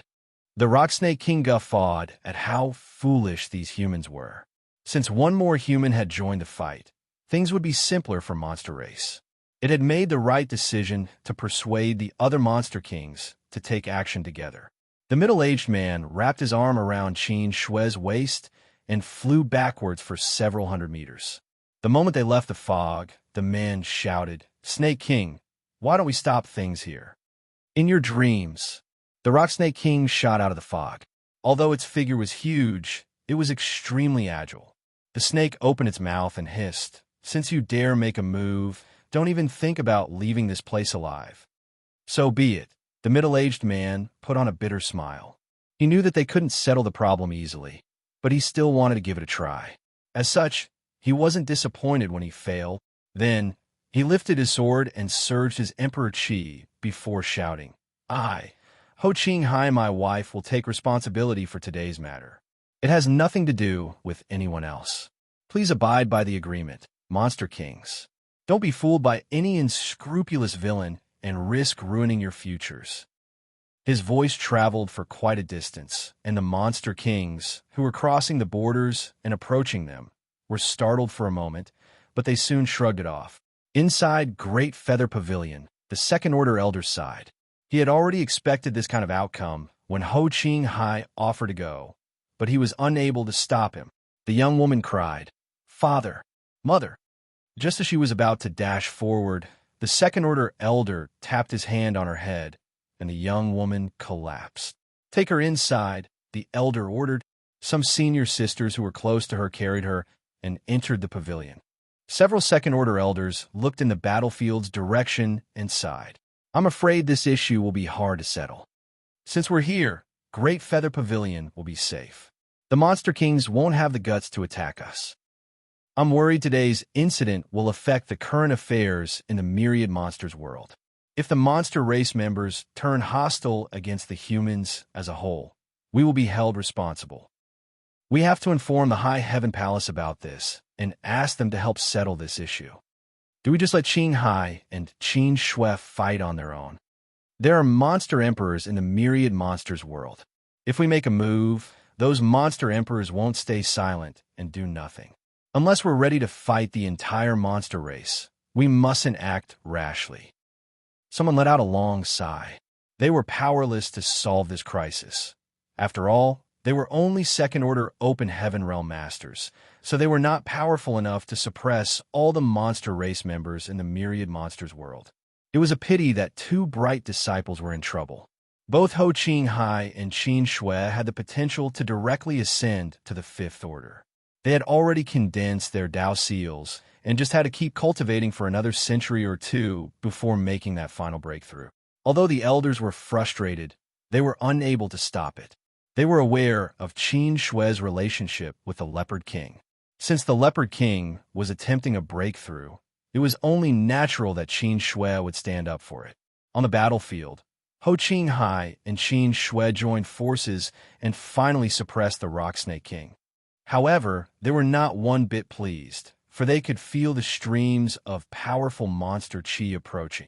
"I'm sorry for dragging you into this. Husband," Qin Shui sent a divine sense transmission apologetically. Ho Qinghai chuckled as he replied, "What are you saying? Since we're married, we will live and die together. There's nothing for you to apologize about. Moreover, this matter is not irresolvable." "Husband, you mean?" Ho Qinghai shifted his attention to the Shadow Leopard. "If Leopard King successfully breaks through, it will be able to protect us." Qin Shui's eyes brightened. Earlier, she was too anxious to realize this. Upon her husband's reminder, though, she finally understood they were not in a hopeless situation. Indeed, if the Shadow Leopard could achieve a breakthrough and become a monster emperor, it would be able to save them. Following a flash of lightning, a gigantic figure appeared in the sky and let out a high-pitched caw. Thick monster Qi was approaching fast from the sky. Ho Qinghai's expression changed as he looked up and saw a huge figure descending. Iron Wing Eagle King. It would take most monster kings some time to arrive, but the Iron Wing Eagle King could move swiftly, so it naturally appeared sooner than the others. Seeing that the Rock Snake King was besieged, the eagle swooped down to lend its aid.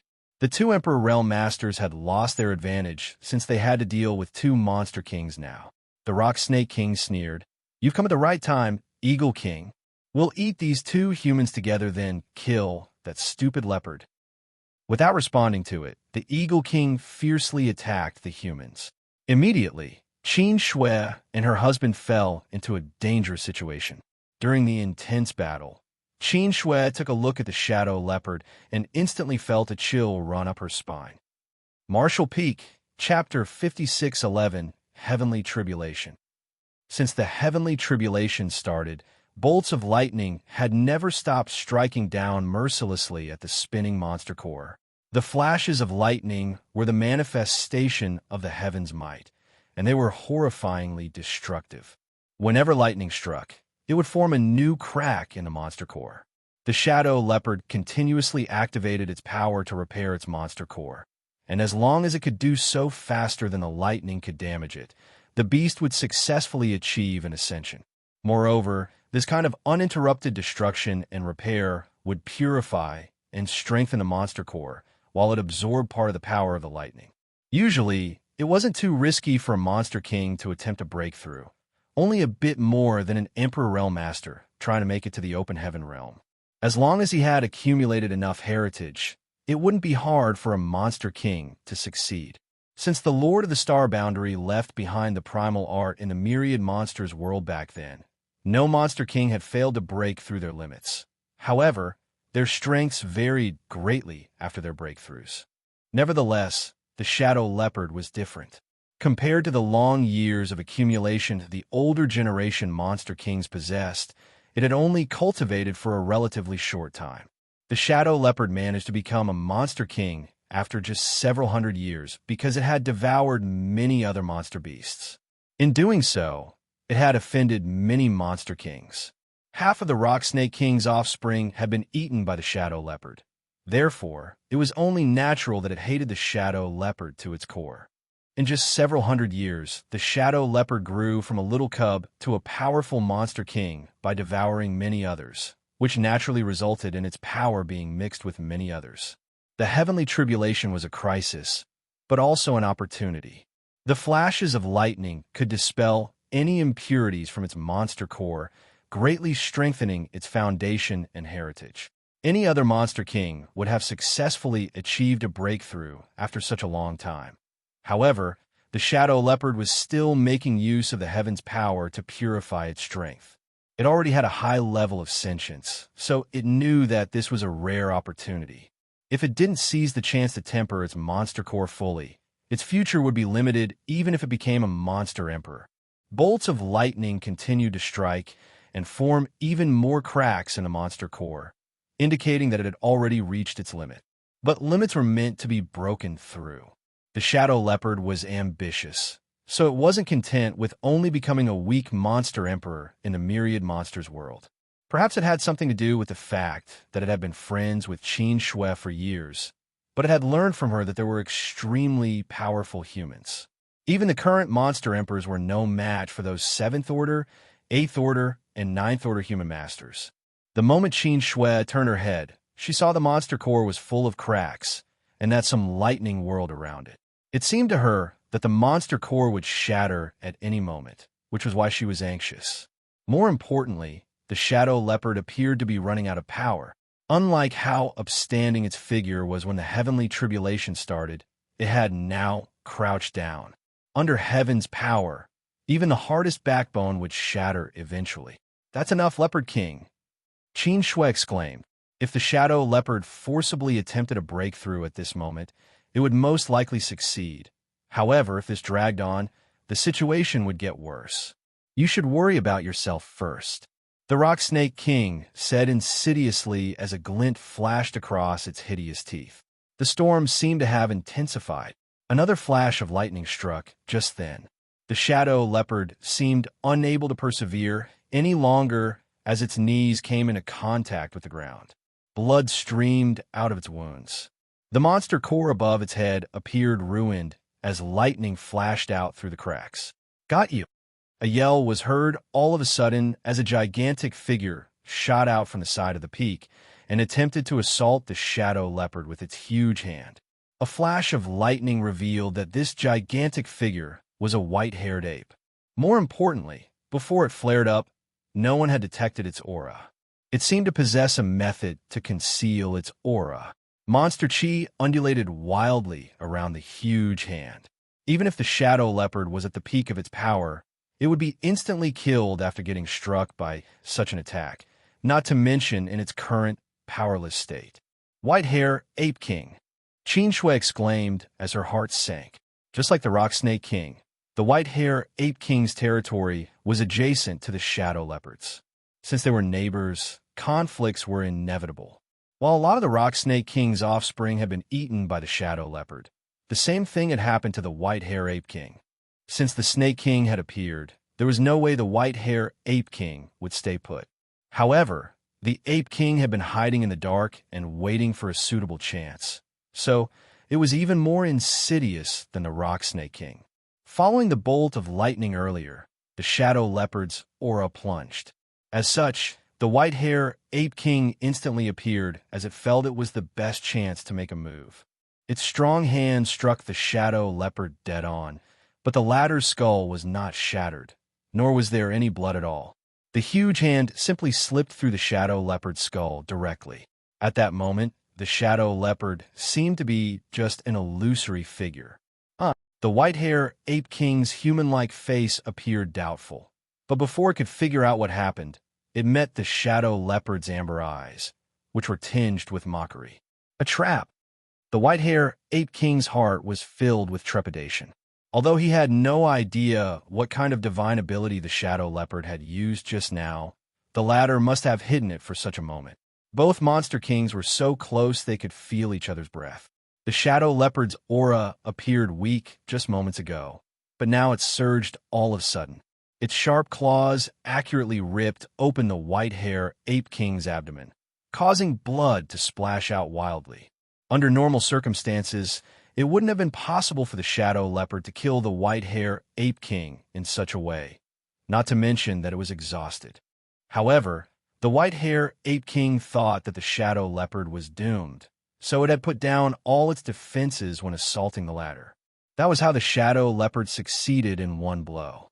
A single moment was long enough to determine the White Hair Ape King's fate. The instant the shadow leopard retracted its claws, a fist-sized monster core was pulled out. Without hesitation, the shadow leopard stuffed the monster core into its mouth and gulped it down. The White Hair Ape King wasn't dead yet, but since its monster core was lost, around 90% of its cultivation was gone for good. Nonetheless, it was a monster race member, so it had intrepid vitality. If it could escape and spend some time recuperating, it might just survive. However, it would take a very long time for it to become a monster king again, if that was even possible. Gotcha! Another bolt of lightning struck. The White Hair Ape King's face filled with terror. The shadow leopard didn't have the spare time to finish its opponent off, but the Ape King couldn't possibly resist the heavenly tribulation in its current state. As lightning hit the Ape King, it exploded and turned into ash. The shadow leopard was at the most critical moment of its ascension, and it was initially running out of power, but after it devoured a monster king's monster core, its power had been significantly replenished. Some of the monster core's power was of course wasted since the shadow leopard didn't have time to absorb it properly. Nevertheless, it was the last of the beast's concerns. Presently, it surged its monster chi to repair its monster core, healing the old cracks, just as more were formed under the heavenly tribulation. The shadow leopard knew that if this dragged on, it would lose its life, so without hesitation, it swallowed the monster core in front of it. At that instant, lightning swirled around its figure. Beams of lightning were seen shooting out of its wounds, making it look like a lightning leopard. Not enough. It's still not enough. The shadow leopard roared as its amber eyes had been dyed red. It turned its head and glared at the two nearby monster kings who were fighting with the two Emperor Realm Masters. Both the Rock Snake King and Iron Wing Eagle King shuddered when they met the shadow leopard's gaze. They were already flabbergasted by the White Hair Ape King's death. They initially thought that the shadow leopard was doomed, so it stunned them when they realized the latter had been concealing its power. The divine ability that helped its figure turn illusory didn't seem like something a monster race member could master. Instead, it looked more like a human secret technique. The White-Hair Ape King could never have expected that it would be killed in such a way. Presently, the two Monster Kings were shaken to the core since the Shadow Leopard had targeted them. Snake King, many thanks for everything that has happened today. I must give you something in return. The moment the Shadow Leopard finished speaking, it disappeared from the peak. Damn! The Rock Snake King secretly cursed. If it had known this would be the outcome, it wouldn't have tried to interrupt the Shadow Leopard's breakthrough today. The White-Hair Ape King was a fool, letting himself be killed so easily by the Shadow Leopard. The Snake King was certain that the Shadow Leopard was on its last legs, so all the Ape King had to do was wait patiently, and the heavenly tribulation would have taken care of everything. Nevertheless, the Ape King's monster core had become the Shadow Leopard's source of power now. Without hesitation, the Rock Snake King turned around and shot off. It had given up on the idea of avenging its offspring's death. It stuck its head close to the ground and quickly retreated to its territory. Meanwhile, the Iron Wing Eagle King was doing the same. However, unlike how flustered the Snake King was, the Eagle King was still calm and collected. It was a monster king that specialized in flight, after all, so its speed was far greater than average. Furthermore, it didn't have a blood feud with the Shadow Leopard. If the Shadow Leopard chased after the Snake King, the Eagle King could flee with ease. While it was still thinking so, though, it felt a figure approaching it in the sky. The Eagle King was shocked, wondering why the Shadow Leopard had targeted it instead of its arch-nemesis, the Snake King. Just then, it felt a weight on its back as the Shadow Leopard landed. The next moment, a flash of lightning struck. Both Monster Kings quivered. Unlike when its monster core was out there withstanding the heavenly tribulation earlier, the Shadow Leopard had swallowed it now. As such, the heavenly tribulation now directly struck the Shadow Leopard, putting it in a more dangerous situation. However, the Shadow Leopard wasn't bothered. If it couldn't overcome the heavenly tribulation, it would lose its life. Both Monster Kings stiffened when they were struck by the heavenly tribulation, after which they fell from the sky. The Shadow Leopard had become somewhat adapted to the lightning and was prepared for its onslaught unlike its opponent. So it was the first to recover as it extended its claws and tore the Eagle King's back apart. After digging its monster core out, the Shadow Leopard directly gobbled it up. Then, the Shadow Leopard landed on the ground as lightning swirled around its burly figure. It looked in the direction the Snake King was fleeing and roared, "Since you've come today, don't even think about leaving." Following that, it streaked across the land like a flash of lightning and reached the Snake King in the blink of an eye before pressing its claws against the snake and forcing its head down.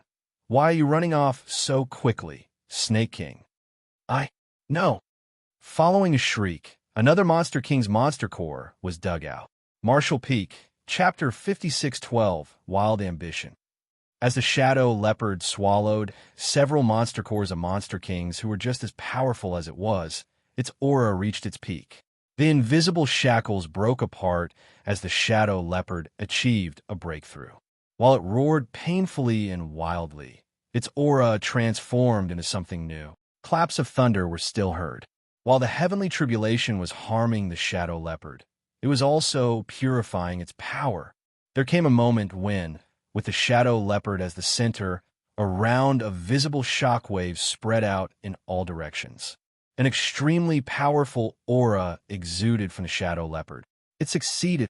Xianxia, who had been paying close attention to the Shadow Leopard, cried tears of joy, oblivious to the fact that she had dug her fingers into her palms from all her worrying.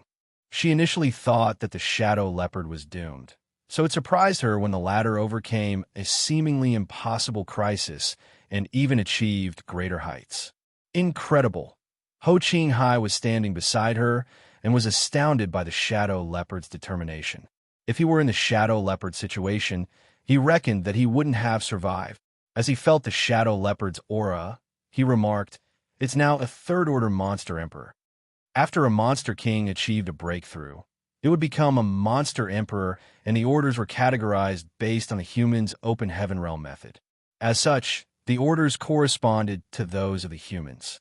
In other words, the shadow leopard, who was now a third-order monster emperor, was equivalent to a third-order open heaven realm human master. This kind of cultivation was low compared to human standards, and if the shadow leopard had achieved an ascension through the open heaven realm method, its limit would be the fifth order.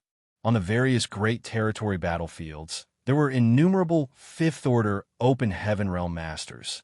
However, the shadow leopard had achieved a breakthrough using the primal art, so its potential was limitless.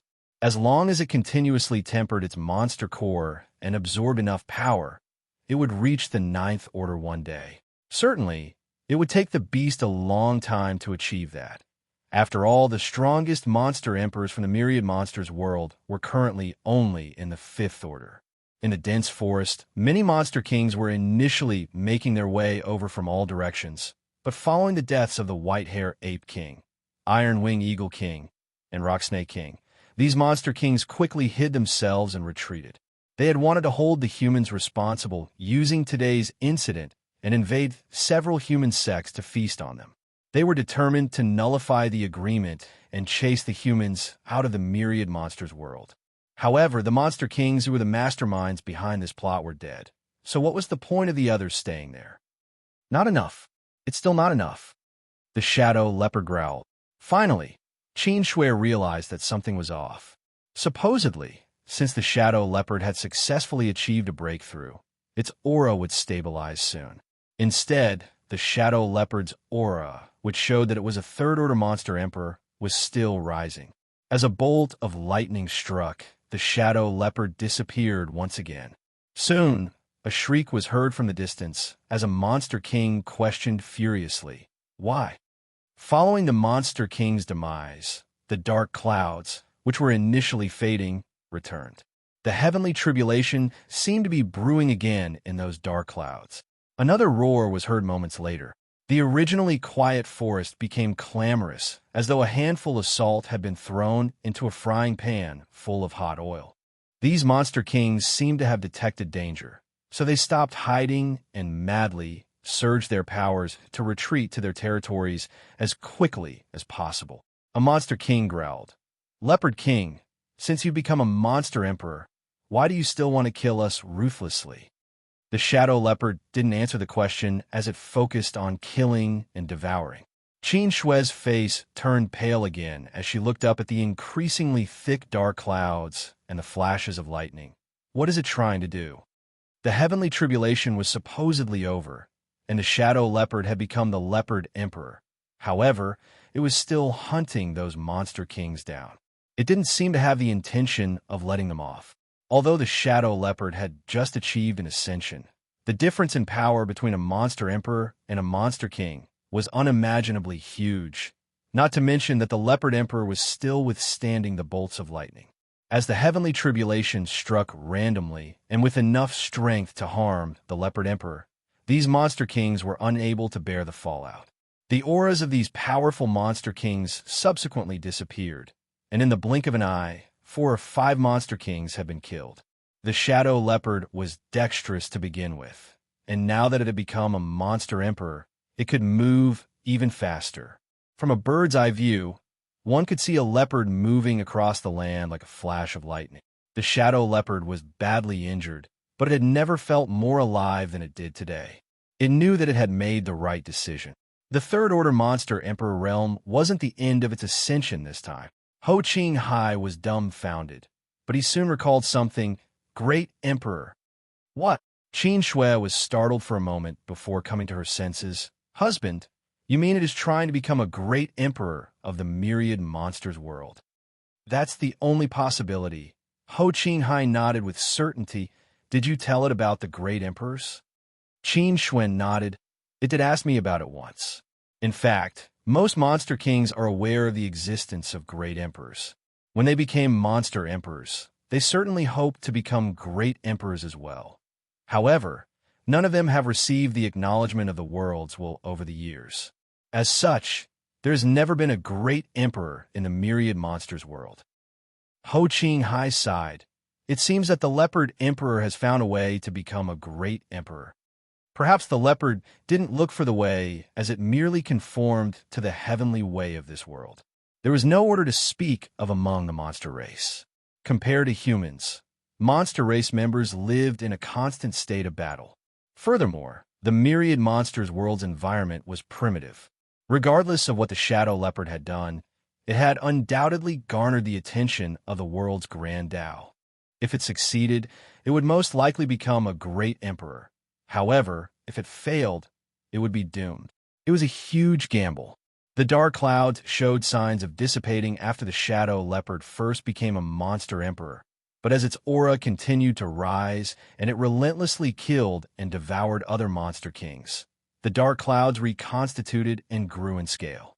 Flashes of lightning struck down at the shadow leopard like whips, both wounding it while also purifying its aura all at once.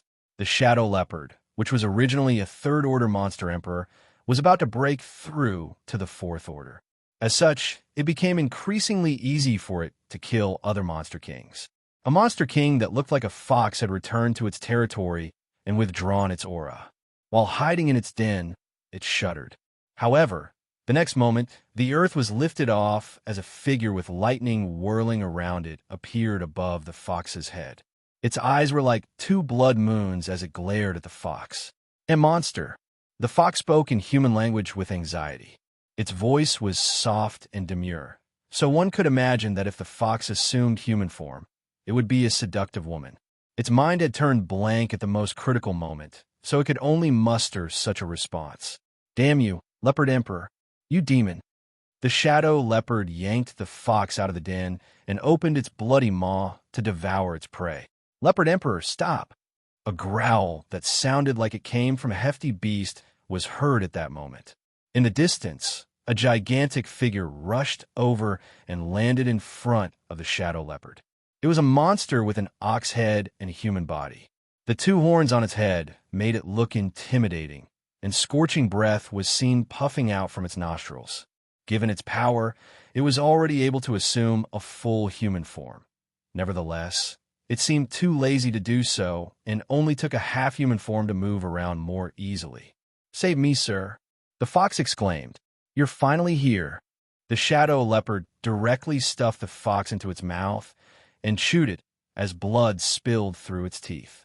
There was no doubt the beast was cruel and merciless, its eyes appearing nonchalant, as though it had just killed an ordinary monster beast instead of a powerful monster king.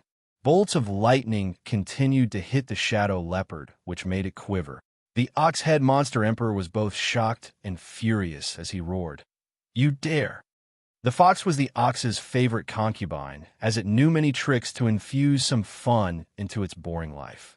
The ox was shocked to see the fox being killed right before its eyes. The shadow leopard's voice sounded like a sneer. So what if I've killed her? Do you want to avenge its death? The breath emitted from the ox-head monster emperor's nostrils seemed to have materialized, which showed how incensed it was. Nevertheless, it forced itself to calm down and nodded. Leopard Emperor, since you're also a monster emperor now, you should comply with the rules in this world and mustn't kill monster kings as you please. No one had set such rules, but a tacit agreement had been passed down over the generations. The ox-head monster emperor initially thought that since it had personally shown up to deal with the matter, the shadow leopard would give it some face. But much to its surprise, the shadow leopard didn't show any regard for it at all. If the shadow leopard were any other monster emperor, the ox-head monster emperor wouldn't have let it off so easily. Monster race members loved fighting, after all, and it had been a monster emperor in the myriad monsters world for 300 years, so it wasn't afraid of anyone. However, The Leopard Emperor's aura showed that it was about to reach the Fourth Order, and heavenly lightning continued to strike it. As such, the Oxhead Monster Emperor wasn't willing to get into a conflict with it. It hoped that the Shadow Leopard would be killed by the lightning. Why don't you finish your heavenly tribulation first? We could talk after that. Cut the crap. Do you think this Emperor doesn't know that you're the one behind all this? That slut must have instigated you to do this as well. I was going to look for you anyway, but since you're here already, it saved me some trouble. You wanted to look for me? The Oxhead Monster Emperor widened its eyes and looked at the Shadow Leopard in disbelief. The Shadow Leopard laughed cruelly. Give me your monster core, and I'll spare your life. The moment it finished speaking, it turned into a flash of light and charged towards the Oxhead Monster Emperor. The heavenly tribulations still hadn't ceased, and the Shadow Leopard wasn't so foolish as to think that the other party would agree to its demand, so it struck first. The Oxhead Monster Emperor was flabbergasted, for it never expected the crazy leopard to take action without even trying to negotiate. It now regretted coming here. As monster chi surged, both monster emperors engaged in battle, elevating the conflict beyond a mere brawl between monster kings. Monster emperors were already the most powerful beings in the myriad monsters world, so a life-and-death fight between the two could cause unimaginable damage. Mountains collapsed, and rivers flowed in reverse. The heavenly tribulation intensified amidst the thunderstorm as claps of thunder seemed to be cheering on this battle. Martial Peak, Chapter 5613, Thunder Shadow. In the distance, Qin Shui and Ho Qing Hai stood on the crown of a tree, pale as they circulated their emperor chi to fend off the aftereffects of the battle. Although they had no idea whether the Shadow Leopard would win, its words made them realize that the Oxhead Monster Emperor was the culprit behind the incident tonight. In the myriad monsters world, not all monster race members were willing to comply with the agreement. Some of them believed that the myriad monsters world belonged to the monster race, and as such, all the humans should be killed or become their food. Despite having such thoughts, they wouldn't dare to do anything to directly break the agreement. The Oxhead Monster Emperor was a leader among this faction of the monster race. It had expressed its hostility against the human race on many occasions, and the sects run by the humans in its territory had an especially hard time. The disciples from these sects would even disappear from time to time. Although it didn't dare to brazenly target the humans, the disciples of those sects could never collect herbs from the forests as easily as those from Great Feather Pavilion. The disciples in its territory didn't have the guts to move far away from their sects, as they were worried they wouldn't be able to return. Similarly, there were several monster emperors who shared the same sentiment as the Oxhead Monster Emperor, but most never showed their intentions explicitly. Upon hearing Shadow Leopard's words, Qin Shui and her husband were certain that the Oxhead Monster Emperor was the mastermind behind this incident. Qin Shui and Shadow Leopard had been close friends for hundreds of years, which was no secret. As Shadow Leopard went through the heavenly tribulation that night, Rock Snake King and White Hair Ape King, who were on bad terms with it, would make a move. There was no way Qin Shui would sit back and do nothing. Once she decided to meddle, though, it was no different from destroying the agreement.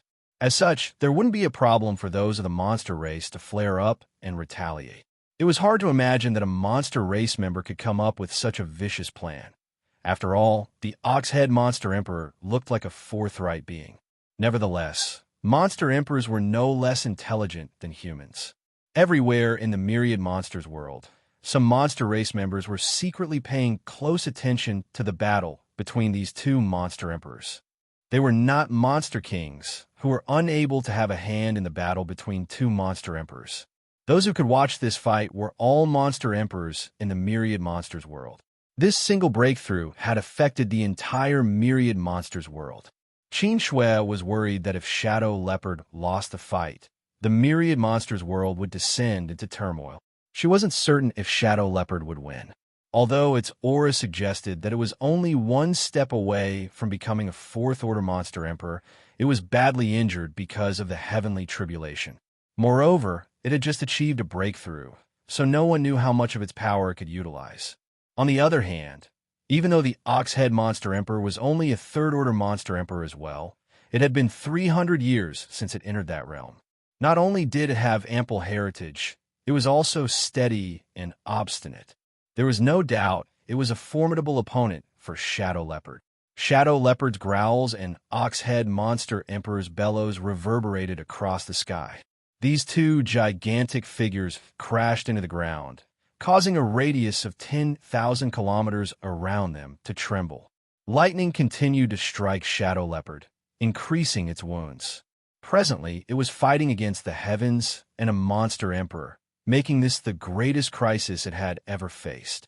However, it was the Ox-Head Monster Emperor who felt increasingly terrified. Although the heavenly tribulation mainly struck Shadow Leopard, its fallout was giving the Ox-Head Monster Emperor a hard time. Although it was a third-order Monster Emperor, such fallout was still deadly to it, and as more time passed, the impact would only become more pronounced. The Ox-Head Monster Emperor was also astonished that instead of plummeting, Shadow Leopard's aura continued to rise. "Just die already," Shadow Leopard roared. The Ox-Head Monster Emperor was both terrified and furious. It had already regretted making use of the Shadow Leopard's ascension to deal with the humans. Initially, it was worried that the stronger Open Heaven Realm Masters might intervene to ruin its plan, but it never crossed its mind that before it could even carry out its plot, it would be destroyed by Shadow Leopard. Another bolt of lightning struck, as though responding to Shadow Leopard's roar. The Ox-Head Monster Emperor widened its eyes in disbelief because it realized that Shadow Leopard had broken through to the fourth-order Monster Emperor realm. Such an incident was simply unheard of. Usually, when a Monster King became a Monster Emperor, its order would be fixed. It was inconceivable that even though Shadow Leopard had become a Monster Emperor, it could still ascend to the next order during its heavenly tribulation. Initially, both of them were third-order Monster Emperors, so the Ox-Head Monster Emperor had the confidence to oppose a Shadow Leopard, since it had been hundreds of years since its own ascension. However, the moment Shadow Leopard became a fourth-order Monster Emperor, the Ox-Head Monster Emperor knew that it was doomed. What's more, it felt uneasy because the myriad monsters world seemed to be favoring Shadow Leopard. Presently, Shadow Leopard was no longer defying the heavens. Instead, it was harmonizing itself with the will of the myriad monsters world. The Ox-Head Monster Emperor suddenly realized that this was the true grand Tao of the monster race. If it could survive this day, it would only take a short time to make it to the Fourth Order, and in the future, it would probably have great achievements. However, could it escape from death's door? Its epiphany at this point seemed laughable. It's incredible. Good. Great. Shadow Leopard seemed to have gone mad, as its amber eyes were filled with ecstasy when all of a sudden, it stepped backwards. The Ox-Head Monster Emperor, who had been bearing the storm of attacks, could finally take a breather. Although it had no idea why Shadow Leopard suddenly retreated, it did not question this unexpected reprieve. While panting, it took a look at Shadow Leopard, but just as it was ready to say something, it saw Shadow Leopard's robust figure crouching down. One of its paws was in front of the other while it bent both of its back legs. The leopard looked like a bow that was ready to shoot. The Ox-Head Monster Emperor felt a chill running down its spine, for it was most familiar with Shadow Leopard's posture. The posture showed that it was ready to take down its prey. "Hear me out, Leopard Emperor," the Ox-Head Monster Emperor exclaimed despite feeling embarrassed. An unfazed Shadow Leopard roared, "Block my move, and I'll spare your life." Upon finishing its words, it seemed to draw in all the lightning around it before vanishing into the darkness. However, the Ox-Head Monster Emperor wasn't elated at all, as it felt the aura of death coming right at it. Faced with the leopard's glare, it involuntarily stiffened. As the lightning struck, the Shadow Leopard's figure was illuminated. It leaped into the air and pounced on the Ox-Head Monster Emperor. As it opened its hideous maw, lightning flickered in it. It was as though the leopard had bolts of lightning in its mouth. Thunderbite. Following a flash of lightning, a low shriek was heard reverberating across the myriad monsters world. Upon hearing the shriek, all monster race members shuddered and remained silent in their dens. A powerful aura died out in the next instant. It had been 800 years since the myriad monsters world opened up to the outside world, but the Oxhead Monster Emperor was the first monster emperor to pass away on it. Following the use of Thunderbite, the Oxhead Monster Emperor didn't even have the strength to counterattack. It stiffened after the lightning struck its figure. Shadow Leopard bit its neck and dug out its monster core before gulping it down. A third-order Monster Emperor's monster core was quite nourishing to the leopard. The heavenly tribulation seemed to have become more violent at that moment, as 9 lightning columns struck consecutively. The peak where Shadow Leopard was located became a valley upon impact. It felt as if only an instant had passed, but simultaneously like a million years had gone by. Dark clouds continued to gather in the sky, but there was no more lightning. In a mountain valley, a battered Shadow Leopard got up with difficulty and roared at the sky, after which the dark clouds dissipated. In the void, the figure of a sturdy black leopard was reflected. The figure looked exactly like Shadow Leopard, right down to its fur. Throughout the entire myriad monsters world, wherever the humans and monster race members were, as long as they looked up, they could see this magnificent figure.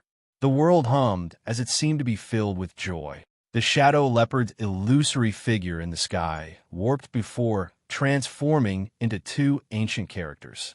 The language didn't belong to the humans or the monster race and seemed to be a direct manifestation of the heavenly way. They represented the world's will, so everyone could recognize their meaning in an instant. Thunder Shadow. The trillions of living creatures in the myriad monsters world instantly realized that there was a new great emperor that had gained the world's acknowledgement, and Thunder Shadow was its title. While the humans were astonished, the monster race celebrated. They had only heard about great emperors from the humans. However, while many monster race members had managed to become monster emperors over the years, none had risen to claim the mantle of great emperor. They initially thought that it was because the monster race was different from the humans. After all, the heavenly way in this era favored humans while the monster race was only the darling of the previous era. As such, they were worried there would never be a great emperor from the monster race. The birth of Thunder Shadow Great Emperor allowed them to see new hope. Fortunately, the heavens had not cut off the dream of becoming great emperors. They were in a myriad monsters world where the environment and aura were primitive and favored them, which was almost like an extension of the previous era. Since Shadow Leopard had become a great emperor, it meant that the other monster kings had such a chance as well. In comparison, the deaths of more than 10 monster kings and a third-order monster emperor were nothing worth mentioning. Initially, many longtime monster emperors were worried about Shadow Leopard's actions and planned on suppressing it after the dust settled to let it know that it couldn't kill as it pleased. Now, though, none dared to suppress it, nor were they capable of doing so. Shadow Leopard was the only great emperor in the myriad monsters world, so they would consider themselves lucky if Shadow Leopard didn't find fault with them. How would they have the audacity to challenge it? This fellow had killed countless monster race members to get to where it was today, so if it was disgruntled one day, it might just kill some monster emperors and eat them as a snack. Soon, the 2 abstruse characters turned into rays of light and shot into Shadow Leopard's body, leaving a mark in the deepest part of its soul. Shadow Leopard had gained the acknowledgement of the myriad monsters world and earned a title. Its aura, which was faint and withering, immediately started burning again as though it had been splashed with oil. In all directions, the might of the world streamed into its body, allowing its battered figure to acquire immense nourishment. Its blood stopped flowing out of its wounds, which were now healing at an incredible speed. Even its monster core, which was about to shatter due to the heavenly tribulation, became hard and perfect once more. The rapid increase in its aura allowed it to rapidly ascend to the 5th order before it gradually stopped. It was a gift from the world, openly showing its favor to Shadow Leopard. Countless living beings were dumbfounded upon sensing this, and many couldn't help feeling envious. Marshall Peak, Chapter 5614, Congratulations from all around. The One-Legged Ox clan offers congratulations to Thunder Shadow Great Emperor. From now on, you will be our leader, and we will always obey your commands. A loud voice was heard coming from the southwest. It was a monster king from the Oxhead Monster Emperor's clan who was expressing his loyalty. Since their clan's monster emperor was killed, there was supposed to be a blood feud between them. However, to the monster race, strength mattered above all else, so the dead monster emperor no longer mattered. The Ice Frog clan congratulates Thunder Shadow, Great Emperor. May you reign over the myriad monsters world for generations to come. A croak was heard coming from the northeast. The Snow Mink clan congratulates Thunder Shadow, Great Emperor. It was from the southeast this time. One by one, monster emperors and monster kings raised their voices. Besides monster race members, even the open heaven realm masters for various sects congratulated Shadow Leopard. After it became a great emperor, congratulations came from all around. To the humans, a fifth-order monster emperor was certainly not worth much attention. After all, millions of open heaven realm masters range from the fifth order to the seventh order on the various battlefields. A great emperor was nothing special either, as every universe world could produce their own great emperors who were powerful in their domains, but insignificant in the expansive universe. However, a great emperor of the myriad monsters world was different. After all, Thunder Shadow Great Emperor was of the monster race. The humans were fully aware of the achievements of the great emperors who came from the star boundary. Apart from the universe-famous Xianxia, there was Zhan Wuhen, Duan Hong Chun, and Mo Huang, and others who were also well-known figures. They all had made a name for themselves on the battlefields as they slaughtered Black Ink clansmen. These great emperors only directly ascended to the sixth order when they made it to the open heaven realm in the past, but now most of them were already in the eighth order. 2 or 3 of them were still in the seventh order, but it wouldn't be long before they made it to the next order. The key was that it had only been about 2,000 years since they first ascended to the open heaven realm. It would take the average person 2,000 or more years just to ascend from the sixth order to the seventh order, while it should be impossible to make it to the eighth order no matter how many resources they had available. After all, it took time to refine resources too. However, by relying on their identities as great emperors or the star boundary, they were able to take advantage of the abundant world force drawn in and purified by the world tree clone to shorten the time they needed to cultivate, allowing them to create countless miracles. Unfortunately, every universe world had its limit. The world's bottle in the star boundary was already full, and all the positions had been occupied. Unless a great emperor fell, there wouldn't be new ones rising up. Hence, no one else could enjoy this advantage. Perhaps the capacity in the star boundary would increase in the future, but that would take a long time, and there would surely be fierce competition for any newly open spot. In the beginning, the world's bottle of the star boundary could only accommodate 10 great emperors, but that number had expanded to 12 now. Apart from the star boundary, though, there was also the myriad monsters world. The first great emperor from the monster race was born in the myriad monsters world today. Although it was currently only a fifth-order monster emperor, everyone knew the monster emperor titled Thunder Shadow would be able to grow in power at an unimaginable pace. If the Shadow Leopard had used the open heaven realm method to achieve its ascension, its limit would be the seventh order since it was now in the fifth order. However, it had achieved a breakthrough by relying on the primal art. As such, it had a chance to make it to the eighth order or even the ninth order. Once it became a ninth-order monster emperor, given how fierce the monster race was, perhaps no human ninth-order open heaven realm master would be a match for it. Certainly, the humans wouldn't dare to disregard such a rising star, not to mention that it was the only great emperor in the myriad monsters world for now. In other words, the entire universe world was its territory. Since the humans wanted to make a living in this world, they had to give face to the Shadow Leopard. At that instant, many people shifted their attention to the Great Feather Pavilion.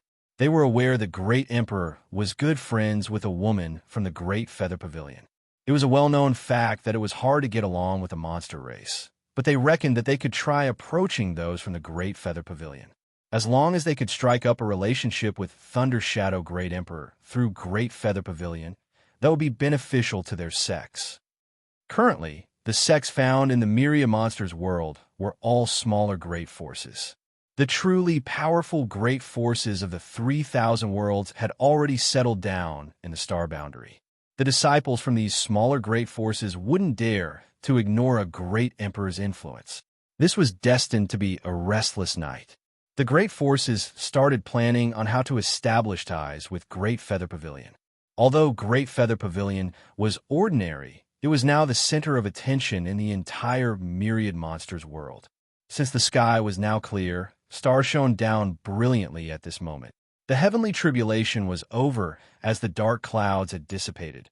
However, Thunder's shadow Great Emperor had fallen into a deep slumber.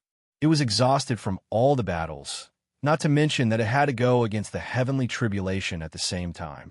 Although it had become the fifth-order monster emperor, its body and soul were now quite weary.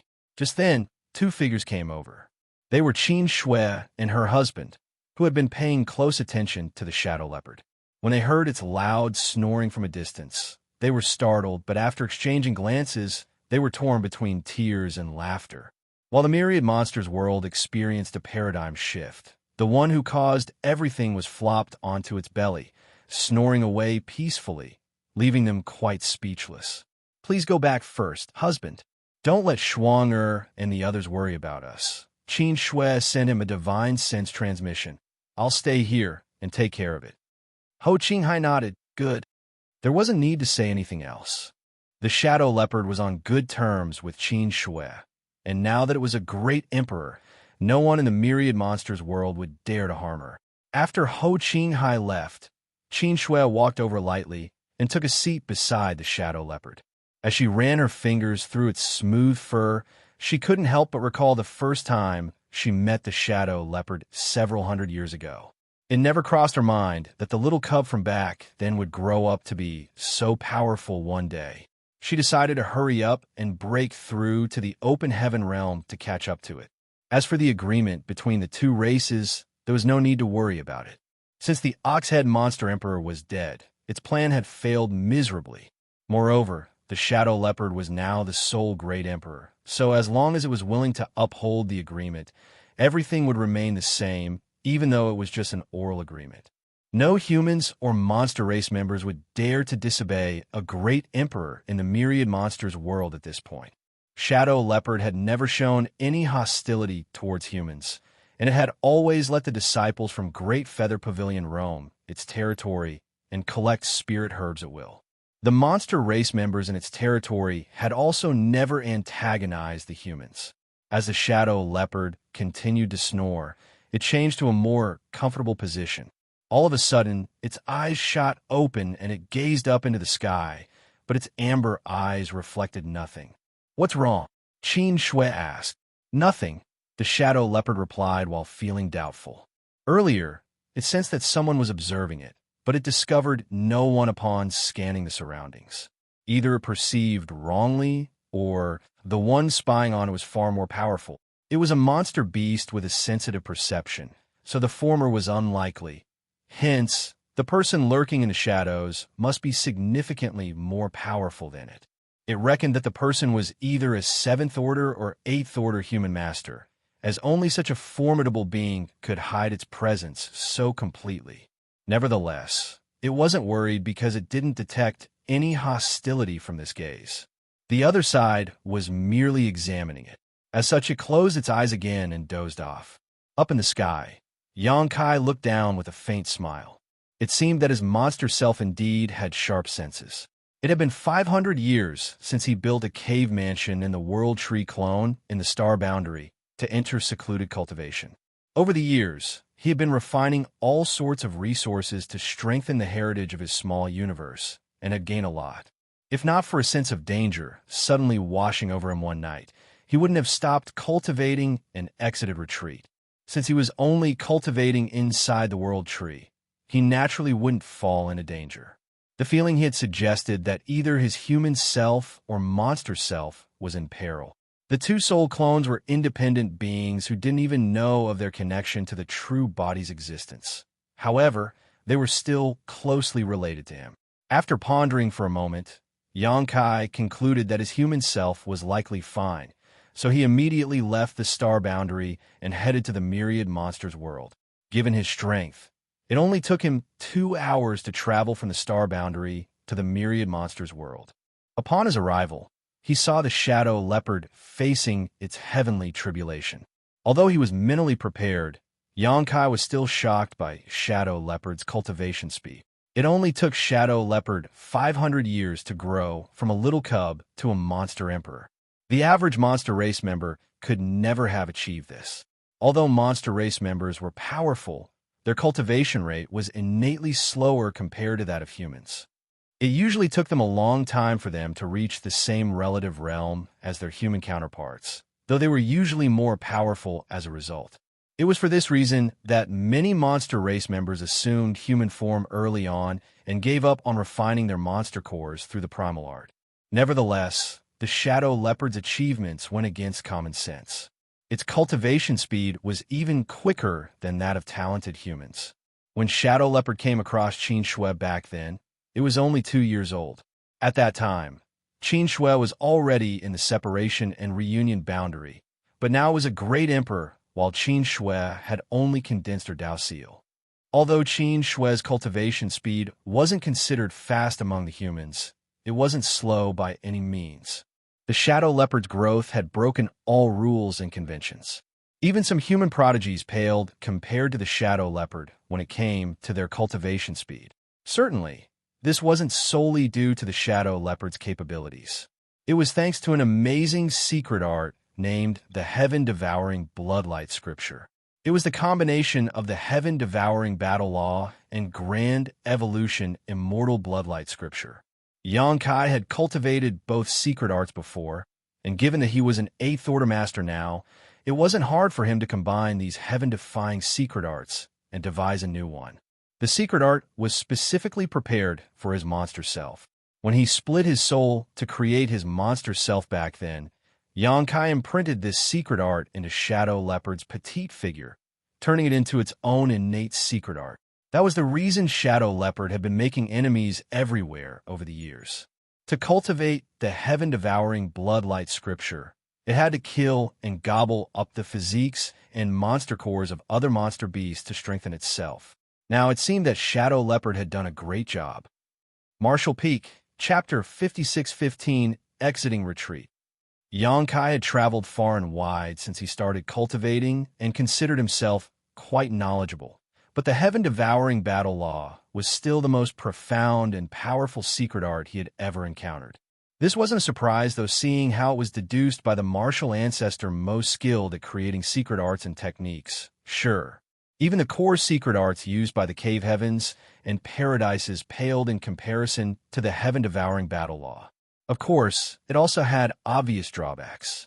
This secret art allowed a cultivator to devour anything and everything which possessed even the slightest bit of energy, embracing and consuming all of creation, like how every river eventually flowed into the sea. However, a cultivator's body wasn't a sea, and what was being devoured weren't rivers. Unbridled devouring of external power for oneself could help a cultivator gain a large amount of strength quickly, but having too many kinds of strength gathered in one's body was akin to drinking impurities, which would affect one's mentality. Hence, this secret act could easily cause dissonance in one's cultivation. Since Wukong had the flawless purifying golden lotus, which kept one's physical body completely free of all impurities, he could safely practice the heaven-devouring battle law, while others couldn't. Only one heaven-devouring great emperor had ever existed since ancient times for this exact reason. In truth, the ones who were the most suited to cultivate this secret art were the Stone Spirit clan members. The Stone Spirit clan possessed the innate ability to extract and purge all impurities, so it was a perfect match for them to practice this secret art. Embodiment, who Xianxia retrieved from the demon realm, had cultivated using the heaven-devouring battle law. Compared to the heaven-devouring battle law, the Grand Evolution Immortal Bloodlight Scripture didn't have as many drawbacks. However, it had a huge limitation because it could only devour blood essence. Xianxia merged the advantages of the two secret arts and deduced the heaven-devouring bloodlight scripture. Though it wasn't as profound as the heaven-devouring battle law or even the Great Evolution Indestructible Bloodlight scripture, it was incredibly well suited for his monster self. The growth of the monster race had always been accompanied by bloodshed. After a battle, the victorious monster would devour the losing monster's physique and monster core. This sort of devouring was instinctual, so Xianxia only turned that instinct into an innate secret art, which greatly accelerated his monster self's growth rate. This only worked because devouring and refining power from a monster beast's physique and monster core wouldn't have large drawbacks compared to the heaven-devouring battle law. Since the power contained in a monster beast's physiques and monster cores was already compatible with other members of the monster race, even without the flawless purifying Golden Lotus, a monster race member's body could naturally expel any impurities, while this new secret art helped it far more efficiently and effectively refine that strength for its own use. Now, there were clear results. In just a short 500 years, his monster self advanced to the Monster Emperor realm and rose to claim the mantle of Great Emperor.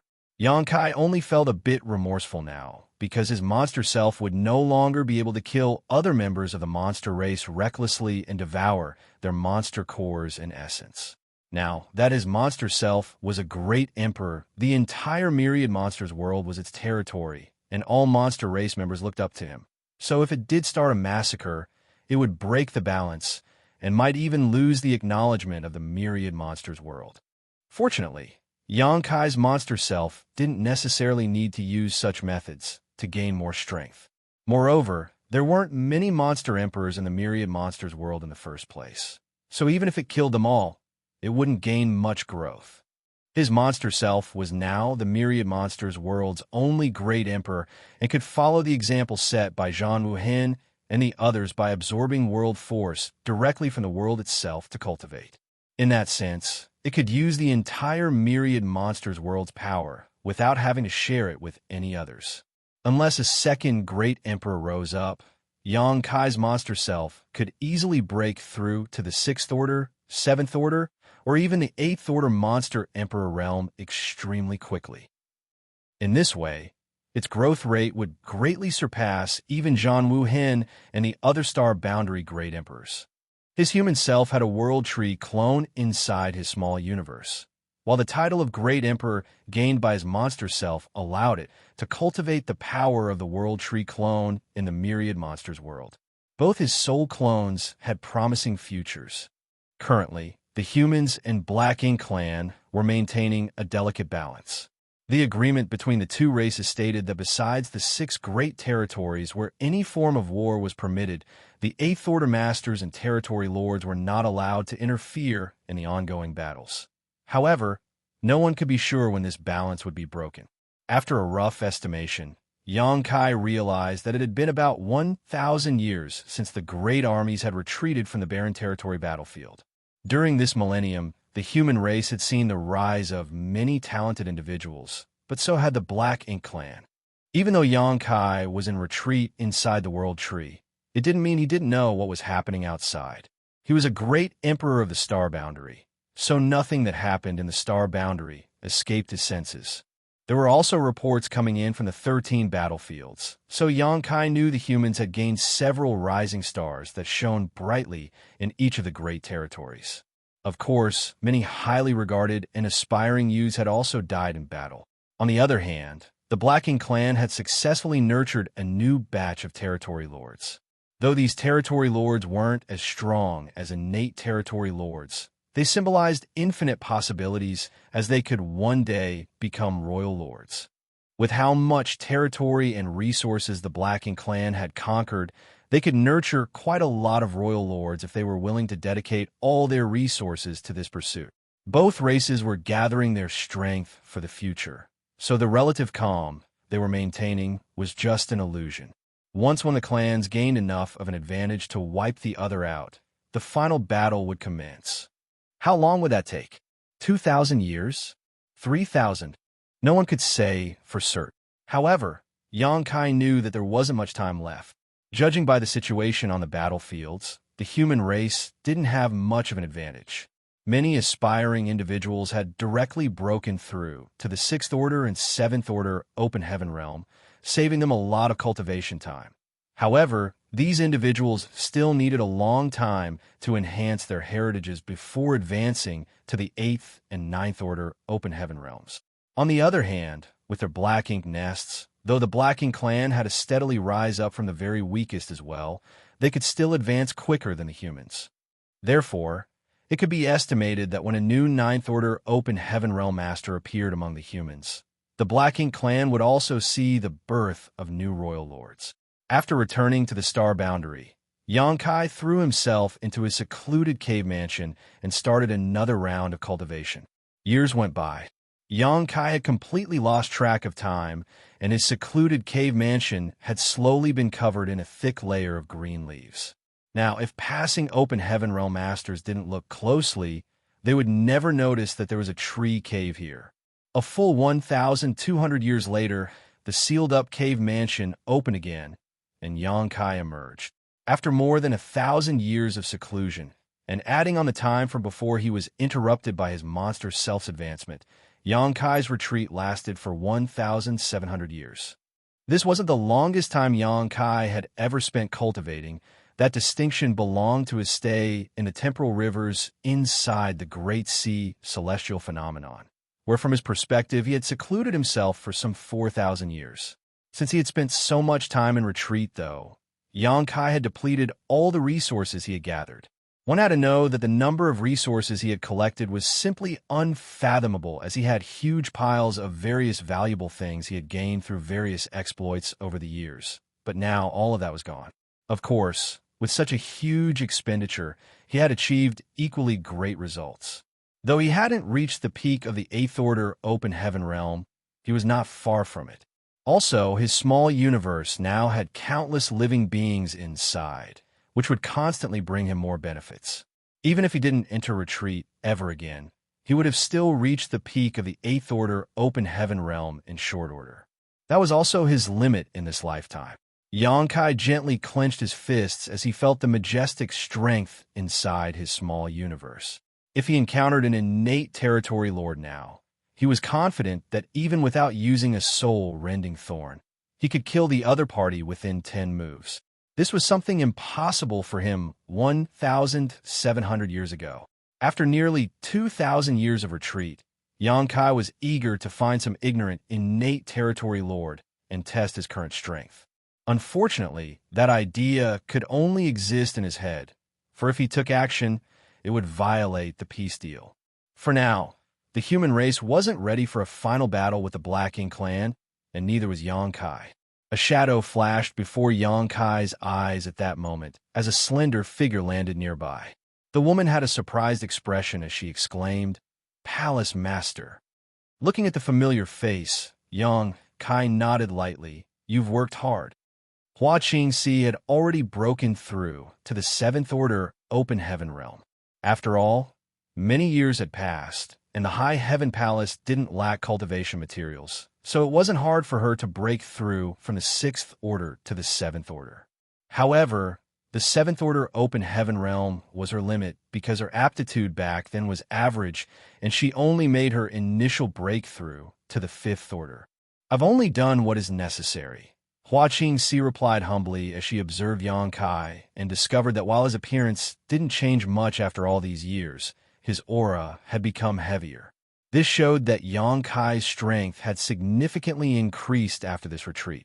"I have something for you to do." While Xianxia spoke, he casually waved his hand, and in the next instant, 800 people appeared before them. All of them were at the peak of the Emperor realm, and judging by their auras, they had all condensed their Tao seals and refined all sorts of materials. They were now just one step away from breaking through to the open heaven realm. These people were naturally the disciples gathered in the Void Tao Temple over the years. While looking at the situation, Xianxia understood what Xianxia meant. After all, it wasn't the first time she had seen this scene before. As such, she simply nodded. "Palace Master, please rest assured that I will make the necessary arrangements." After that, she addressed these Emperor Realm Masters, "Follow me." The Emperor Realm Masters respectfully bid the Tao Lord Xianxia goodbye before leaving with Xianxia.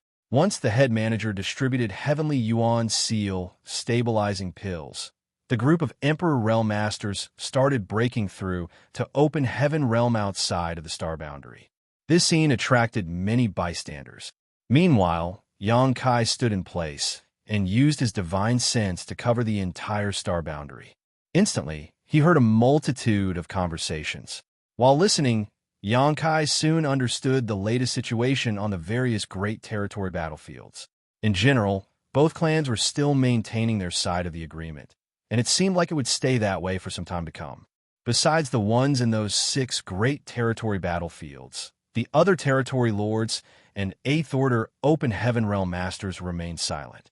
On the contrary, the 6 great territory battlefields, which had remained unchanged from the beginning, now had very few ordinary soldiers, as many territory lords and 8th Order Open Heaven Realm Masters now used these vast expanses as their own battlegrounds.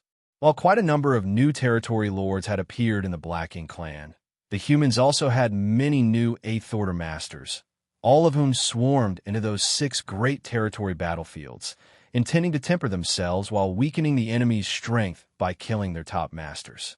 It could be said that the intensity of the battles in those 6 great territory battlefields vastly exceeded all others. There were constantly 8th Order Masters and territory lords dying in battle, which was very tragic news. After 1,700 years of retreat, Yang Kai was now eager to move his body. Moreover, he had long decided to search for the first primordial light after finishing his latest retreat. To his knowledge, the primordial light was the only instrument capable of completely wiping out Mo. Therefore, after gathering some intel, Yang Kai flew up to the sky and soon left High Heaven territory. Martial Peak, Chapter 5616 One Punch. Now that nearly 2,000 years of changes had passed, the situation in Azure Sun territory had already changed. Originally, the humans in Black Ink clan and Azure Sun territory were engaged in a massive total war, with battles of all sizes never ceasing. But as time passed, such sights became rarer. This place was now the battlefield where only the strongest masters battled each other. Ordinary soldiers from both races had already moved out of this great territory. After all, ordinary soldiers had no right to participate in battles involving such masters. At this moment, those who were still actively moving about in this great territory were at least feudal lords and 7th Order Open Heaven Realm Masters who came here to gain some stimulation and break through their bottlenecks. There were masters from both races fighting each other in every corner of this great territory, the fallout so intense that it could be felt across vast distances in all directions. These fights wouldn't continue for long periods, as those who gained small victories would immediately fall back, lest they attract the attention of reinforcements from the other side. The quiet void was like a sleeping monster that would wake up at any moment and devour all the active masters from both races. Amidst all his tension and chaos, a figure leisurely toured around the void, and though he was alone, he was completely calm and relaxed. It was as though that figure thought of this dangerous battlefield as his own home garden. His divine sense carefully swept through the entire void, as if he was looking for something but couldn't find it, causing a disappointed expression to fill his face. At some point in time, 3 large black ink clouds rushed over from 3 different directions, coincidentally surrounding him. However, this person didn't seem to notice them at all and just continued searching his surroundings. When this person arrived at the center of the 3 black ink clouds, 3 figures appeared from within the 3 black ink clouds. Those 3 had strong auras and were clearly territory lords. In the front was a burly territory lord with a single horn. He had a vicious expression as his black ink strength surged, and he fiercely slammed his palm towards the human while roaring, "Die!" Behind him was a slender female territory lord that charged towards the human at breakneck speed. Then, she reached out her hand, which was equipped with nails that were as sharp as knives, aiming at her target's heart from behind. Finally, the 3rd territory lord launched his own attack at that human. Though he wasn't as burly as the 1st territory lord, and he wasn't as fast as the female territory lord, a huge amount of black ink strength enveloped a large patch of the void at the shake of his arms. That dense black ink strength was like the astral wind from the nine heavens, cutting through the void as it sliced towards the human. The three territory lords attacked together, creating a vortex of death that surrounded their lone target. Such a lethal momentum wasn't something any Eighth Order master could resist. The territory lord in front was smiling wickedly, as if he could already see the terrified expression of his enemy. I wonder where this Eighth Order human came from. How bold of him to wander around Azure Sun territory alone. He'll pay for his ignorance. However, what happened next stunned that territory lord. The Eighth Order master, who should be terrified, was smiling at him with an expression that seemed excited and eager. Palming his fist, the human cracked his knuckles and joyously called out, "You guys did this to yourselves, so don't blame me for what happens next." The gleeful expression on the human's face looked like he had just received a huge gift and was celebrating his good fortune. Something's not right. However, it was too late to turn back. Since the three territory lords had already surrounded the human, they didn't care that something fell off and decided to kill first before figuring out anything else. Instantly, all three territory lord arrived before the lone Eighth Order master, and the first burly territory lord threw a punch as a violent wave of black ink strength surged out. The next moment, however, his expression froze, and the look of determination and resolve on his face quickly warped with confusion and doubt. It was because that Eighth Order master had also thrown a punch. Even though this punch seemed small and weak, it shattered his own attack. The burly territory lord clearly saw how the other party's fist seemed to vaporize his arm as it advanced towards him, an overwhelming strength surging behind it. The next moment, this seemingly slow punch moved upwards unimpeded and landed on his head. Like an exploded watermelon, the burly territory lord was instantly turned into a headless corpse.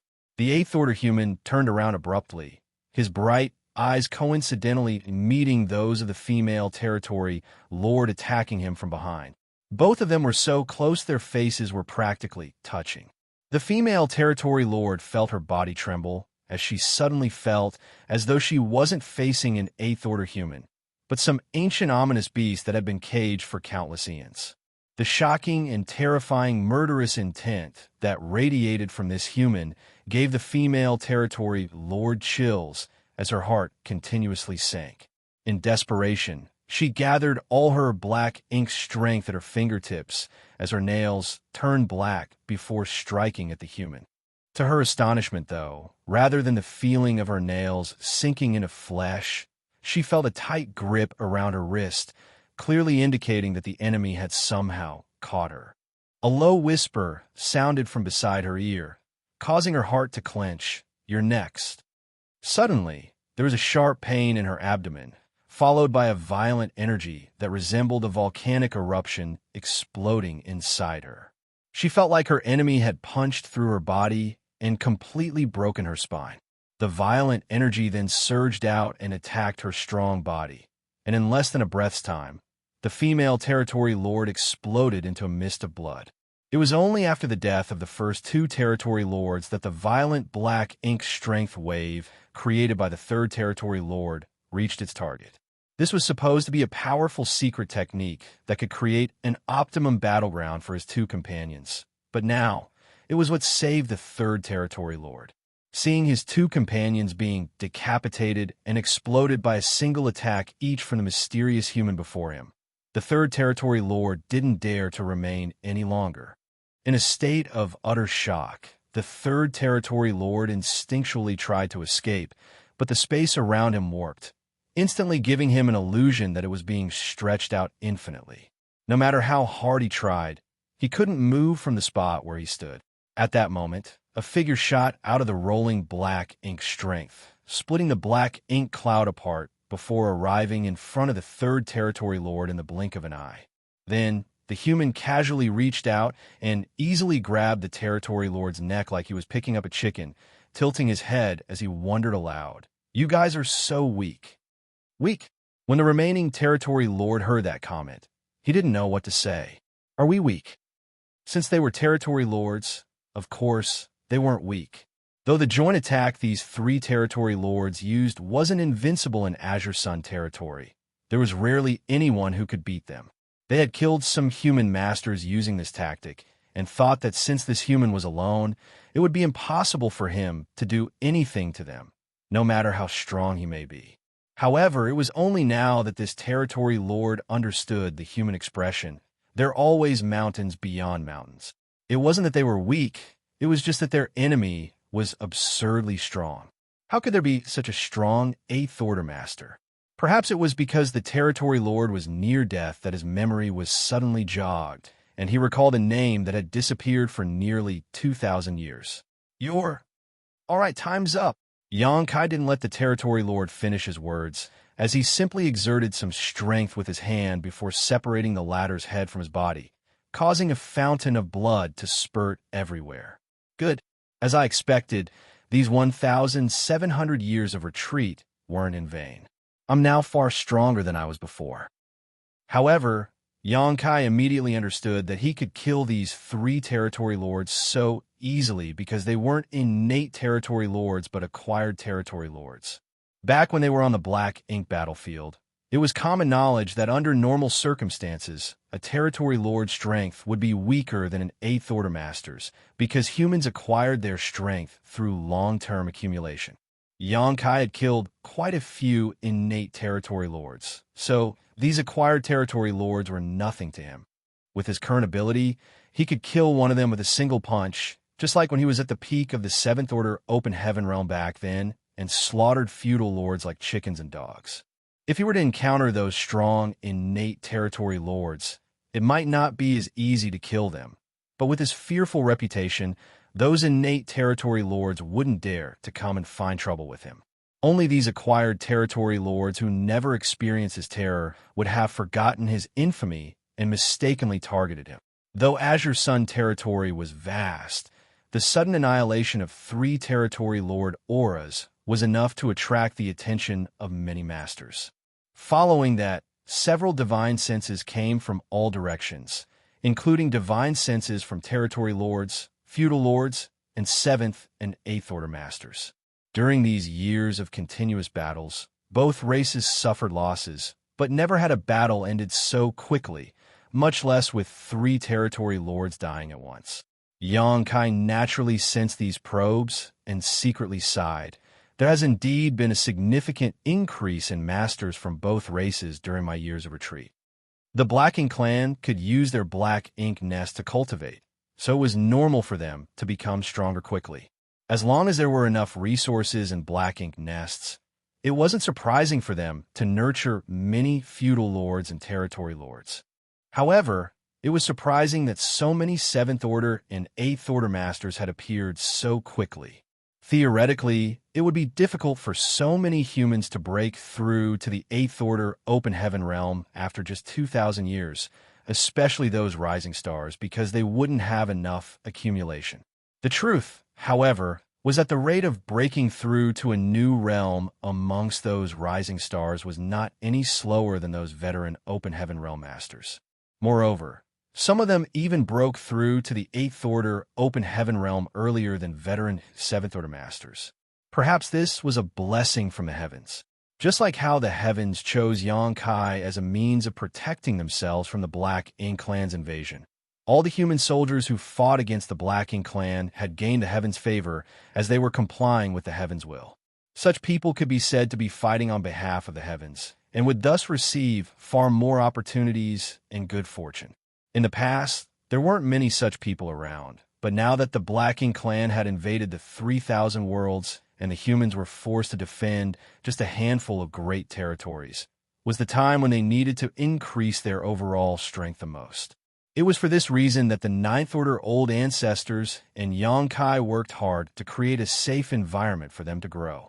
This very scenario imperceptibly shortened the time the humans needed to grow stronger. It was said to be difficult to predict the heavens' will, but in truth, it could be seen in everything. While in trance, Xianxia seemed to have realized something. But soon, he was interrupted by a frantic divine sense. Those acquired territory lords didn't know of Xianxia's reputation, but the innate territory lords certainly did. Back in the day, all innate territory lords were shown images of him so that they could memorize what he looked like. 1,700 years had passed, and the Black Ink clan had gradually forgotten the shadow cast over them by Xianxia. Moreover, according to the reports from the various Black Ink disciples, this killing star had seemingly entered retreat in the star boundary soon after the peace deal was signed and not shown his face ever since. No one expected that he would suddenly appear inside Azure Sun territory and announce his return by slaughtering 3 territory lords. Martial Peak, Chapter 56:17, I'm just looking around. Sir Xianxia, what's the meaning of this? A magnificent divine sense suddenly reverberated from the depths of the void. Though it sounded like the voice was questioning Xianxia, it didn't dare to be too reckless with its tone or words. Clearly, it was the innate territory lord who was overseeing this place. 1,700 years ago, the number of innate territory lords Xianxia killed had reached more than 30. What's more, those innate territory lords were basically killed in a single blow by Xianxia. Although Xianxia had used special external means to kill them back then, that did nothing to diminish his incredible strength. Now that 1,700 years had passed, no one knew exactly how this killing star's ability had changed, but from how he killed 3 acquired territory lords in just a few short breaths, everyone could tell he was stronger than before. The terror that had faded away after nearly 2,000 years of silence had now resurfaced and tightly gripped the innate territory lords. Is this monster going to start another killing spree? If that's true, the peace we maintained for more than 1,000 years will surely shatter. Sir, are you planning on breaking the peace treaty our 2 races agreed upon? The innate territory lords asked again, his voice echoing from many different directions, as if he was deliberately trying to hide his whereabouts. Xianxia snorted disdainfully as he felt somewhat displeased. These innate territory lords reacted too quickly. It seemed he had killed those territory lords too quickly. He should have taken more time to tear them apart, so he could have killed a few more territory lords without drawing attention to himself. However, he hadn't taken action for nearly 2,000 years, so his fine control of his strength was somewhat lacking at the moment. Xianxia's gaze drifted for a moment, then seeming to have ignored the barriers of space, he fixed his eyes on a particular position in the void. Then, he yawned out of boredom and waved his hand. I'm just looking around. You can all go back to what you were doing. The innate territory lord who had spoken earlier while hiding in the dark had already broken out into a cold sweat as he felt a fierce aura locking onto him from far away and pinning him down. Fortunately, that aura disappeared in the next instant.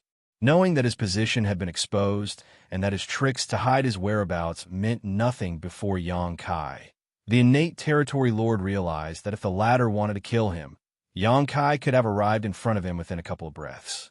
He didn't have the slightest confidence in resisting Xianxia's assault. On the other hand, Xianxia's answer made several territory lords feel their chests tighten. Looking around. He's just looking around, yet he killed 3 acquired territory lords. However, they also knew that couldn't be helped because it was those 3 territory lords who attacked first. In other words, they were the ones who courted death themselves. The peace treaty did state that Xianxia couldn't participate in the war or attack any of the territory lords, but never said Xianxia couldn't fight back if he was the one attacked.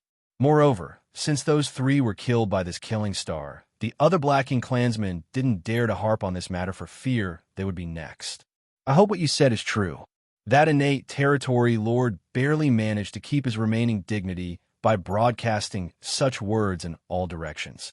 A short while later, a frenzy of activity occurred in Azure Sun territory as all the feudal lords and territory lords around their main base hurried back inside, while those 2 far away simply found places to hide. Panicked energy fluctuations could be felt coming from all directions. How could the 7th and 8th Order Masters let such an opportunity go? Immediately, they began intercepting those feudal lords and territory lords while going all out to kill them. In an instant, the originally quiet Azure Sun territory became extremely lively. Meanwhile, Xianxia slowly moved across the void while sweeping his divine sense around. He soon came across several 7th Order Open Heaven Realm Masters surrounding a group of feudal lords. The humans already had a slight upper hand, but when Yang Kai passed by, the feudal lords became terrified. Even though Yang Kai didn't even glance at them, those feudal lords felt like death itself was stalking them, causing their strength to plummet by some 30 or 40%. Before Yang Kai even left, the feudal lords, who had barely maintained a balance before, were now at a total disadvantage. It was only a matter of time before they were killed by those Seventh-Order Masters. A while later, Yang Kai came across another battlefield, but this time he stopped to take a look. There were 3 Eighth-Order human masters currently battling a single innate territory lord. Though it was 3 against 1, the humans didn't hold much of an advantage. Besides the fact that an innate territory lord was already a very powerful foe, these 3 Eighth-Order Masters had clearly broken through to their current realm not long ago, so they didn't have much heritage. However, the 3 Eighth Order's Masters were able to work together seamlessly and were proficient in many kinds of divine abilities and secret techniques. Despite not having an overwhelming advantage in this battle, they were still able to surround and pin down this innate territory lord. The space around this battlefield was warped, especially at its center, and rays of bright light and murderous intent flared wildly. Yang Kai's arrival had naturally attracted the attention of these 4, and the terrified, innate territory lord couldn't help bellowing, "Sir Yang Kai, are you going to attack?"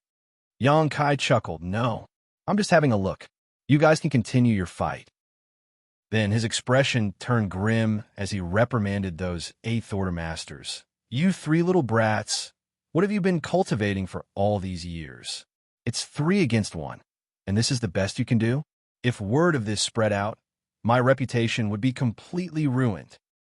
A young man with an innocent expression immediately wore a bitter look on his face as he complained, "Honored Master, we only broke through to the Eighth Order 300 years ago, and this guy is an innate territory lord. If their opponent had been an ordinary territory lord, their fight wouldn't have been nearly this difficult, but innate territory lords were far more powerful than the current generation of acquired territory lords." Yang Kai's face darkened. "You dare talk back to me?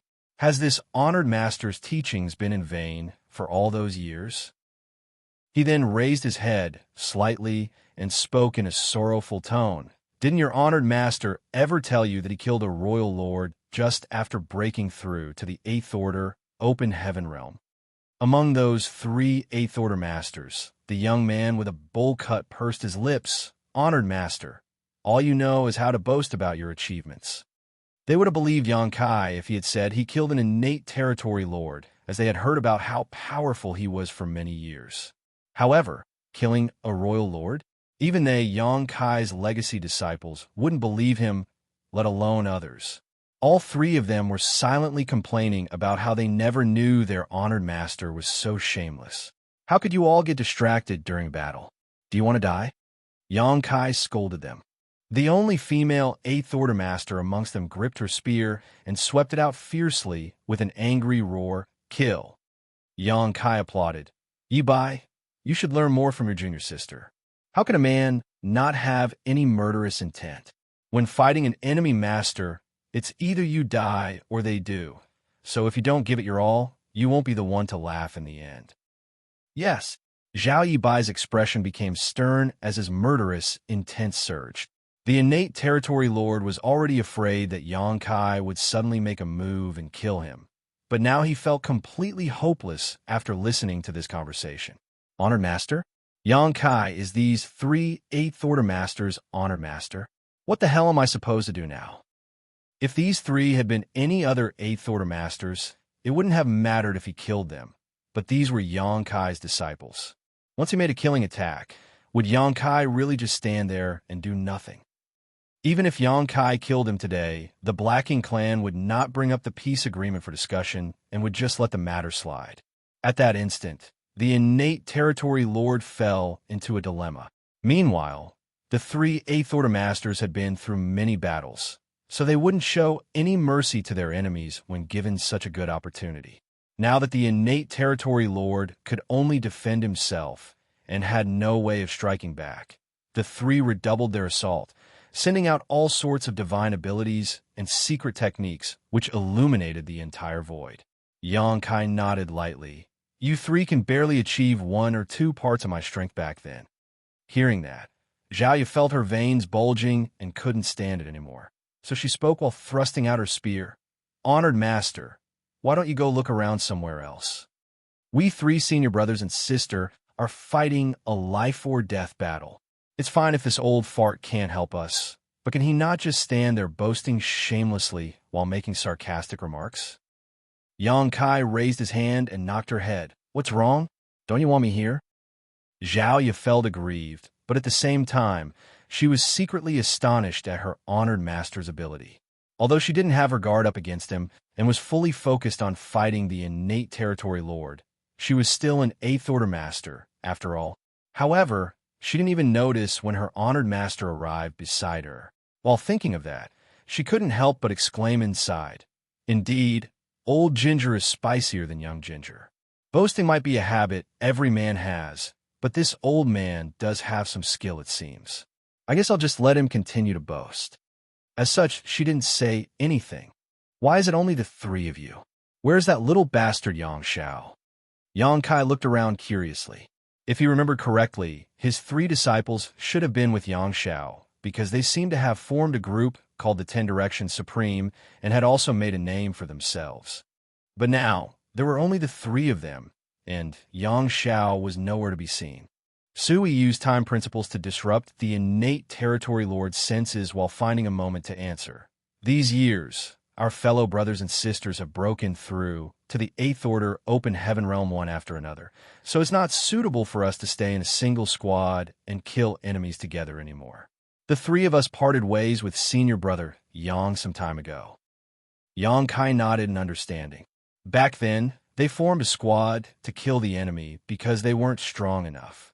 Although there were quite a lot of 7th Order masters among them, going into the great territories conquered by the Black Ink clan was extremely dangerous.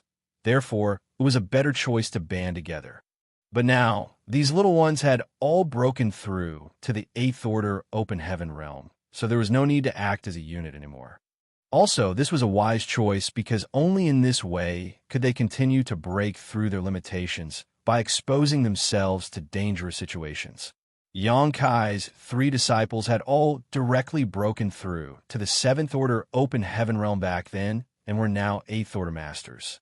Once they had accumulated enough heritage, they could strive to break through to the 9th Order open heaven realm.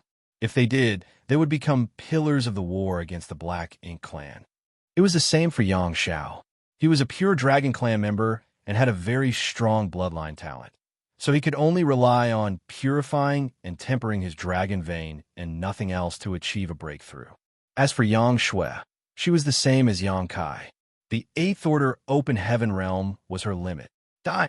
A fierce roar suddenly sounded as Xiaoyu pierced the innate territory lord's chest with her spear. Violent energy exploded, directly opening a huge hole in the enemy's chest. With her strength, she couldn't land such a blow on an innate territory lord so easily. The best outcome for today's battle would have been both sides suffering injuries or both sides retreating on their own. However, Xianxia standing there talking nonstop forced the innate territory lord to divide some attention to guard against him. Also, the innate territory lord had to be mindful of Zhao Yibai and the others being Xianxia's disciples, so he didn't dare to kill them. Since the innate territory lord couldn't escape or pay full attention to fighting his opponents, he naturally wouldn't have a good end. Senior brother, Sui bellowed. The 3 brothers and sister had been together for many years and had gone through countless battles together, so they knew each other incredibly well by now. When Xiaoyu succeeded in attacking the enemy, Sui immediately seized the chance. Zhao Yibai roared, coming. The 2 of them immediately pushed their time principles and space principles, intertwining their strength to create a mysterious energy. Martial Peak, Chapter 5618, One Final Lesson. At that moment, the local space became a mess, and the entire battlefield was rendered into a patchwork of light. The innate territory lord had a surprised and frightened expression on his face as he watched a spear coming at him, swiftly moving about as it slashed him 18 times. During this critical life-and-death moment, the Territory Lord no longer cared about Xianxia. The black ink strength surrounding his body surged as it spread out in all directions like a tsunami. The chaotic space was disrupted and 3 figures were sent flying, all of them coughing up fresh blood. At the same time, the Territory Lord had 18 new injuries and was covered in fresh black blood, making him look incredibly haggard. Not intending to remain a moment longer, he turned around and transformed into a black ink cloud before making his escape. In your dreams, Zhao Yibai roared. The trio had exerted a lot of effort to heavily injure their enemy. If they let their opponent escape, they would have spent their years of cultivation in vain. Moreover, their honored master was watching them from the side. Zhao Yibai had no expectations that his honored master would lend a helping hand, and Xianxia had no such intentions either. Instead, he just watched them with interest. While Zhao Yibai roared, his figure flickered. Then, with a slight step, a vague shadow remained in place while his true body appeared in front of the escaping innate Territory Lord. At some point, a mysterious object appeared in Zhao Yibai's hand. It seemed like a sword, but it also looked like a snake. The thing was squirming in his hand, like an untamed animal that could bite back at him at any moment. Xianxia narrowed his eyes as he offered some silent praise. Though he did not pay much attention to his disciples, he didn't expect the dopiest little one to have grown so much. The thing in Zhao Yibai's hand wasn't a sword or a snake. It was a void crack. He was using a void crack as a weapon. Scram! The Territory Lord yelled madly as a palm appeared from within the rolling black ink cloud and slammed toward Zhao Yibai. The space sword didn't slash downwards, but nimbly formed a curve that cut into the black ink cloud. At the same time, Zhao Yibai ducked and avoided the Territory Lord's palm, while also revealing Su Yi standing behind him. While using space principles to intercept his enemy, he also brought along his 3rd junior brother with him. The innate Territory Lord had been completely focused on running away, and the 2 brothers had combined their auras, so he didn't notice that there were 2 humans before him rather than 1. Su Yi had a stern expression as he placed his palms together. Then a dense layer of time principles surrounded his body, and with a gentle slap, time itself was sent flying. As this palm struck, the surrounding void seemed to pass through countless years in an instant.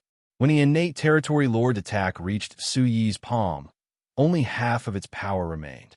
With a shake of Su Yi's body, the innate Territory Lord was sent flying, and Zhao Yibai's space sword slashed downwards.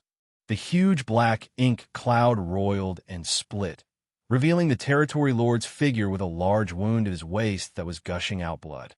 The wound didn't look like it was from a sharp object piercing him. Instead, it was as if some beast had ripped a chunk of his flesh out.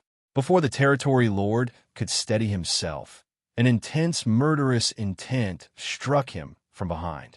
Xiaoya had harnessed the essence of the supreme, limitless spear art and transformed her weapon into a giant phantom image that swiftly enveloped the innate Territory Lord.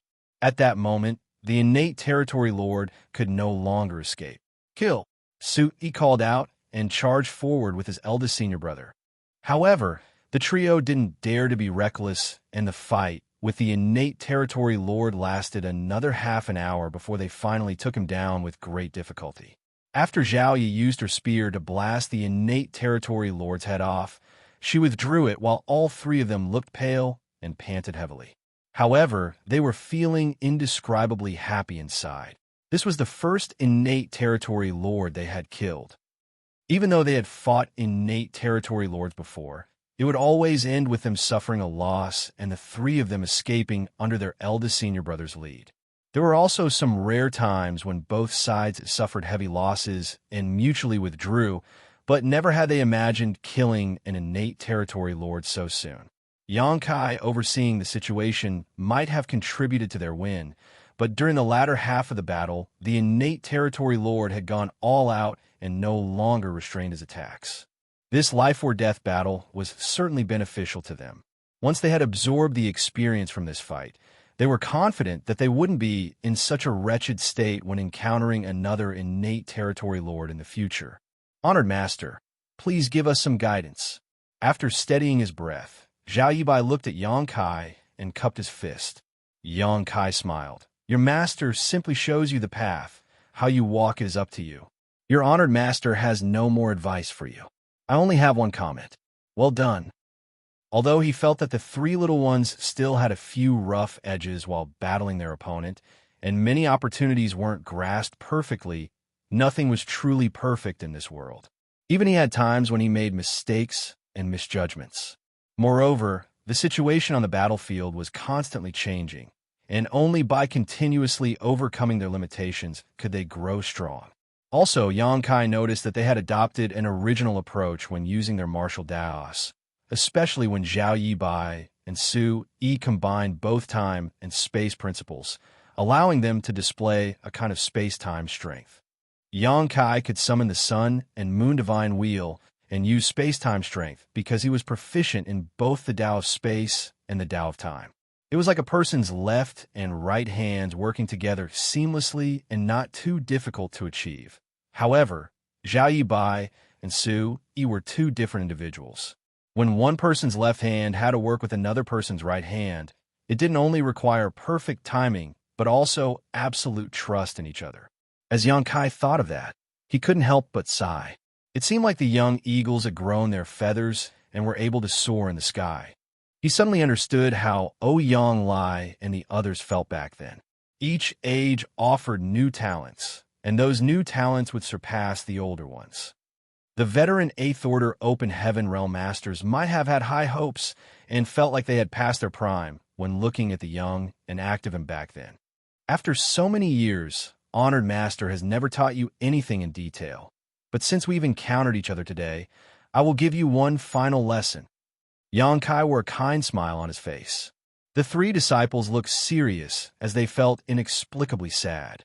Though their honored master didn't seem old and could even be considered young when compared to other veteran 8th Order Open Heaven Realm Masters, they knew that the 8th Order Open Heaven Realm was their honored master's limit in this lifetime.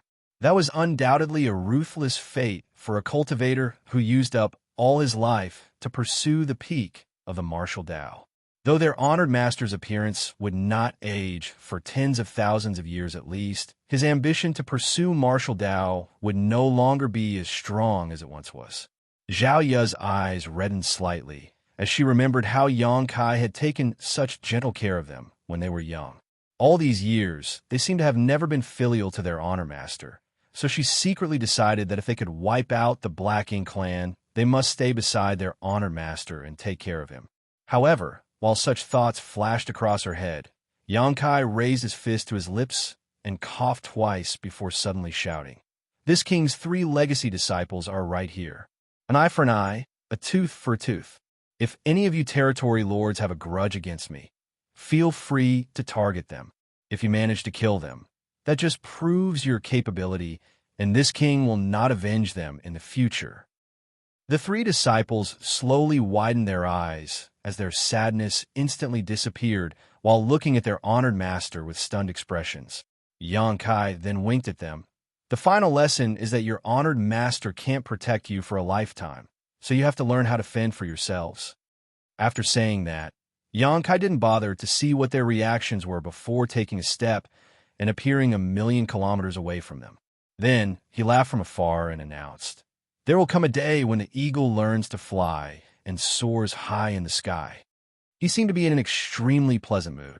In just a few short moments, his aura disappeared from Azure Sun territory, obviously indicating that he had left through one of the territory gates. At that instant, many divine senses swept towards Zhao Yibai and the others from all directions, and the trio felt like countless pairs of eyes were now staring at them from the dark. "Run!" In a panic, Zhao Yibai grabbed his junior sister and brother before turning around and dashing towards one of the human race's forward outposts. "Master, how could there be such a terrible master in this life? I'm going to drop out of the master's sect." Su Yi felt like he was going mad. In this world, the number of those who knew they were Yang Kai's legacy disciples was not low, but it also wasn't high. After all, Yang Kai had arranged for them to be cared for at the High Heaven Palace before he went to the Black Ink battlefield, which was some 3,000 years ago. Back then, the three of them were still weak, so the others only thought of them as ordinary High Heaven Palace disciples. No one had ever expected them and Xianxia to be disciples and master. Of course, they also wouldn't announce this fact to the wider world. They knew what their honored master had done to the Black Ink clan, so if the Black Ink clan found out about their relationship, they would definitely be targeted. That was also why the human higher-ups never said a word about them despite knowing the whole story. Never would they have imagined that Xianxia would take the initiative to expose their master and disciple relationship today. There were so many territory lords who died because of Xianxia, but since the Black Ink clan couldn't do anything about him, their next best option was to target his three disciples. It was easy to predict that the dangers and risks these three would be facing in the future would vastly surpass what they encountered previously. Perhaps they would be targeted by multiple territory lords the moment they appeared in any great territory. Xiaoya bit her lips as her eyes reddened even more. She had secretly decided that once her honored master turned old, could no longer move about, and was bedridden, she would show him the real meaning of filial piety. After giving it some more thought, she realized that this old fart had never taught them anything these past few millennia. All he did was take them under his wing when they were young and naive. Since he brought them out from the void world, they had hardly even met, so how could he have taught them anything? Yet this old ghost dared to say this was their final lesson. Eldest senior brother, run faster. They're chasing us. He screamed in panic. It had only been a short moment, but several powerful auras, which obviously belonged to innate territory lords, were rapidly closing in on them. On top of that, there were dozens of weaker auras following closely behind them in the dark. Clearly, everyone now saw the three of them as prime targets. Don't resist, Zhao Yibai shouted while using space principles to wrap around his junior sister and brother, their figures beginning to flicker. By the time he had almost run out of energy, they finally reached the human race's main camp. Zhao Yibai fell to the ground, feeling like he didn't even have the energy to move a finger. While he looked up at the jet-black void, he only had one thought in mind. Honored Master is definitely trying to screw with us. Martial Peak, Chapter 5619, The Search Continues. After nearly 2,000 years, the human race's biggest killing star, Xianxia, had emerged from retreat. Then, he appeared in Azure Sun territory and killed 3 acquired territory lords. When the news spread out, the Black Ink clan was terrified. Acquired territory lords were also territory lords, and although they weren't as powerful as innate territory lords or even ordinary 8th Order human masters, they weren't easy to kill by any means. The Black Ink clan then heard that those 3 territory lords were the ones who initiated the attack, but all of them were killed within 3 breaths. Fortunately, Xianxia didn't start a killing spree or even intend to break the treaty they had agreed on previously. Instead, he just strolled around Azure Sun territory and left. At that moment, all the Black Ink clansmen in all the great territory battlefields shivered in fright as they did all they could to get news about Xianxia. Soon, they received word from all directions that Xianxia had appeared on the great territory battlefields one after another. However, he never started a fight and just wandered around as if searching for something. No one knew what he was searching for. There were many times when he appeared near the Black Ink clan's bases, which made the territory lords eager to start a fight, but also extremely wary. They were eager to start a fight because if they did, they might stand a chance of defeating Xianxia if the entire army attacked him together. However, they were worried that if a battle broke out, there was no telling how many territory lords would die, and there was also a chance that they might not be able to defeat Xianxia. It wasn't until Xianxia left that the Black Ink clan finally felt relieved. However, more news spread across the great territories, saying that Xianxia's 3 legacy disciples were in Azure Sun territory, so many began thinking of ways to surround and kill them. This news greatly energized the Black Ink clan. The fear of Xianxia would forever stay with them because he was so strong and overbearing that no Black Ink clansman dared to offend him. Since the Black Ink clan couldn't do anything about Xianxia, though, they could take out their frustrations on his 3 legacy disciples. Moreover, It was Yangkai who exposed their relationship before leaving Azure Sun territory. Also, he said that if the Black Ink clan managed to kill his disciples, he would not take revenge. Just as countless Black Ink clansmen were focusing their attention on Azure Sun territory, they heard even more news from other great territories. Xianxia and Yangyu, who made a name for themselves recently, were revealed to be Yangkai's adopted son and younger sister. Also, a few women who had recently broken through to the Eighth Order Open Heaven realm were said to be his wives. In an instant, the Black Ink clan began targeting everyone with close connections to Yangkai. The Black Ink clan had also devised several plans to round them up and slaughter them. However, whether they would actually kill them was doubtful, as none of the higher-ups in the Black Ink clan believed Yangkai would really not seek revenge. If they could capture these important people and corrupt them with Black Ink strength, though, turning them into Black Ink disciples, it would certainly allow them to restrain Yangkai's actions greatly. Undercurrents surged throughout the various battlefields surrounding those cultivators with close relationships with Yangkai. The human race and the Black Ink clan continuously fought each other in battle after battle, turning the situation into a chaotic mess. Meanwhile, Yangkai had long left the 13 battlefields. With a universe chart in hand, he began touring around all the great territories. If the human race wanted to get rid of the Black Ink clan once and for all, they had to find the primordial light. Although Yangkai had ventured into the chaotic dead territory to ask Big Brother Huang and Big Sister Lan about it, the information he received wasn't of much use. Therefore, Yangkai still didn't have a clue about what the primordial light was or where to find it. Now, he could only use the dumbest method of performing an exhaustive search, hoping he would get lucky. Song had previously said that when the primordial light was born, primordial darkness appeared alongside it. Light and darkness were opposite sides of the same coin and were inextricably linked, but now that darkness had become MO and was set on devouring the universe while the light was nowhere to be seen. The primordial light might not take the form of light, just like how darkness had taken the form of MO. The light could be a blade of grass, a simple tree, or even a monster or a human. There was even the possibility of it being everything in this world. Yangkai wasn't sure if he could find it, but he believed that where there was a will, there would be a way. Moreover, his cultivation was approaching his personal limit.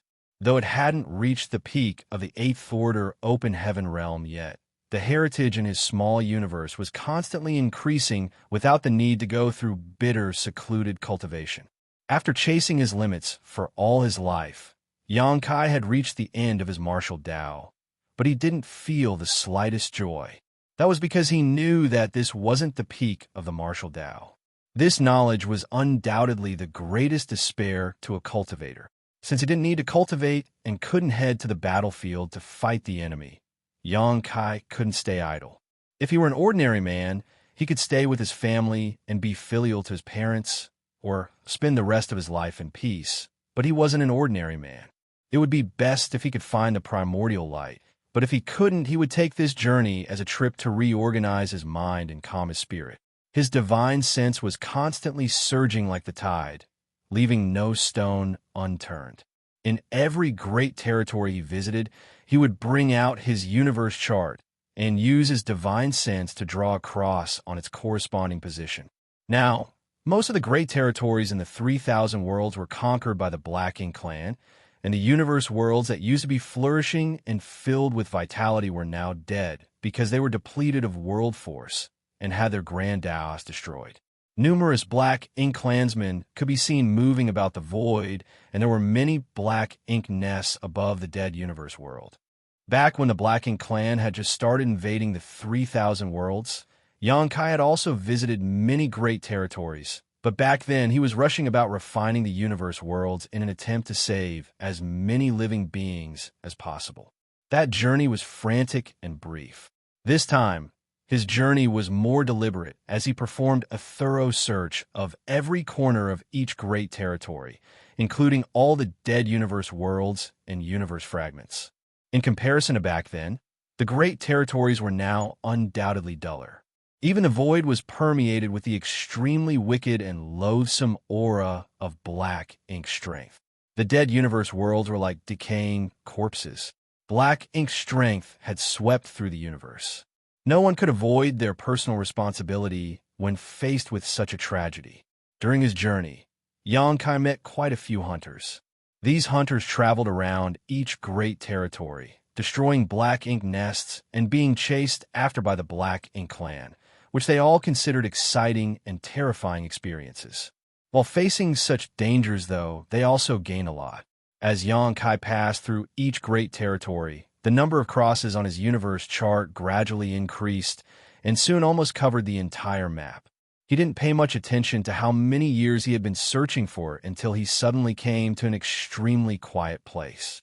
After cross-checking with his universe chart, he suddenly realized that this was actually the chaotic dead territory. Xianxia was very surprised as he had visited the chaotic dead territory thrice. But no matter when he came, this place had always been in complete chaos. Big Brother Huang and Big Sister Lan were extremely powerful but couldn't control their own strength. Therefore, wherever they were, the violent might of Yang and Yin they possessed shattered the void.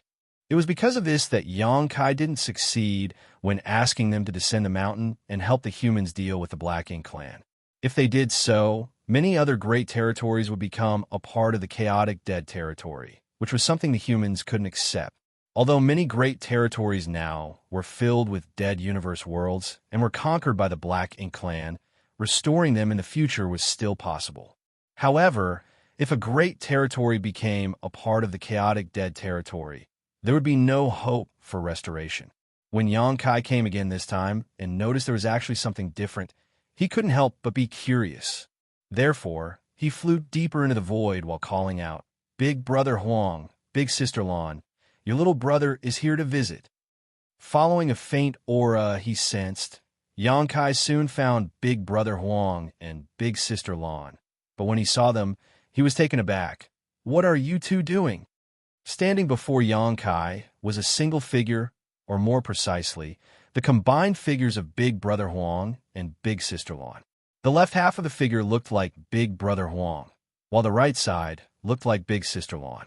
The figure's appearance seemed extremely strange, as if some sort of power had forcefully merged them together but failed. The strange combined figure looked at Xianxia, and its two different colored eyes also showed different emotions. Then, with a roll of their eyes, the combined body split into two. With a soft popping sound, Big Brother Huang and Big Sister Lan were separated entirely. The two of them looked a little exhausted and depressed. Big Brother Huang massaged his temples, looking like he had a headache or trying to fuse. "When you were here the last time, didn't you say we might have a connection with the primordial light? We thought about it after you left and thought perhaps you were right, so we gave it a try. What's the result?" "The result is what you just saw." Big Brother Huang spread his hands. "It's your fault. If you hadn't tried to gain control, I wouldn't have fought with you because I was afraid to get devoured," Big Sister Lan complained. Big Brother Huang looked aggrieved. "How can that be my fault? You initiated it. How could I comply silently? As a proper little brother, you should carry out your big sister's will," Big Sister Lan chastised. "Nonsense." Big Brother Huang jumped 1 meter high. "I'm the big brother, so you should listen to me." Then Big Sister Lan grabbed Big Brother Huang's collar and threatened angrily, "Say that again." Big Brother Huang looked down at her and repeated arrogantly, "I'm the big." All right. Xianxia grabbed them before placing them on either side of himself. "Stop arguing. You guys have been together for so many years. What's there to argue about?" They had been arguing about who was the big sister or big brother for eons, but they still hadn't reached a conclusion. Asterisk. Both of them coldly snorted before turning their heads to the side as if they didn't want to talk to each other anymore. Xianxia touched his chin and commented, "When this little brother saw your condition just now, I seem to have seen signs of integration. We can integrate with each other." Big Brother Huang sighed and shook his head. After so many tries, he finally understood something. However, unless one of us is willing to be devoured by the other, we'll never truly become one. Big Sister Lan added, "Also, even if one of us is willing to be devoured, The most likely possibility is that we'll simply destroy each other entirely. They were originally the manifestation of Yang and Yin, so their powers were opposed, the epitome of incompatibility. So how could they possibly integrate? If that's true, then why are you guys still trying? Xianxia was confused. Big Brother Huang shrugged. We have nothing to do anyway. Also, she wouldn't let me devour her. Martial Peak, Chapter 5620, Catalyst.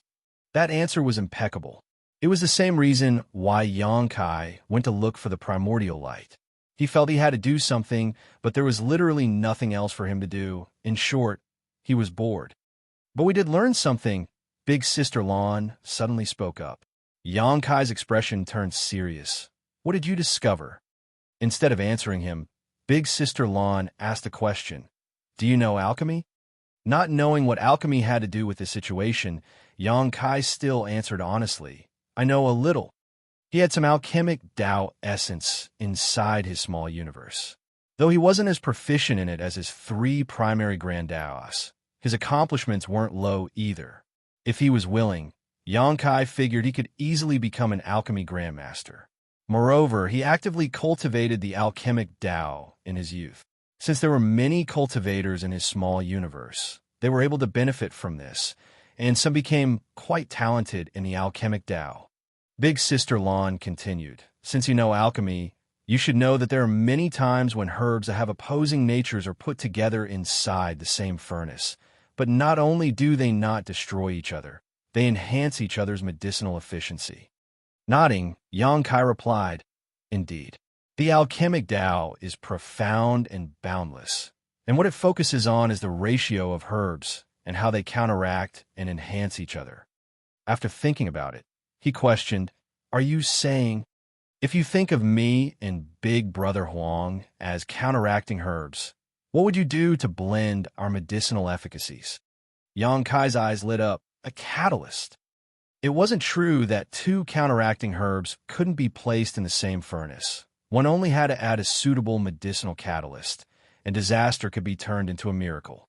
Not only could a catalyst help maximize the 2 herbs' medicinal efficacies, but it could help them fuse together and produce new and astonishing effects. I understand now. Xianxia was elated, like a terminally ill patient who suddenly found a cure after searching for so long. He was acting almost epileptic.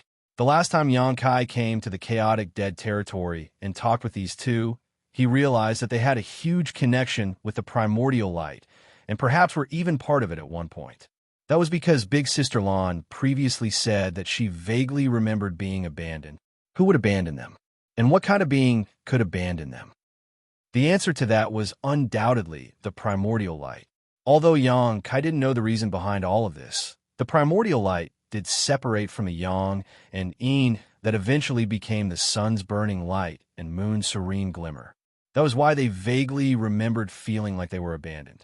They were originally the same being, but were separated by a powerful force. If they wanted to fuse, they would have to reverse what happened. So, there must be a special existence in this world, and that existence was the medicinal catalyst to help Big Brother Huang and Big Sister Lan reintegrate with each other. If he could find that catalyst, perhaps they might be able to recreate that glorious light. Big Brother Huang and Big Sister Lan looked at each other, feeling speechless. But soon, Xianxia's expression turned stiff, and he frowned deeply. It only took a moment for his happy expression to disappear. He managed to figure something out, but it all seemed meaningless. Would he be able to find the catalyst when he couldn't even find the primordial light? He had been searching around so many great territories, but so far hadn't found anything at all. Even if he searched every great territory, there was still a chance that he wouldn't find what he was looking for. Logically speaking, Mo was born at the same time as the primordial light. So if the latter hadn't separated from Big Brother Huang and Big Sister Lan, it might also have become a sentient existence in the 3,000 worlds that was equally strong by now. However, the primordial light separated Yang and Yin eons ago, and now no one knew what it looked like. Even the world tree had no idea. The old tree had been around since the dawn of time and was connected to all the universe worlds in the 3,000 worlds, so who would know something that he didn't? Yang Kai suddenly felt devastated. Hey! A leg suddenly landed on Yang Kai's face. The force was so great that he was sent flying out and even saw stars. When he finally found his footing, he felt something wet on his face. When he touched it, his hands were stained by blood. He shook his head as he walked back and looked aggrieved at Big Brother Huang as he asked, "Why did you kick me?" Big Brother Huang snorted coldly. "You looked so depressed, like your family died or something. It was annoying to look at it." Smiling bitterly, Yang Kai asked, "Is it that obvious?" Big Brother Huang and Big Sister Lan nodded in sync. Then, Big Brother Huang jumped up and slapped his small hand on Yang Kai's shoulder while speaking like an elder. "Little brother, there is no difficulty that can't be solved. If you admit defeat before even starting, you'd be better off dead. At least you could have some peace and quiet that way." Feeling aggrieved, Yang Kai argued, "I'm not admitting defeat. I just thought." "Don't think," Big Brother Huang interrupted Yang Kai. "All beings have their own fate. Don't put everything on your shoulders because you can't bear that weight. This tragedy that is happening, it's the whole world's tragedy, not just yours. If the world would be destroyed without you, so be it." Yang Kai lowered his head, suddenly reminded of all he had done all those years ago. Back then, he was invincible on the battlefield. With the soul-rending thorn and his various divine abilities and secret techniques, he killed so many territory lords in profound nether territory that the enemy became traumatized by his mere mention. However, even with such a huge advantage, Yang Kai still chose to make peace with them. Didn't he do that because of this exact reason? This war wasn't solely his struggle. No matter how strong a person was, there was a limit to their strength. This was the human race's war, and only by the constant strengthening of their successive generations could they have hope of defeating the Black Ink clan. How could he have forgotten his original intention after so many years? Yang Kai suddenly turned serious and nodded. "Big Brother Huang, you're right."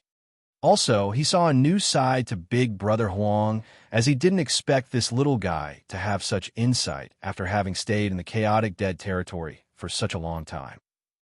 When Big Brother Huang heard Yang Kai compliment him, he eagerly added, "Don't worry. If there ever comes a day when you humans are defeated, your big sister Lan and I will charge out from the chaotic dead territory and make this vast world into a dead zone so that the Black Ink clan will be buried along with you." Yang Kai felt his brow twitch when he heard that, as he thought, this might be Big Brother Huang's real intentions. No matter how isolated he and Big Sister Lan were, or how reasonably they seemed to behave, they were still avatars of chaos and destruction.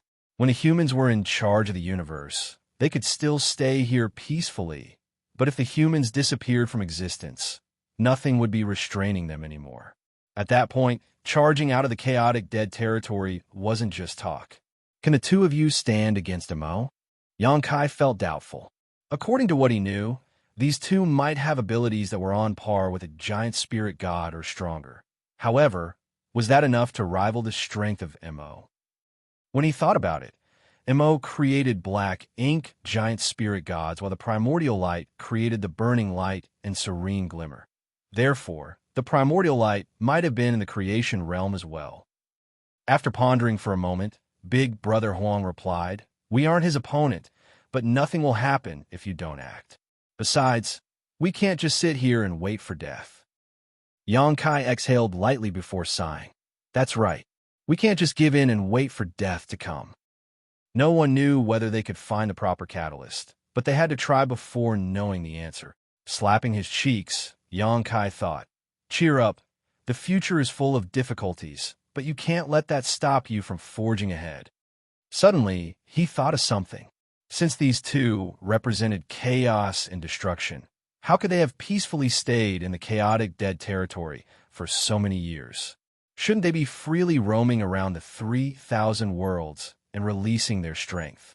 When Yang Kai unconsciously asked that question, Big Brother Huang and Big Sister Lan looked at each other and saw the confusion in each other's eyes. "You're right." Big Brother Huang was puzzled. "This is a good question. Why do we have to stay in the chaotic dead territory?" Frowning, Big Sister Lan said, "But we don't have the urge to wipe out the humans and destroy this world. What's more, I think staying here is quite good. Could this be the thoughts left by the primordial light?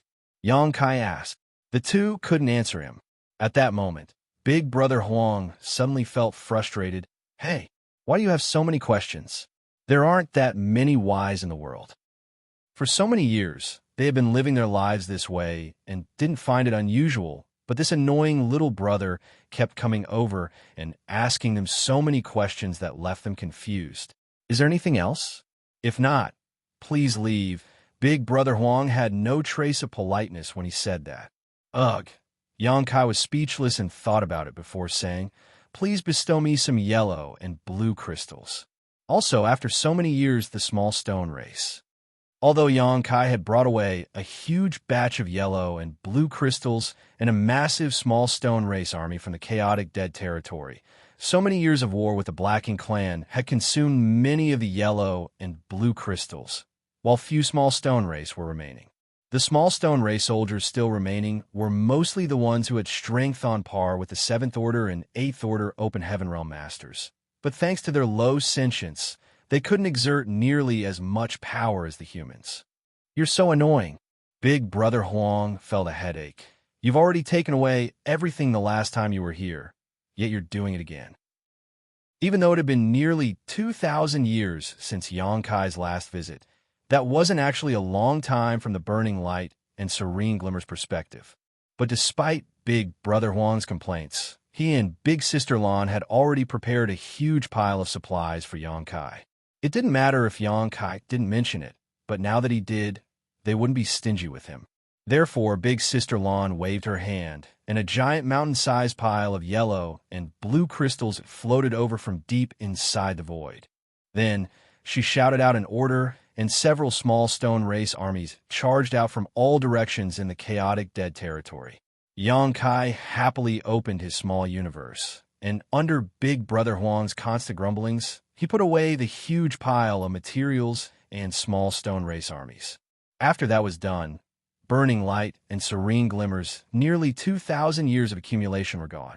Such a huge pile of materials and reinforcements were enough to influence the final result of the war between the two races.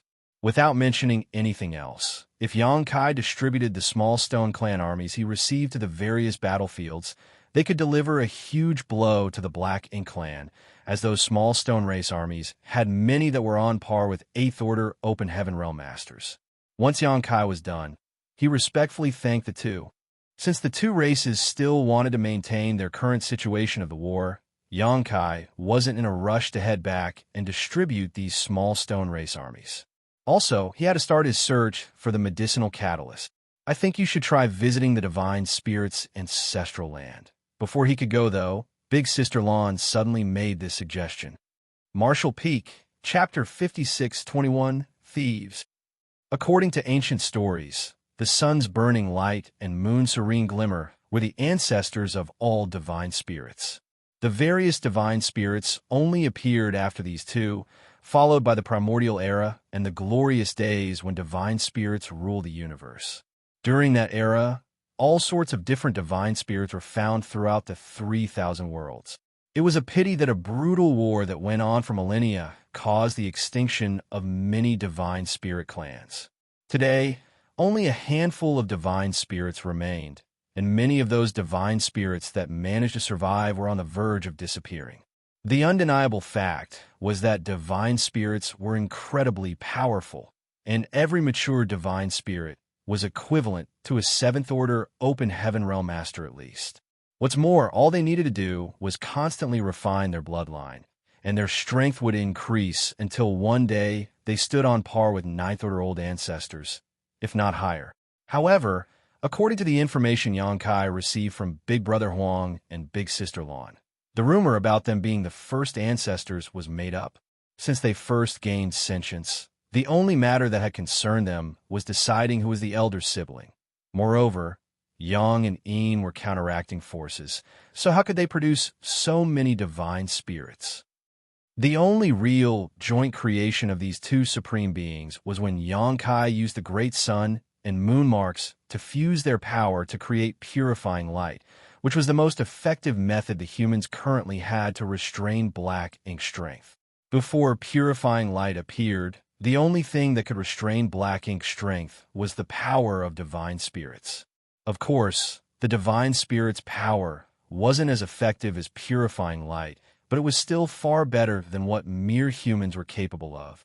Ancestral strength from the divine spirit ancestral land was particularly good at this and could be thought of as a purer, stronger version of the divine spirit's power. At the end of the early ancient era, a black ink giant spirit god was suppressed and sealed in the demon sealing land by the Dragon Emperor and Phoenix Empress of that generation with the help of the sacred treasures from 16 powerful divine spirit clans and more than half of the ancestral strength of the ancestral land. After so many years, even the black ink strength inside that black ink giant spirit god had been continuously ground away by the ancestral strength. When Xianxia opened the demon sealing land back then, the black ink giant spirit god was only an empty husk. If Mo's soul clone hadn't been injected into the dead black ink giant spirit god, it would have been impossible for it to be revived. The primordial light was the opposite of the initial darkness, and both the burning light and serene glimmer were separated from it. That was why the combination of Big Brother Huang and Big Sister Land strength could perfectly counter black ink strength. If that were true, though, why could the divine spirits also resist black ink strength? Did the divine spirits really have no connection with the primordial light? Now, the divine spirits were on the brink of extinction, and there weren't many of them still alive. Only a few divine spirit clans were left, but even they were no longer as glorious as they were during the primordial era. However, the divine spirit ancestral land endured.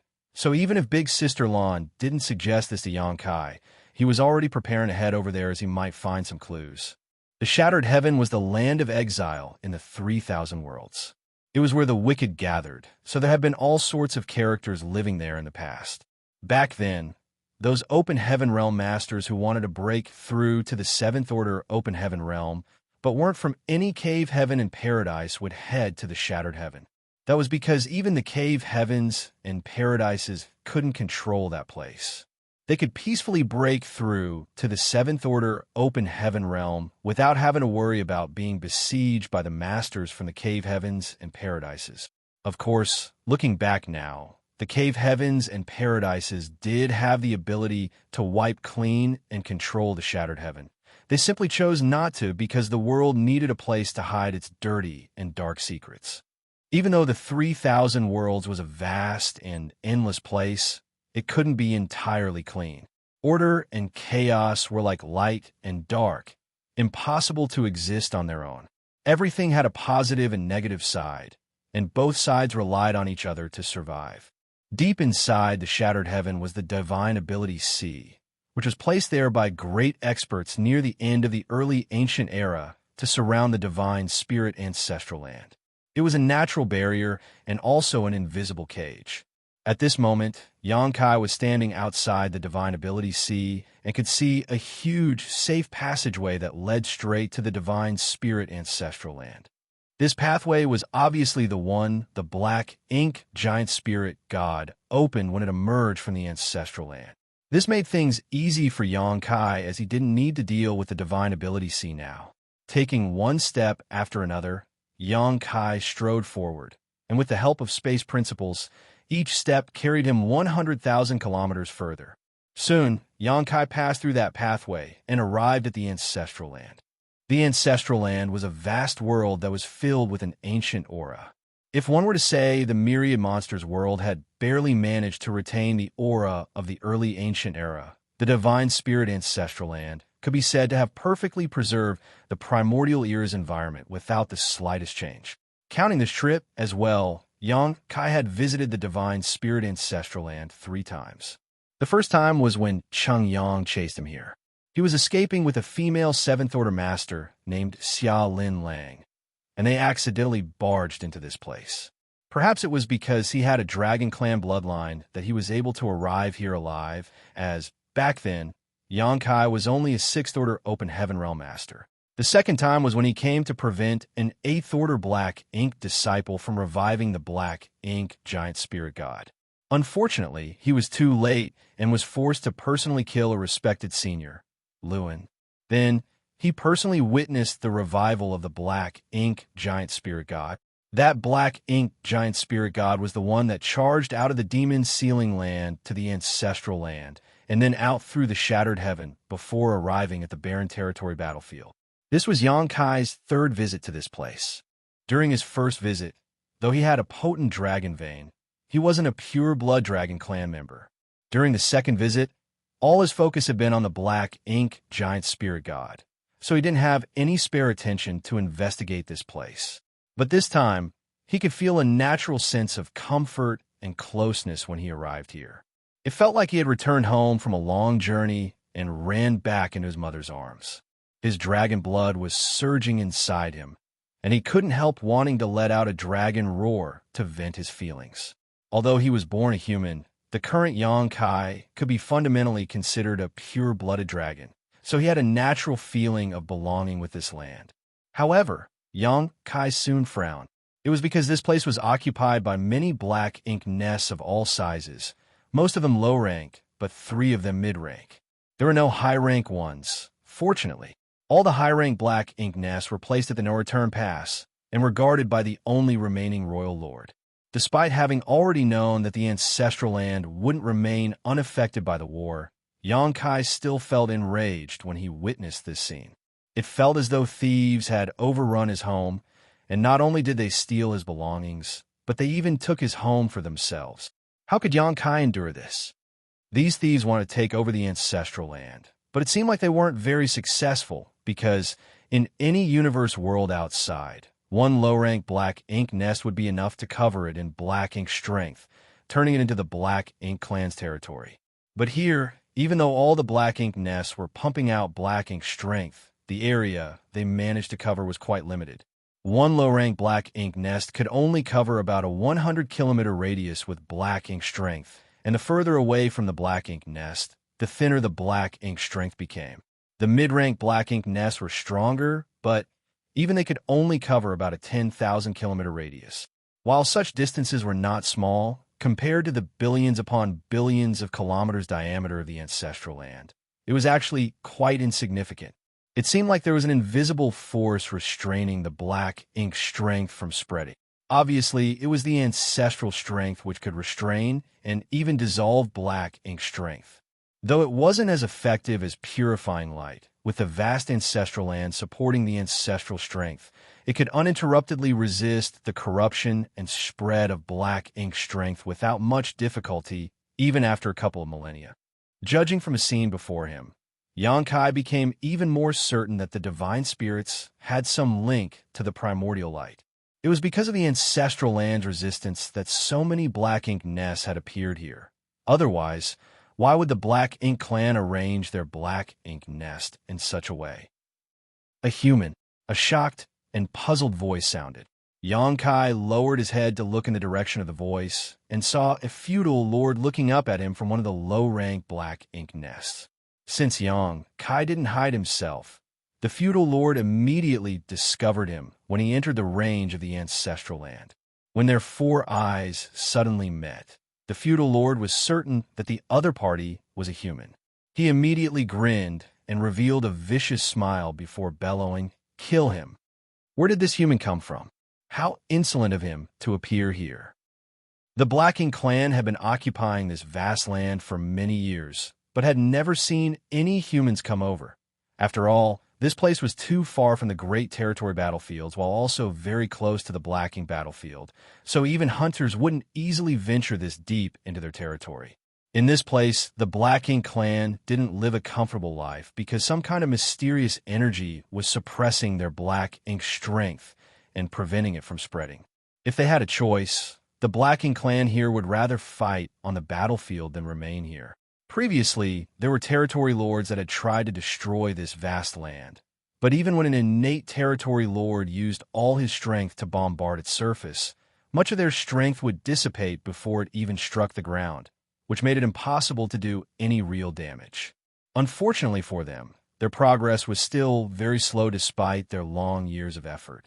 Now that a human had appeared here, it naturally stimulated the feudal lord's predatory instincts. He thought of capturing this human and turning him into a black ink disciple to be commanded at will. Once the feudal lord gave the order, numerous black ink clansmen from the surrounding 100-kilometer radius charged over, including some feudal lords. Those feudal lords didn't have their own black ink nest and could only obey the feudal lord who gave out the order. Instantly, black ink strength surged, and a dense stream of figures flew at Xianxia, swiftly surrounding him. That first feudal lord stood above his black ink nest and watched the scene with interest, but suddenly he had a bad feeling and frowned as he noticed that the other party was behaving a little too calmly. Moreover, he couldn't sense this human's cultivation.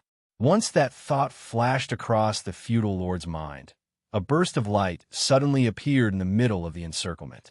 Following that, every black ink clansman that went over froze in place like they were struck by lightning.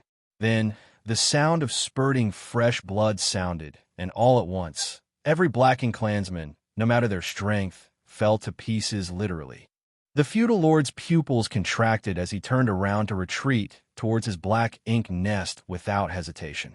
When the human attacked, the feudal lord immediately sensed his cultivation, an 8th order open heaven realm master.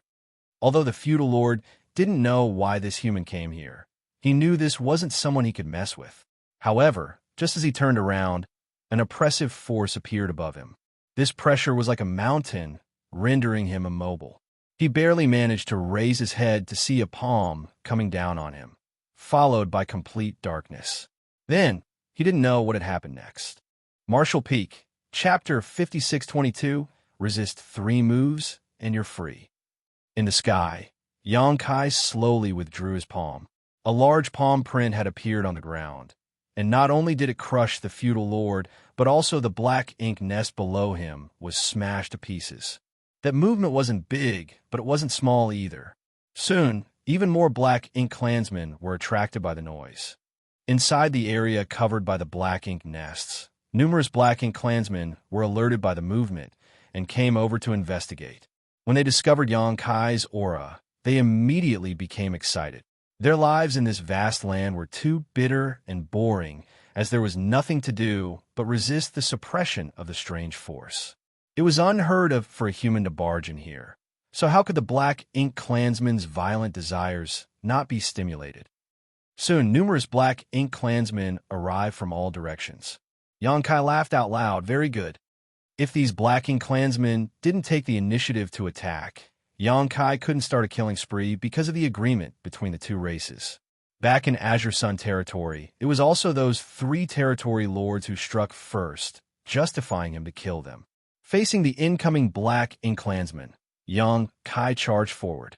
Instantly, Xianxia was like a tiger in a herd of sheep, utterly unstoppable. Though he was surrounded by countless black ink clansmen with black ink strength surging everywhere, none of them was his match. In a blink of an eye, Xianxia had moved thousands of kilometers away from his original spot and unleashed a reign of terror in his wake, destroying low-rank black ink nests and leaving fresh corpses. Although Xianxia didn't exert too much of his strength, he could still kill these black ink clansmen with a single punch or palm. He was almost at the peak of the 8th Order Open Heaven realm, and the strongest among these black ink clansmen were feudal lords. So how could they hope to stop him? To put it bluntly, Xianxia could ruthlessly kill all these black ink clansmen with a single sweep of his dragon breath. The huge difference between their strength was not something these black ink clansmen could make up for with numbers alone. A loud roar suddenly came from the distance. Xianxia, stop! Xianxia was instantly frustrated. Did my identity get exposed so quickly? It wasn't because Xianxia didn't take care to hide his strength, but that the Black Ink clan had been tracking him. Before this, he had been visiting one great territory after another in search of the primordial light. He didn't even leave out the universe worlds taken over by the Black Ink clan and personally went over to investigate each and every one of them. It could be said that the Black Ink clan knew his whereabouts at all times because everywhere he went, the Black Ink clan in that territory would use their Black Ink nest to report it as soon as possible.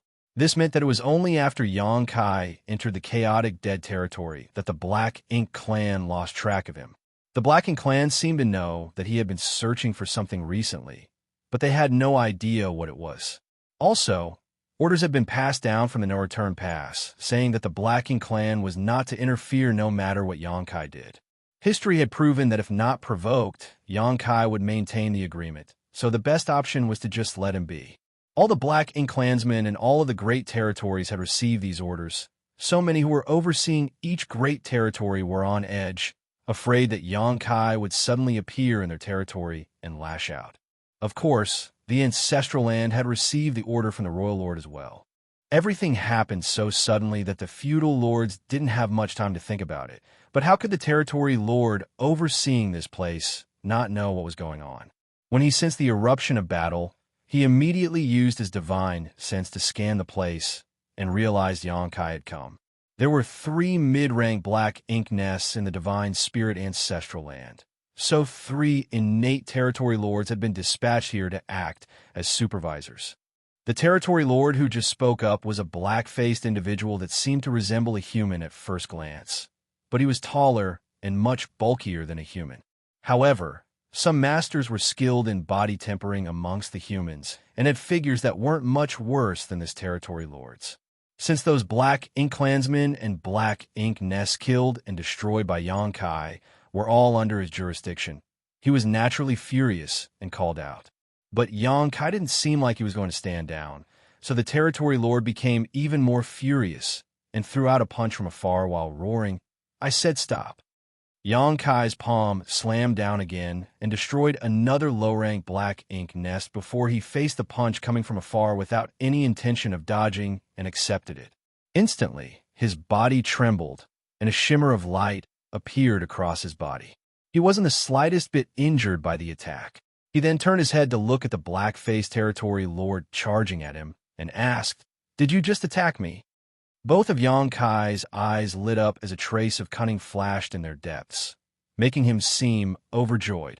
The black-faced territory lord was beyond furious at first, but when he met those eyes, he couldn't help but be reminded of what happened in Azure Sun territory.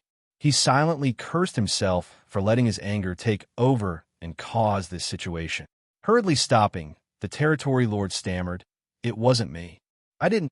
Since the Black Ink clan invaded the 3,000 worlds, this territory lord had been ordered to oversee the divine spirit ancestral land and use Black Ink's strength to corrupt this piece of land, so he had not battled a human race master in several millennia.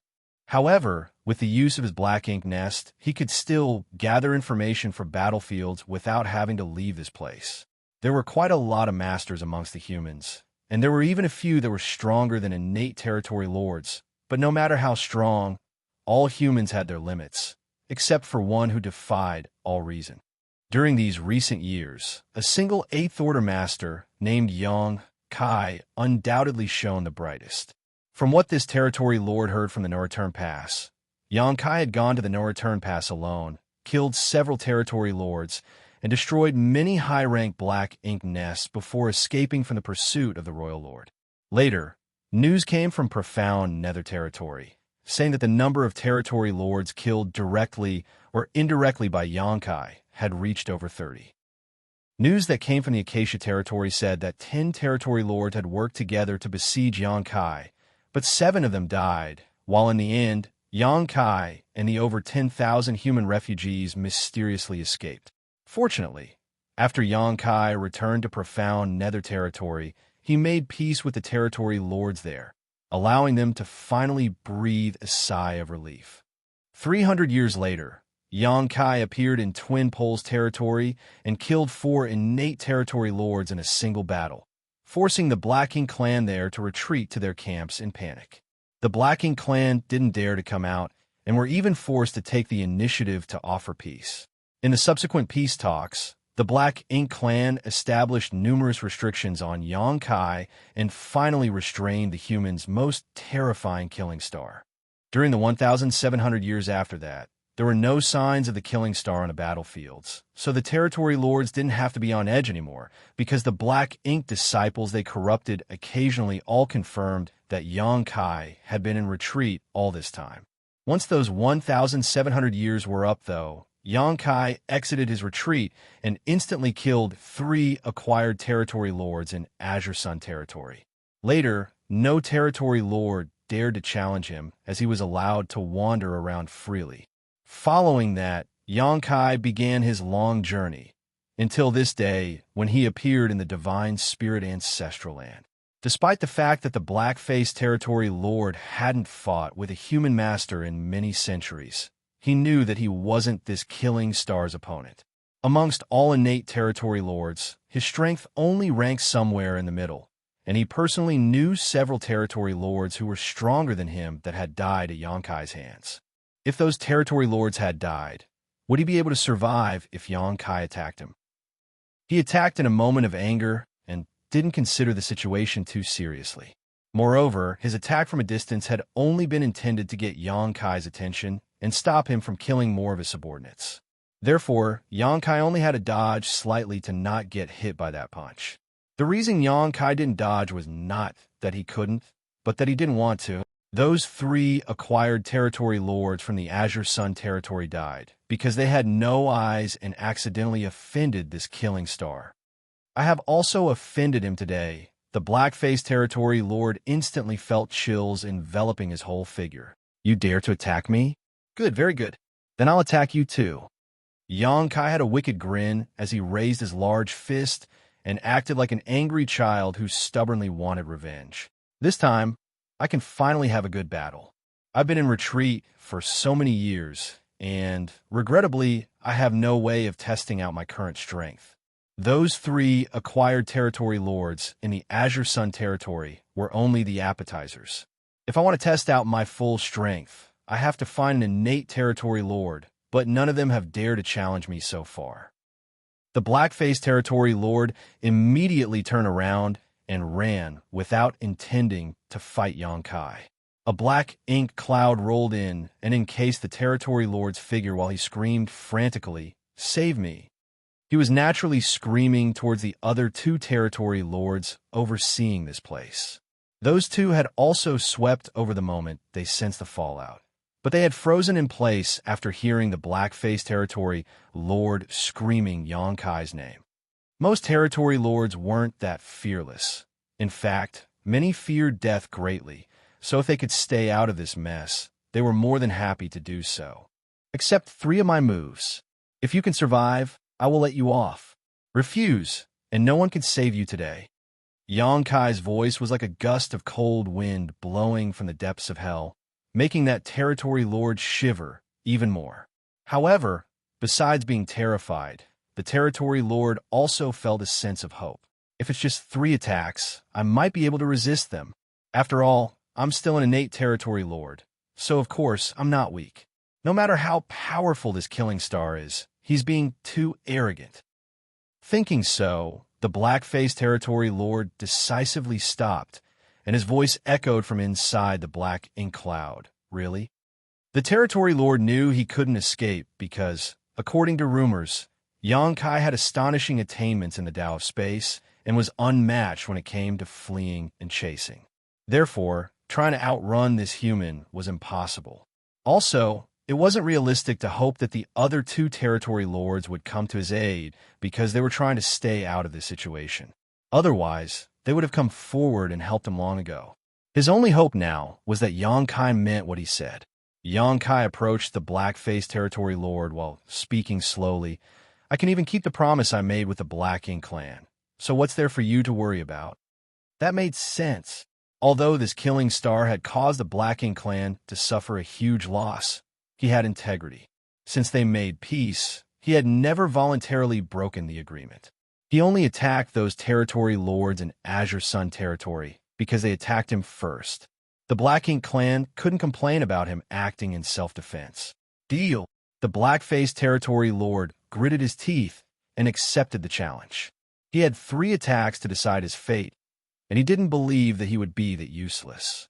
All sorts of intel on Xianxia appeared in his mind, and he immediately used his divine sense to protect his soul. This guy has a special artifact that can injure others without them noticing. Amongst all those territory lords Xianxia killed, many of them were killed because of that special artifact. Therefore, the black-faced territory lord felt that his soul was the most important thing to protect. If it were 2,000 years ago, the territory lord decision would have been a smart one. But now that Yang Kai's strength had increased significantly, and he was itching to test the extent of his power, he naturally wouldn't be using the soul-rending thorn.